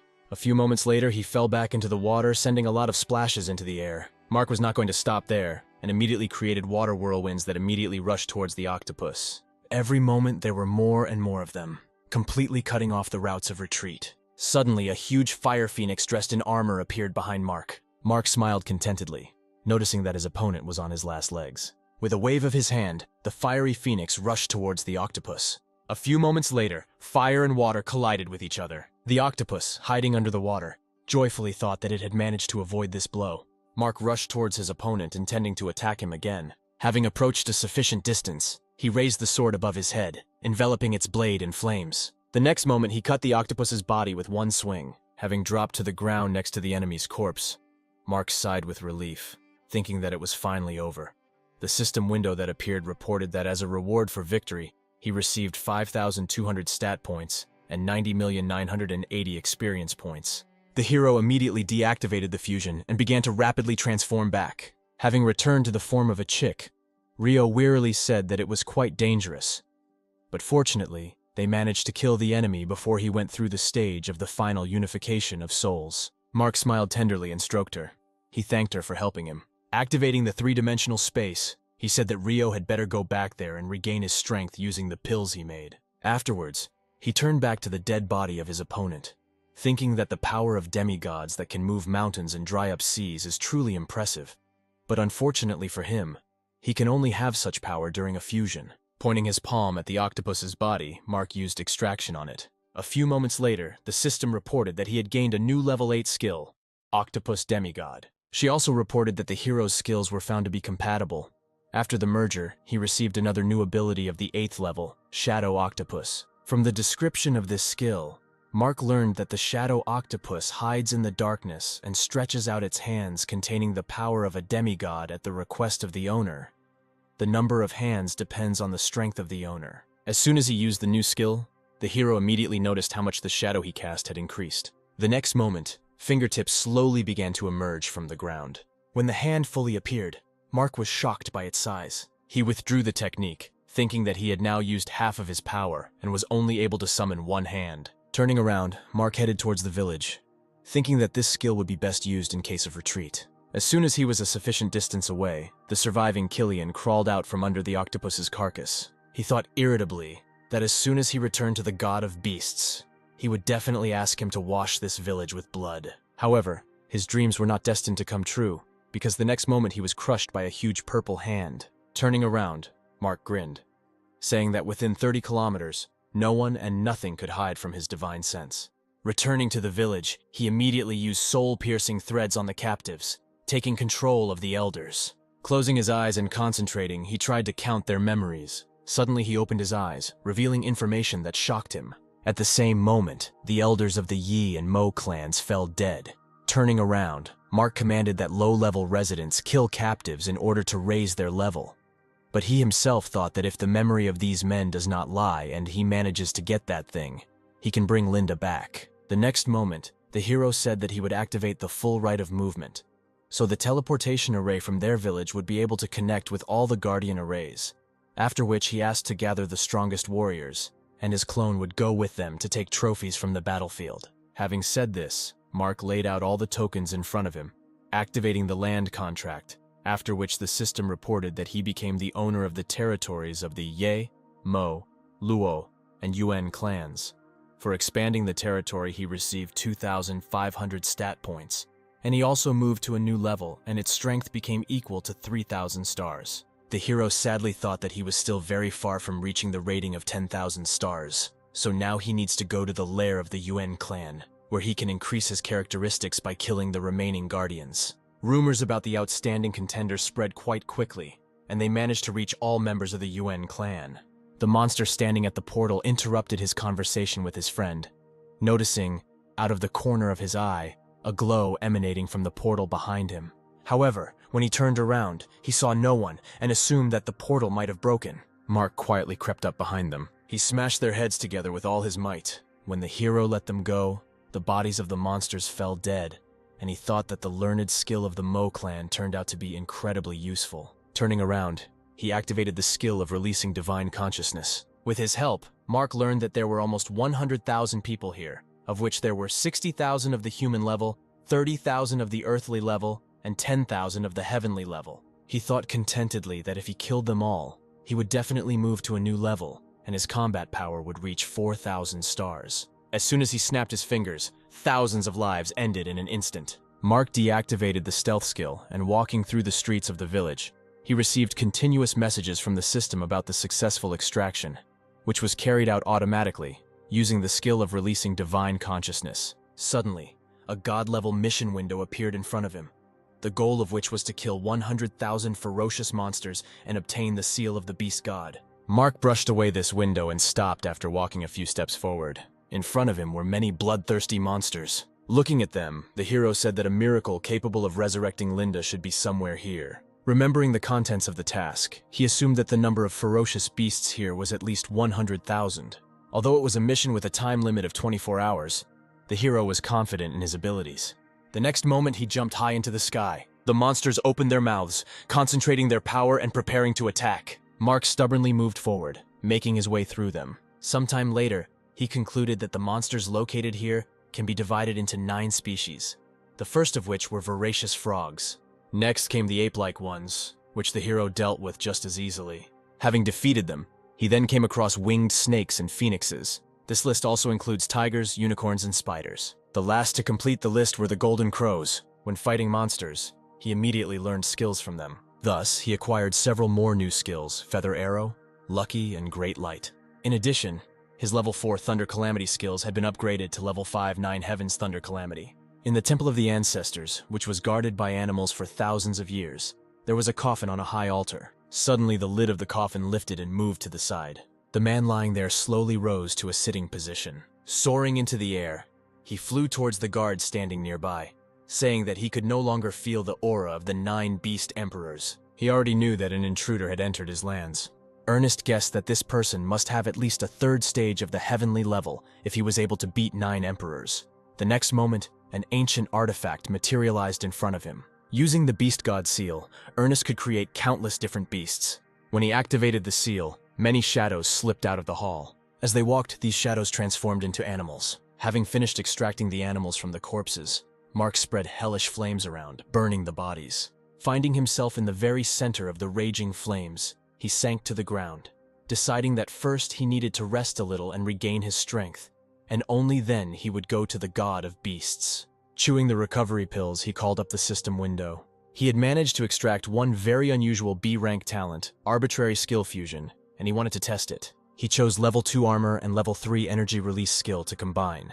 Disappointment flashed across the hero's face when the system reported that the combination of skills had failed. Suddenly, another new skill caught his eye. Lucky. In the explanation, it was written that the user's luck would increase significantly by 5 seconds. The recharge time was 1 hour. Mark decided to try combining the skills again, and choosing the skills Feathered Arrow of the 6th level and Pillar of Sunlight of the 7th level, he used the skill Lucky. The next moment, the system reported that the merger was successful and he received a new skill, the 8th level Solar Arrow. Mark was very happy about this. Checking the system's information window about himself, he smiled contentedly. At the same moment, several animals jumped out from behind him. Mark managed to jump away in time, avoiding the surprise attack. Feeling strong energy from a tower nearby, he realized that the god of beasts had already woken up. Smiling contentedly, he looked at the monster attacking him. The next moment, he used the lightning disaster skill on him. When several more monsters appeared from behind the wall of fire, the hero decided to use the release of divine consciousness. He directed this skill towards the tower. Mark was going to use it to attack the god of beasts. However, this invasion did not go unnoticed by Ernest. Blood gushed from the hero's mouth as he felt that the god of beasts had interrupted his ability with his intervention. After analyzing what he saw, he assumed that that seal controls all these animals, in which case there is no point in him dealing with all of them. When 3 beasts simultaneously attacked Mark, he jumped into the air, avoiding the attack. He managed to cover the distance to the tower in one jump and fly into one of the windows, breaking the glass with his body. Thus he entered the abode of the god of beasts. Using the Eye of True Sight, the hero saw that his opponent had a combat power of 6,500 stars. In addition, he had many A-rank elemental talents and a true dragon rank talent. The next moment, the walls of the tower began to become covered with deep cracks. Mark took decisive steps towards Ernest, not paying attention to the stones falling down. All his thoughts were occupied with the fact that if his opponent was on the divine level, whose masters are capable of setting fire to the skies, boiling the sea and changing the essence of things, then he would be difficult to deal with. But fortunately for him, the opponent was at a heavenly level. Watching the challenger approaching him, the god of beasts said that he felt from him the energy of many laws that control all the elements, and now he understands why the 9 kings could not cope with the hero. The next moment, new animals appeared from the slipping shadows. They immediately surrounded Mark. Without moving, the hero used his new skill, solar arrows. A seal began to appear under his feet, emitting a dazzling radiance. It spread around in an instant. As soon as all the animals were in the seal's area of effect, a wall of light began to form around them, not allowing anyone to escape from this trap. A few moments later, numerous shots were heard inside the resulting dome. With a wry smile on his face, Mark asked if the god of animals really didn't care if all his pets were dead. He answered in a calm voice that broken tools were useless to him. Ernest didn't take his eyes off Mark. In order to return back to the kingdom of the gods, he spent centuries conducting continuous experiments on people and animals, as a result of one of which he got an octopus with the power of a demigod. However, all this was not enough. If he really wanted to return, then he needed to get the body of the 9, and if he managed to get the body of this challenger, then he would finally be able to return. Mark tensed and took a defensive stance, watching the actions of the god of beasts. Suddenly, the seal in front of him glowed red. Behind the enemy, Mark noticed 3 spheres floating in the air. With the help of the Eye of True Vision, he learned that these were the essences of the patron spirits of the south, the white tiger, and the unicorn. The hero realized that Ernest was using the seal of the god of beasts to purify these spirits and increase his strength. And if their fusion was successful, his strength would increase to incredible proportions. Mark rushed forward, intending to stop the god of beasts before he gained unprecedented power. At the same moment, the chains behind the back of the god of beasts rushed towards the hero. Mark easily avoided the chains that tried to attack him. Suddenly, a satisfied smile appeared on the face of the god of beasts. 2 shadows appeared behind the hero, black and white. Feeling the terrifying power behind him, Mark's face showed horror. He immediately turned around and at the last moment could stop the blade of the sword aimed at him. When he jumped back to a safe distance, the chains reminded of themselves and attacked again.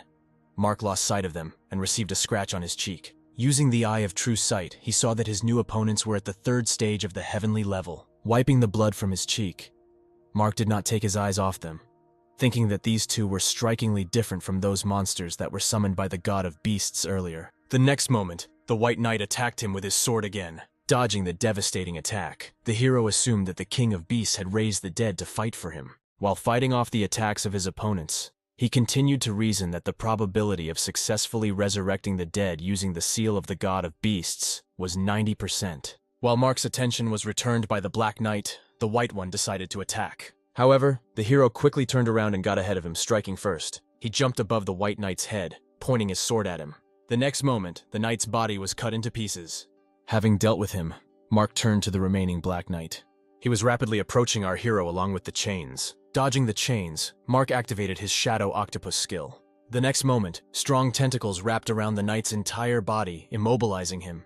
Without wasting time, the hero approached him and dealt the decisive blow. When the blade of his sword pierced the enemy's body, he evaporated, leaving behind clouds of smoke.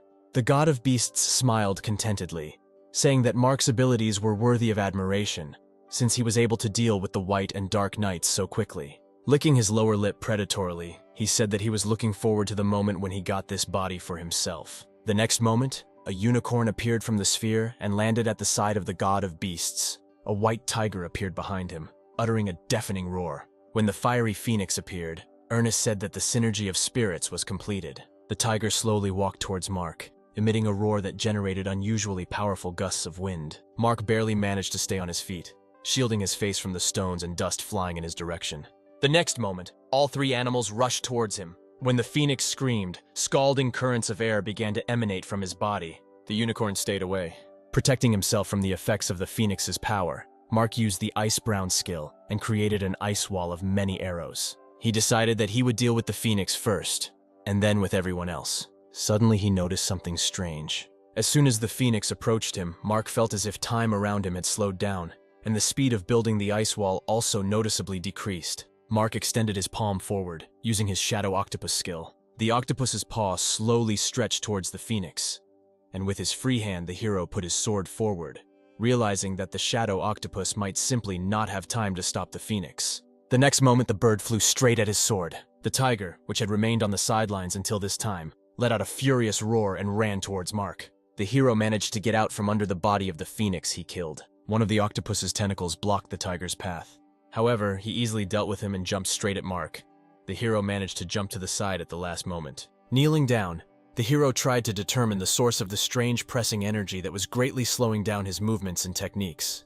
Looking up, he saw a unicorn hovering there, from which a strange glow emanated. Mark realized that he was the source. The next moment, the hero saw that the phoenix he had killed had risen. Having created more tentacles, Mark rushed forward, realizing that these beasts would resurrect until he died.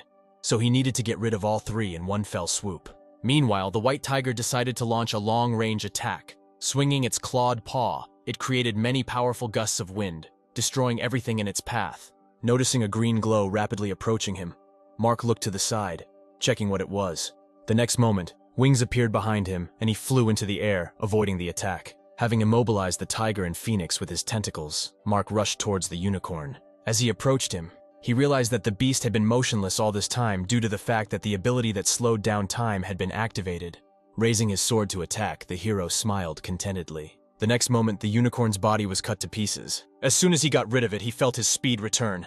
Mark immediately rushed towards the god of beasts. Suddenly, a huge clawed hand of a monster appeared in front of him. Ernest said that, contrary to all his expectations, the hero never ceases to amaze him, and he wants to find out what else Mark is capable of. Lightning instantly appeared in the hero's hand. He attacked the huge hand to paralyze it for a few moments. As soon as he succeeded, Mark tore further. He smiled contentedly, thinking that a little more and the seal would be his. The beast god's face contorted in horror as he saw Mark approaching his seal. On the contrary, Mark's face showed confidence in his victory. The next moment, the eye on Ernest's chest began to suck the seal into itself. When the hero was about to grab her, his hand buried himself in the enemy's chest. Gripping the sword with both hands, he raised it above his head to strike, activating the sword's secondary skill, Heavenly Strike, and shouted that since the god of beasts did not want to give him the seal, he would have to rip open his stomach and tear out the seal from there. Ashton had already completely absorbed the beast god's seal. The next moment, his body was engulfed in a radiance that instantly rushed high into the sky. Mark was thrown aside. Having flown with his back into one of the columns, he carefully looked at where his opponent was, trying to understand what had just happened. A few moments later, a huge silhouette of someone began to appear through the clouds of dust. With a wave of its paw, the monster scattered the dust around. Having discovered Mark, Ernest said that he would now show him his strongest form. The hero was amazed by the simply colossal size of the enemy. The next moment, the monster raised a clawed paw, which clearly belonged to a tiger, and began to concentrate energy there. The hero's face showed confusion. The next moment, he was surrounded by a wall of fire on three sides. The god of beasts said in a satisfied voice that Mark should like his next technique. Horror was reflected on the hero's face. He realized that he was completely immobilized. The next moment, Ernest waved his paw down. Immediately after this, clouds gathered in the sky and a silver chain with a sharp tip appeared from there. Mark immediately looked up. He realized with horror that he could not dodge this attack due to the fact that he was completely immobilized. The next moment, the chain rushed near him, tearing off one of his wings. The god of beasts smiled contentedly as he watched what was happening. Having regained the ability to move, Mark immediately activated regeneration, thinking with regret that his glider was now completely disabled. He realized that if he wanted to take control of the course of this battle, he could no longer be in a dangerous position and needed to go on the offensive. Looking at Mark approaching him, Ernest asked with mockery in his voice if he really wanted to play some more. The next moment he swung the tiger's clawed paw, creating several powerful gusts of wind. Mark avoided all enemy attacks by jumping from side to side. Once close enough, he held the blade of his sword between his teeth and summoned a shadow octopus. The tentacles that appeared pulled 2 huge boulders out of the ground. Immediately after that, they rushed towards the beast god, attacking him. Mark covered his eyes with his hands from the dust flying towards him. Unfortunately for him, this attack had no effect, and the tentacles disappeared. But Mark did not give up, and the next moment he used the Ice Storm skill. A huge block of ice, created from many ice arrows, instantly appeared in front of him. Still holding his sword in his teeth, he jumped onto the ice block. The next moment, several powerful streams of fire burst out of the ground, thanks to which Mark instantly managed to be on the same level with the enemy. He rose to his feet and swung his sword, preparing to deliver the finishing blow. However, the god of beasts disappeared as soon as he took a step towards him. Mark froze in place with a look of bewilderment on his face. Moving behind the hero, Ernest raised his fist to attack. The unsuspecting Mark was unable to dodge such a sudden blow. He was immediately thrown down. Lying on the ground on the verge of losing consciousness, Mark wondered if this was where he would meet his end. Looking at this, the god of beasts displeasedly shouted for the hero to stand up, because this was not all. The next moment, clouds thickened in the sky again, and a golden chain appeared from there. Mark began to actively think about how he could avoid this attack. At the last moment, he wrapped a tentacle around someone standing nearby and pulled himself to the side, saving his life. Once safe, the hero immediately activated regeneration, holding his previously wounded left hand. The paw of the god of beasts rushed towards Mark, who was hiding behind a column. Having attacked him, Ernest asked how long the hero intended to hide. Nothing could be changed by simply not wanting to acknowledge the obvious outcome of this battle. Mark managed to emerge from under the enemy's paw, jumping onto it. Climbing up to his forearm, he jumped, appearing in the face of the god of beasts with a sword raised above his head. As he swung, delivering a slashing attack, his opponent vanished into thin air once again. Having moved behind Mark, Ernest wanted to once again carry out his surprise attack from the rear.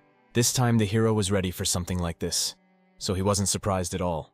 Turning around, he countered the attack with his leg. The next moment, the enemy's paw was thrown aside. Ernest couldn't let Mark go so easily and summoned the golden chain again. The hero looked up at the danger approaching him. The next moment, he extended his hand forward, summoning the shadow octopus. The tentacle instantly rushed towards the stone wall, wrapping itself around one of the sharp protrusions. Thanks to this, Mark managed to avoid the destructive attack of the chain. Fury flashed in the eyes of the animal god. The next moment, he attacked the hero with a paw belonging to a unicorn. Mark immediately dispelled the shadow octopus technique. Thanks to this, he managed to dodge the monster's paw in time. A few moments later, he sank back to the ground. The beast god shouted furiously that Mark was finished. Immediately after this, he raised his paws up and suddenly many tongues of flame erupted around him. The hero carefully watched what was happening, trying to predict what would happen next. The next moment, many golden chains simultaneously burst out from the flames. They all immediately rushed towards our hero. The next moment they connected at one point, where Mark stood. However, the hero managed to avoid the attack and was now running up the chains. The beast god watched his opponent carefully. Suddenly, Mark heard the sound of chains behind him and glanced sideways. He was pursued by dozens of chains, rapidly approaching their goal. The hero had to speed up. A few moments later, he simply jumped towards the monster's locked paws. The monster's face showed bewilderment. Mark was rapidly approaching his paws, and the chain inexorably followed him. Having dropped onto one of his paws, the hero stopped. He took a step back, and the chain rushed further without hitting him at all. As soon as it pierced through the closed labia of the god of beasts, Mark immediately jumped back. Ernest immediately fell on his side, and his eyes widened in horror when he realized that all the chains were rapidly approaching him. Using the shadow octopus, Mark wrapped his tentacle around one of the chains. Landing on her, he created a flame in his right hand. The next moment, he put his palm out in front of him, activating the Emperor Dragon skill. The golden dragon that appeared opened its mouth and exhaled a powerful stream of fire. This attack achieved its goal, and the monster fell dead. As soon as the fire went out, Mark saw the molten body of the god of beasts, taking the form of a cube. Seeing what his opponent had become, the hero's face frowned. Swinging his sword, he cut it, saying that it was simply disgusting. In the very center, he noticed a seal glowing red and approached it, studying it with an attentive gaze. The seal separated from the remains of the body of the previous owner and slowly flew up to Mark. When she was in his hand, a strange glow began to emanate from her. Mark felt as if he was being sucked inside. When he opened his eyes, he did not immediately understand where he was, only heard an unfamiliar voice calling him. Suddenly, a man appeared in front of him, surrounded by 2 golden dragons. Mark looked carefully at the stranger for several moments. He already had some guesses as to his identity, so he asked if this man was the same Vincent that Violetta so desperately wanted to find. Smiling, he replied that his name was indeed Vincent. Pointing to Mark, he said that the hero is also Vincent, because the same blood flows in them. He also added that Violetta is just a pawn who does not deserve his attention. In the future, Mark will have to face stronger enemies, so he needs grow up and become stronger as soon as possible. Vincent explained that the stronger a hero becomes, the more of his powers he can use. When Mark asked what enemies he was talking about, and whether Vincent was talking about those involved in his death, surprise flashed in the man's eyes. Smiling, he put his palm out in front of him, saying that Mark shouldn't worry about that. The next moment, a powerful stream threw him back, and Vincent said that the flow of time here is very different from what is familiar in the outside world. So the hero needs to go before it is too late. Mark fell into a deep hole and could hardly hear the man's last words. When he opened his eyes again, he saw Rio's worried face in front of him. Taking a sitting position, the hero asked in surprise why she was here and what happened to the remaining guardians. The girl replied that everything had already been settled. She had been unsuccessfully trying to connect with him for a long time, and found him only with the help of their mental connection.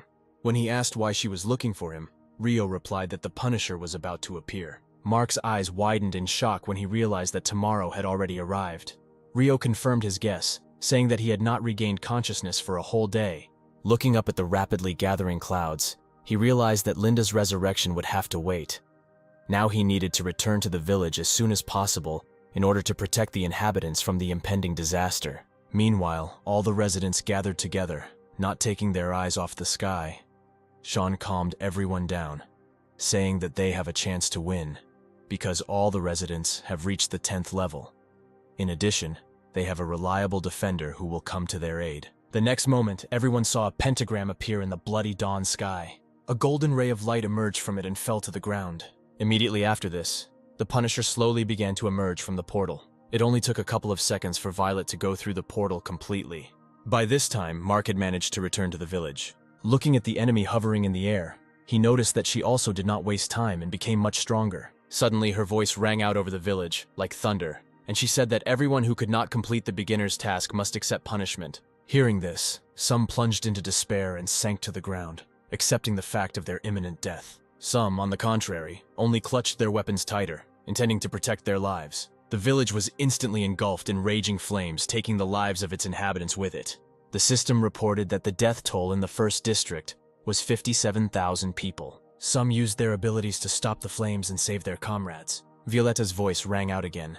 She said that all the villages that did not have time to develop during the newcomer evaluation period would be destroyed. Those residents who decided to take refuge in their homes watched in horror as the roof and walls of their houses simply dissolved into thin air. Violetta put her palm out in front of her. Immediately after this, many portals appeared in the sky. Seeing this, Mark activated a shield over his village. The next moment, many fiery rays descended from the sky. The shield was broken literally in an instant by one of the rays. Many houses were destroyed. All this time, Mark stood at the village gate, watching everything. Looking up, he waved his hand, creating a technique to prevent the next attack on the village. The next moment, his power met the Punisher's fiery beam, and a loud explosion was heard. Jumping into the air, Mark decisively headed towards Violetta. Having caught up with her, he immediately attacked, but she dodged his fist. Inflicting attack after attack, the hero gradually forced her closer to the ground. And then a few moments later, Violetta found herself on the ground as Mark swung for another blow. Smiling, she also concentrated the power in her fist, and the next moment, their fists collided with each other. The force they exerted to oppose each other caused the ground within the nearest kilometer to crack. With a smile on her face, Punisher said that this is the first time Mark has seen her in her perfect form, and this will be more than enough to suppress that immature dragon contained within him. However, the next moment she was thrown aside by a tentacle that suddenly appeared. Violetta knelt down and helped herself with her hand, trying to slow down. Looking up, she asked in bewilderment how Mark managed to acquire a semi-divine level skill. Of course, there was no answer to her question. Instead, several more tentacles grew from the ground, surrounding her on all sides. Mark joined his palms together, hoping to kill his opponent with this technique. Immediately after this, the tentacles closed tightly, trapping Violet. But it was not possible to keep her there for long. As soon as she released her power, the tentacles scattered into small pieces. Looking at Mark, she said with irritation in her voice that even if he managed to get this power, it would not help him defeat her. Mark, who approached her, replied that he did not want to defeat her, but to kill her. Immediately after these words, he struck her with a powerful blow to the head. Violetta flew high into the air. In one jump, the hero overtook her, preparing to attack again. Suddenly, a satisfied smile appeared on Violetta's face. The next moment, her mask opened and the hero's gaze revealed 4 pairs of eyes looking at him. Mark immediately felt a colossal pressure that paralyzed his entire body. Violetta descended back to Earth. The hero, frozen in the air, watched her in horror. A few moments later, Violetta emerged from the clouds of dust with a pebble in her hand. Throwing it in the air, she said that this is the second form of her demonic eye. Now she has no restrictions on the radius of action and she can stop absolutely everything in this world. Immediately after these words, she threw a pebble at Mark. Mark realized with horror that he would not be able to dodge the stone flying at him. When the rock hit his stomach, his eyes widened in shock and pain. Smiling contentedly, Violetta said that he had overestimated his strength, after which she straightened the fallen strand of her golden hair. Suddenly, Mark's body began to dissolve into thin air, and a mocking smile appeared on his face. Violet was shocked when she realized that she had killed a clone. The real Mark reached out of the ground and grabbed his opponent's ankles. The next moment, there was a strong explosion, and a huge column of dust rose from the ground. Mark managed to drag Violetta underground. He immediately activated the Divine Consciousness Release skill. Thus, for some time, they descended deep underground along a previously created tunnel. With each new turn, Violetta hit her head on solid ledges. She tried to take control of the situation by activating the magic gaze shot. But each new blow took away her eye, and she could not activate this technique. Suddenly, Mark stopped and threw her down. Violetta continued to fall into the abyss until she reached the bottom of this bottomless pit. The hero landed after her. Rising to his feet, he said that her abilities would be useless where there was no fiery light, which is why he specially dug this arena for their final battle. Standing in front of him, Violet asked with a smirk if he really thought he could defeat her just by relying on that. Mark replied that of course not, after which he put his palm with the seal in front of him and activated the power of the god of beasts. In the next moment, the seal spread across his hands all the way to his forearms, and his body was engulfed in flames. Violet's face showed fear when she saw the divine seal of the beast god. She did not take her eyes off the challenger, who had managed to master the power of a demigod in just 2 days. Grinning, Violetta said that she did not expect anything else from Vincent. The next moment, a hail of attacks rained down on her, but she successfully dodged each of them. Suddenly, the tentacle that had attacked her disappeared. When she started to land, Mark, who had been hiding underground, crept up behind her. He grabbed Violetta's leg, squeezing it with all his might. She screamed in pain. She turned around and attacked Mark with her free leg. He immediately flew into the wall. Kneeling down, Violetta was breathing heavily. Mark, approaching her through clouds of dust, said that this time she was on constant defense and was dodging his blows. Now he understands how she felt during their last battle. Taking a few more steps forward, Mark began to raise his fist, concentrating his strength in it, and said that he was grateful to her for the fact that then, Violetta did not fight at full strength, but simply played like a cat with a mouse. Because only thanks to her, he achieved what he has today, strength level. The next moment, the outlines of a unicorn, a white tiger, and a phoenix appeared behind him. Sitting down, Mark said with a bloodthirsty smile that they would now continue the game. A strong gust of wind burst from the dug hole to the surface. Following him, a fiercely growling white tiger burst out from there. However, not even a couple of moments passed, and he disappeared as suddenly as he had appeared. When the phoenix attacked Violet with powerful streams of flame, she had no choice but to dodge the deadly attacks. However, in the next moment, Mark used the power of the unicorn and she froze in place, unable to even move. Immediately after this, he attacked her with powerful cutting streams of wind, inflicting numerous cuts on her. Mark combined the attacks of the white tiger and phoenix without stopping for a second. When Violetta regained the ability to move, she began to rush from side to side, avoiding the endless attacks of the enemy. Suddenly, tentacles wrapped around her arms and legs, preventing her from moving.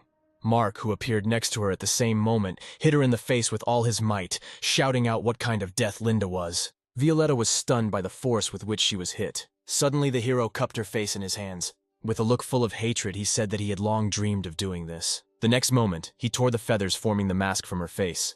As soon as he did this, Violet's heartbreaking cry of pain was immediately heard. Without taking his eyes off her, Mark said that he wanted to see the true face of his opponent during the battle.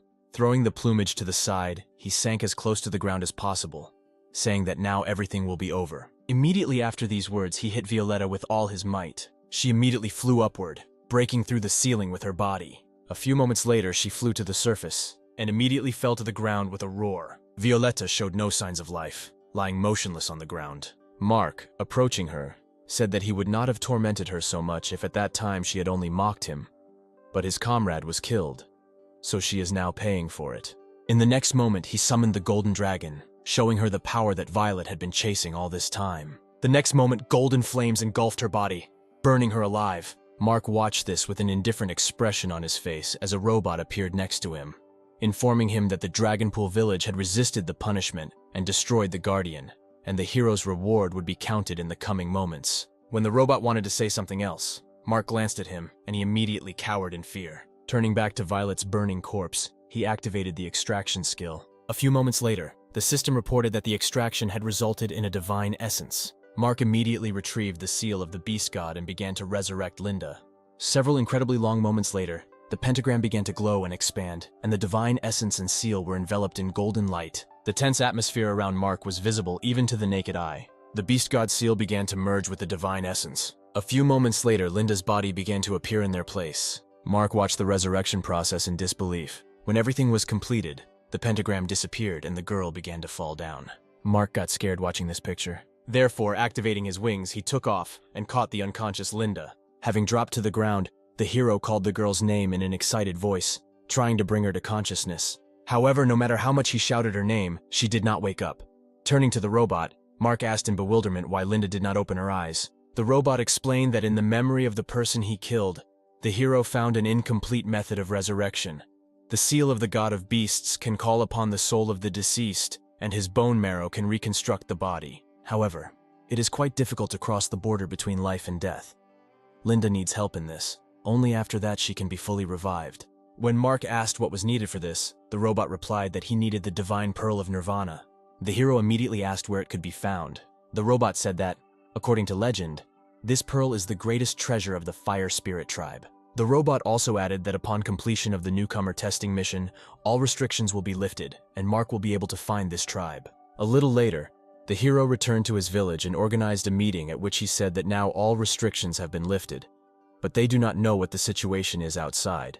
So he appointed people who will stay here and protect the village, and people who will form a detachment and go explore the entire first area. Suddenly, one of the men raised his hand and asked if the work of mining and lumbering should be delegated to others. Faced with incomprehensible glances, he explained that in the entire district, not a single village except theirs had survived heavenly punishment. Therefore, it will be very difficult for people who have lost their home to survive in the wild.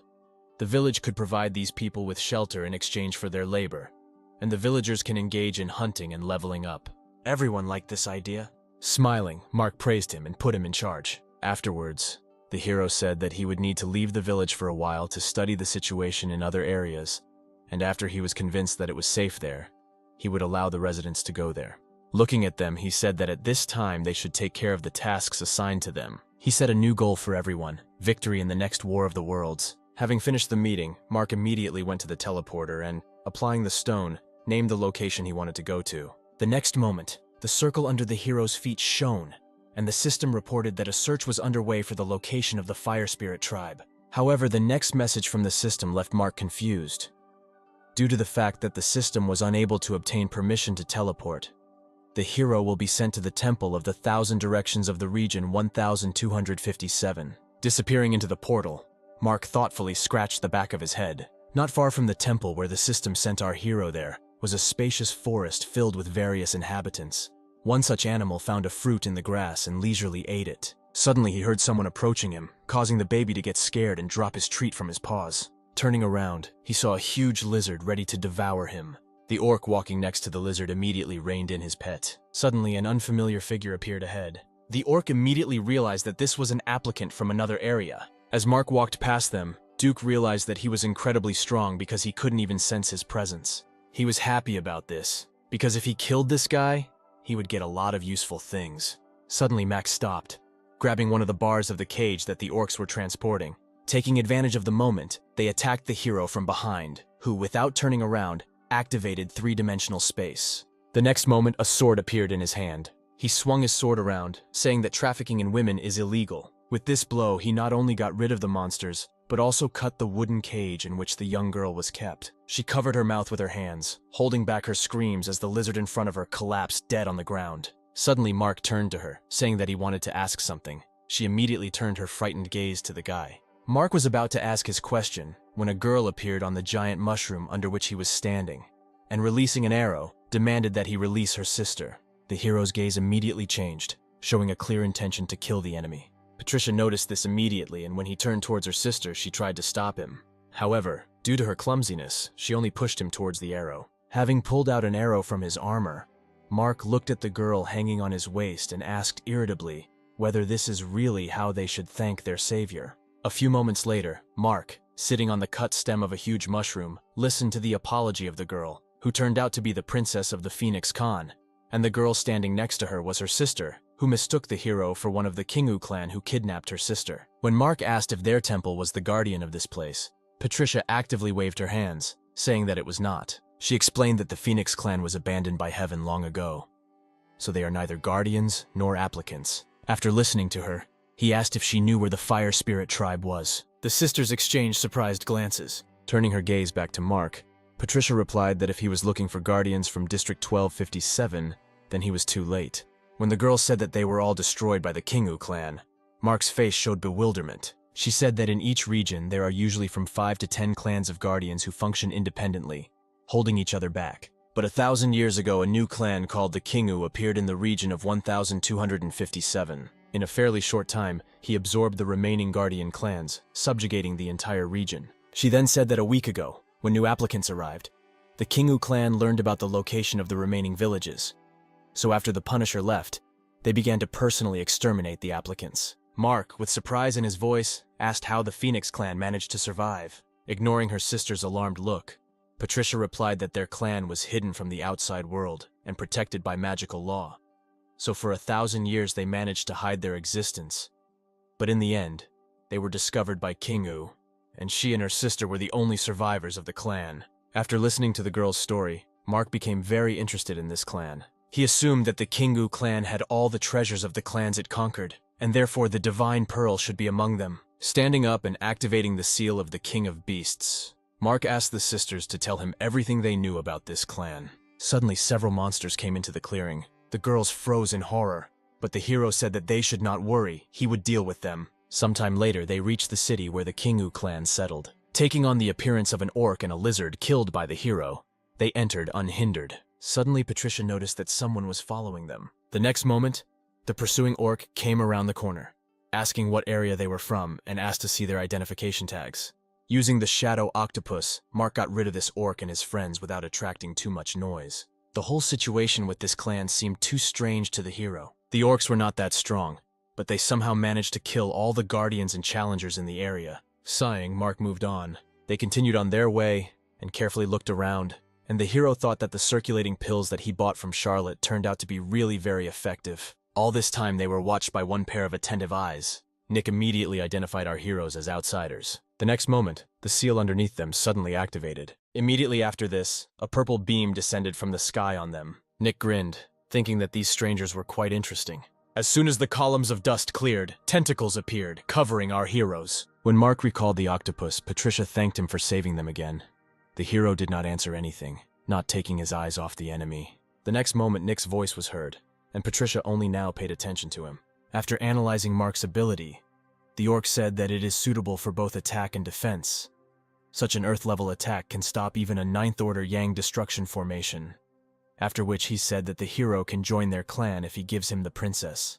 However, in the next moment, his face distorted in bewilderment. Mark, who found himself behind him, put the blade of his sword to his throat and said that he had a better proposal. If he does not want to die, then the orc must obey him. Looking sideways at where the hero had been a moment ago, Nick thought that this guy was unusually fast. Turning his head in his direction, the orc with a smile on his face said that Mark should not be in such a hurry. He is the young master of the Kingu clan, and can give him even more than the hero could wish for. Hearing his words, Patricia shouted that this orc should not be trusted, because he provoked a huge number of guardians to go against each other. Without reacting to her words, Nick asked if Mark liked women. Without waiting for his answer, he said that he personally did not, because they made too much noise. The next moment, his hand, tied to his body with chains, was disconnected from his body. She quickly walked towards the girls. Patricia stepped forward, shielding her sister. The princess closed her eyes, preparing for the fact that she was about to be hit. However, this did not happen. As soon as the brush reached her, she fell limply to the ground. At the same moment, Nick's severed head landed not far from her. Mark got rid of the enemy without hesitation. However, this attack did not kill the orc, and he remained alive. The hero was not surprised by this. He had already faced immortal opponents more than once. Nick smiled contentedly without taking his eyes off Mark. The next moment, many tentacles, similar to the tentacles of an octopus, began to grow from his head at a frantic speed. Many tentacles also appeared from the neck in an instant, at the sight of which Mark winced in distaste at the sight of it. A few moments later, the tentacles of the torso began to intertwine with the tentacles growing from the severed head of the orc. Meanwhile, Nick said that he liked Mark more and more, and promised to make him his confidant if the hero joins him. When the orc's head returned to its place, Mark asked if he knew anything about the Pearl of Nirvana. He turned to the hero, and holding out his hand, said that if he followed him, he would give Mark this trinket. When the hero accepted Nick's hand and agreed to this proposal, the faces of the girls standing below were distorted with horror. Smiling, the orc said that he is always generous towards those who can benefit him. The next moment, his smile became more gloating, and he activated the Thunderflame skill in his hand, thinking that this kid was too naive. People from the Kingu clan would never cooperate with outsiders. Mark didn't even wince when powerful electrical discharges began to pass through his hand. The next moment, an octopus tentacle appeared from behind him and threw Nick off the roof. As soon as the orc was on the ground, 3 more tentacles pinned him to the ground. Watching how his tentacles carved up the enemy, Mark said that he was very interested in Nick's ability to revive, and he really wanted to get it. When the orc said something barely audible, the hero leaned closer to better hear his words. However, in the next moment, Mark's face was distorted with bewilderment when Nick shouted, calling his father for help. Patricia, who ran up to the hero, said that they needed to leave as soon as possible, because now the head of the clan would appear here. A few moments later, the hero turned around as Nick was glad that his father had come to save him, and extended his hand in his direction. The next moment, powerful gusts of wind picked up the orc, lifting him from the ground. Above them was a powerful whirlwind that sucked the orc into itself. Nick's face was distorted with horror, and with a plea in his voice, he asked his father to have mercy not to do this. However, his father did not heed his prayers, and his body was quickly swallowed up by a whirlwind. Suddenly, an unfamiliar voice said that the disobedient son would be reborn again, but in the body of his father. As soon as Nick was completely absorbed, the vortex immediately disappeared, and our hero saw a 4-armed orc in a robe soaring in the sky.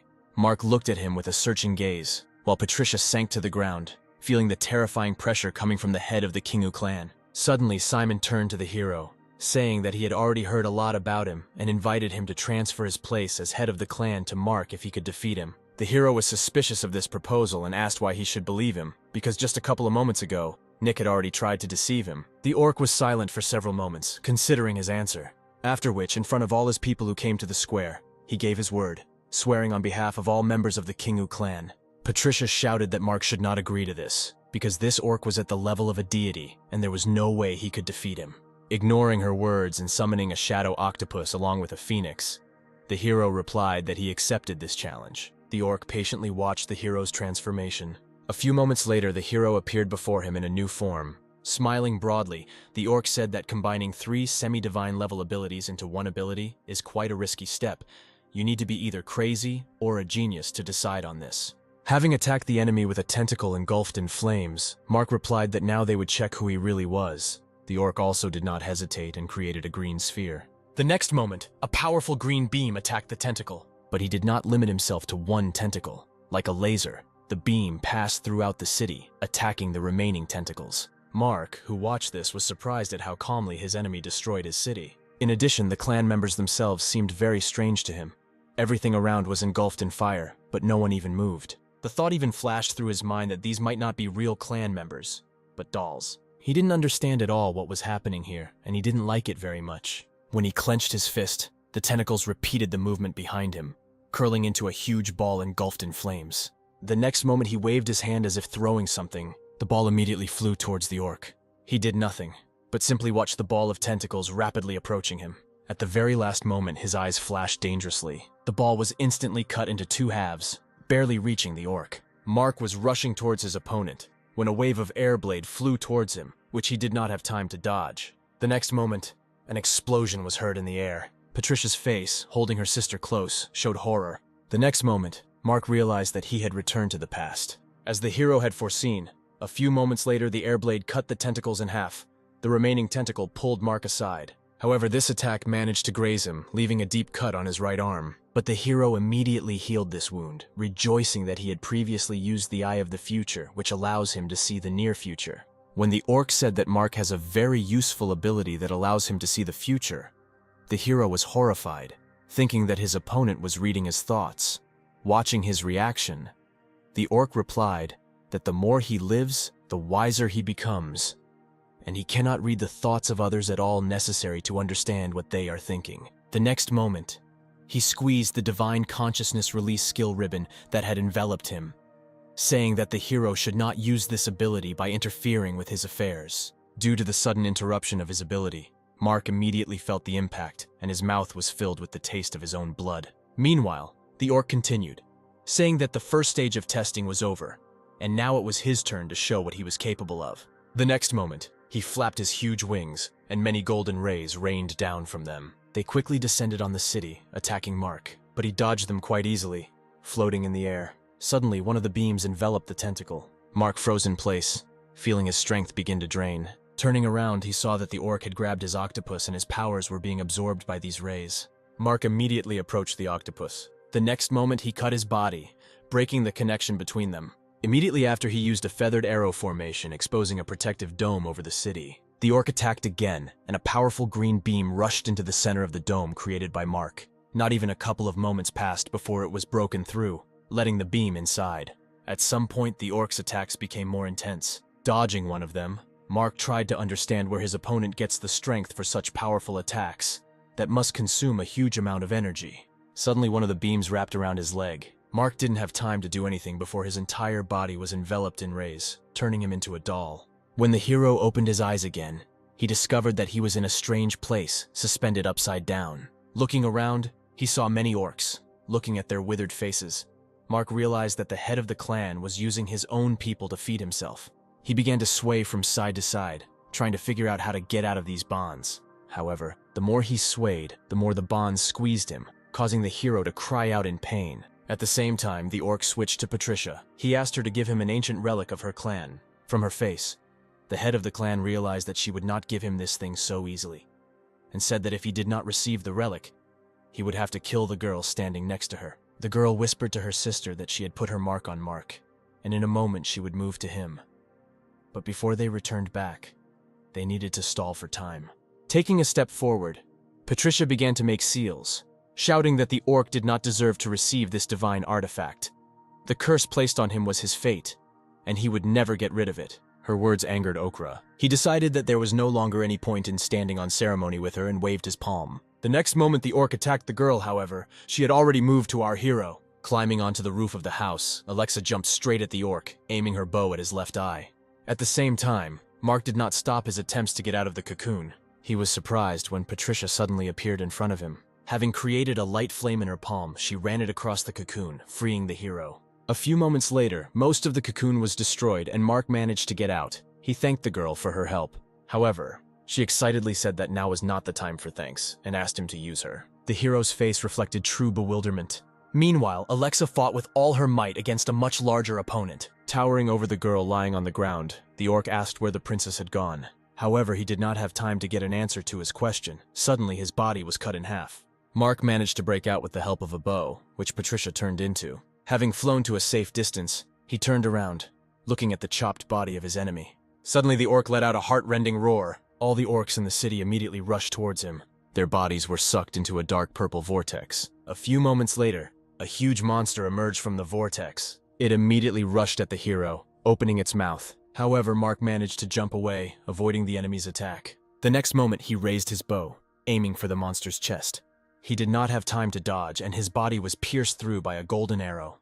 Wasting no time, Mark grabbed his opponent by the tail. He began to spin the monster's body with all his might, rapidly picking up speed. Sometime later, he released his opponent's tail from his hands, throwing him to the side. Such an attack did not harm the monster much, and a moment later he again appeared before the hero. Suddenly, many tormented faces of the orcs that had been consumed by him began to appear on his back. Opening their mouths, they all simultaneously released many fiery rays, incinerating everything around them. Dodging the rays, Mark took 8 arrows at once and aimed at the monster. Finding the right moment, he fired, enveloping the arrows in his flame. All the arrows hit the target, causing the monster to roar furiously. When the arrows dissipated, severe burns were visible on the monster's back. The immobilized enemy collapsed to the ground. Mark did not take his eyes off him, trying to understand whether the monster was dead or not. Suddenly, his huge tail suddenly appeared in front of the hero. The next moment, an explosion was heard in the air. After firing a bow, Mark said that it was too stupid to try to carry out a sneak attack with such a huge body. The monster bared its teeth in displeasure after his words. The next moment, it opened its mouth wide, creating a purple sphere. Mark watched the rapidly expanding sphere. He understood perfectly well that his enemy had absorbed all members of the clan at once, and that he no longer had potential sources to replenish his energy. Mark decided to take a risk and aimed his bow at the monster again. After waiting a couple of seconds, he fired, putting all his power into this attack. The arrow covered the distance, separating them with lightning speed, approaching its target. At the same moment, the monster also attacked. Not even a couple of seconds passed before their attacks met each other. Immediately after this happened, there was a powerful explosion that was visible even outside the city. Mark's arrow destroyed the monster. Looking ahead, the hero breathed out a sigh of relief, realizing his victory.